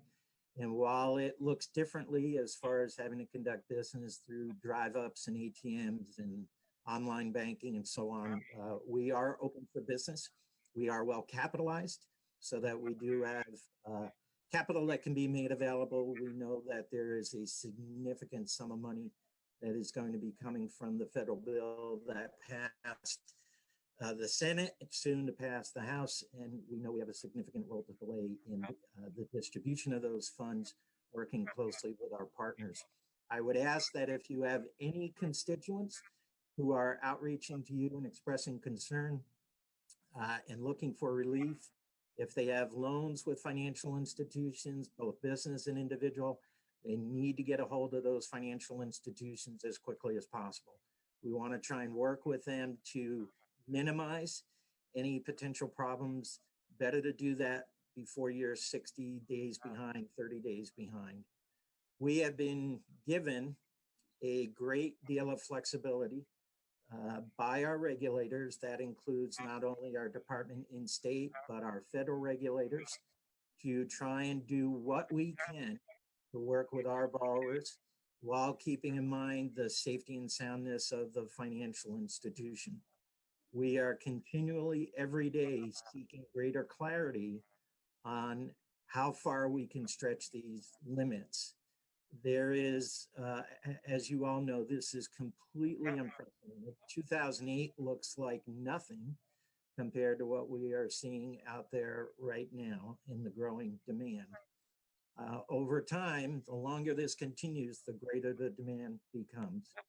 So again, they need to communicate as we are being aggressive in communicating with people to try and work through these issues sooner rather than later. With regard to the topic of foreclosure, I would start with saying that foreclosure is very different than an eviction process. Foreclosure in Vermont takes quite a bit of time to go through. There, you start with the delinquency point where the borrower is not paid, but you can file your paperwork, and then you have an extensive mediation process that you have to go through. And sometimes it can take upwards of 2 years. I've seen some, given circumstances, that take longer than that. I can assure you that nobody is being thrown out on the street because of COVID-19 circumstances. We have seen our members who are not moving forward with foreclosure. I have seen banks like Bank of America and JP Morgan Chase who have put moratoriums on foreclosure. We have Fannie Mae, Freddie Mac, and any federally backed mortgage now has a foreclosure moratorium placed on it. There is language, because I know, Representative, you asked me to comment on this if I could. There is language in the federal package that deals with homeowner protections, forbearance, and moratorium on foreclosures. There's also language in that package that deals with moratorium on evictions. So both of those are being dealt with as we speak by federal authorities. We are trying to take a case-by-case approach to our individuals, again, recognizing the severity of the environment that we are in right now. I should also add, listening to testimony yesterday, even if we were to file documentation with the courts today, the courts are not going to be moving forward with those with that process, if you will, because of the circumstances they find themselves in and the rules that they have been releasing. So do I think you need to do the language in the bill? I think the industry is already beyond your language and has already implemented your language. So honestly, I don't see a need for it because that's what we're doing. There is a time when circumstances change and when this ship gets righted and you begin to move forward with those foreclosures that are currently in process now. But I can again assure you, if it's in process now, either the courts have slowed it down or again, we've made the decisions. We're not throwing people out of their homes because we know the severity of the stay in place order from the governor's office and the administration. So I saw your bill language. I also saw some language that was circulated by Legal Aid this morning.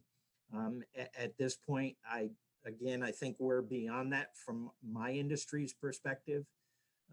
So I don't see a need for it to be in there. I also recognize that there is a feeling as policymakers that perhaps you need to do something. This falls into the bailiwick of the Commerce Committee. It also falls into the bailiwick of the Judiciary Committee, because we touch upon both of those. The overwhelming majority of foreclosures go through a judicial process here in Vermont. That decision was made years ago when we put the mediation program in place, just to basically automatically go through the courts. You know, I guess that's where I'm at this point. I did see the language that Angela and her folks worked on with legal aid, and I know it's trying to strike a balance there. Again, I would submit evictions are different than foreclosure because we've got a much longer process and interactive process with the borrower that we have to go through. So I'll stop there and happy to answer any questions you may have, and pledge to continue to work with your committees and others as this moves forward.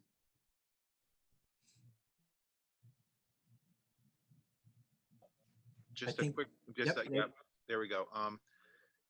First of all, just a reminder for people to use the raise your hand function if you want to ask a question.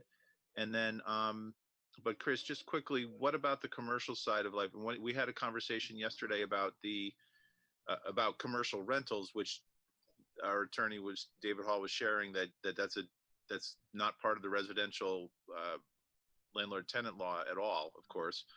But also about commercial loans and what does it mean? What do you think is going to be going on with commercial loans federal package? So again, 30 seconds to digress. I'm capturing three buckets right now: the individual bucket, the business bucket, and then the municipality bucket.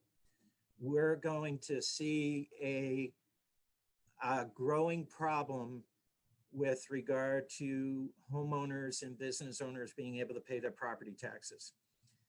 And that's an area that we're going to be concentrating on. I've had many conversations with the state treasurer about that. Very similar to what we tried to do with the municipalities during Tropical Storm Irene. From a business perspective, I guess we're on two sides of this, if you will. We've got the business owner that has the relationship with the financial institution. And then we have the property owner who may be leasing the property to the business. And they may have a financial relationship with this. It's my understanding, if I heard Judge Grierson yesterday correctly, that he interprets their activities within the judiciary right now to include businesses as well. In other words, they're not making a bright line distinction between individuals and businesses. So if somebody were to file or try and go through an eviction process and have to utilize the courts, I'm not sure they're going to get very far at this point. We are seeing unprecedented requests, discussions going on with the business community right now to try and help them. It is our understanding there's about $350 billion in the federal package that will be made available through the SBA Small Business Administration program to try and help businesses get through this. It's under what they title the Paycheck Protection Act. So it can be used as a pass-through from the lender to the business to cover payroll expenses during this period of time. Some businesses can't take on additional debt. It's as simple as that. It is not going to be beneficial to them. Some businesses need outright grants, and we're still trying to figure out what that might look like. The challenge I see is we've got a current disaster program under SBA, which is trying to get money out the door quickly. We've got $350 billion coming from the feds, and there are literally no guidelines right now. There is no structure to try and get those funds out the door. So our industry with SBA and others are going to be working over the weekend to hopefully build that roadmap so that when people see and hear about this package being passed at the federal level, you know they're going to pick up the phone and ask, how do I get into the program? And we are trying to get ready for that, hopefully by the middle, at the very latest, the end of next week, to try and bring some relief for these businesses that are out there in the marketplace.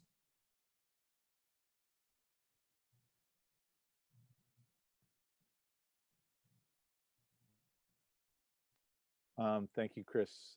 Anything else for Chris right now?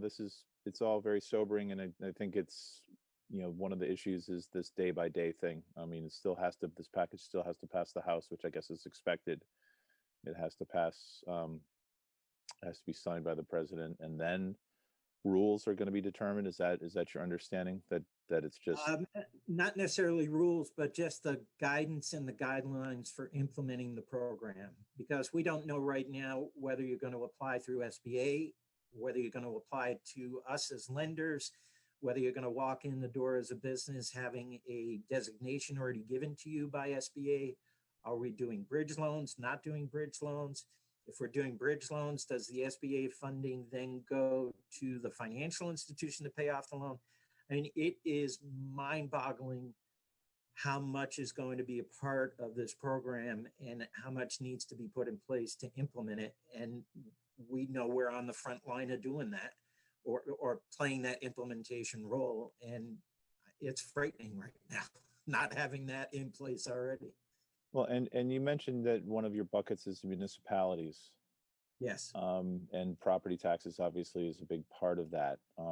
What are you, but you do, the banking industry does much more than that. I mean, we're talking about bonding issues. We're talking about, what are we talking about besides basic fluidity here? Okay, well, really, it's about cash flow. So if we go back to Tropical Storm Irene, you'll remember the losses were really related to infrastructure. We needed to get the roads and bridges and culverts put back in place. So what we did there was to provide the short-term funding to those municipalities so they can make those improvements immediately. And then we worked with the bond bank to put in place the long-term financing that the municipalities needed. It's my understanding the bond bank has shifted a little bit over the years that they're looking at capital improvements rather than cash flow issues. So what we're working on right now with the Treasurer's Office and trying to get from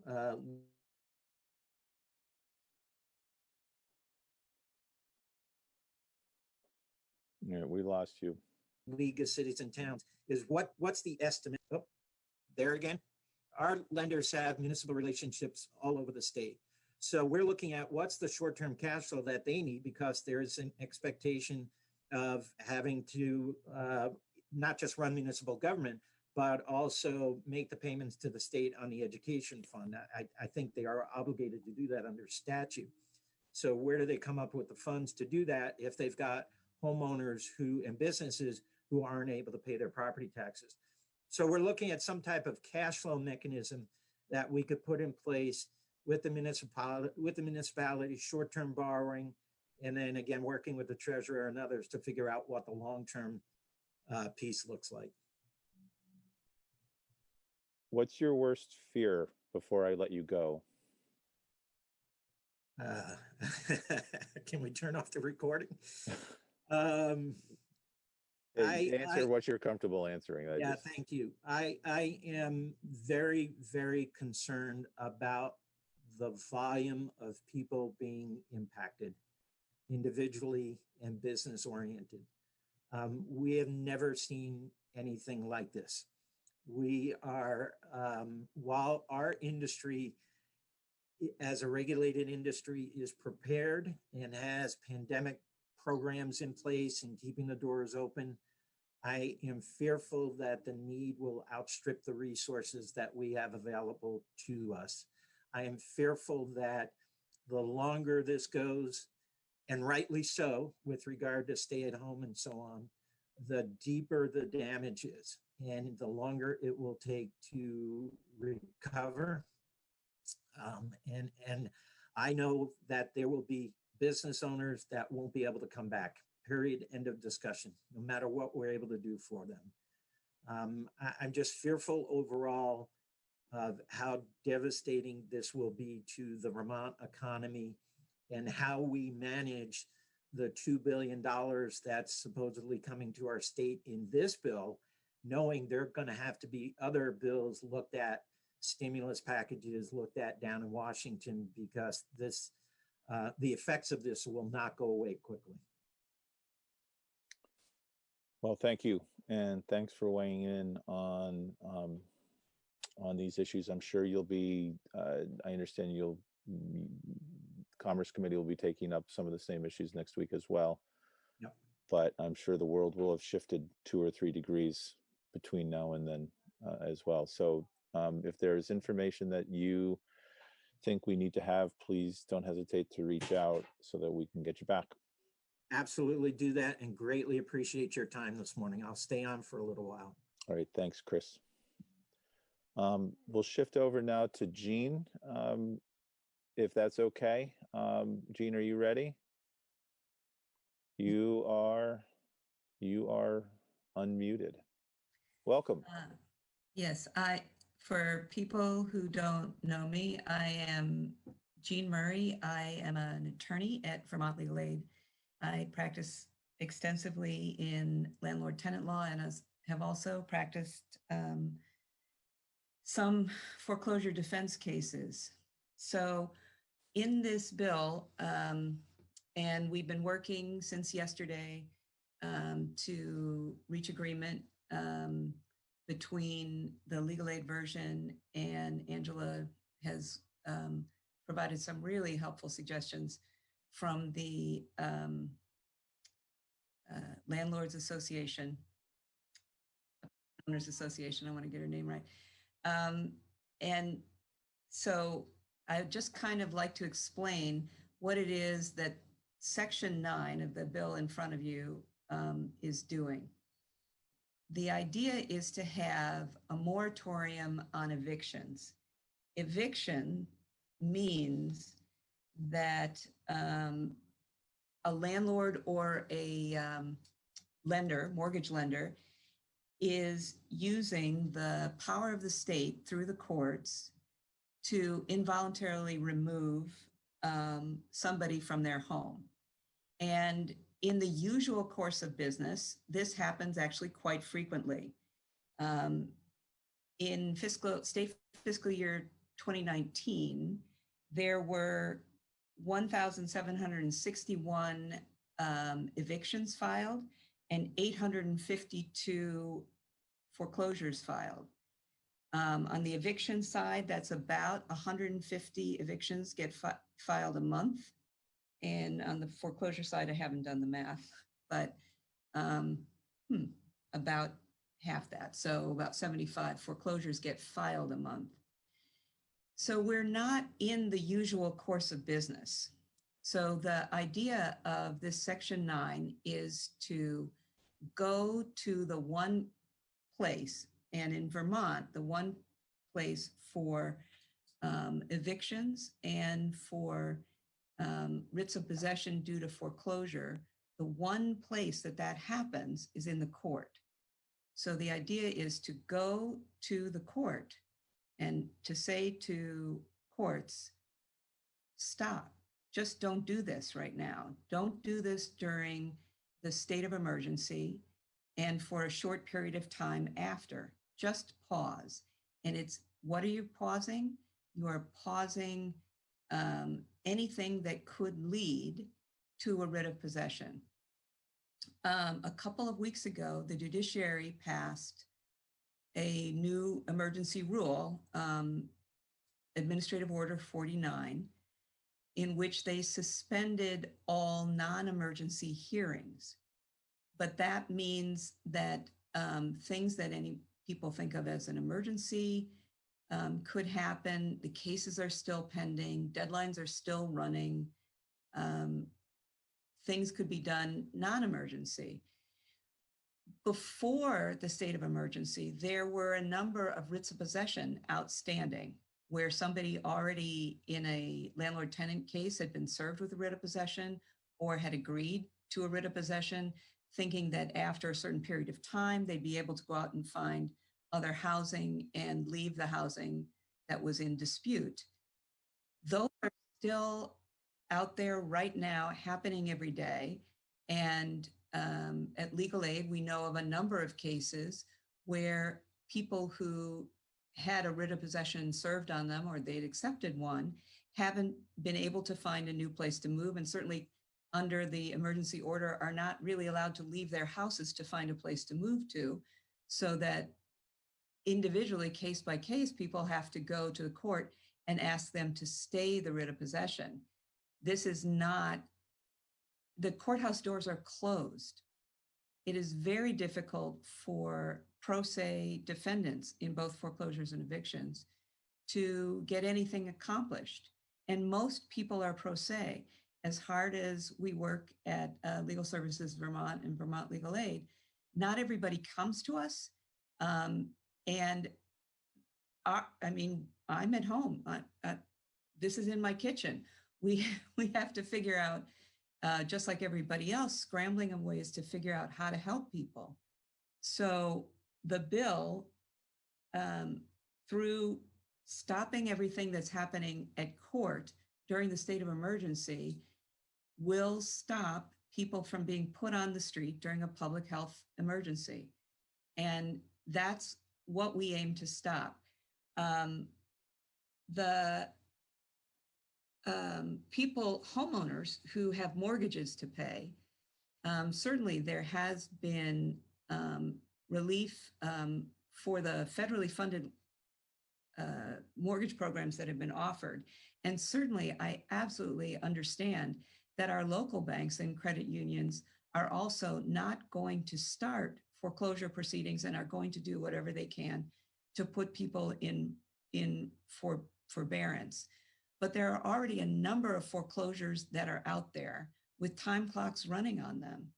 And so that this bill would stop the ones that have already been filed, so that none of them get to the writ of possession point. Foreclosure process in Vermont, after there's a judgment of foreclosure and the redemption period is run, the next step is a foreclosure sale. If you are a homeowner and your property was going to go to foreclosure sale to pay off the amount of loan that you owed, this would not be a good time for your property to be auctioned. So you would not be able to pay off as much of your loan with the price that property would get. So it's just a better idea during a state of emergency to stop everything. What else was I going to say? The notion, back to the eviction side, there has been some talk about there are some tenants who are creating such a problem that there should be an exception to an eviction moratorium. And we've thought about this a lot. And for, there's two ways of thinking, two thoughts about it. But let's just think about tenants who are supposedly creating such a problem that it's a risk to the health and safety of other tenants. In landlord-tenant law, there is a grounds for eviction where a tenant is violent or engaged in criminal activity or is doing something to threaten the health and safety of other tenants. That's a regular grounds for eviction. If during the state of emergency, someone is doing that, there are ways to enforce the governor's order that is not eviction of a tenant. So like if there are too many people coming in and out of someone's house, the governor's order says nobody is supposed to come in and out of a house. They're not supposed to be moving around. You're just supposed to go to the grocery store and the pharmacy, and that's it.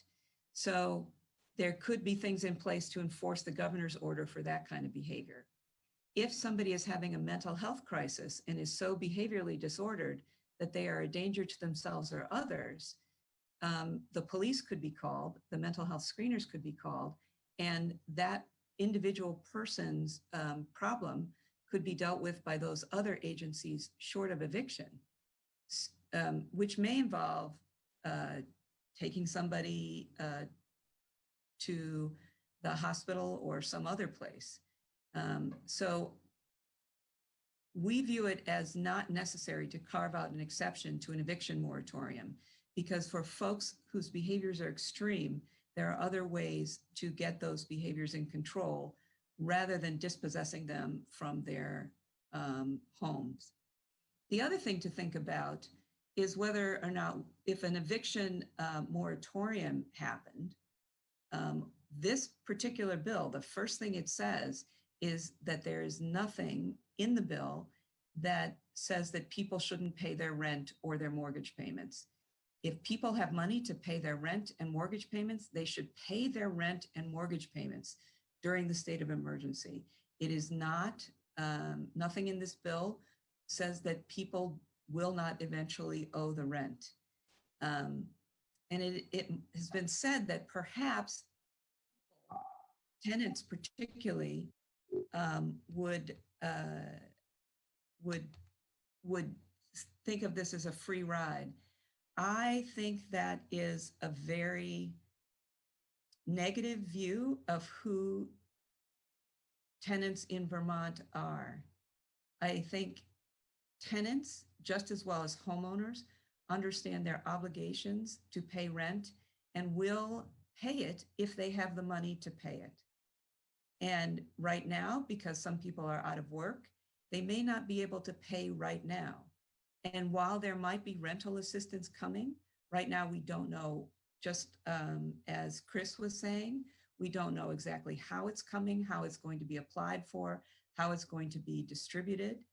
And so what needs to happen is everybody just needs to slow down and put everything on pause until we get rental relief money, until we get,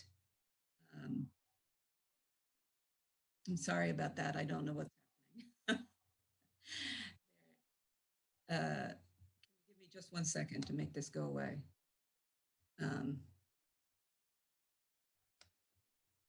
Are you getting a buzz?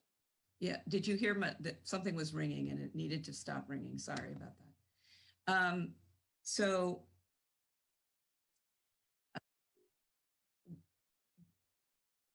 since we've changed the bill yesterday, we have worked out how a bunch of specific details about staying the case. You had a walkthrough of the bill yesterday, and what the changes are today mostly are details about exactly how that would work. The intent of the bill that got walked through yesterday is all intact. We have added one extra thing, which is a way for people who need to sign notarized documents that go into court, just the ones that go into court, would be able to, instead of notarize them, affirm under pains and penalties of perjury that their affidavits were correct. This already exists in the court system for electronically filed documents. There is no need for notarization. And this particular section would just expand the foregoing of notarization for affidavits that need to file in court. I put in the committee documents, the Secretary of State's change to the notary rule to allow for remote notarization, which is, it's 5 pages long. It's incredibly complicated. It requires video and secure channels and things like that, all of which are not accessible for low-income people. So we have added that to this bill just for the kinds of things that need to be authorized to go into court, that to suspend the need for notarization for those. I did outline this same testimony I'm giving now in a written document that I sent in yesterday. Also, one of the documents that I sent in was excerpts from the law of the governor's power. So the governor enacted his state of emergency under certain powers that are given to him by statute. And those powers include the ability to enforce the orders that he makes. And so I've excerpted those statutes for you to look at too. Okay, and those are on our website. Do you have time for a couple questions? Sure. John and then Chip. John.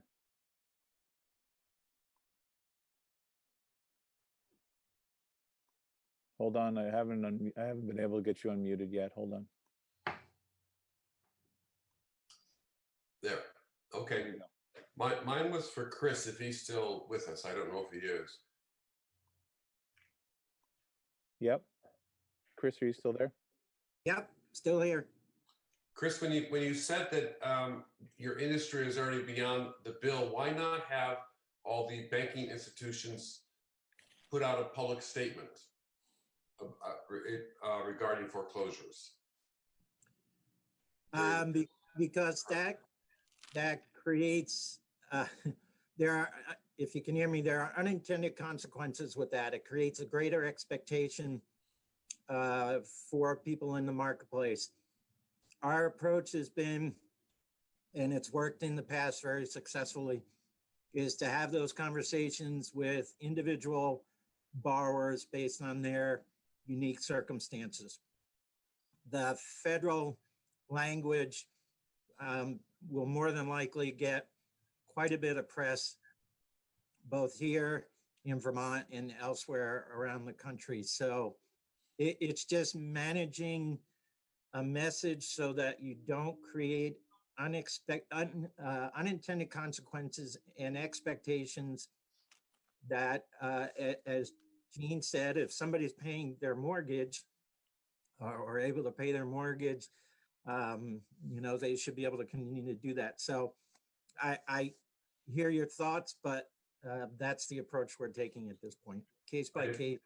Okay, but if the industry is beyond the bill and you can't have something public, if the parameters that we have in the bill currently won't be a problem to your industry because you're already ahead of it. Well, that's true. I would defer to other people who deal with foreclosures as well. I mean, what I heard from the courts is that even if you file your paperwork, it's not going to go anywhere because they're not moving forward with it. I've got others who are not moving forward with foreclosure at all. And when you've got people who are under a stay-at-home order, you can't do a sale because you've got to have people who are out there on the court steps, if you will, conducting the sale. So that's not going to happen. I mean, right. That's why I say I don't think we're all in the same situation. I don't think we're oppositional. I'm just trying to get my answer, because the judiciary has said that it's how people are working in this emergency, but it's not standardized either in each of our court systems. So it's an interesting issue of how do we do this all together. Yeah, I understand. I've often had frustration with the lack of standardization in the courts because you can get same case, very different outcomes in two different jurisdictions. Right. So we're all working toward the same end game, and I'm please don't take me as being confrontational at all. I just think at this point where we're focusing our attention is to make sure that we're working with those customers individually to make sure they understand clearly what's going on. And again, I'll assure you that our industry has no desire to throw people out of their homes at this point at all. Okay, thank you. All right, thank you, John. Yep. Chip, you are up. So I guess a few things that occurred to me regarding Jen's testimony. I have to read it. I guess I had read somewhere that sheriffs had also issued some sort of a statement that they would not serve process regarding displacing not foreclosures but evictions, and I was wondering how that played in, or if legal aid was aware of that and how that may play in.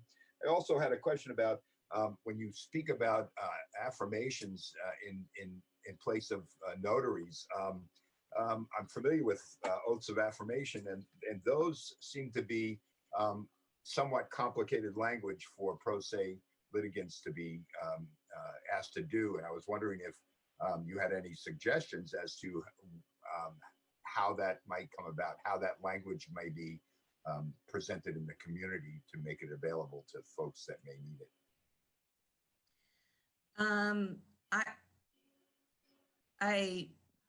We reached out to the sheriffs. I understand they had a statewide call yesterday. I wasn't part of the call. I haven't seen a written statement from the sheriffs, but my understanding is that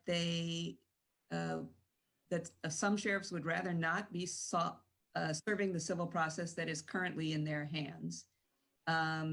They don't want to send their personnel out and go door to door for service in hand. In terms of any final decision about what they decided to do, my impression was they were waiting for either this legislation or an executive order from the governor about it. But this legislation would say, would make it clear that, let me back up a little bit. A case in the Civil Division of the Superior Court, under usual circumstances, gets started either by filing or by service. If it is started by filing, in the usual case, the plaintiff has 60 days to serve. If it is started by service, the plaintiff has to file within 21 days. This legislation would say, go ahead and file your case to preserve your statute of limitations or any other thing that you need to preserve. But so the case is commenced, but stayed immediately, and a prohibition against serving it until the state of emergency is over, and a prohibition against serving any order or any sort of process until the state of emergency is over. So, and if we did that with this legislation, then the sheriffs wouldn't have anything to serve. And I understand some of them don't want to anyway. So, and the second thing about the complicated language, well, the current version of the bill that David Hall is posted this morning, which has some things to work out, but he wanted to have something for people to look at, has the language. It precisely has the language. And this is language that is actually already part of the statute about affidavits and things that need notaries, because the judiciary already suspended the requirement of notaries for things that were filed electronically. And so we would just say, instead of just for things that are filed electronically, it would be everything.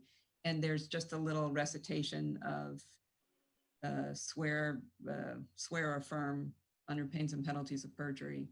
And it would be part of a judiciary form. Thank you. All right, all set with that, Chip? Yes. All right. Jean, are you all set for right now? Will you stay on the call for a little while, or do you have more for us? I will definitely stay on the call. I don't have anything else right now. Okay, thank you. I'm going to shift over now to up to Angela and see if there's any further comments that Angela had on the comments that were shared and worked on. Thank you for showing up again and for working with the other folks on these changes. Hey, you're very welcome. I just want to ensure that everybody can hear me okay as we work through these technical difficulties. My name is Angela Zakowski. I'm the director of the Vermont Landlords Association. I'm also a practicing attorney, and I represent landlords throughout the state of Vermont. I have been working with the folks at Legal Aid with their Section 9 proposal, and I think with the various edits that we've come up with, it creates this balanced approach that will preserve the rights of landlords. So it's going to allow landlords to continue to send termination notices. It's going to allow landlords to file an eviction case. And then at the point at which the eviction case is filed, the process stops. So it's being mindful of the fact that the governor has issued a stay home, stay safe order. And so we do not want people turned out of their homes at this time, in keeping with that order.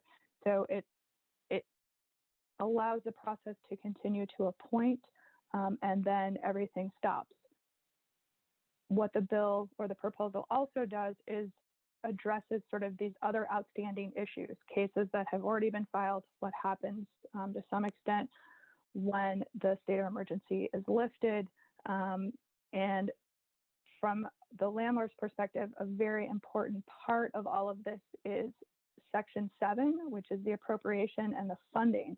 And I know the difficulty now is that no one knows when the funding is coming, how much funding is coming, but having resources available for tenants and landlords to ensure there's not also a financial crisis in addition to this is going to be very important and paramount. That I think this Section 9 that Legal Aid and I have been working on is about as fair as we can get to both parties, given all of the circumstances.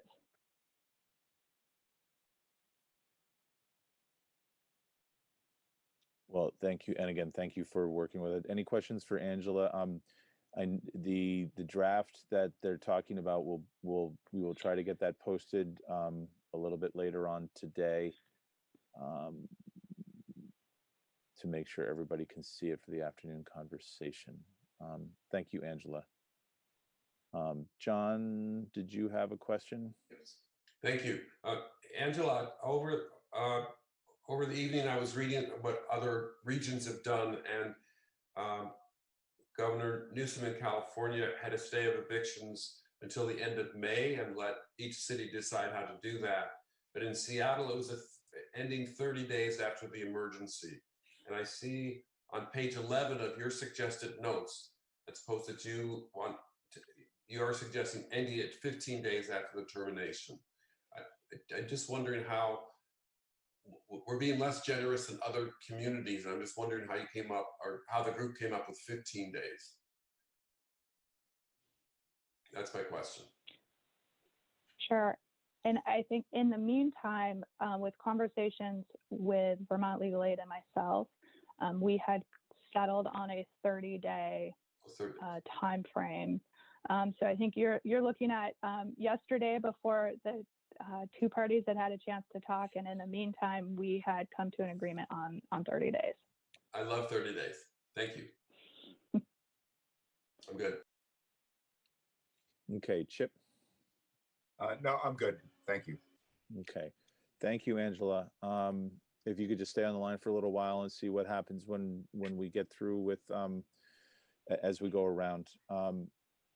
Maura, are you here? Are you still here? Hi, Maura. How are you? Very good. How are you? Good. Maura had reached out to me last night with some concerns from the Vermont Housing and Finance Authority that we did not hear anything about until I heard these concerns that Maura had, and I just wanted her to have the opportunity to share those with us. So please go right ahead. You are unmuted. Yeah, thank you so much for your leadership and perseverance in these times. As Representative Stevens said, my name is Maura Collins. I'm the Executive Director of the Vermont Housing Finance Agency. I completely support the broad goals of this legislation, and I wanted to be on the record with that. The evidence of the role and importance of housing is reflected in the governor's, just the name of the governor's stay home, stay safe policy, and that Vermont residents can only abide by this directive if they have a safe home to shelter them.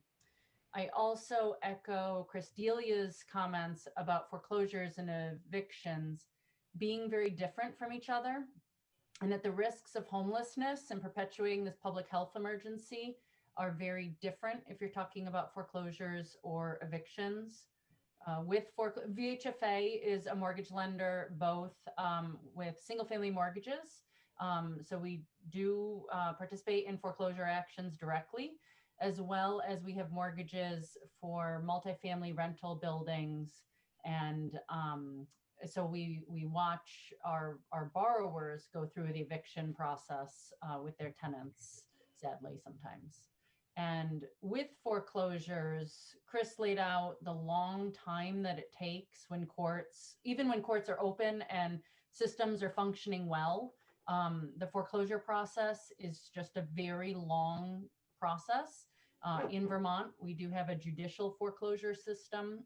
So the role of the courts is imperative. And as we know, the courts are closed to a lot of business. I've seen a lot of estimates of mortgages covered or not covered by all the existing foreclosure protections that have already been announced by the feds. So I'm not going to throw my own estimates on top of all those other estimates. And Chris spoke, but I will say that some of VHFA's mortgages are the ones that are not covered by those federal actions. A lot of our mortgages are, some are not. And why that would be is that this gets really complicated really quickly, as Chris was laying out. And so I agree with him that so far VHFA has taken the action of not having a public decree explaining what we're doing. And what we're doing is that we have stopped all foreclosures, initiations, absolutely. And we have held and stop action on foreclosures that were in process, from some of them go in and out of foreclosure several times. And so they could have been going on for years, and we have stopped all actions so that there is no chance that that we will be pushing people into homelessness or impacting their ability to stay safe and stay home. But we have stopped short of being public about that and initiating a big PR-based announcement because, as Chris said, of the potential unintended consequences. It's when I say it's very complicated, it's because sometimes it is the lender who may be stopping the foreclosure action, and sometimes you have to think about the mortgage insurance on the property and either abiding by those rules or not going afoul of those rules. So it's far better. And what we've been directing is for all of our borrowers to individually talk with their mortgage servicer or VHFA about their situation. I know that I have read a bunch of social media comments in different community groups I'm a part of, where people have heard of the federal actions and have interpreted them as much broader than they are. I see people saying, oh, thank goodness the feds made it so I don't have to pay my mortgage for the next 60 days. That's not true. And they are interpreting very complicated mortgage industry speak and making up their own interpretations of it. And I worry about those who are not talking to their servicer and understanding what exactly applies in their situation or not.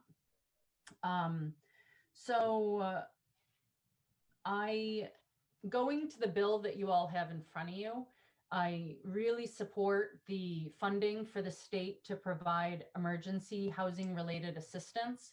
I don't know if $5 million is the right number. I'm going to trust that other people came up with that number based on the need, but I do hope that the eligibility for that assistance is broad enough to cover the broad base of need that I think may be what we see in reality. And as others have said, we're still trying to assess the impact of the federal stimulus that's passed. The third federal stimulus, there's some direct money for housing subsidies for affordable housing projects. Previously, there was an expansion of the unemployment benefits and expanded family leave and even healthcare premium coverage for employers. And so all those actions are going to help not only Vermonters, but the housing that we're talking about today of Vermonters, because all those income relief programs and income support programs will help stabilize our housing, because we'll have the money to pay our mortgages and rents. When I reached out to Tom, it was because mostly I'm concerned, or I want everyone to be careful about the messaging of what you all are considering. So while I have a lot of support for it, I'm worried that, a big public announcement, whether it be from the administration or from the legislature or from everyone, talking about these broad-based moratoriums could be perceived as different than what I'm reading in your bill. And I appreciate Angela's testimony confirming that, there is an expectation that everyone still, and Jean, you said it, everyone still has to pay their rent, and there's no forgiveness of that. And instead there's, this emergency assistance fund available. I'm just worried about what people are going to read into this. And to the extent there are affordable housing programs that VHFA administers that it seems to maybe have slipped through the cracks in terms of the federal stimulus bill so far. You've heard me testify in the past about the federal tax credit program. This is the largest rental support program that we have in this country, of creating affordable rental housing with federal tax credits. A lot of those apartments financed with federal tax credits have deep rental assistance with them. And so I believe they're going to be covered by the federal stimulus bill. But there's about 3,300 apartments funded with tax credits that don't have deep rental assistance. And about 1,000 of those have a VHFA loan on them. And I'm not sure what help will be for those projects. And so that's why I'm saying I really support the money that you have in this bill to help individuals like those tenants who may be eligible. But I had a call with the state treasurer yesterday that brought this to the forefront, where I don't know yet, but if by mid-April, it's clear that a lot of the tenants in our housing that we have loans on the mortgages on the property, if they do not pay their rent, then it's possible that the property owners won't be able to pay their mortgage to VHFA or to other lenders. And if VHFA, I can only speak for us, that if those mortgage payments, we can absorb some of our borrowers not making full mortgage payments, and we are kind of stress testing that scenario now. But at some point, depending on the length and severity of this crisis, at some point, if our multifamily borrowers are not able to pay us those mortgage payments, we take that money and turn around and pay our bond investors with those mortgage payments. And we have payments due to our investors, and we will need to keep paying those investors, because as I have seen now, I don't see any legislation addressing existing bonds in that way. So if we get to a point that we can't be paying our investors who we sold bonds to many, many years ago, we may have to call on the protection that the state offers VHFA's bonds. and that's called the moral obligation of the state. And if there was a situation where tenants aren't paying their rent, so the property owners aren't paying VHFA, so VHFA can't pay the investors, and there's not enough money to pay the investors, then the state has agreed that it will step up and backfill that money to the investors. And that was a reassurance that those investors knew about when they bought our bonds, however many years ago, could be decades ago. And at this point, we see this risk as low. And in fact, I really echoed that to the state treasurer when we spoke yesterday. An example of what I'm talking about, we're quantifying it now, but she was asking, should we have weekly calls to get updates on the status of this? And I said, this is such a low risk. Like, we could talk about this monthly. This is not something that I expect will happen anytime soon, but it certainly is an outcome that I wanted to raise as a possibility, because it is possible that we may at some point have to call on the moral obligation of the state in that way if this all happens. And so my concluding comments are, I support so much of this legislation. I appreciate that it includes the kind of emergency housing assistance that I think is really what's critical, because we do not want anyone to become homeless or be without a home when the governor is telling us to stay safe, stay home. And so keeping people in their housing is critical to stop this public health emergency.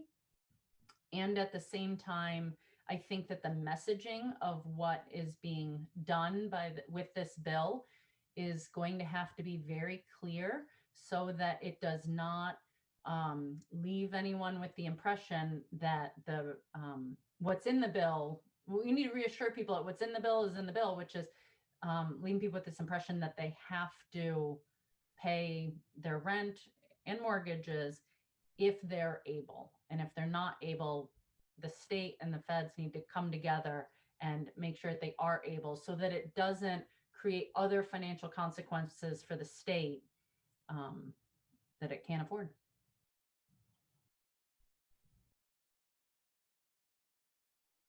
Thank you. Any questions for Maura right now? John, you have your hand up. John, go ahead.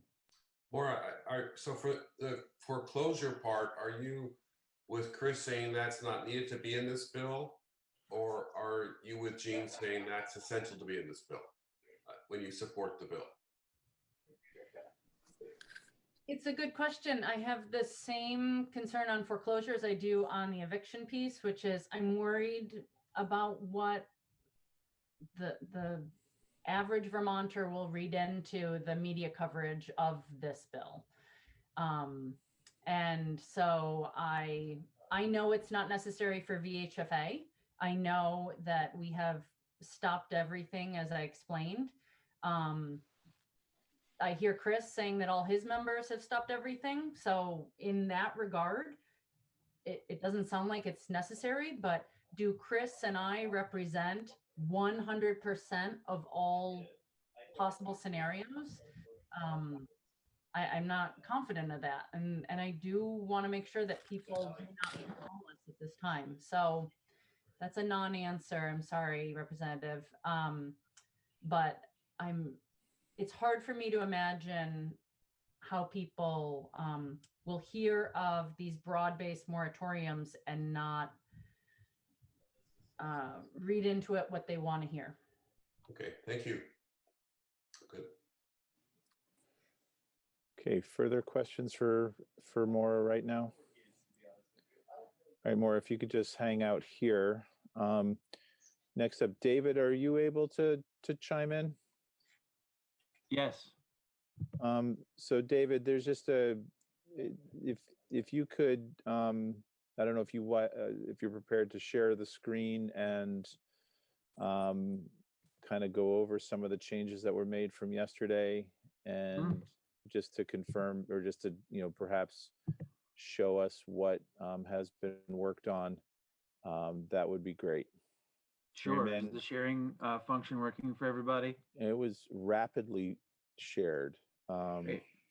And just quickly, when we're done, I think with the direct conversation on the bill this morning, we do have Earhart, who is listening, who is going to share some of the numbers that he is aware of from the federal package that we're still waiting to see if it's going to be approved by the House and move through its process. But just wanted to recognize that is still ahead of us. So David, please go right ahead. Sure. It's not a lot. I'll be quick. David Hall, Legislative Counsel. So this is a new draft. The changes that are highlighted are relative to what you saw yesterday. You'll see the first change here in the definition of the emergency period that had been 60 days after the governor declares that the emergency state is ended. That's reduced to 30 days. By the way, these changes are all sort of a common proposal negotiated between Legal Aid and the Apartment Owners Association. So there is just a little bit of work still being done, but this is what we have so far. And I think it's fair to say they obviously agree to this as they proposed it.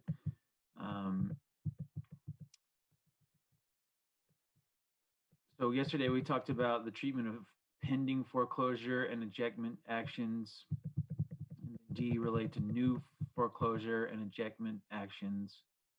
So the addition here in D2 for an action filed pursuant to subdivision 1A of this section, the deadline for completing service of process pursuant to BRCP 3 is 60 days after the emergency period ends.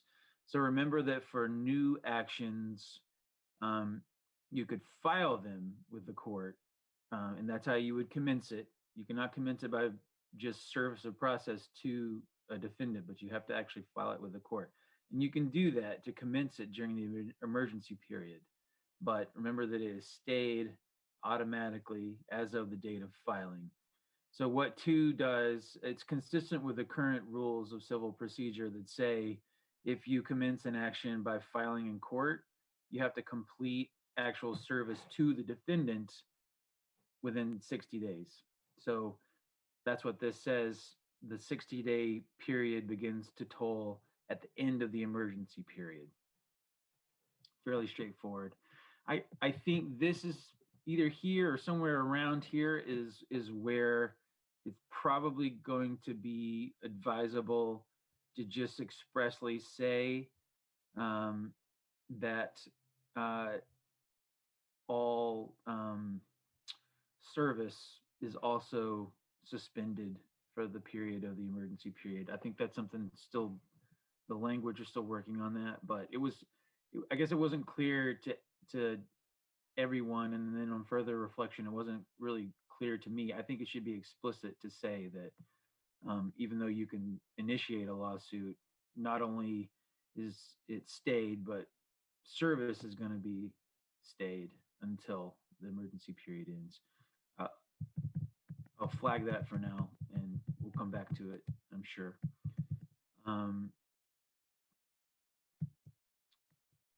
These are all the same.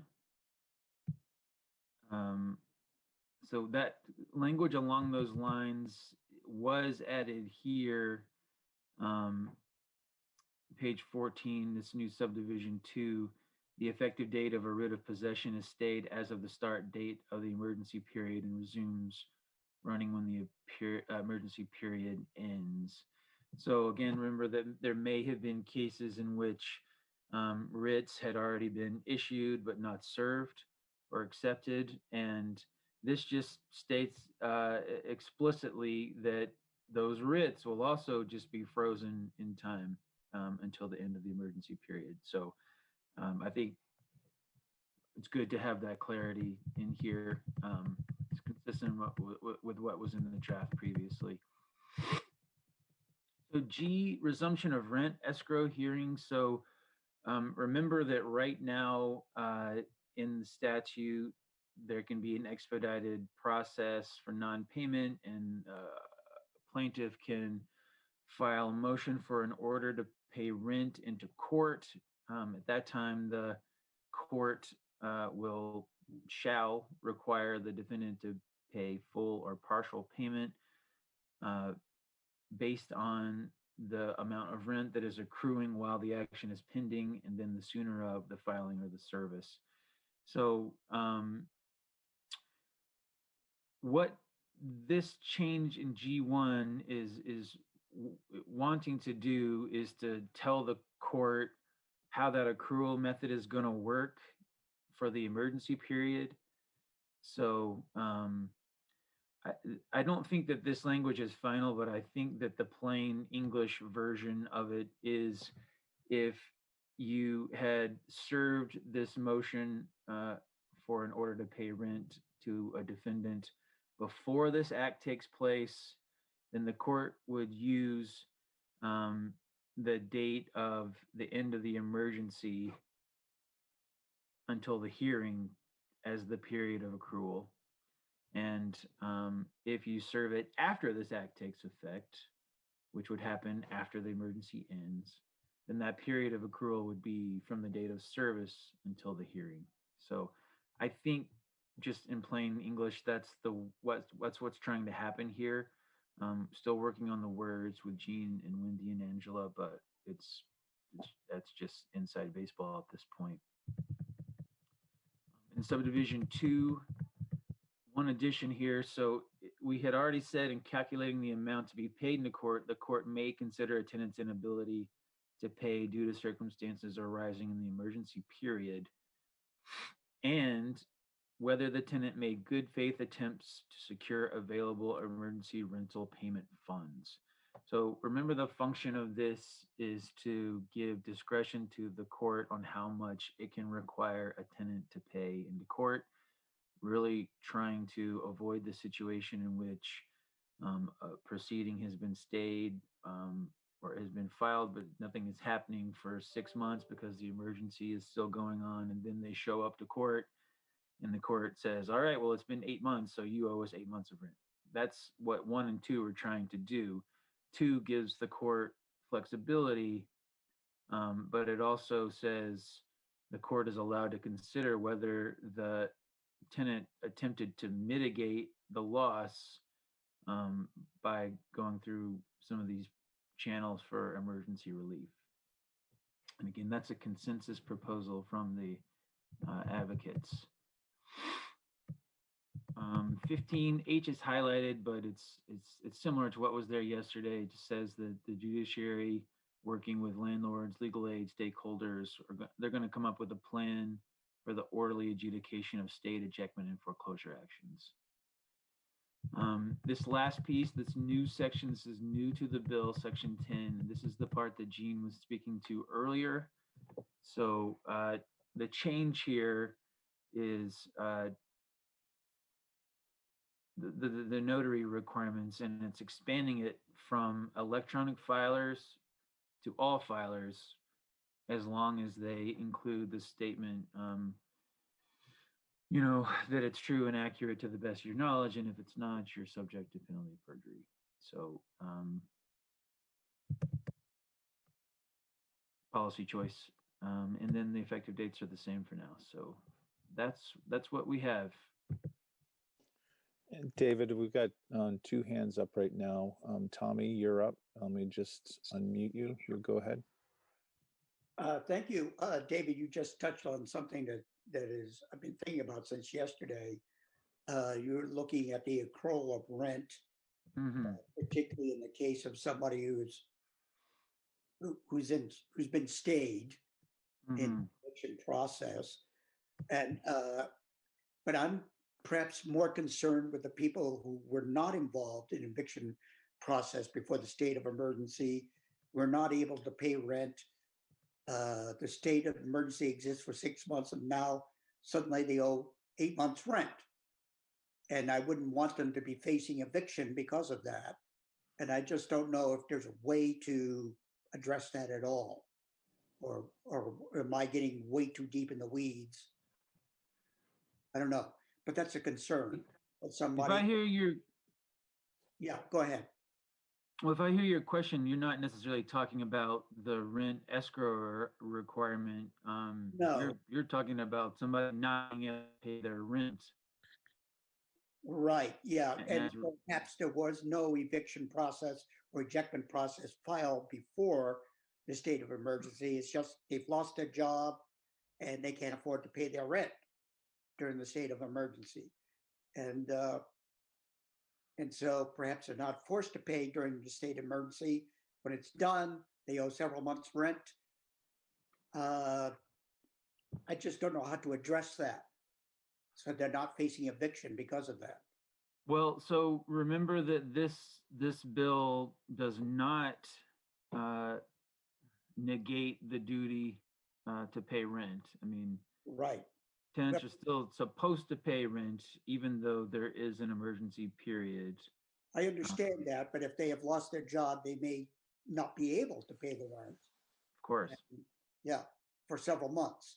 Yeah, no, I think that's the fundamental problem, economic problem that you guys are wrestling with. I don't have an answer for that. I mean, okay. Well, I'm just wondering if there's something we can address, but I don't know how. But thank you. Okay, John.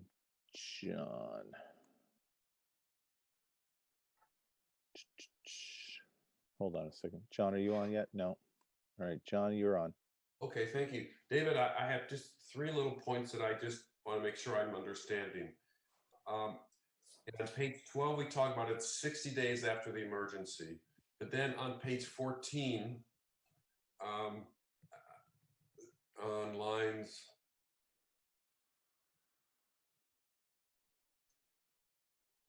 2, there should it have the effective date of start date of the emergency and resumes when the emergency period ends, or should that be 30 days after the emergency period ends? I'm just not sure I understand. Sure. So the reason that it's emergency period plus 60 days above is because that relates to the time that you have to complete service after filing an action. So again, right now, under the rules of civil procedure, if you initiate a court case by filing a complaint with the court, then within 60 days, you have to send a copy of that filing to the defendant to complete service of process. Okay, but so, isn't our framework here 30 days after the emergency period ends? Right. So the emergency period as defined will be March 13th until the declaration plus 30 days. Okay. Got it. And then it'll be 60 days beyond that to complete service. Perfect. Thank you for that. And then one last one on page 15. When it says during the emergency period, the judiciary, in consultation with landlords and other relevant, shall design a plan. Doesn't this bill say what the plan is? And so does the judiciary normally meet with Vermont landlords and legal aid, or is this necessary? I'm not sure what this gives us. That's sure. That's the question. Sure. I think you could try to put a whole lot more shape on this if you wanted to, but here's the basic problem this is trying to address.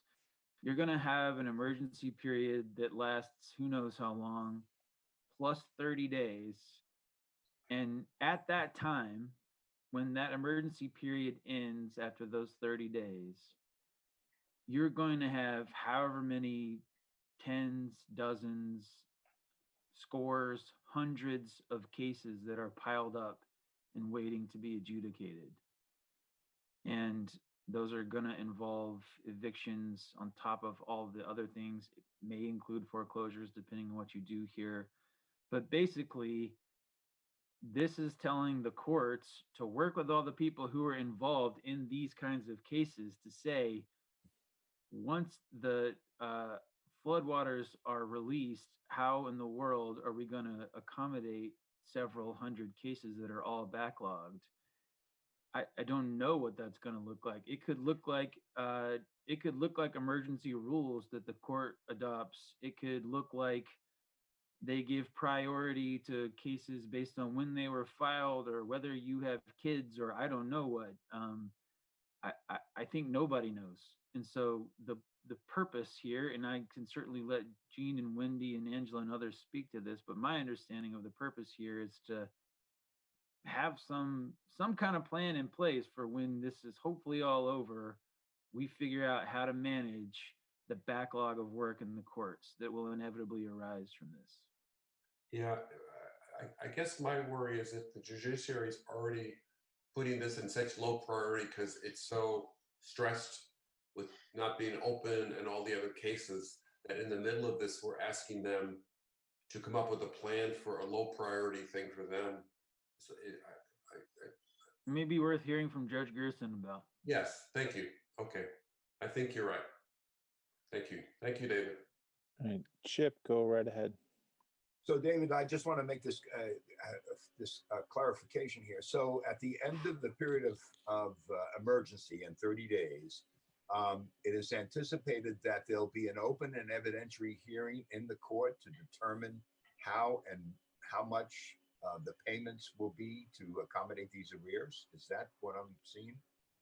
If a plaintiff exercises that right under 12 VSA 4853A, so it may not necessarily, that it's not every case where that's going to happen, but I mean, the purpose of that provision of law was to try to expedite the process of hearings for non-payment of rent and to try to give security to the parties by having the court serve as an escrow agent. And then if the tenant doesn't follow through with the requirements to pay into escrow, then the landlord gets a writ of possession and case is closed. But at that time, a determination would be made as to, you suggested that all cases will not be a declaration by the court that all cases will be, all rent is due at one time. These are considerations that, as you suggested in response to John's question, was, situations, families, families and children are taken into consideration on eviction process at this time. But so that those considerations would be offered in a hearing that would somehow mitigate the amount of needed to be paid at one time. That's definitely the purpose of this subsection G. It's right now the court has the duty under statute to determine how much it will require the defendant to pay in, and this tries to put some shape around, what is the accrual period, and then what are your circumstances. That answers my question. Thank you, David. Sure. All right, Jean, you're up. I'm going to unmute you.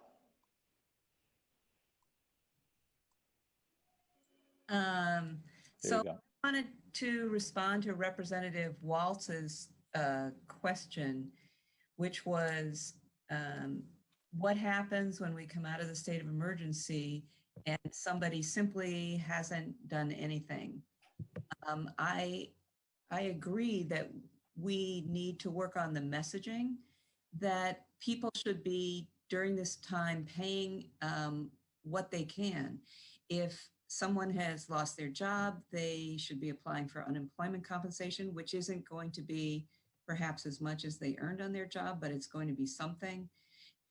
When rental assistance programs get up, they should be applying for those and giving the rental assistance that they receive to their landlord. And is it possible that somebody who is renting an apartment and lost their job and is sitting home during the state of emergency has panicked and withdrawn and not accessed services that they could be accessing during this time? It is possible, but that seems to me one of the reasons for one of the earlier thoughts, which is to have the federal relief money that's coming to our housing agencies, beef up the housing agencies so that they can help people who, for whatever reason, become hard to house, maybe because of inability to pay, maybe because of mental health issues, and maybe even new mental health issues that come up because of the crisis. So hopefully most Vermonters will be able to avail themselves of the programs that are available to them.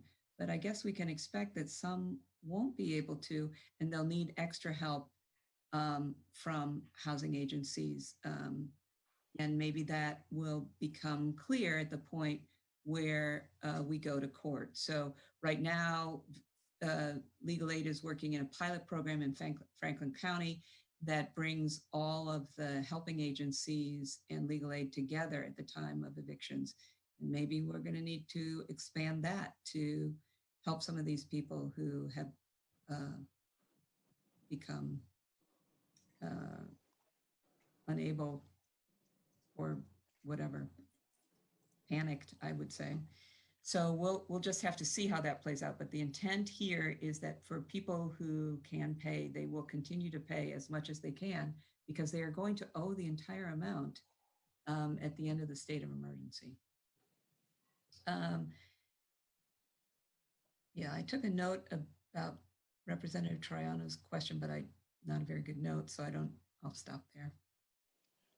Thanks, Jean. And I think that's the program that we've talked about in committee, where there's a rental arrearage program that already exists through the HOP grants, and that there's been a request to continue funding it and to try to expand what you've done in Franklin County to further counties across the state.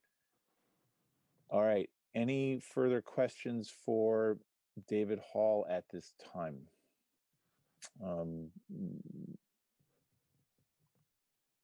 So seeing no other hands up right now, David, thank you. We are going to move. And so David, I think our conversation on this bill will probably be ending right now. There will be, I imagine, some more information coming from the apartment owners and legal aid, hopefully, early this afternoon, that we can make their final adjustments for today on this bill. I think it's clear that with everything changing all the time, that we'll probably hear more early next week when we meet next, whenever that will be, on this bill and on what the federal stuff is. I mean, this pretty sobering information to hear from the banking side of it about what the dangers are and what the processes might be. But I think there's also a strong desire to make sure that everyone is covered as best we can, so that no one goes homeless. I mean, it's great to hear that no one is pushing foreclosures or evictions at this time. That's the right process. But we want to make sure that, especially as things move on, that people are covered. So thank you all, Jean and Angela and David, and I know there's been others who have been working on this as well. Thank you. I want to shift over to Earhart. I had promised him some time to go over the information, the money, the processes that he's aware of with the federal bill as it stands right now. So Earhart, I will pass you the microphone. We are scheduled to finish up by 12:45, just to give everybody a time frame. So Earhart, please, thank you for waiting, and go right ahead. Thanks, Representative Stevens. Much appreciated. Again, for the record, Earhart Monka for the Vermont Affordable Housing Coalition. Hope everyone's doing well today and surviving the crisis in place. I just, as a quick kind of caveat, I just want to say that I was not able to listen in directly to a lot of the prior testimony. So hopefully I won't be repeating anything, but I was on a call of pretty much all the nonprofit housing providers this morning and listening in on that and hearing what folks out in the field are dealing with.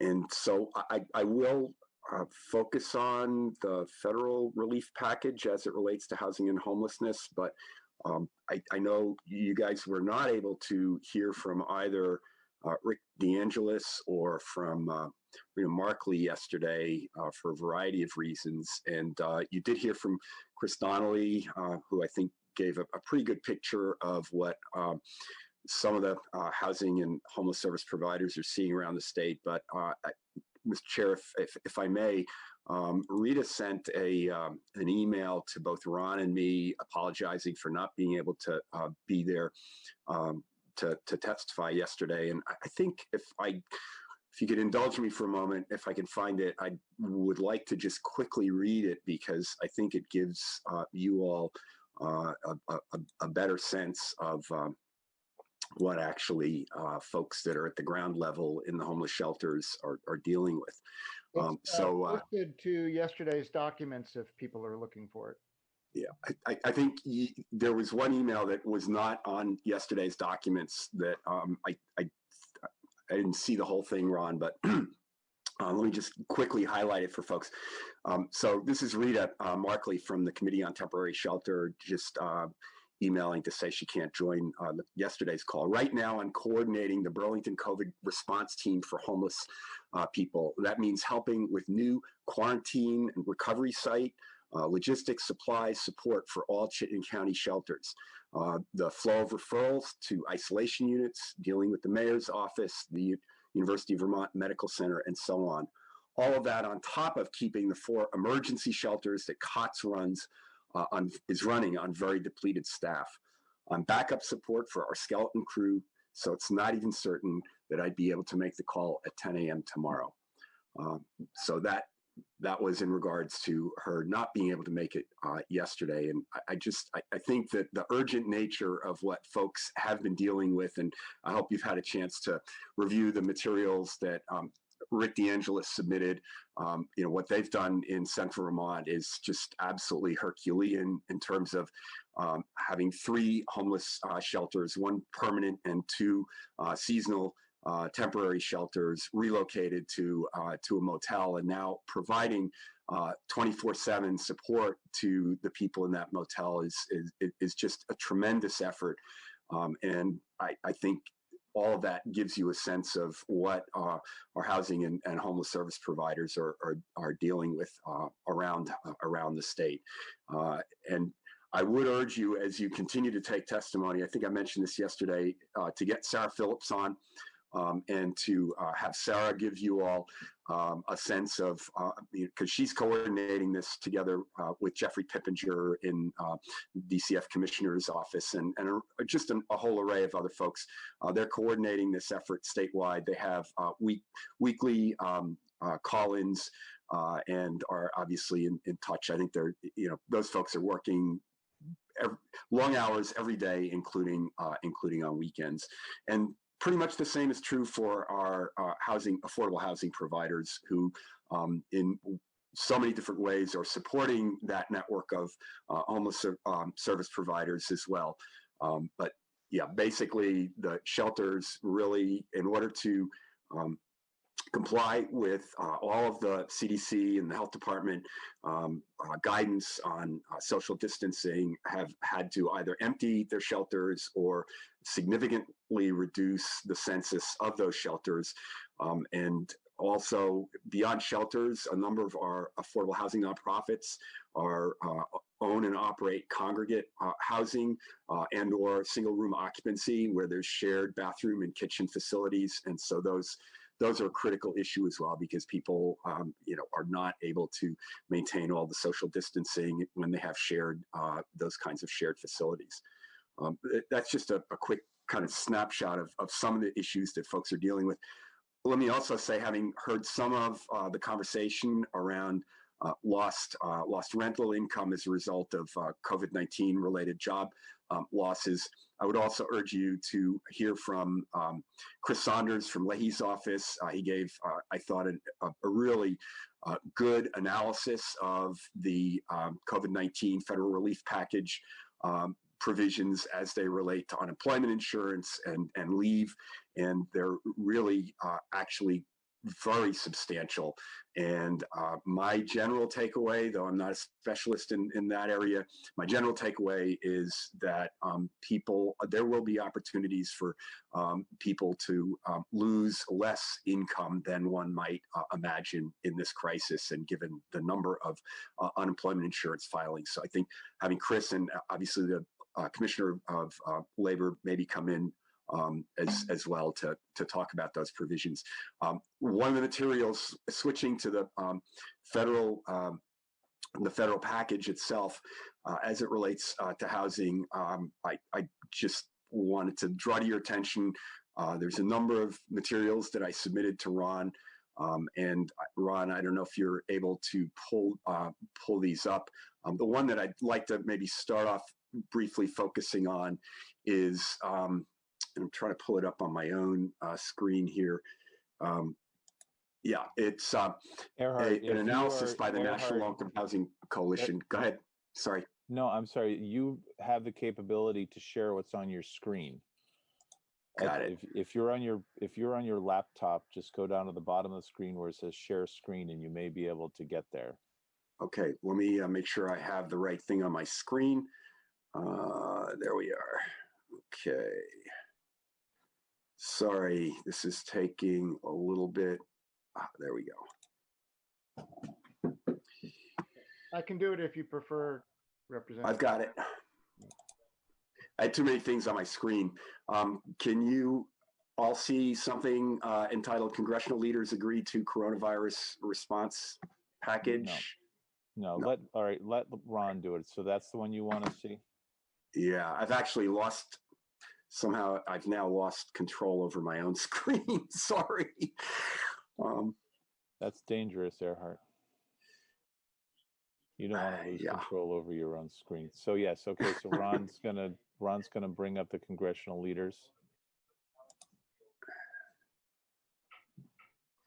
Yeah. Okay. Right, now it says that Earhart Ronca has started sharing screen. All right. So I'm scrolling. Yeah. So this is an analysis by our National Association, the National Long-Term Housing Coalition. It's pretty detailed and niche for us housing folks, but I think it is worth your taking the time to read this, because it has a lot of really good information. Some broader information also about the federal relief bill, which again, it hasn't passed yet. It's hopefully going to pass the House today. And first of all, as I think you all know, it's a $2 trillion. $2 trillion in direct spending, and I'm going to just scroll down to some of the major provisions. There is a quick summary at the near the top of page 2 of the HUD related. Earhart, I just have to cut in. So actually, what we're seeing is Ron's screen and not your screen. So if you can be specific to where you want to go, then Ron can get us there. Okay, so could we go back up, Ron? It's unfortunate because I'd highlighted the sections I wanted to review with you folks on my screen. So, so do you see it? Do you see it from Ron's screen? I do. I'm on it now. Thank you. Okay. So Ron is controlling this as opposed to me. That was a question.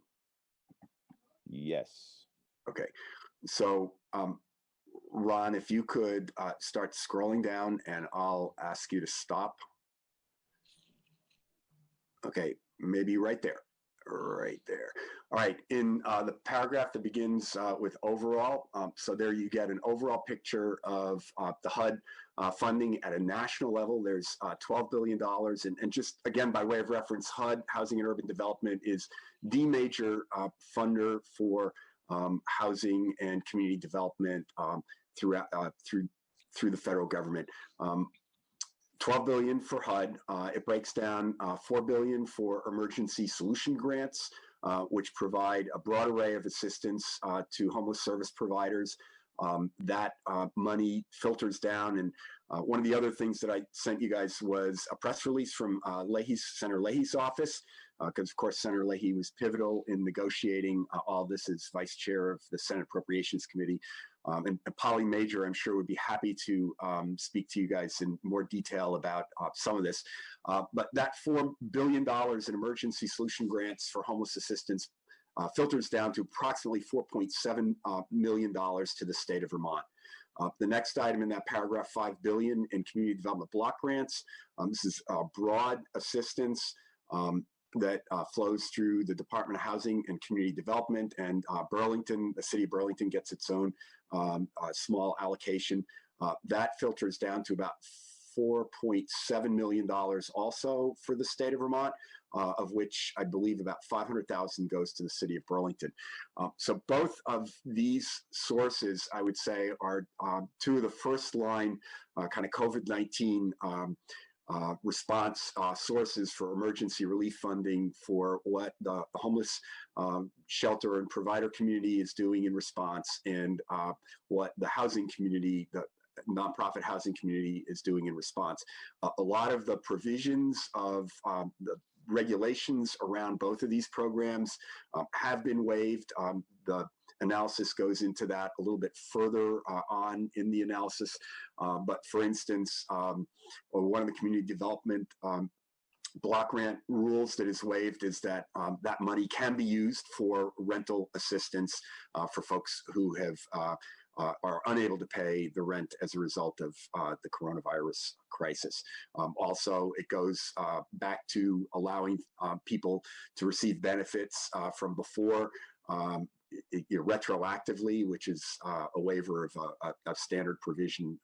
So there's a lot of flexibility in, that's being granted in those funds. Also, there's normally a percentage limit on how much of community development block grants can be spent for public services.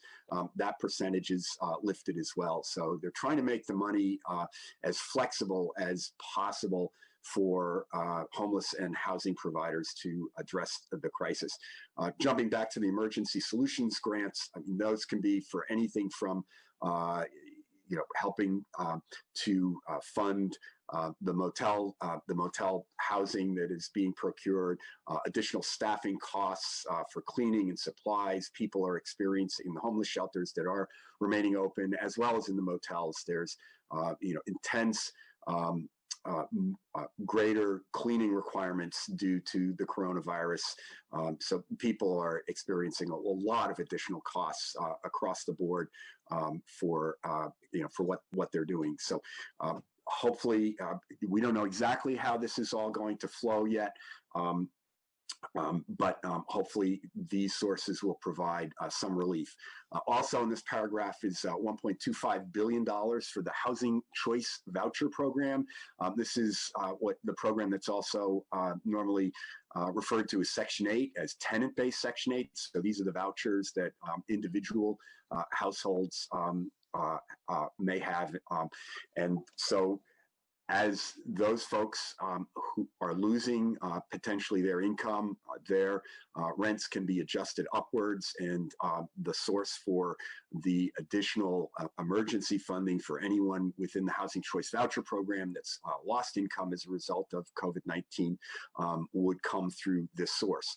There's also, in next item in that paragraph is $1 billion for project-based rental assistance. And so we have a number of our housing nonprofits, as well as some private for-profits, have what are known as project-based Section 8 contracts, where the operating subsidy, the rental assistance, actually is tied to the unit. And so to the extent that folks in those units are losing income as a result of the crisis, this money would be meant to help make up the difference in their lost income, so that those folks are made whole for rent. There's also money for public housing. We still do have some public housing in the state of Vermont, though a fair amount of our public housing is being converted to something called RAD, the Rental Assistance Demonstration Program. And RAD units are now under project-based assistance for the most part. So they would hopefully be made whole that way. Let's see. And we obviously don't know exactly how much would come to the state of Vermont under the Housing Choice Voucher Program or the project-based rental assistance or public housing. That is something that, those are analyses that are being done on an individual basis by our affordable housing providers and the public housing authorities.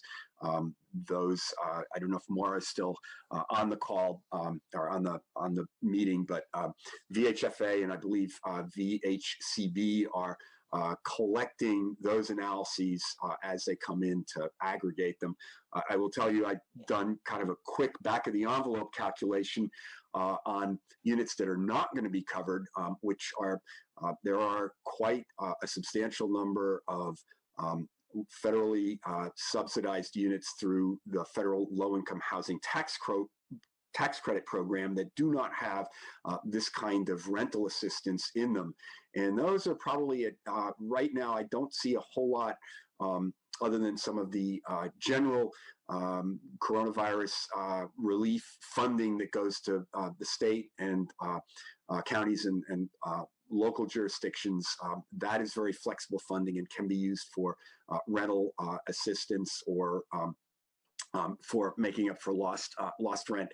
That is a potential source for our developments that just have federal low-income housing tax credits in them without operating subsidies like Section 8. Now, I am concerned, and the whole network is concerned about those units and what what their rental losses might be, and that's still to be determined what that amount might be. But some back of the envelope calculations that I've done are lead me to believe that those are probably in the $10 million plus dollar vicinity for say the next 4 months. But we're hoping to get that fine-tuned by the nonprofits themselves and aggregated by the funding agencies like VHFA and VHCB.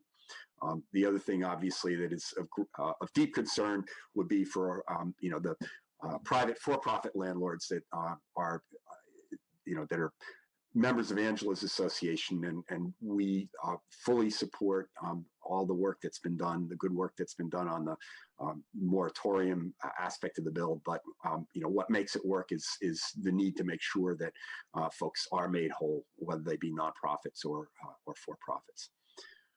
I'll stop there and see if folks have any questions right now for anything that I've covered so far.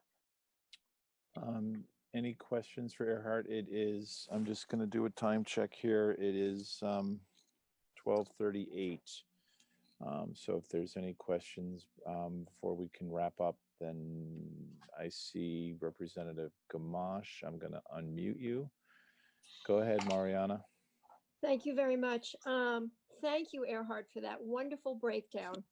I can't write as fast as you spoke. So I'm wondering if you could supply us with a breakdown of those, within that paragraph, all the topics that you mentioned, the energy emergency solutions grants and the community development block grants, et cetera, all the sub categories under those, each of those blocks, if you could provide that information, basically just listing the amounts of money and for what they were within those particular items, and make them available. That would be extremely helpful and very much appreciated. Thank you, Representative Gamache. Ron, if you could briefly kind of scroll down a little bit further. Stop right there. So this is a very, I would say, high level and yet detailed analysis. And Ron just stopped on the moratoriums on evictions and foreclosures section. This gives you a little bit more information on exactly what the bill does. I know you heard from Chris Delia this morning. And Ron, if you could keep scrolling down. So here you have the emergency solutions grants. if you could stop there. And there's several paragraphs that sort of detail what emergency solutions grants can fund, what some of the regulatory relief or regulatory waivers that are being provided are here. And Ron, if you could keep scrolling, there's another section a little further down on, there it is, community development block grants. So most of what I covered was sort of high-level synopsis of what you can get in this analysis if you have time to read the whole thing. I think it would provide a wealth of information for you, and I don't think I said anything that wasn't covered in some way in this analysis. I'll also quickly just refer you to two other things that I sent to Ron. One was just a quick budget chart that breaks down in a table format the federal excuse me, the line by line, the HUD aspects of the bill, and that'll give you sort of, there it is, how much for tenant-based rental assistance, how much for public housing, et cetera, et cetera. And then the third thing that I provided was a press release from Senator Leahy, which provides, to the extent that they were able to analyze the breakdown for Vermont, how much Vermont would receive from several of these. So if you scroll down on that, Ron, near the bottom of the page is a bulleted list of the breakdowns for stop right there, for Vermont. And it goes beyond HUD, but on the second line there, you see the 4.7 million for community development block grants. There's 5 million for community service block grants, and I'll just quickly mention that because I didn't before. That is core funding for the community action agencies, the CAPs, the 5 CAPs around the state, and that will flow through the Office of Economic Opportunity directly to the CAPs for their COVID-19 response. There's also $4.3 million in additional child care development block grant funds, which flows through DCF to our child care centers for subsidies for low-income folks around the state. There you have 4.6 million for housing assistance grants through HUD. There's LIHEAP dollars, 4.1 million for low-income home energy assistance program. That's money that also flows through DCF for both heating and cooling. That's going to help folks who may have, we're still not quite out of the heating system. Out of the heating season. So folks who may have who may be accruing bills right now as a result of job loss, they can get assistance for their fuel bills through that. So it's just a very large array of funding through this bill, and it's really a lot to wade through. It's not just housing. There's thanks to Senator Leahy's mantra of small state minimum, the state of Vermont is getting $1.25 billion in broad-based relief that is going to be usable for a variety of different COVID-19 related responses. And that is not money that can be used to replace existing revenue losses. So it really does need to be for COVID-19, and it's for any COVID-19 related expenditures that come from March 1st right through to December 31st. So that's a substantial pot of money that is very broad and very flexible, that supplements these individual line items that I've mentioned, which, as I think I said before, could be used also for lost rental income to assist both for and nonprofit landlords for their losses. Okay, so you got that, Representative Gamache. I'm going to mute you, John. Yes, thank you. We have like 1 minute left, John. You all set? Okay. All right, everybody. I really want to adhere to the schedule because it's lunchtime. We have we're going to be back here at 2 o'clock. So, Ron, if you could take us off of YouTube, that would be great. And then.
officially open the Brattleboro Planning Commission online meeting on April 8th, 2020.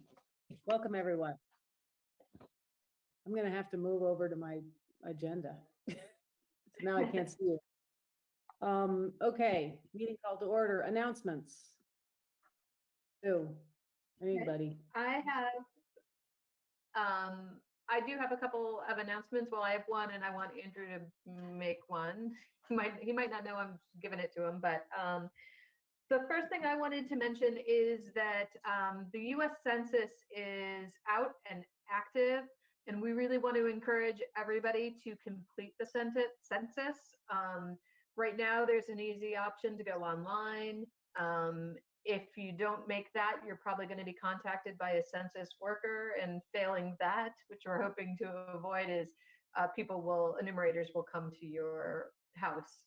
So we just really want to encourage people to please respond to the census. It's always important, but maybe more so now than ever, because a lot of the federal funding that trickles down through the states are sorry, got distracted. I had to hit record. This conference will now be recorded. Sorry. The federal funds flow through the census, so having an accurate count is really important. So please take the census. Please encourage all your friends and family to do so as well. And then Andrew, I'm hoping that you can talk about the NDA. Quick question. Yes, Josh. The census, you said it's easy to find online. Is that like Brattleboro specific or Vermont specific, or is it the same census link or website that everyone has to take? It's the federal census, so it's census.gov. Thank you. Yep. You should. Right. I've got numerous letters with like a login number. They just come to resident at my address. Yeah, I've done it. My household, Sarah and I have done it already, but I'm just thinking of like to link to an easy link for people to get to. Oh, I see. I can like share on social media so that people can just click it and get there easy. I will share something Yep, on I can Facebook. put something Josh. together. Yeah. If it's simple, I can find it. No worries. I can still post something though. It's a good idea. Yeah, I planned on doing a little, iBrattleboro Front Porch Forum, another push to get that information out there. So we'll put it on the Facebook page and get it out in those places too.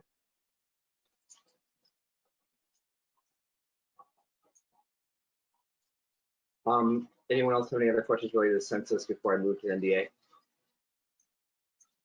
Yeah, Jess? Yeah, I was just wondering how you get that view so you can see everyone. At the top of your screen, there is like a view everyone. There's two arrows. So you kind of open up the view. If you want to do view everyone.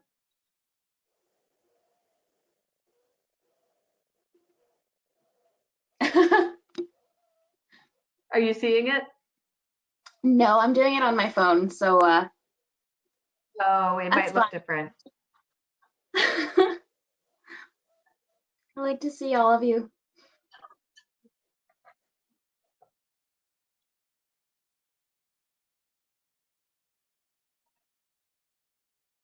All right, Andrew, why don't you talk about the NDA?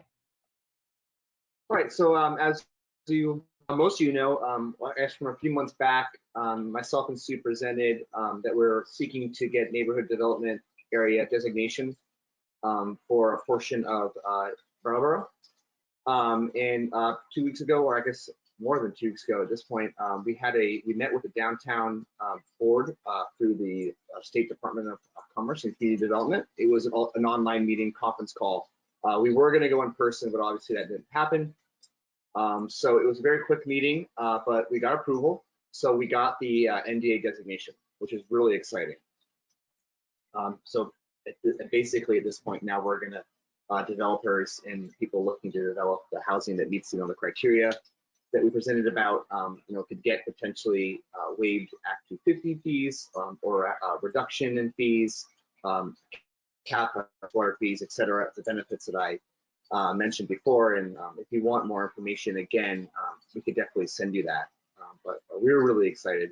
We think this is really going to help further our housing efforts in Brattleboro. Does anyone have any questions? Oh, great. Congratulations. Good. Thank you. Any All the further announcements. Okay. Anybody else? Any of the other commissioners have an announcement? Okey doke. Kate and Jess, I can't see you, so you'll have to turn yourselves on if you wanna, or start talking. I'm here. I'm just on the show me if I talk thing. Okay, cool. Hello. So, is there any public? Do we have a public? Is there? I do not see any public on here. No, there is no public on this. Okay, so we cannot, or we're recognizing this is the opportunity for public comment, but having no public, we'll move on to item D, approval of the minutes of March 2nd, 2020 that were circulated. Did everybody get a chance to look at them?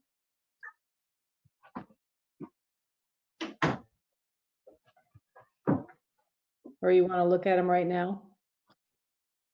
I need a motion to approve them.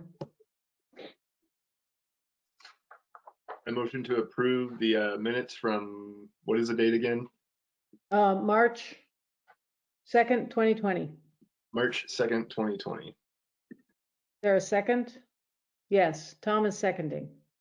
And Tom, are you making a comment? You're seconding. You're muted. I can't hear you.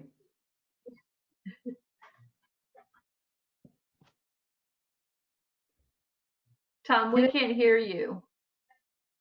Tom, you have to turn your volume up. This is Kate. I can second if Tom can't. Okay. All right, good. Second. So is there discussion?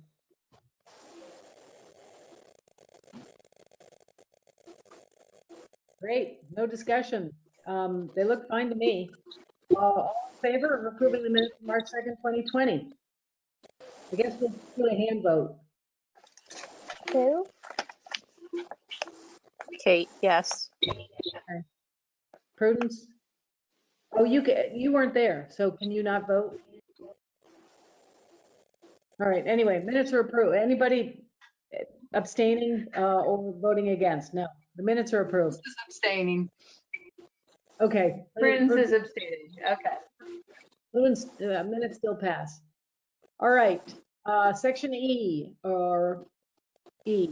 Section 248 petitions, A, B. Do you want to take that away? Sure. So we have two section 248 petitions that have come in.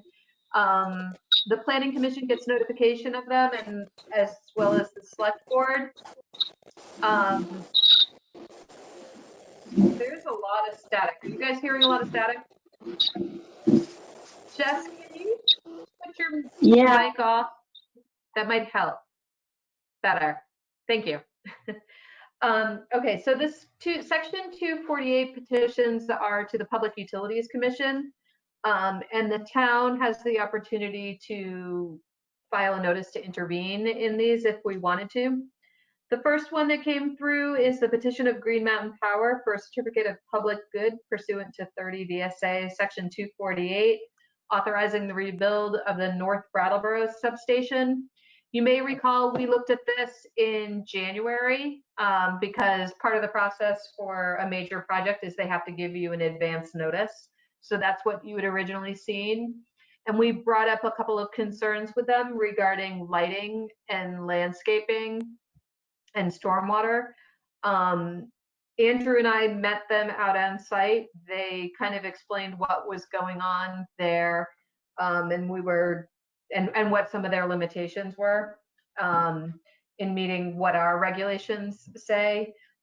First of all, regarding the lighting, their plan is to install a couple of 18-foot light poles with kind of emergency lighting. So it's not going to be on all the time. It just might be if they have an emergency at night and they need to be working in the little yard.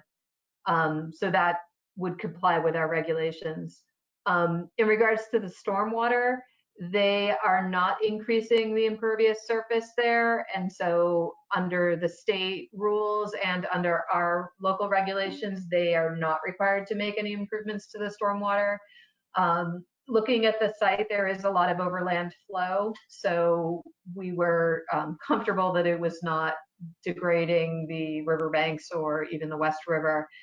It wouldn't flow towards the Connecticut because the rail line sits up higher. And then regarding landscaping, they have a bunch of mature, I don't remember, do you remember, Andrew, what species it was along the fence line? But a bunch of bushes and shrubs that are pretty mature. I mean, they were leaf off when we viewed it. And so we would have been taking, if we pushed them, putting in some street trees, it would have, first of all, they would have had to go smaller than what we wanted because of the utility lines. And so in the end, we were really kind of feeling like the landscaping that they had provided some buffering. We weren't going to get the street trees because of the utility lines that were already there. They would conflict. So we were satisfied with the landscaping and kind of the limitations that they had there. And part of that site is town owned. So improving landscaping over by the memorial, that's town owned land. So that's not their responsibility. Andrew, does that sound like inaccurate? Do you have anything you want to add? Sorry, I was eating dinner. That's why I kept turning off my camera. I didn't want you to see me eating. I think that's pretty accurate. Regarding the stormwater, that buffer that goes to the West River, it's at least 100 feet or more. So after seeing it in person, I feel a little bit more comfortable. Like, well, obviously not much is going to really change in terms of the runoff and the potential to hit the river. And hopefully by the time it gets there, it's already been alleviated by the natural vegetation that's in the area. It's not a big site. The railroad in the back also acts kind of as a buffer to the Connecticut River, kind of slopes up, and then there's the railroad, and then obviously it slopes down from there. But yeah, the temporary substation is up. You probably noticed it. And then yeah, other than that, that's really it. So yeah. So I think the question for the commission right now is, are there any concerns that you have that we now want to bring to the select board and make a suggestion that they intervene in this case, or at least be a party to the proceedings? I mean, we'll still get all the filings and that kind of thing, but if we have any concerns that we want them to address in the process, now would be the time to let the select board know. I have a question. Yeah. Were we able to, did we reach back out to the abutting neighbors? They came in, there was some of the public that came in a couple months ago. Curious about where things were. Was anyone, did anyone get in touch with them on the findings, especially with light? We did not in the office. I'm not sure if Green Mountain Power had some more conversations with them.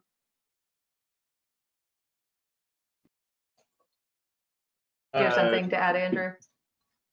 no, they knew about the fence, but I'm not sure if they know about the lighting. I think that was one of their questions. They were really curious about the lighting. I'm comfortable moving forward knowing that the lighting is only being used for emergencies or for fixing things at night. You know, that the lighting isn't on continually, I feel is a good thing for them. Hey, you guys, Tom put something in the chat. His connection isn't strong enough to talk. So can we make a provision that Tom can participate via chat? Because I think Except for that means that somebody needs to read it out loud, so it's recorded for BCTV. Is that correct? Yeah, that would be good. At 6:14 p.m. It's looking like my connection isn't strong enough to handle this. I'm delayed when I speak, maybe video too. And the mouse moves very slowly, but I can hear you all as well. And then at 6:17, he says, has GMP replied to our request for the project? So do you want to respond to that, Sue? Yeah, I mean, I would say that they have. They met us out. I mean, we had hoped that they would look at some more ways to handle the stormwater, but our regulations don't require it, and neither does the state stormwater regulations. So could they have done more? Maybe. Is there any jurisdiction to require them to do more? No. So, I guess that would be up for you to determine. Tom says, okay, understood. It is what it is. Regarding Josh's point, we can definitely reach back out. These abutters, actually, they should also get notification, so we can make sure that they've got notification of this filing and go over the lighting with them, so that they know it's emergency lighting. And GMP had talked. Next night too.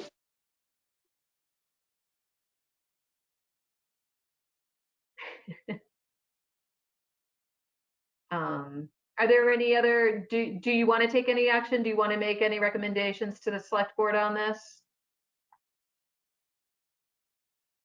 Or we can just let them know that we reviewed it and we had some correspondence with them. That seems fine. I agree. This is Kate. I agree. Okay. So we got thumbs up from everybody else. So just to check in, what we're agreeing to is that we're not going to wholeheartedly support and endorse this exciting proposal, but we're going to acknowledge that we had concerns and they addressed them, or they gave us valid reasons why they couldn't address them.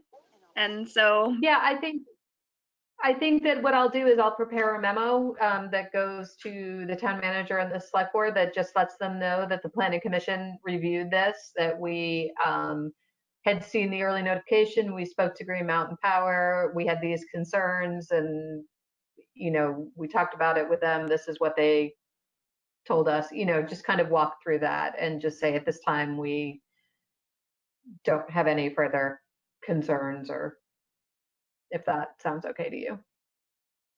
I have one little question, which is, do we not have any concerns because there's no point in us having a concern, or do we really feel like it's all okay? I'm satisfied with it right now. I feel confident in being satisfied with it also. The biggest concerns the abutters had were, is a footprint going to be larger? Are there going to be different fences being put up? And what's the deal with the new lighting? And I think we've had all of those questions answered. So I feel that they're going to be pretty content with what's happening over there. I can definitely not speak for them, but what they were addressing, or what they were concerned about has definitely been addressed. Unless I'm wrong, which I've. No, you're correct. I think it's addressed.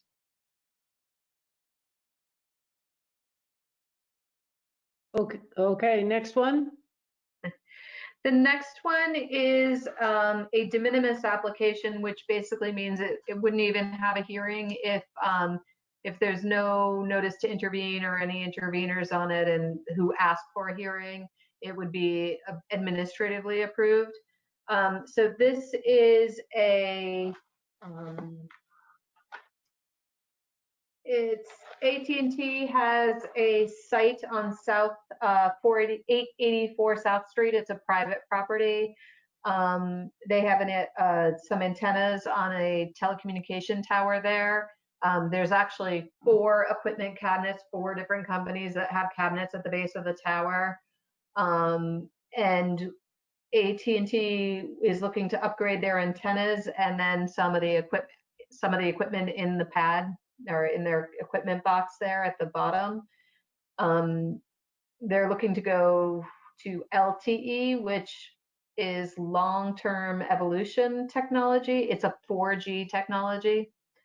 Let's see. Most of the equipment upgrades are going to be on the inside, but then there's going to be antennas and some equipment on the tower as well. This property is not in the special flood hazard area or in a historic district.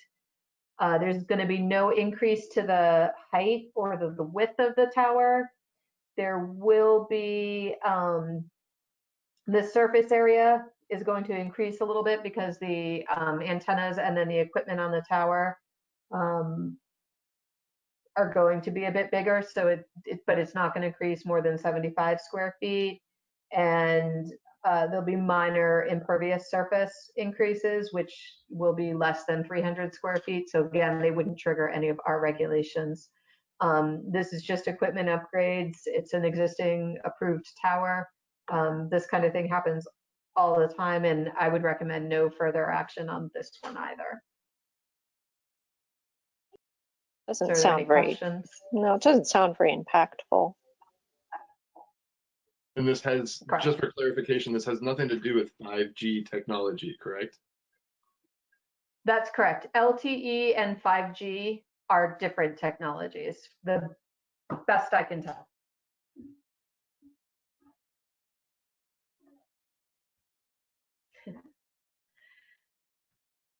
So is it fair to assume, everybody, that this is a pretty straightforward upgrade and we don't see a need to ask for a notice to intervene? I see yeses from Prudence, Josh, Felicity, Jess is shaking her head. Tom is got a thumbs up, I think. Yep, Tom thumbs up. And Kate's thumbs up. So what is that? Great. All right. So we're good on E. F. Discussion of the role of planning and design in the pandemic. This is really a broad brush. We put it in here because we were assuming that the Planning Commission would want to talk about this since it's what's happening. But there's no agenda in it other than if people want to have, comments, ideas, thoughts. I can put up a copy of our charge, which is mostly, is all about planning, and there's nothing about disaster planning in our charge. So if people want to be reminded of our charge in the context of this discussion, or if people just want to talk, this is the opportunity. How long is the charge? Is it like a paragraph? It's a series of bullet points. It's like 10 or 15 bullet points. I don't think I need a reminder. Okay. It pretty much comes out of state statute what planning commissions can do. So what conversations are happening right now on what the Planning Commission can do? None. We haven't. The only thing that I was thinking about personally is that in this particular pandemic, public space is really, really important, because it's the only, you need to have enough of it for people to be able to get out of their homes and exercise safely, keeping 6 to 10 feet between themselves and everybody else. And so that strikes me as a planning issue, to be thinking that I certainly haven't thought about that before. One of the features of new city planning is the so-called pocket park. This particular pandemic makes the pocket park totally unsustainable. It's not. You can only one person can be in a pocket park. So that's an example of what I'm thinking about. That's a great point, Felicity. I was listening to a webinar today about when cities will be kind of, I guess, reopened, and how moving forward, this pandemic is going to really change cities and towns, just like every other pandemic has, in history. The Spanish flu, we really got the birth of sanitation systems, and coming out, and that was a big urban planning kind of endeavor. So I think that the big ones that they talk, yes. Can you repeat what you said? You kind of went. You're really breaking up. I wonder if you're breaking up a lot. I don't know if you are for other people. I wonder if you turn off your camera, if we'll hear you better. Can you hear me better? Right now we can. Okay, well, I'm going to try to say it again. I'll be make sure I'm slow. I watched a webinar today on the reopening of cities after this pandemic. And one of the big things that really came out of it is that cities and towns are really going to be transformed from this. Just like in 1918 with the Spanish flu, we saw the birth of sanitation systems. This one is really going to be it's going to be the transformation of digital infrastructure. And another big one is public spaces. And how are we going to reimagine public spaces, both big and small? And they didn't really dive too deep into what they would look like. I think that's really up to the locality.